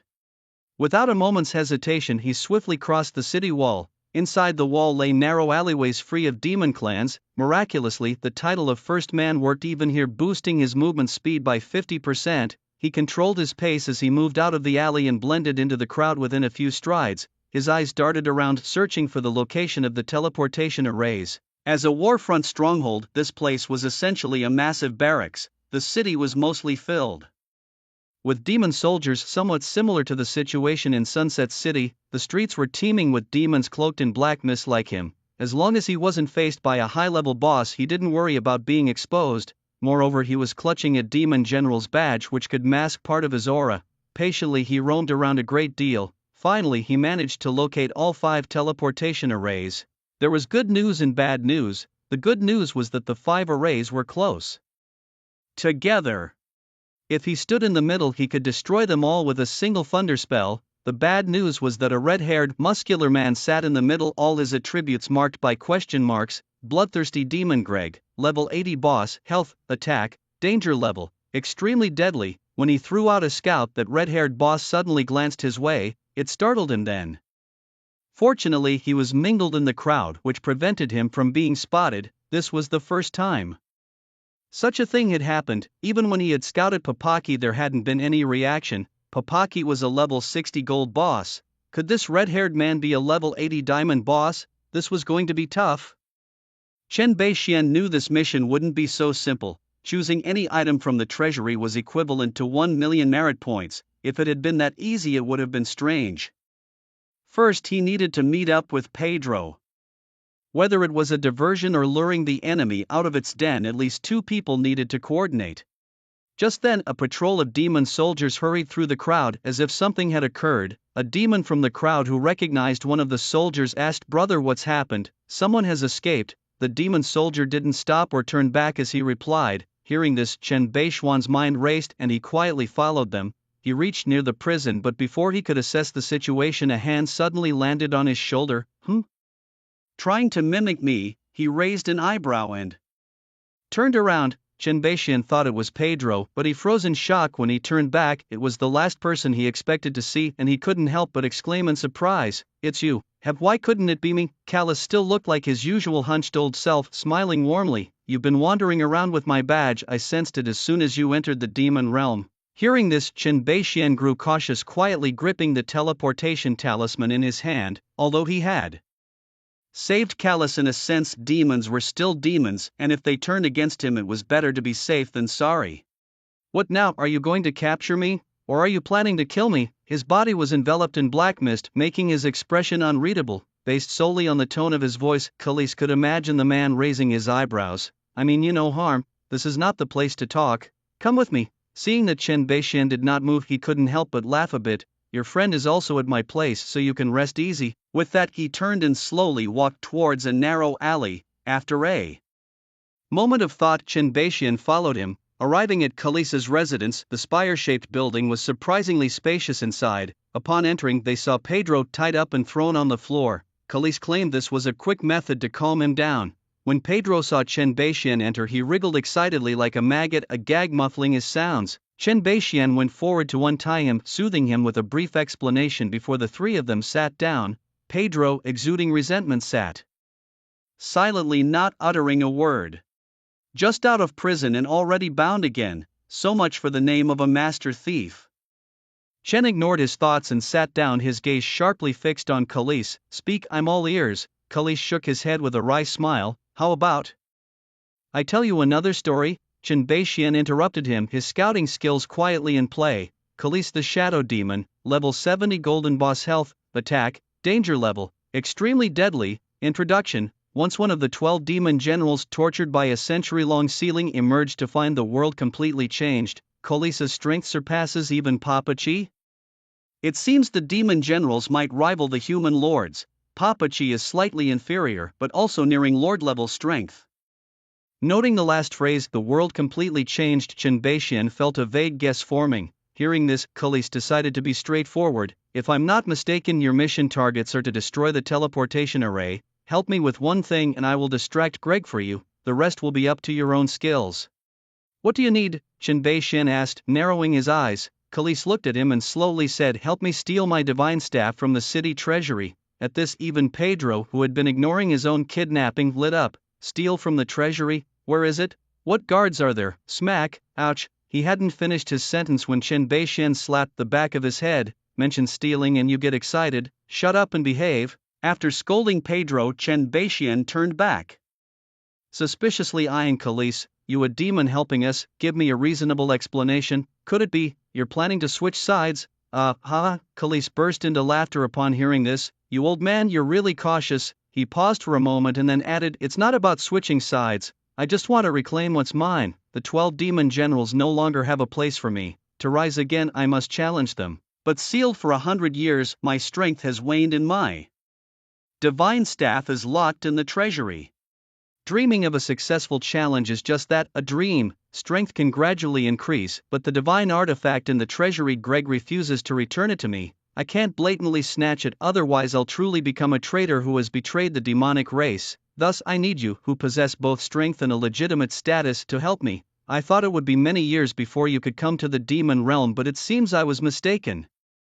Khalees said this and couldn't help but give Chen Beixian a deep look. He was amazed by the speed of his strength improvement. After hearing his explanation, Chen Beixian suddenly thought of a problem. But once the divine artifact is in your hands, won't Greg suspect you? And if you help us draw him away and the teleportation array is destroyed, wouldn't you be the most likely accomplice? To these two questions, Khalees confidently smiled. Challenging him is perfectly reasonable, as long as I don't admit it. He can't do anything to me. As for the divine artifact, there's even less to worry about. The staff itself has a transformation feature. Just change its appearance and no one will recognize it. So, what do you say? Accept or not? Ding, Khalees has issued you a Class A hidden mission to steal the divine artifact. Do you accept? Accept. Chen Beixian didn't hesitate any longer and clicked accept. This mission had high operability. Who says one can only take the assigned divine artifact from the treasury? As long as his hands were quick enough, grabbing anything extra was a bonus. Seeing him accept the mission, Khalees smiled. Good, then let me tell you about the security setup of the treasury. Pedro beside him was thrilled and promptly perked up his ears. The treasury is located in the high tower behind the Lord's mansion. The walls and floors are engraved with runes that block spatial type skills. You can only enter through the main entrance. The guard elites are demonic soldiers of level 35 and the captain Otto is level 50. His strength is not to be underestimated. Greg should have been guarding the Lord's mansion, but for some reason he's gone to guard the teleportation array today, which conveniently facilitates your action. If discovered, you only have 1 minute to react, so you must act fast. That's about it. I can't show up in person, so it's all up to you. Chen Beixian nodded thoughtfully. The mission conditions seemed strict, only a strong attack was viable, but having experienced the Dark World and the Iron Cage incidents, he felt that Chaos Mages weren't so simple. Perhaps using Enter the Void could ignore the runes and directly penetrate inside. If that didn't work, there was still time to fight. Once successful, wouldn't there be treasures everywhere to choose from? Thinking this, he couldn't help but smile. Pedro was equally excited, determined to redeem his reputation as a master thief this time. After finalizing the plan, the two left Khalees's room and headed towards the Lord's mansion. As they passed through the streets, demonic soldiers patrolled in formation and they reached the high tower without any danger. Every 5 meters around the high tower stood a demonic soldier guard. The guard captain also patrolled the area from time to time. The defense was quite strict. He had an 84-meter casting range, easily obtaining information about the opponents. Level 35 elite monsters, 33,000 health, no threat. Chen Beixian then sent out a scout towards the captain, Magical Guardian Knight Otto, level 50 gold boss health, 170, 0,000 attack, 5200 defense, 9800 magic resistance, 6700 skills. Shield strike purification overbearing charge troll smash boss specialties, super toughness life, health plus 200%, heart of the night, defense plus 50%, control mastery, duration of control. Effects increased by 100%, magical guardian knight, damage reduction plus 20%, a gold boss with 17 million health. Chen Baishuan's eyelids twitched at the sight. High health, high defense, damage immunity and control resistance, such a comprehensive knight. If he could utilize the elite monsters nearby for a chain reaction, there might be a chance. Upon realizing the guard captain was a gold boss, his interest was immediately piqued. This was a great opportunity to achieve a first kill at the gold level. However, the plan needed some adjustments. He quietly tapped Pedro on the shoulder and whispered, "I'm going for a big one, you do this first then that." After briefly explaining the plan, Pedro's face was a picture of shock. "Boss Chen, can this really work, comma? Trust me, don't you want to make a big score?" Chen Baixian brainwashed him like a pyramid scheme mentor, raising his eyebrows as he spoke. Although Pedro was stunned by Chen Baishuan's plan, he thought the bold may die but the timid starve. He's a master thief, what's there to fear? Alright, let's do it. The two quickly agreed and sprang into action. Soon Chen Baixian found a spot close to the high tower that wouldn't attract guard attention. "Enter the void," he murmured, and as his voice fell, the world darkened without hesitation. He rushed towards the direction of the high tower, and just before the state of the void ended, he narrowly slipped inside. Chen Baishuan's face lit up with pleasure. It really works. Clearly his chaos mage profession was powerful enough to ignore some rules. The description, not confined by heaven and earth, said it all. A chaos mage transcends rules, at least on par with the heavens and earth. With time pressing, he quickly refocused and surveyed his surroundings. Inside the high tower was a large hall, simply arranged. Rows of glittering golden chests were neatly arranged and shelves were filled with various weapons and equipment. Nearby, a grid bookshelf held skill books, scrolls and more, all shimmering in golden light, reflecting each other brilliantly. Seeing this, Chen Baishuan's face broke into a grin as wide as a chrysanthemum. He went down the row looking for the artifact staff described by Callus and finally found it hanging on the wall like a trophy. Without much thought, he took it down. But just as he was about to put it in his backpack, a prompt suddenly appeared. "Ding, you've triggered a magic seal, you've been discovered by the guards."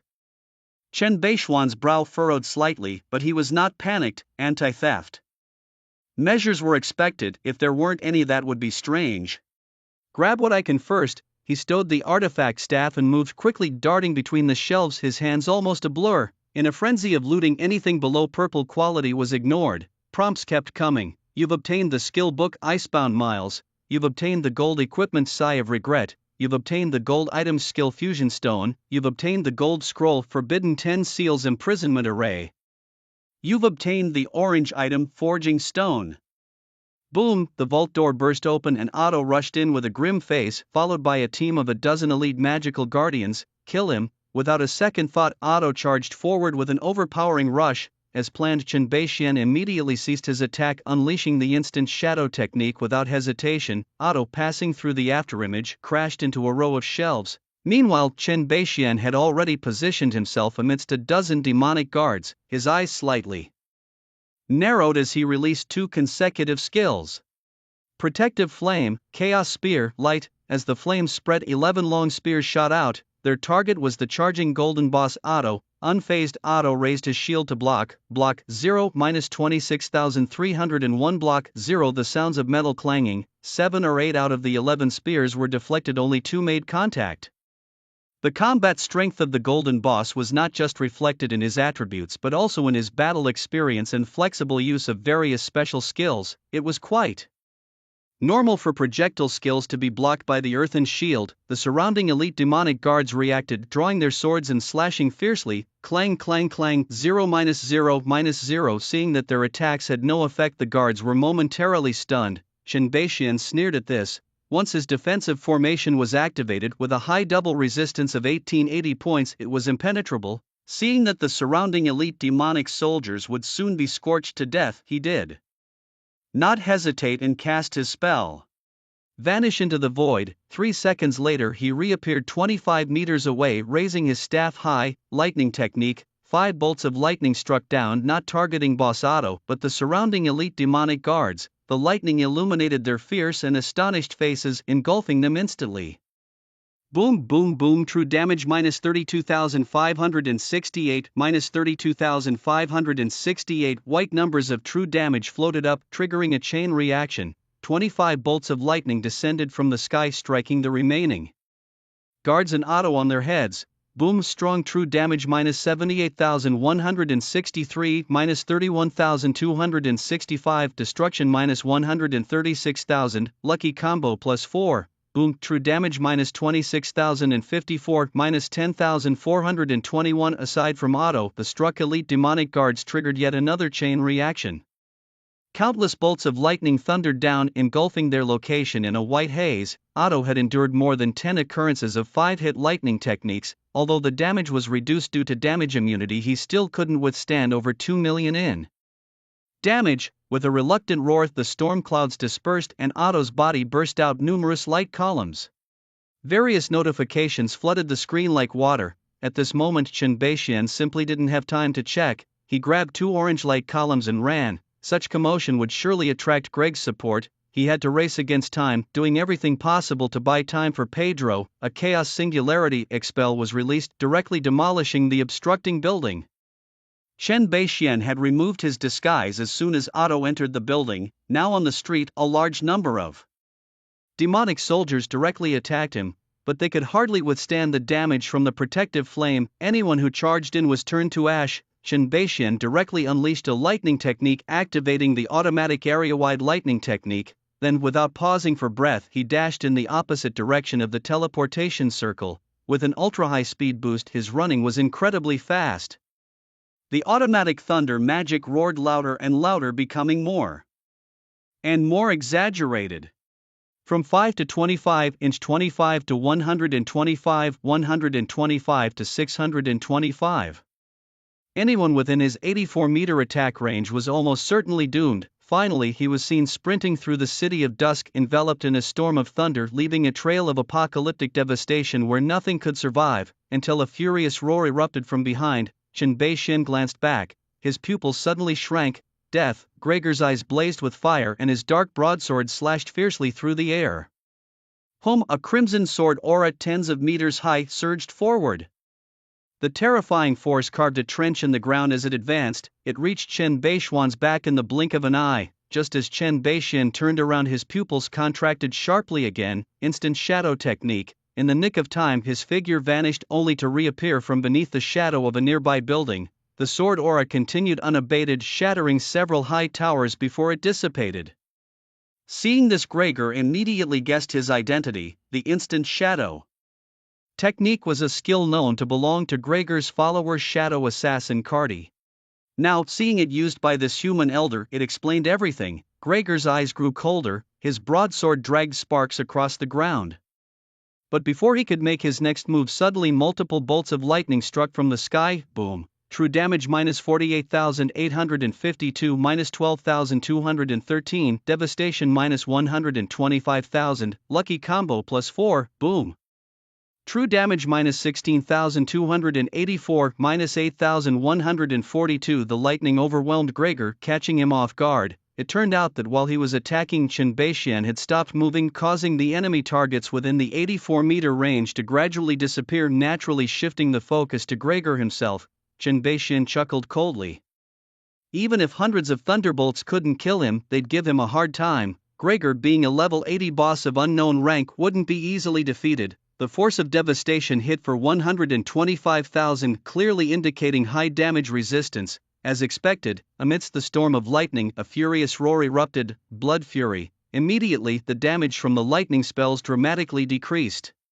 Boom! True damage minus 3,256 inch, minus 162. Gregor's eyes turned blood red as he resisted the lightning with a slash of his sword. Blood soul 100 slashes. In an instant, hundreds of blood-red sword auras exploded out, covering the entire area where Chen Beixian was. Everything happened in the blink of an eye. From the moment Gregor appeared to the unleashing of hundreds of sword auras, only 7 or 8 seconds had passed. Facing this wide-range attack, Chen Beixian had few options. The sword Aura being an energy fluctuation wasn't considered a projectile, holy formations couldn't block it, he had no choice but to activate invincibility and retreat into the void. Whoosh, countless sword auras passed through him as he stood in the void, his gaze unwavering. After 3 seconds the lightning finally ceased and the smoke cleared. Chen Beixian reappeared in the midst of ruins. The two adversaries, one human one demon, faced each other from afar, a moment that seemed eternal, as the teleportation talisman in Chen Beixian's hand burned out. His figure turned into a beam of white light and vanished.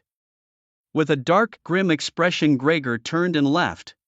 He never indulged in pointless anger. If something could be done, there was no need for comparison. He couldn't stop the use of the teleportation charm. His previous 2 attacks had been countered, and he had even been injured. Such a human genius must not be allowed to survive. At Callus' residence, suddenly the room lit up with a white glow and Chen Beixian's figure gradually solidified. Callus' murky eyes lit up, revealing a smile.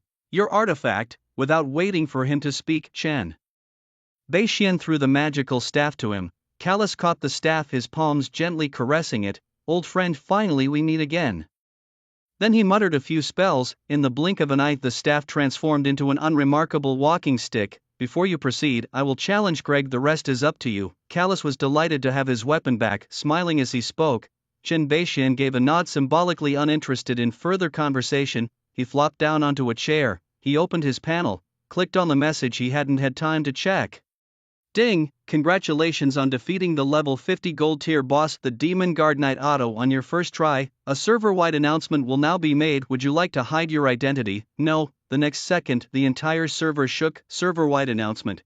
Congratulations to player Old Chen for defeating the gold tier boss, the Demon Guard Knight Otto, on his first try. We hope all players will continue to strive. Ding! Congratulations on your first kill of the gold tier boss, the Demon Guard Knight Otto, awarding 60 free attribute points, amount upgrade stone, and 50 gold coins. You've earned the title Unstoppable. Ding! You have defeated the Demon Guard Knight Otto, earning 25,500 experience points, boss level X10 * level X10, and 50 gold coins. Ding! Rules replenishment complete, now effective random draw. Ding! Congratulations, you have acquired the scouting technique, which has now been replenished into reality. Ding! Your level has increased to 39, earning 3 free attribute points.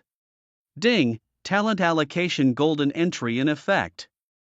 You've received the orange grade Heroic Sword Shield and Blood Demon Gloves. Heroic Sword Shield, level 50 orange legendary attribute 1, attack plus 900, inch defense plus 500 attribute 2, strength plus 100, constitution plus 100 attribute 3, health plus 40% attribute 4. When raising the shield, block chance increases by 200%. Blood Demon Gloves, level 50 orange legendary attribute 1, health plus 2200 attribute 2, constitution plus 110 attribute 3, health plus 40% attribute 4. Gain the skill Blood Demon, which adds an additional 30% maximum health shield for 10 seconds, cooldown 2 minutes. The gloves' attributes were impressive and he put them back in his bag. He still chose to throw the sword shield into the auction house, priced at 10,000 gold coins. Whether the Dragon Clan would buy it or not remained to be seen. Then he took out the divine necklace he had obtained from the treasury. Sigh of the Abyss, a level 40 golden artifact, has incredible effects, plus 1,500 magic attack, plus 210 intelligence, plus 80% casting speed, and after disengaging from combat it grants a buff called Sigh, which can block one control effect. Additionally, its attacks carry the Scars effect, which has a small chance to destroy the opponent's equipment. Wow, a PK artifact. Chen Beixian couldn't help but gasp in awe. Just imagine fighting and shattering your opponent's gear. Who could stand against that? It's time to head back to the main city, he thought, planning to test it out on Chen Fan and the others. But he's still one level short of being able to equip it, so he reluctantly stows it away for now. As he was about to check his skill books and items, a sudden urgent knock on the door startled him. The two men exchanged glances, and then Khalees shouted, "Who is it?" "It's me, open up quick," came Pedro's voice from outside, tinged with excitement. Chen Beixian and Khalees breathed a sigh of relief. Khalees went to open the door and let him in. Pedro, visibly excited and carrying a bulging load, hurried to the table in front of Chen Beixian and opened his coat. With a clatter, a myriad of dazzling items tumbled onto the table. Khalees's eyes widened in shock. "Did you guys loot the treasury or what?"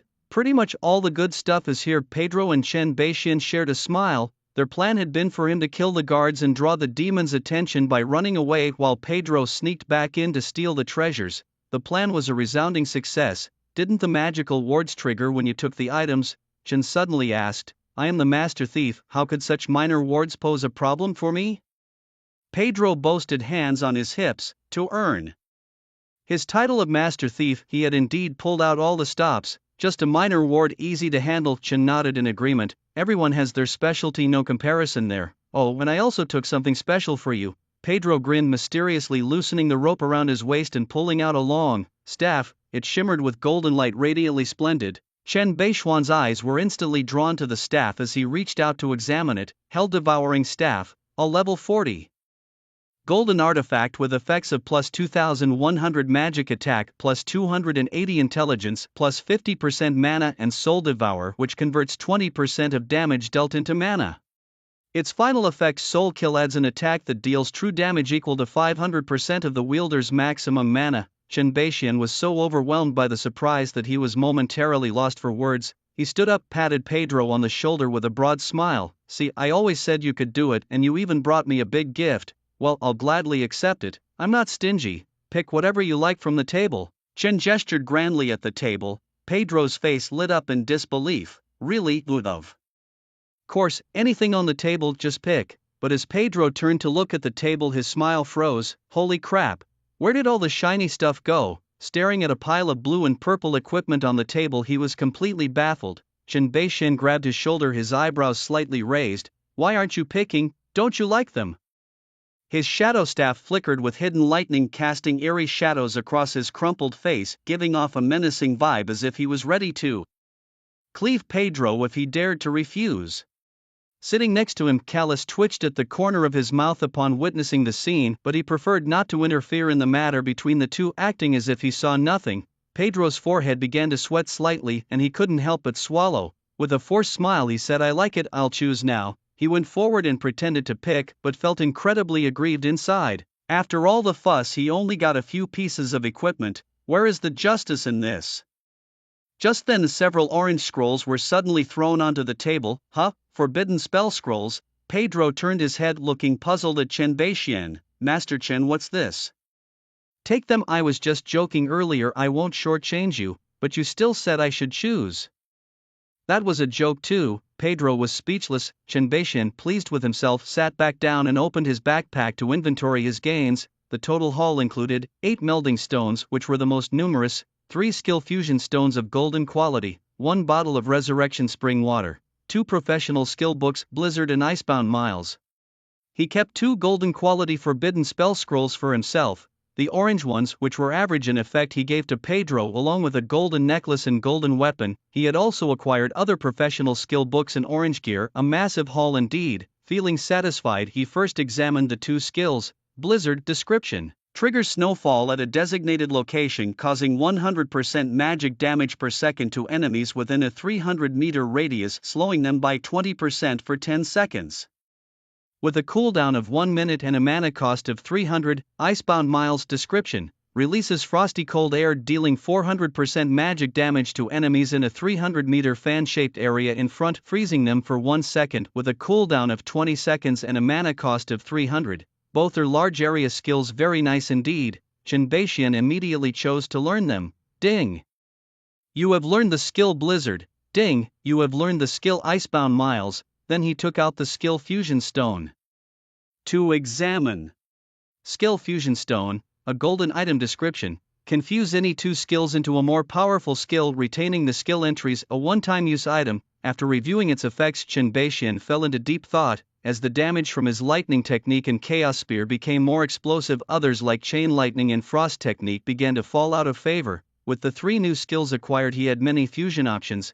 Single target damage skills included lightning technique and chaos spear, and single target control included frost technique. Icebound Miles and chaos singularity provided group control, leaving blizzard, infernal flames and chain lightning. He decided to try fusing one. He chose to use it, and a skill list appeared in front of him. He selected Blizzard and Infernal Flames, then clicked on Fuse. The fusion stone turned into specks of golden light and dissipated with a prompt appearing. Ding! Fusion successful, you have learned the skill Ice Fire Magic Array. The Ice Fire Magic Flame Array description: at a designated location releases the Ice Fire Magic Flame Array, inflicting 550% of dual elemental magic damage per second, fire and ice, to enemies within a fixed range of 500 meters, reducing their speed by 50%. Every 3 seconds it triggers a group freeze for 1 second, lasting for 15 seconds with a cooldown of 1 minute and consuming 300 mana. Note: basic 250% plus chaos power 300%. This technique combines soft control with hard control, enhancing damage range and duration. Chen Beixian nodded in satisfaction. This addition would enhance his ability for large-scale group control. Subsequently, the main event began: enchantment forging. He first checked the new enchantments acquired upon leveling up. Level 37 brought Swift Storm, level 38 Ballistic Split, and level 39 Area Expansion with Bullet Split directly applied to Chaos Spear, increasing the number to 16. Swift Storm and Area Expansion were added to the new skill Ice Fire Magic Flame Array, expanding its coverage to 1000 meters and inflicting 1100% damage per second. Then he took out an enchantment stone to start forging enchantments. He first attempted to reforge the lightning technique but was notified that it had already been forged and could not be reforged. Accepting this, he forged the enchantment he had planned, Powerful Strike Forging. The additional 200% bonus increased to 400%, Lightning Rod forged. An additional lightning strike increased from 1 to 2 and the damage from 50% to 100%, Force of Ruin forged. The target's maximum health damage increased from 10% to 20%. With 5 enchantment stones remaining, he thought for a moment and used another one, Absolute Focus on Void Escape forged. To verify his hypothesis, he checked the skill details: Otherworldly Traverse, exclusive skill description, allows movement through the void, becoming invincible and untargetable during this period while unable to attack or cast other skills, lasting for 3 seconds with a cooldown of 3 seconds, consuming 150 mana. Enchantment, Absolute Focus, reduces skill cooldown by 90%, with a cap. Indeed, there was a cap. Chen Beixian showed a knowing expression. He had never tried placing 2 absolute focuses on one skill for fear of this exact scenario. The cooldown reduction of Void Escape was shortened to 3 seconds, greatly enhancing his survivability. He decided not to use the remaining 4 enchantment stones and would wait for more suitable enchantments to use later. He then took out 2 more items. Resurrection Spring Water, gold quality description, allows infinite on-site respawns after use without experience penalty, with duration varying by level, currently 3 minutes. A one-time potion, Mount Upgrade Stone, gold quality item description, upgrades amount by 1 tier, with the maximum tier being gold level. Divine, a one-time item, such an outrageous spring water. Chen Beixian inwardly clicked his tongue and stored it away. Having this item added another layer of security, serving as a trump card. The effect of the Mount Upgrade Stone was the same as that of the Pet Upgrade Stone. Next time he logged in, he would see his upgraded mount. He also had 2 forbidden spell scrolls. Forbidden, 10 Seals Detainment Array, gold quality description, seals and detains a specified area within 2000 meters. During the array's duration, entry and exit as well as teleportation are prohibited, and upon death, respawn occurs on site with double penalties, lasting for 10 minutes. A one-time item. Forbidden Divine Phantom Mirage, golden quality introduction, upon use summons 100 clones and increases the movement speed of friendly units within a 100-meter radius by 800% for 5 minutes. The clones cannot attack and come with a 50% evasion rate. This item is for one-time use. Such great items.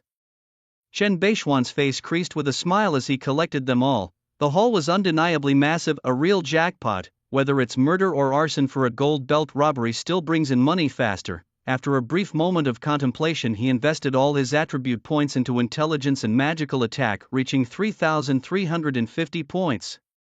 Leaning back in his chair, he let out a long, satisfied sigh. Finally done. Next, it's time to destroy the teleportation array. Glancing at the remaining time for the task, he had less than an hour and a half left. Time was of the essence, and after notifying Khalees, he activated his Black Mist skill. He grabbed Pedro, who was squatting in the corner drawing circles, and walked out. Human Realm, New Moon City, as a main city on par with the City of Glory, its map area was equally vast. Countless players progressed level by level, pioneering the map. The Dragon Clan Guild was currently the furthest ahead, having reached The level 18 area, as the server-wide announcement just faded, the crowd began to buzz with discussions. Here it comes again, when will it ever end? A level 50 golden boss every day. I'm just puzzled, how does he do it? Well, you get used to it. I don't even think about first kills anymore, it's much more relaxing now. On the forum, 10,000 users jointly reported Old Man Chen, and the official reply was just 2 words: no cheating. It's ridiculous. So I say, let's not treat him as a person, just think of him as an NPC. He plays his game, we play ours. But besides him, the second on the leaderboard against Heaven's Will is just too outrageous. His level is even higher than our guild leaders. Shush, don't talk nonsense. Don't you know Against Heaven's Will is our guild leader's son, still daring to gossip?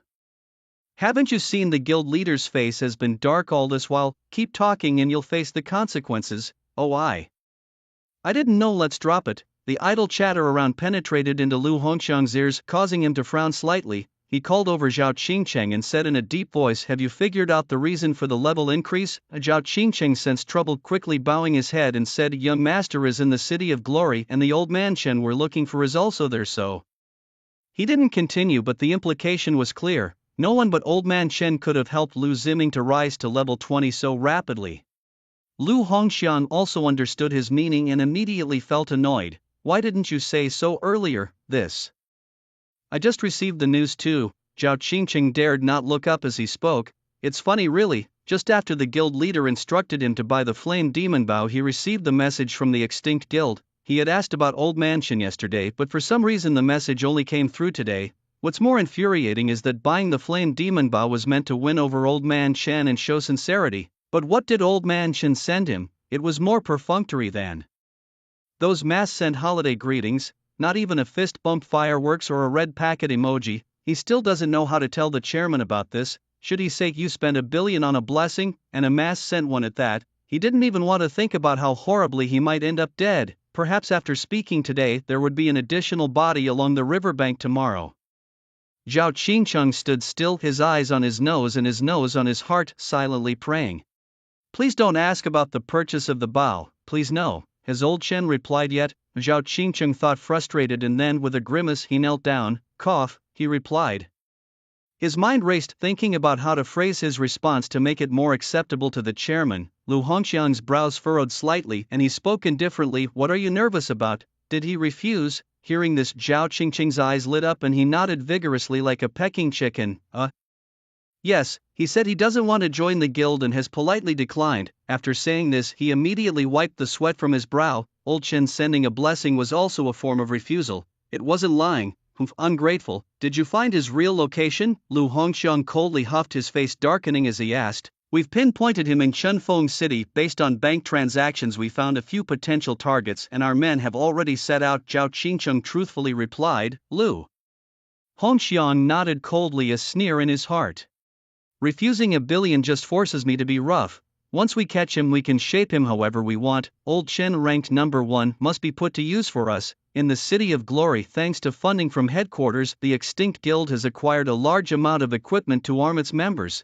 Their level has caught up significantly, currently venturing into the level 15 wilderness areas, almost on par with the War God and Blood Moon guilds. At this moment President Zhang was leading a small team on a monster-slaying mission when he suddenly received a message from headquarters. Dragon Clan Qingcheng, you were asked about Old Chen yesterday, why only reply today? Upon reading this, President Zhang's heart sank. He was startled by the message. Could his secret actions have been exposed? Impossible, no one else knew about it. He had indeed been thrilled upon receiving the chairman's order last time, but afterwards he felt something was off. Getting involved in a father-son dispute made him the villain.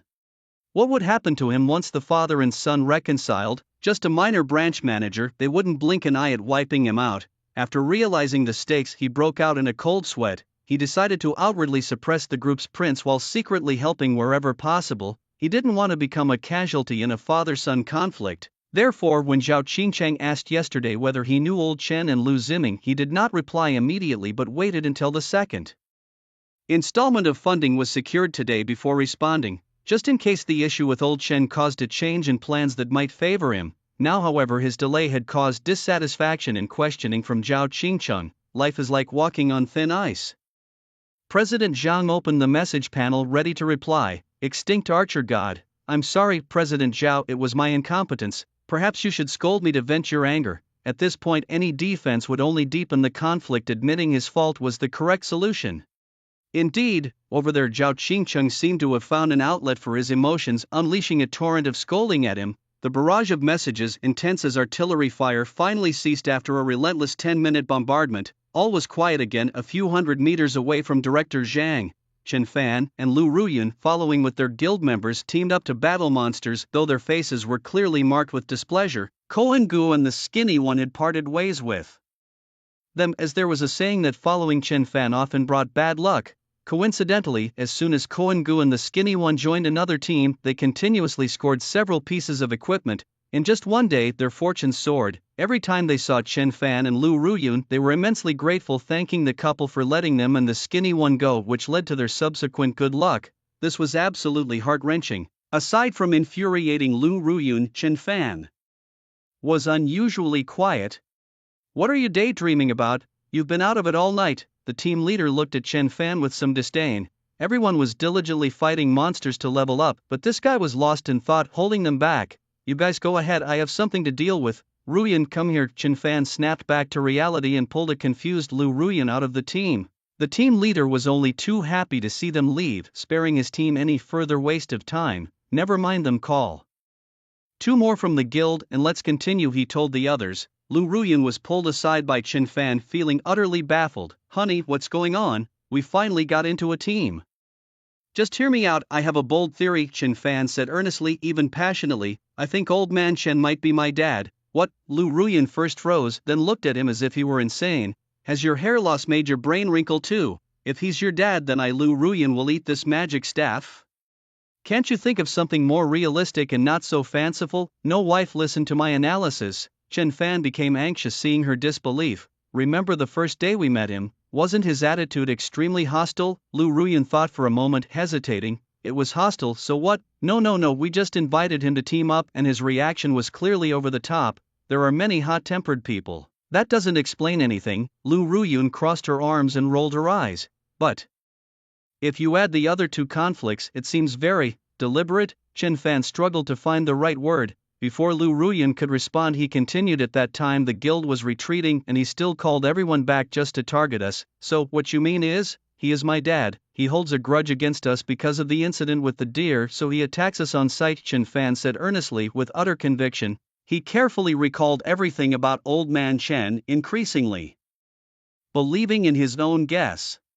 The character's name was Old Man Chen and his dad's surname was also Chen. Their ages were similar and the difference in appearance must be due to a change in looks. Moreover, they were in the same novice village, which suggested a high chance that they were from Chunfeng City. Coupled with that stubborn and stinky attitude, it must be his father, no question about it. Initially he hadn't considered this possibility, but ever since he saw a figure resembling his father in the villa district, a brainstorm ignited in his mind. His thoughts were crystal clear. Soon he connected all the details together. Observing his confident demeanor, Lu Ruyun was half doubtful. But what if it wasn't him?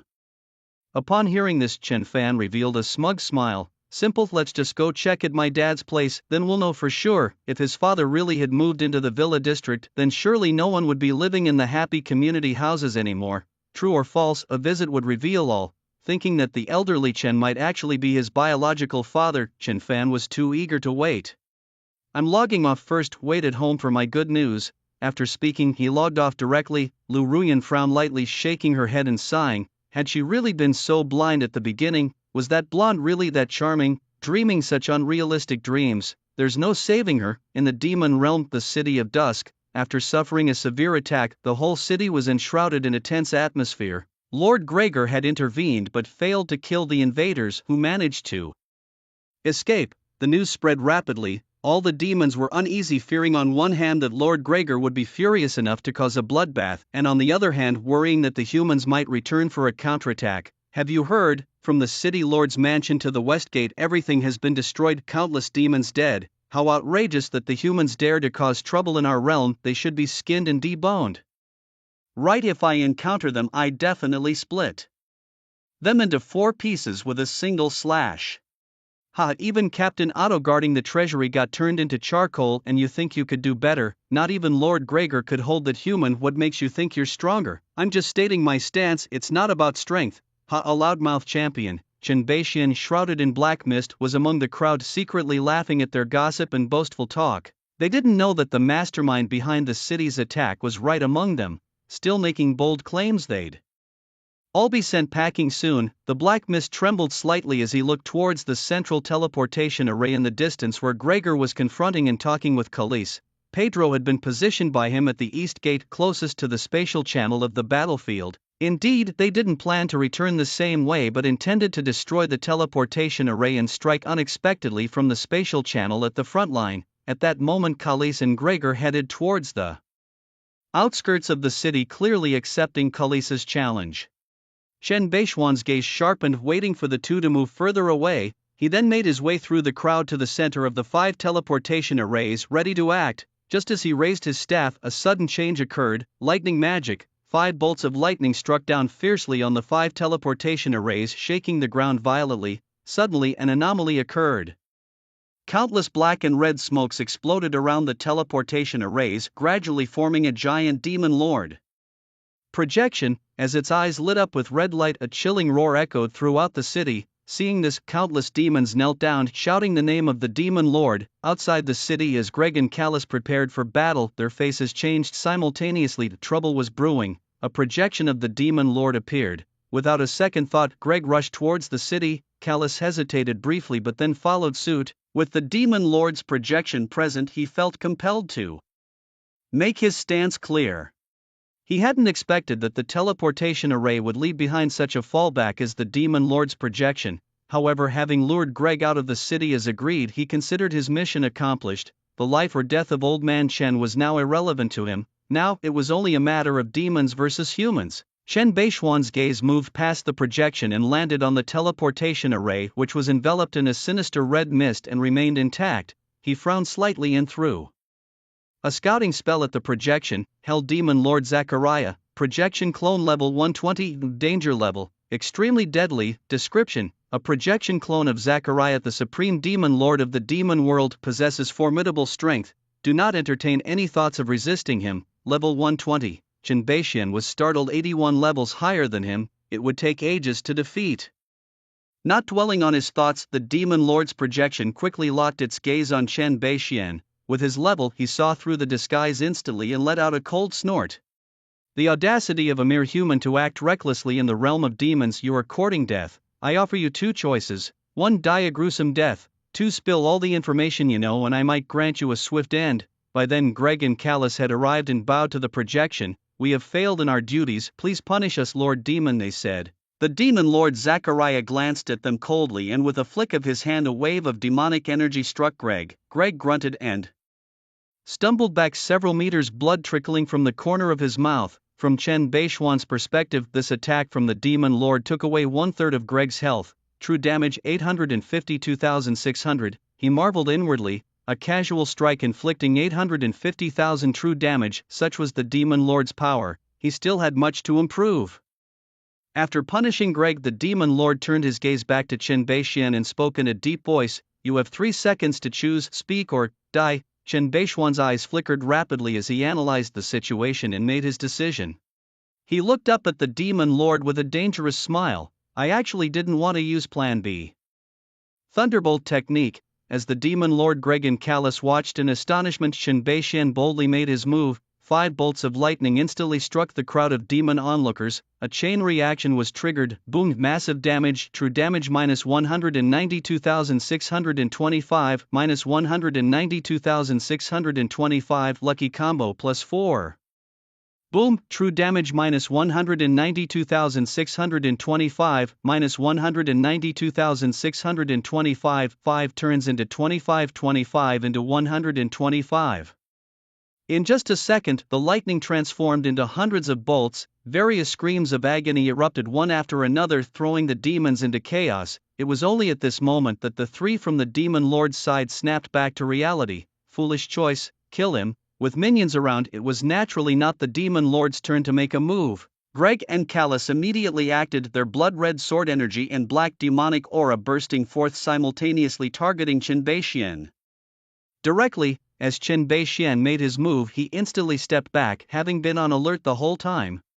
Shadow shift technique, he sidestepped swiftly, dodging the attacks from the two assailants with ease. Then wielding his staff, he counterattacked, and a white and black glow emerged. Chaos, singularity, repulsion. With a buzzing roar, a white point of light suddenly expanded, scattering terrifying energy all around. Both Greg and Callus were blown away. Greg, quick to react, growled and activated his body hardening skill.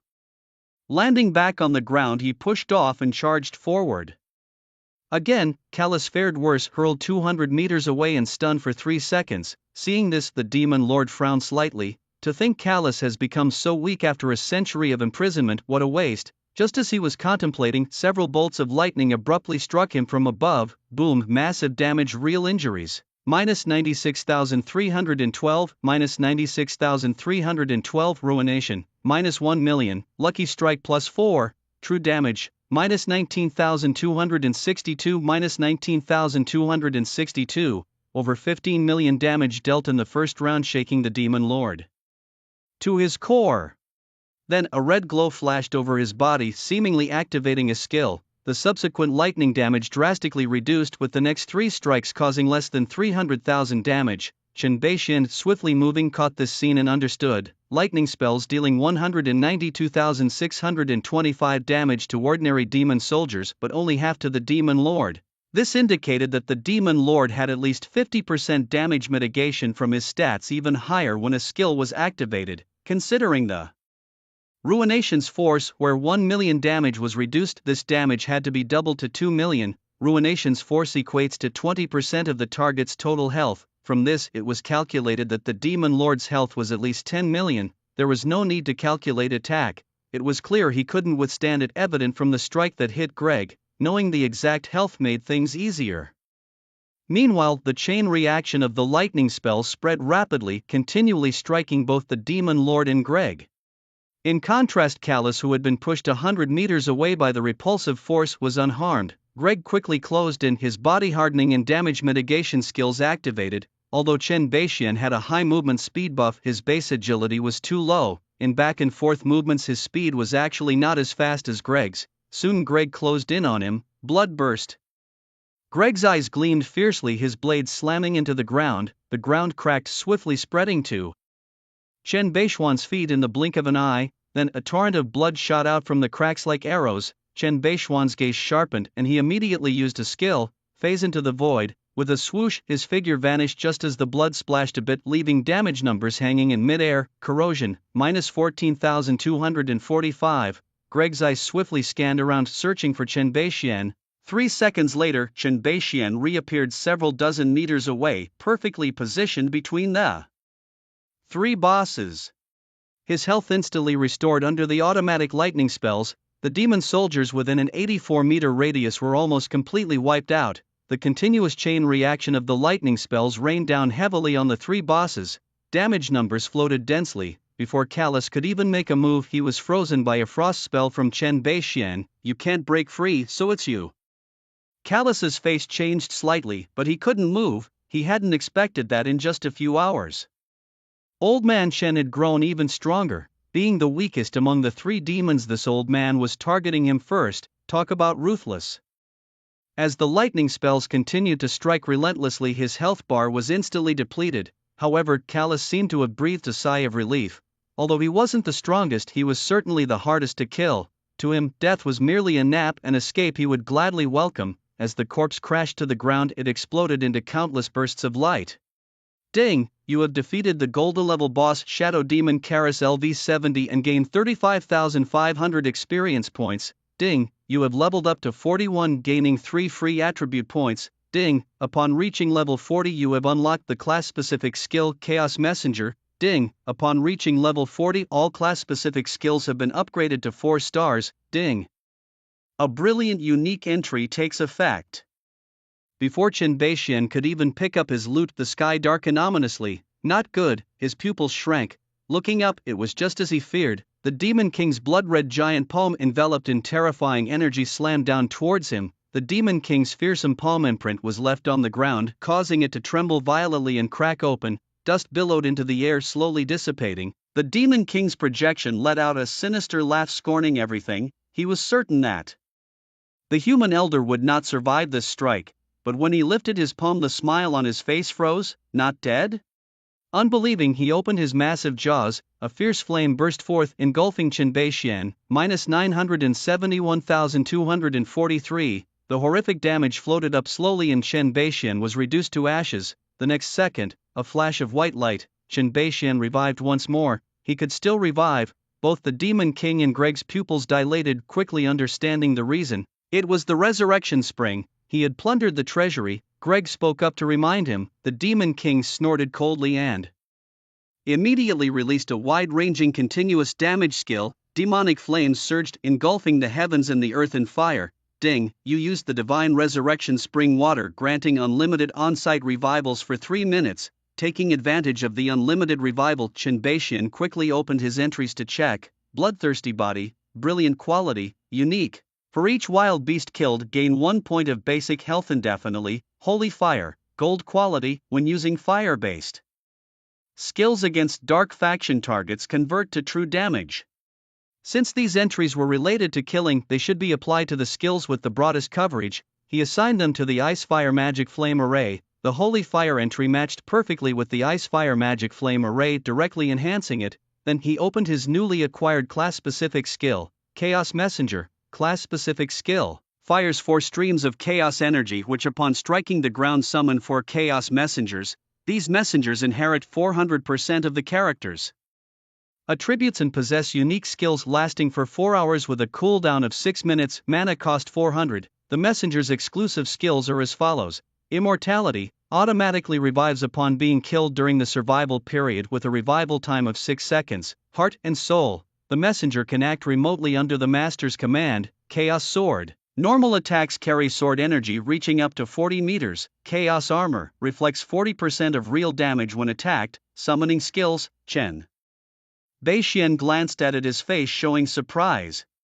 But now was not the time to be surprised. He quickly shut down the panel and equipped all the level 40 gear he had reserved in his bag. His attributes were completely renewed and he looked up with a gaze sharp as a knife. It's my turn now. Chaos Spear of Darkness, magic attack plus 40%, thunder technique, boom. Cold blood, true damage minus 171,778, soul kill minus 67,725, minus 171,778, lucky combo plus 4.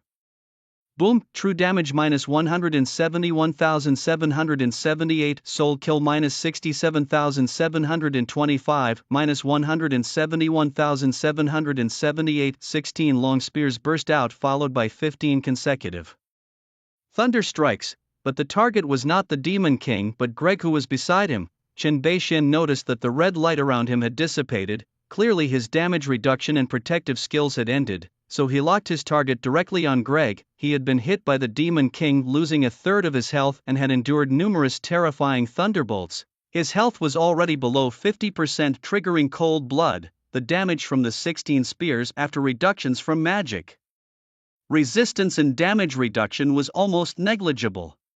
The damage relied entirely on the thunder technique's true damage. 358 million damage poured down, instantly clearing Greg's health bar. But strangely, after his health bar was emptied, a string of -0 floated above his head. Clearly, it was a life-saving skill that locked his health. Greg's eyes widened suddenly and the dark broadsword stuck in the ground kept him from falling. A storm surged in his heart. Why had the old man's damage surged so much? He couldn't withstand it at all, could he have grown stronger in such a short time? Before he could react further, the Demon King's voice rang in his ear. Step back. The Demon King snorted coldly and released another wide-range continuous damage skill, Hell Cage. A massive amount of black and red smoke descended from the sky, forming a huge cage that enveloped the entire area. Chen Beixian's head floated up with huge burning damage and the white light of revival kept shining. Seeing this, the Demon King sneered, not bad. Attack power but too fragile. This cage will trap you to death. Even with the revival spring, it's futile. The two demons retreated 100 meters away, staying out of his casting range. Greg was in bad shape, nearing death. Seeing some demon soldiers spectating not far away, he swung his sword, sending out several sword energies that killed a bunch of cannon fodder demons to absorb their blood and heal his wounds. The Demon King didn't even blink an eye. The way things are done in the demon world was evident. Chen Beixian died and revived repeatedly, figuring out the frequency of damage. He muttered lowly, "Enter the void." Whoosh, the world darkened. He quickly ran towards the outside of the cage. He didn't make it out on the first try and died directly. After 3 seconds he revived and entered the void again, trying to escape. The Demon King squinted his eyes unimpressed. The hell cage inherently blocked entry and exit, even void skills shouldn't. But before he could finish thinking, he saw Chen Beixian had already whooshed out of the cage. Demon King? His eyes widened, disbelief on his face. Impossible, ordinary void skills couldn't possibly come through. Could it be? A thought suddenly dawned on him. His eyes suddenly lit up with golden light, and then he looked at Chen Beixian again. This is a Chaos Mage. His heart trembled tremendously, shocked beyond belief. A Chaos Mage has appeared in this world. He had been a Demon King for over 1,000 years, and this was the first time he had encountered the legendary Chaos Mage. 2,000 years ago, the previous Demon King died tragically during a journey, and the cause of death was widely debated. The most mentioned was that he was killed by a Chaos Mage. But even after nearly 1,000 years of searching, the demon race found no trace of any. Until he fought his way to the throne, the matter was gradually forgotten by his clan. But during the inheritance of the Demon King, he had learned of the Chaos Mage, which is why he could recognize Chen Beixian's identity. Unexpectedly, he encountered the successor of the Chaos Mage here. It truly was a windfall. The Demon King's face was fierce, and killing intent filled his entire body. The inheritance information indicated that Chaos Mages in the demon race are like fire and water, to be killed on sight without question. Killing a Chaos Mage would be the ultimate glory in avenging the previous Demon King. Death. He made a decisive move, raising his hand as demonic flames covered the sky and smashed down. Chen Beixian noticed the demon soldiers nearby and thought quickly, less than 1 minute left. For resurrection he needed to make it quick. The sky filled with flames fell again, striking them down. After 3 seconds he roared and escaped into the void. His figure rapidly moved close to the demon soldiers, coming out in an instant and releasing his skill. Lightning technique. Automatic lightning technique activated. As numerous demon soldiers were struck dead by the lightning, even more lightning branched out. He suddenly turned his head back to look at the Demon King, his lips curling up. "Even with damage immunity, I'll drown you." Group lightning technique. Countless bolts of fierce lightning fell, striking hard on the Demon King and Greg. High amounts of damage floated continuously. Greg was about to be struck dead. The Demon King reacted quickly, flicking a finger, and a black light shot into his body. Invincible, immune, invincible. The lightning technique striking Greg was all blocked by the invincible skill, barely saving his life. Meanwhile, the Demon King's own health dropped like water, instantly down to 2,000,000. His body emitted a large amount of red steam, triggering passive invincibility, also activating Berserk. At this moment, the Demon King was greatly alarmed. Just now he didn't care when the opponent nearly killed Greg in an instant. After all, Greg was not strong enough in his eyes, but only when it struck him did he truly feel the difference in power before and after.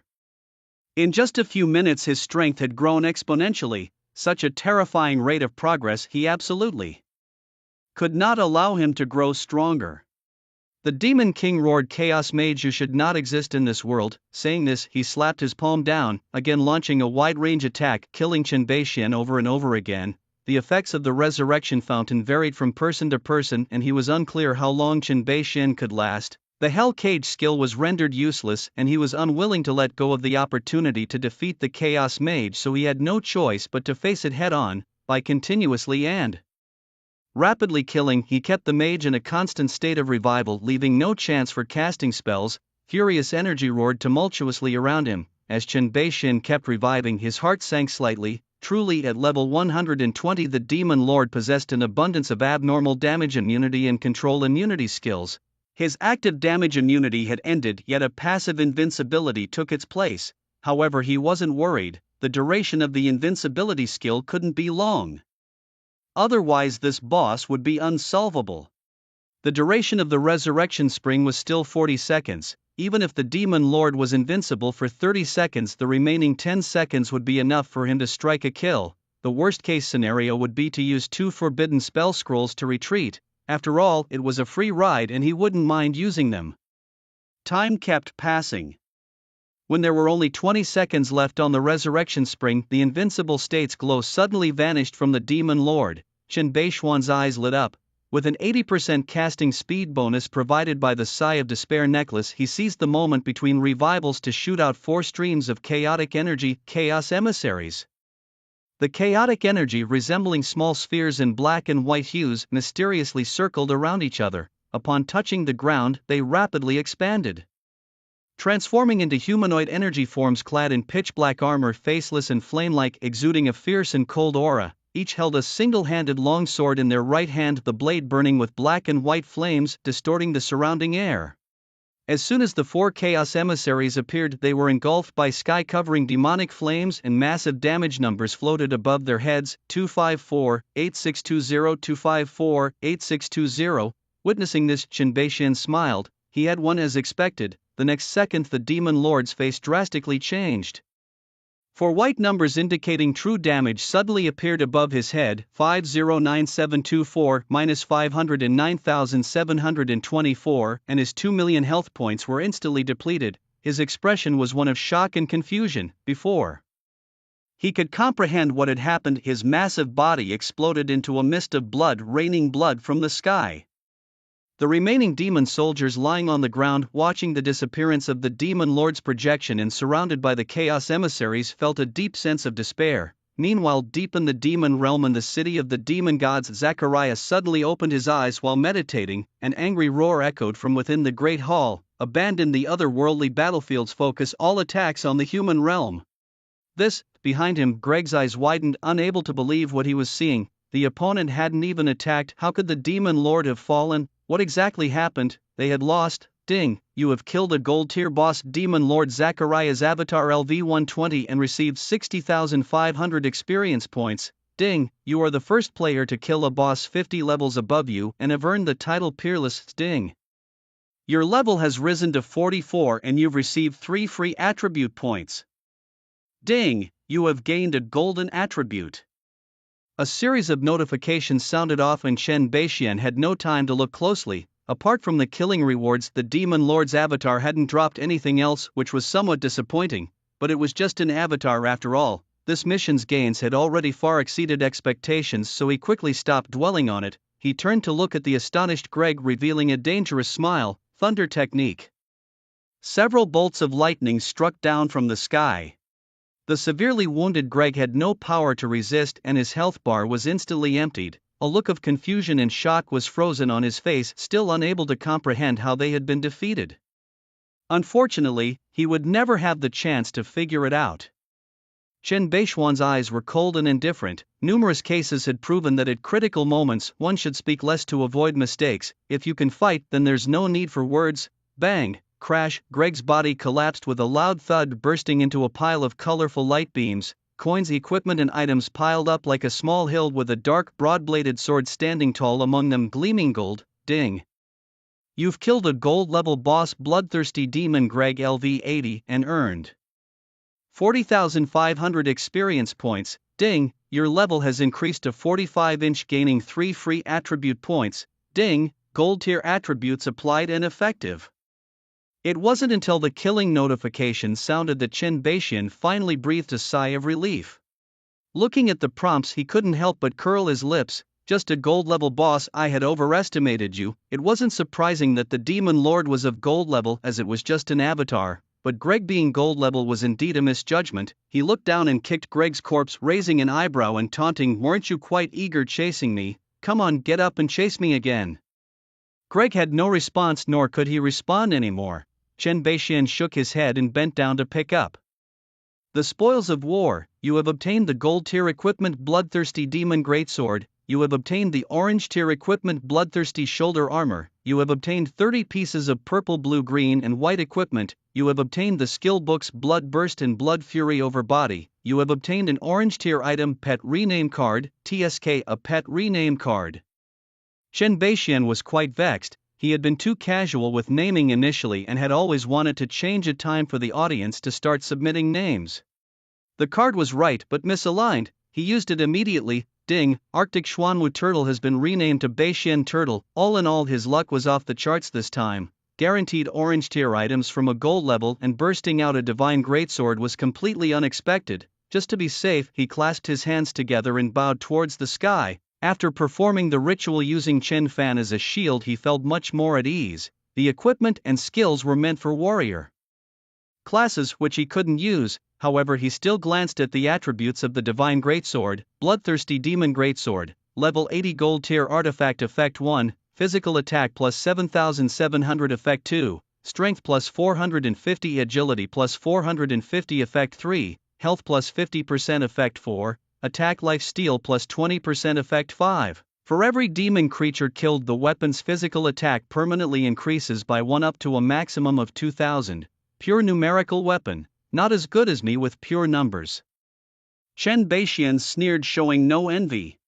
Stowing away the equipment, he summoned Beixian Turtle. With all 3 major bosses dead, no one in Twilight City could stop him now. The demon tribes were in chaos like a scattered sand. After destroying the teleportation array, the mission required a return to Sunset City to report to Papa Chi. It was a perfect opportunity to utilize the last stretch of time to level up. For Chaos Envoys resurrected standing silently behind him, the cold and deadly aura made Chen Beixian's thin figure appear even more mysterious and powerful. He looked at the demons scrambling within the city with a cold gaze, his lips slightly curling into a smirk. Raising the Hellstaff, he declared their doom. The Icefire demonic flame array, enormous demonic flames mixed with ice crystals descended from the sky, covering the heavens and the earth. The perfect fusion of ice and fire created an immensely shocking scene over a kilometer wide. The engulfed demons showed faces of horror and utter despair. Their worshipped demon lord and Lord Greg had both perished at the hands of this human. They had no spirit left to resist. The next second, numerous damage indicators floated up. True damage minus 81,799, minus 135,450, minus 81,799. With the enhancement from the ultra-distance magic ring, the Icefire demonic flame array inflicted 81,799 damage every 5 seconds, amounting to 163,598 damage per second. Additionally, each hit triggered the soul-devouring effect of the Hellstaff, dealing a true damage of 27090 times 500% equals 135,450, terrifying indeed. The only drawback was the slightly lengthy casting delay. Even with an 80% casting speed bonus, a significant pause could still be felt. Perhaps that was the price of its power. Returning to the main point, within a kilometer radius, demonic soldiers melted like ice and snow, dying upon contact. A multitude of killing notifications sounded. Ding, you have slain a demon warrior, LV34 earning. Ding, bloodthirsty body activated, base health plus 1. Ding, you have slain a demonic ant, LV36 earning. His level was far too high, so naturally, the experience fell onto the adorably charming Beixian Turtle right beside him. Frequent golden light descended. Ding, pet Beixian Turtle level increased to 21, attributes improved. Ding, pet Beixian Turtle level increased to 22. Ding, pet Beixian Turtle level reached 30, attributes improved. Ding, Beixian Turtle level reached 30, learned new skill, Ice Thorn Armor. Just a single skill and the Beixian Turtle skyrocketed to level 30. And it provided him an additional 1221 base health points. His total health surged from 22,437 to 25,487 in an instant. The effect of bloodthirsty body was immediate and held boundless potential. Seeing this effect, Chen Beixian became even more enthusiastic.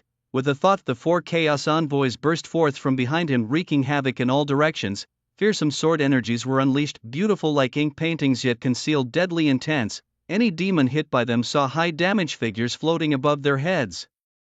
Minus 194,012, minus 193,879. Chen Beixian looked intrigued and threw a scout towards the envoys.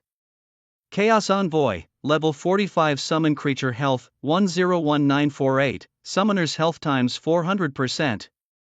Magic attack 38952, summoner's attack times 400%. Defense 2700, summoner's defense times 400%. Magic resist 2700, summoner's magic resist times 400%. Skill, Unity of Master and Servant, LV4. the envoy can act remotely under the master's command with a maximum distance of 40 kilometers. Indestructible LV4, revive on the spot after being killed during survival with a resurrection time of 6 seconds. Chaos Sword LV4, ordinary attacks carry sword energy reaching up to 40 meters with a damage multiplier of 500%. Chaos Armor LV4, reflects 40% of true damage when attacked, both offensive and defensive capabilities, and even capable of long-range commands. Perfection. He shut off the panel contentedly and resumed his game. News of the Demon Lord's projection and the death of Lord Greg swiftly spread throughout the city, causing panic to proliferate. A massive exodus of demons ensued. Those who couldn't flee were either incinerated to ashes or cleaved into charred remnants. Chen Beixian, equipped with an 84-meter thunder domain, traversed the entire city, even making a trip to the treasury. Regrettably, it was already empty. Without delay, he found Pedro, who was squatting by the east gate with a bewildered expression. They then used the city's spatial passage to return to Sunset City. As the visual surroundings changed, the sky finally cleared of its gloom. Both men involuntarily took a deep breath, feeling the invisible pressure dissipate into nothingness.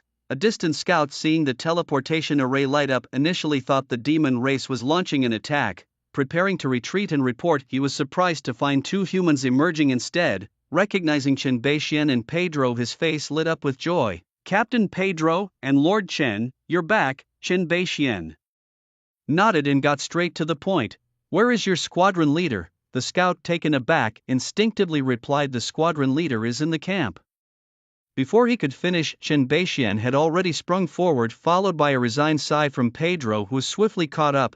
Only after the two had departed did the scout realize what had just happened. Frowning to himself, Lord Chen had referred to their leader in a manner usually reserved for peers or superiors. Had his trip to the demon realm changed him?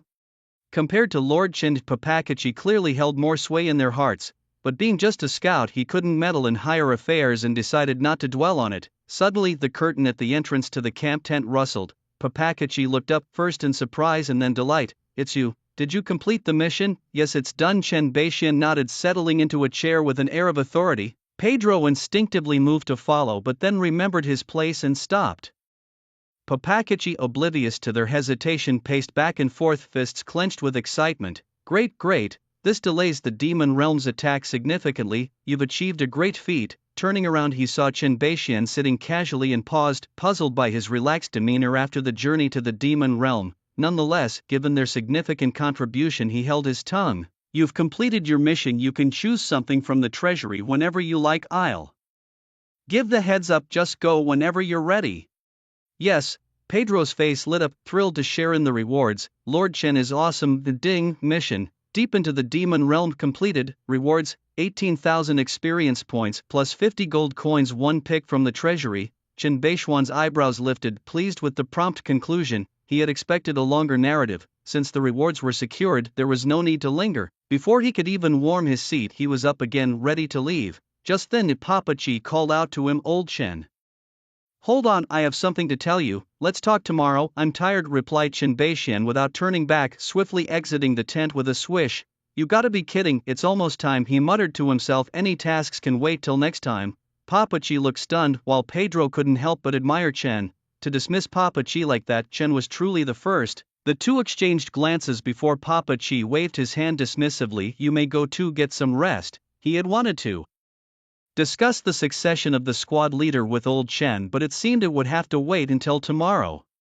As for the slight, he didn't take it to heart. Leaders always have more tolerance for capable people. It's the same everywhere. Chen Beixian returned to his bunk, seizing the last bit of time to open his backpack. The Phantom Wand, level 80 golden artifact. Effect 1, magic attack plus 7,100. Effect 2, intelligence plus 900. Effect 3, sustained skill damage increases by an additional 200%. Effect 4, interval of sustained skill damage reduced by 50%. Effect 5, 1000 transformations can freely change appearance and reduces the chance of equipment drop. Description: the famed weapon of the shadow demon Karis, which combined with the talent of demonic energy infusion is extraordinarily powerful. Karis is probably going to cry himself to death.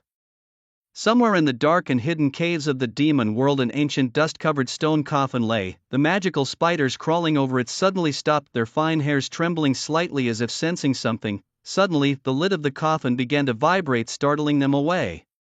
Then the sound of stone scraping against stone echoed through the cave as Karras slowly sat up and opened his eyes. He rubbed his neck briefly, a slight smile playing on his lips. Though I lost a body, being able to retrieve my artifact is not too bad. Just a little more recovery, and I'll be back among the ranks of the demon generals, reclaiming what's mine. His gaze was fierce, full of confidence. Driven by his thoughts, he wanted to gaze upon his artifact again, but after patting himself down, he found nothing. His brow furrowed in confusion. After checking his spatial pocket, Karras remained silent. Then his face darkened and he roared, "Chen, old man!" His thunderous voice echoed out of the cave, causing the nearby magical spiders to scatter. "Bless you." Chen Beixian, frowning, rubbed his nose, puzzled. "Whose old lady is nagging about me again?" He ignored it and opened his skill list. Level 42 Absolute Focus, Level 43 Shared Blessings, Level 44 Shared Hardships, Level 45 Absolute Focus. Shared Blessings, Golden Quality Effect. When summoning pets for battle, the pet will feed back 50% of its attributes to you. Shared Blessings. Note, pets are pets, summons are summons. Shared Hardships, Golden Quality Effect. When summoning pets for battle, the pet will absorb all damage for you until death. Shared Hardships. Tisk, what a shared blessing. Shared Hardships. Turtle, you better not complain, this is your fate. Chen Beixian shook his head, barely holding back a laugh as he applied the two traits to his summoning pet skill. Two cooldown modifiers were respectively applied to Frozen Miles and Fire Ice Magic Array. The cooldown for Frozen Miles was reduced from 20 seconds to 10 seconds, while Fire Ice Magic Array saw its cooldown decrease from 1 minute to 30 seconds. Subsequently, he opened the pet attribute panel. Beixian Turtle. Level 40 Orange Legendary Health, 60,000, level times 1500, Magic Attack 3200, level times 80, Defense 3600, level times 90, Magic Resistance 3600, level times 90, Skills. Xuanwu's Power increases health potential by 150% and doubles resistance potential by 50%. A legendary exclusive passive, non-upgradable. Ice Bullet LV4 fires an ice bullet causing 500% damage to a single target, no cooldown. Frost Breath LV4 deals 600% damage to enemies within an 80-meter cone in front, reducing their speed by 50% for 5 seconds, cooldown 10 seconds. Ice Crystal Explosion LV4 releases an ice crystal explosion at a designated spot, dealing 800% damage within 80 meters, cooldown 20 seconds. Ice Thorn Armor LV4 when hit by a melee attack, it deals 400% magic damage to the attacker and reduces their attack speed by 50%. Frost Aura LV4 reduces the movement and attack speed of nearby enemies within 40 meters by 40%. Beixian Turtle's attributes alone could crush all current players. Each time Ice Thorn Armor is hit by a melee attack, it also rebounds 12,800 damage, a very troublesome mechanic. Considering this legendary pet's strength, one can only imagine how powerful his divine mount must be. Chen Beixian was looking forward to it. He allocated all attribute points to intelligence, then opened his character attribute panel. Nickname, Old Chen, level 45, 12/24600, class, Chaotic Mage, Radiant tier, talent, SSS tier attributes, Strength 10 inch, Agility 75, Intelligence 915, Constitution 225, Charm 1, Luck 1, Health 56012, Constitution times Class Potential 15 stars, Mana 27450, Intelligence times Class Potential 20 stars, Magic Attack 9810, Intelligence times Class Potential 6 stars, Physical Defense 675, Constitution times Class Potential 3 stars, Magic Resistance 675, Constitution times Class Potential 3 stars, Skills, Lightning Technique 6 stars, Protective Flame 4 stars, Lightning Chain 4 stars, Freezing Technique 2 stars, Spell Range Amplification 4 stars, Swift as the Wind 3 stars, Equipment, Hell Devouring Staff, Sigh of Regret, Long Range Magic Ring.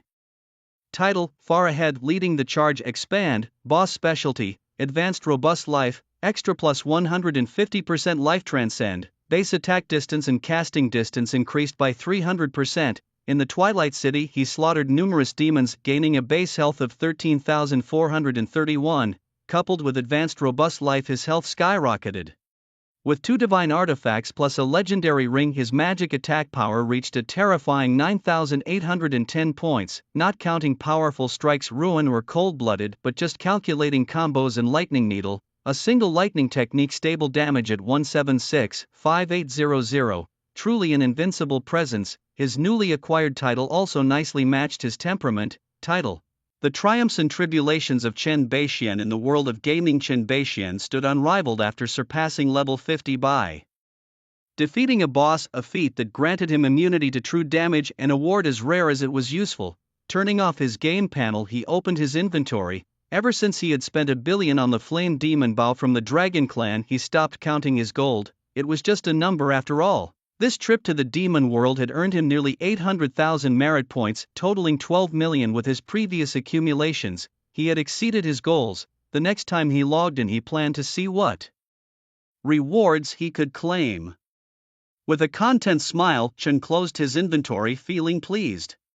In the final minutes before logging off, he quickly glanced at the leaderboard. As expected, the pet hatching feature, which started at level 20, showed only him and Lu Ziming at the top. Not surprisingly, they dominated the rankings. He shut the leaderboard as the clock reset, the screen shifted, and he logged out of the game. In the real world, Chen Fan parked his second-hand sedan in the old Harmony Home Complex in Chunfeng City. At 4:30 in the morning, the sky was still dim. He silently approached a window. It was here in this villa district that he had caught a fleeting glimpse, and he wasn't sure if it was true. The simplest way to find out was to check if his father was still living in the old house. Tiptoeing, he tried to peer through the window, but the curtains were drawn shut. Puzzled, he wondered if he had been mistaken. Chen Fan frowned, unconvinced by his own doubts, and decided to knock on the door to confirm. Knock, knock, knock. No answer. He knocked again. After a while there were sounds, the creaking of old floorboards getting closer.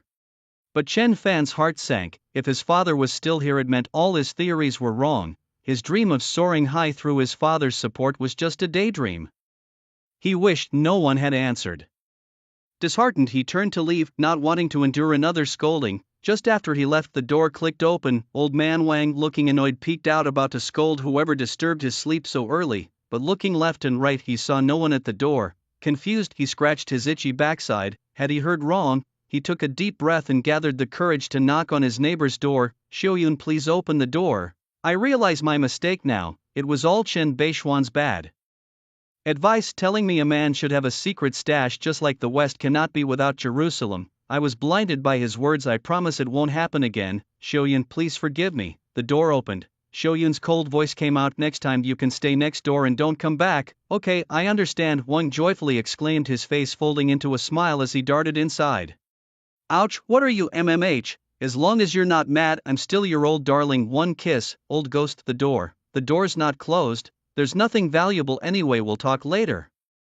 Xiaoyun's voice faded, but she eventually closed the door of their home. Meanwhile, a black van steadily parked at the entrance of the building. Inside sat 5 burly men, their gazes sharp as knives. The bald, muscular man in the passenger seat pulled out a notebook and flipped through the information. Chen Beixian, male, 56 years old, disabled in both legs. His son Chen Fan, daughter-in-law Lu Ruyun, granddaughters Chen Xiaolu and Chen Linlin. Recently there have been several large transactions from his bank account meeting the criteria, with a record of purchasing a house, suggesting a sequential investigation. The address is correct. Let's move. The bald man closed his notebook and spoke to the 3 men behind him. The 3 sturdy men nodded, expertly pulled down their caps, and got out of the car. Just as they entered the building, they found the door unexpectedly open. The men exchanged glances, and the leader carefully pulled open the apartment door, listening quietly. After a moment, he shook his head at the others. They then entered one by one, as searching for their target. However, they found no one. After checking around, only a bed with bedding piled up messily in the bedroom, the residual warmth still palpable, clearly indicating someone had just left. Suddenly, the voice of the bald man came through the earpiece. Someone has gone in, be careful. Thinking it was their target returning, the 3 quickly hid. Click. The door was pulled open and Chen Fan stormed in. He had sat in his car thinking for a long while and suddenly realized something. From the time he knocked on the door to the sound of footsteps inside, the process seemed too quick. His father, crippled in both legs, couldn't have moved that fast to open the door. This realization sparked a glimmer of hope in his mind. What if his father no longer lived there? What if the tenant had changed? He hadn't seen anyone. How could he be so sure it was his father inside? With these thoughts clear, he decisively turned back. He had to see the person to be certain. Just as he was about to call out in the dim room, several dark figures suddenly lunged at him. Thump! Before he could react, everything went dark as he passed out. Whoosh, bang! The three men quickly stuffed him into a sack, threw it into the car, and shut the door. The black van then started and drove off. Not long after they left, a black Santana in the corner turned on its headlights. Feng Jun, sitting in the driver's seat with a frown and half a sausage in his mouth, didn't hesitate. He immediately pressed the gas pedal and followed the van. An hour later, the black van drove into an abandoned factory in the suburbs. Feng Jun, seeing this from a distance, immediately stopped his car, grabbed his equipment, and climbed into the factory. His movements were skilled and silent. He found a suitable abandoned room and began eavesdropping. The static in his earpiece slowly turned into the sound of men talking. Boss, who is this guy worth 3 million? Don't ask what you shouldn't, just take off his hood. Okay, huh? Why is it a young man? What did you guys do? This is impossible. We checked, there was no one else in the room. Stop talking nonsense, put the hood on him, dig a hole, bury him. Hey, wait a moment, don't move, he muttered, recognizing something familiar about him. The sound of pages turning came through the headset as if someone was checking documents. After a moment, the man's voice resurfaced. Don't bury him yet, he's the target's Sunishin fan. Tie him up and keep an eye on him. I'll contact the employer. Footsteps receded, and then the wiretap only picked up trivial chatter. Feng Jun adjusted the frequency, continuing to record any useful information. Ghost Brother, known publicly as a major underground power in Chunfeng City, was actually a puppet supported secretly by the Star Trace Group.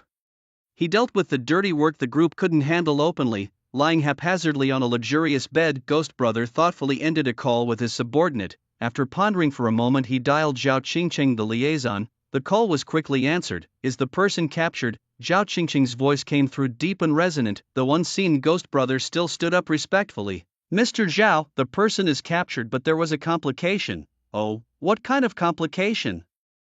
Zhao Qingqing's tone carried a hint of chill. We captured his son. Knowing he couldn't hide the truth, Ghost Brother braced himself and continued. There was silence on the other end of the line, then a response. Old Ghost, you really are regressing. Our goal is to control him. What difference does it make capturing his son instead? Move his son to a secure location and keep him under strict watch. Wait for my instructions. 10 million has been transferred for you to handle the aftermath. Yes, Ghost Brother replied joyfully, agreeing readily. After hanging up, he instructed his subordinates accordingly. Meanwhile, on the other side, Chen Beishan also unexpectedly received a phone call.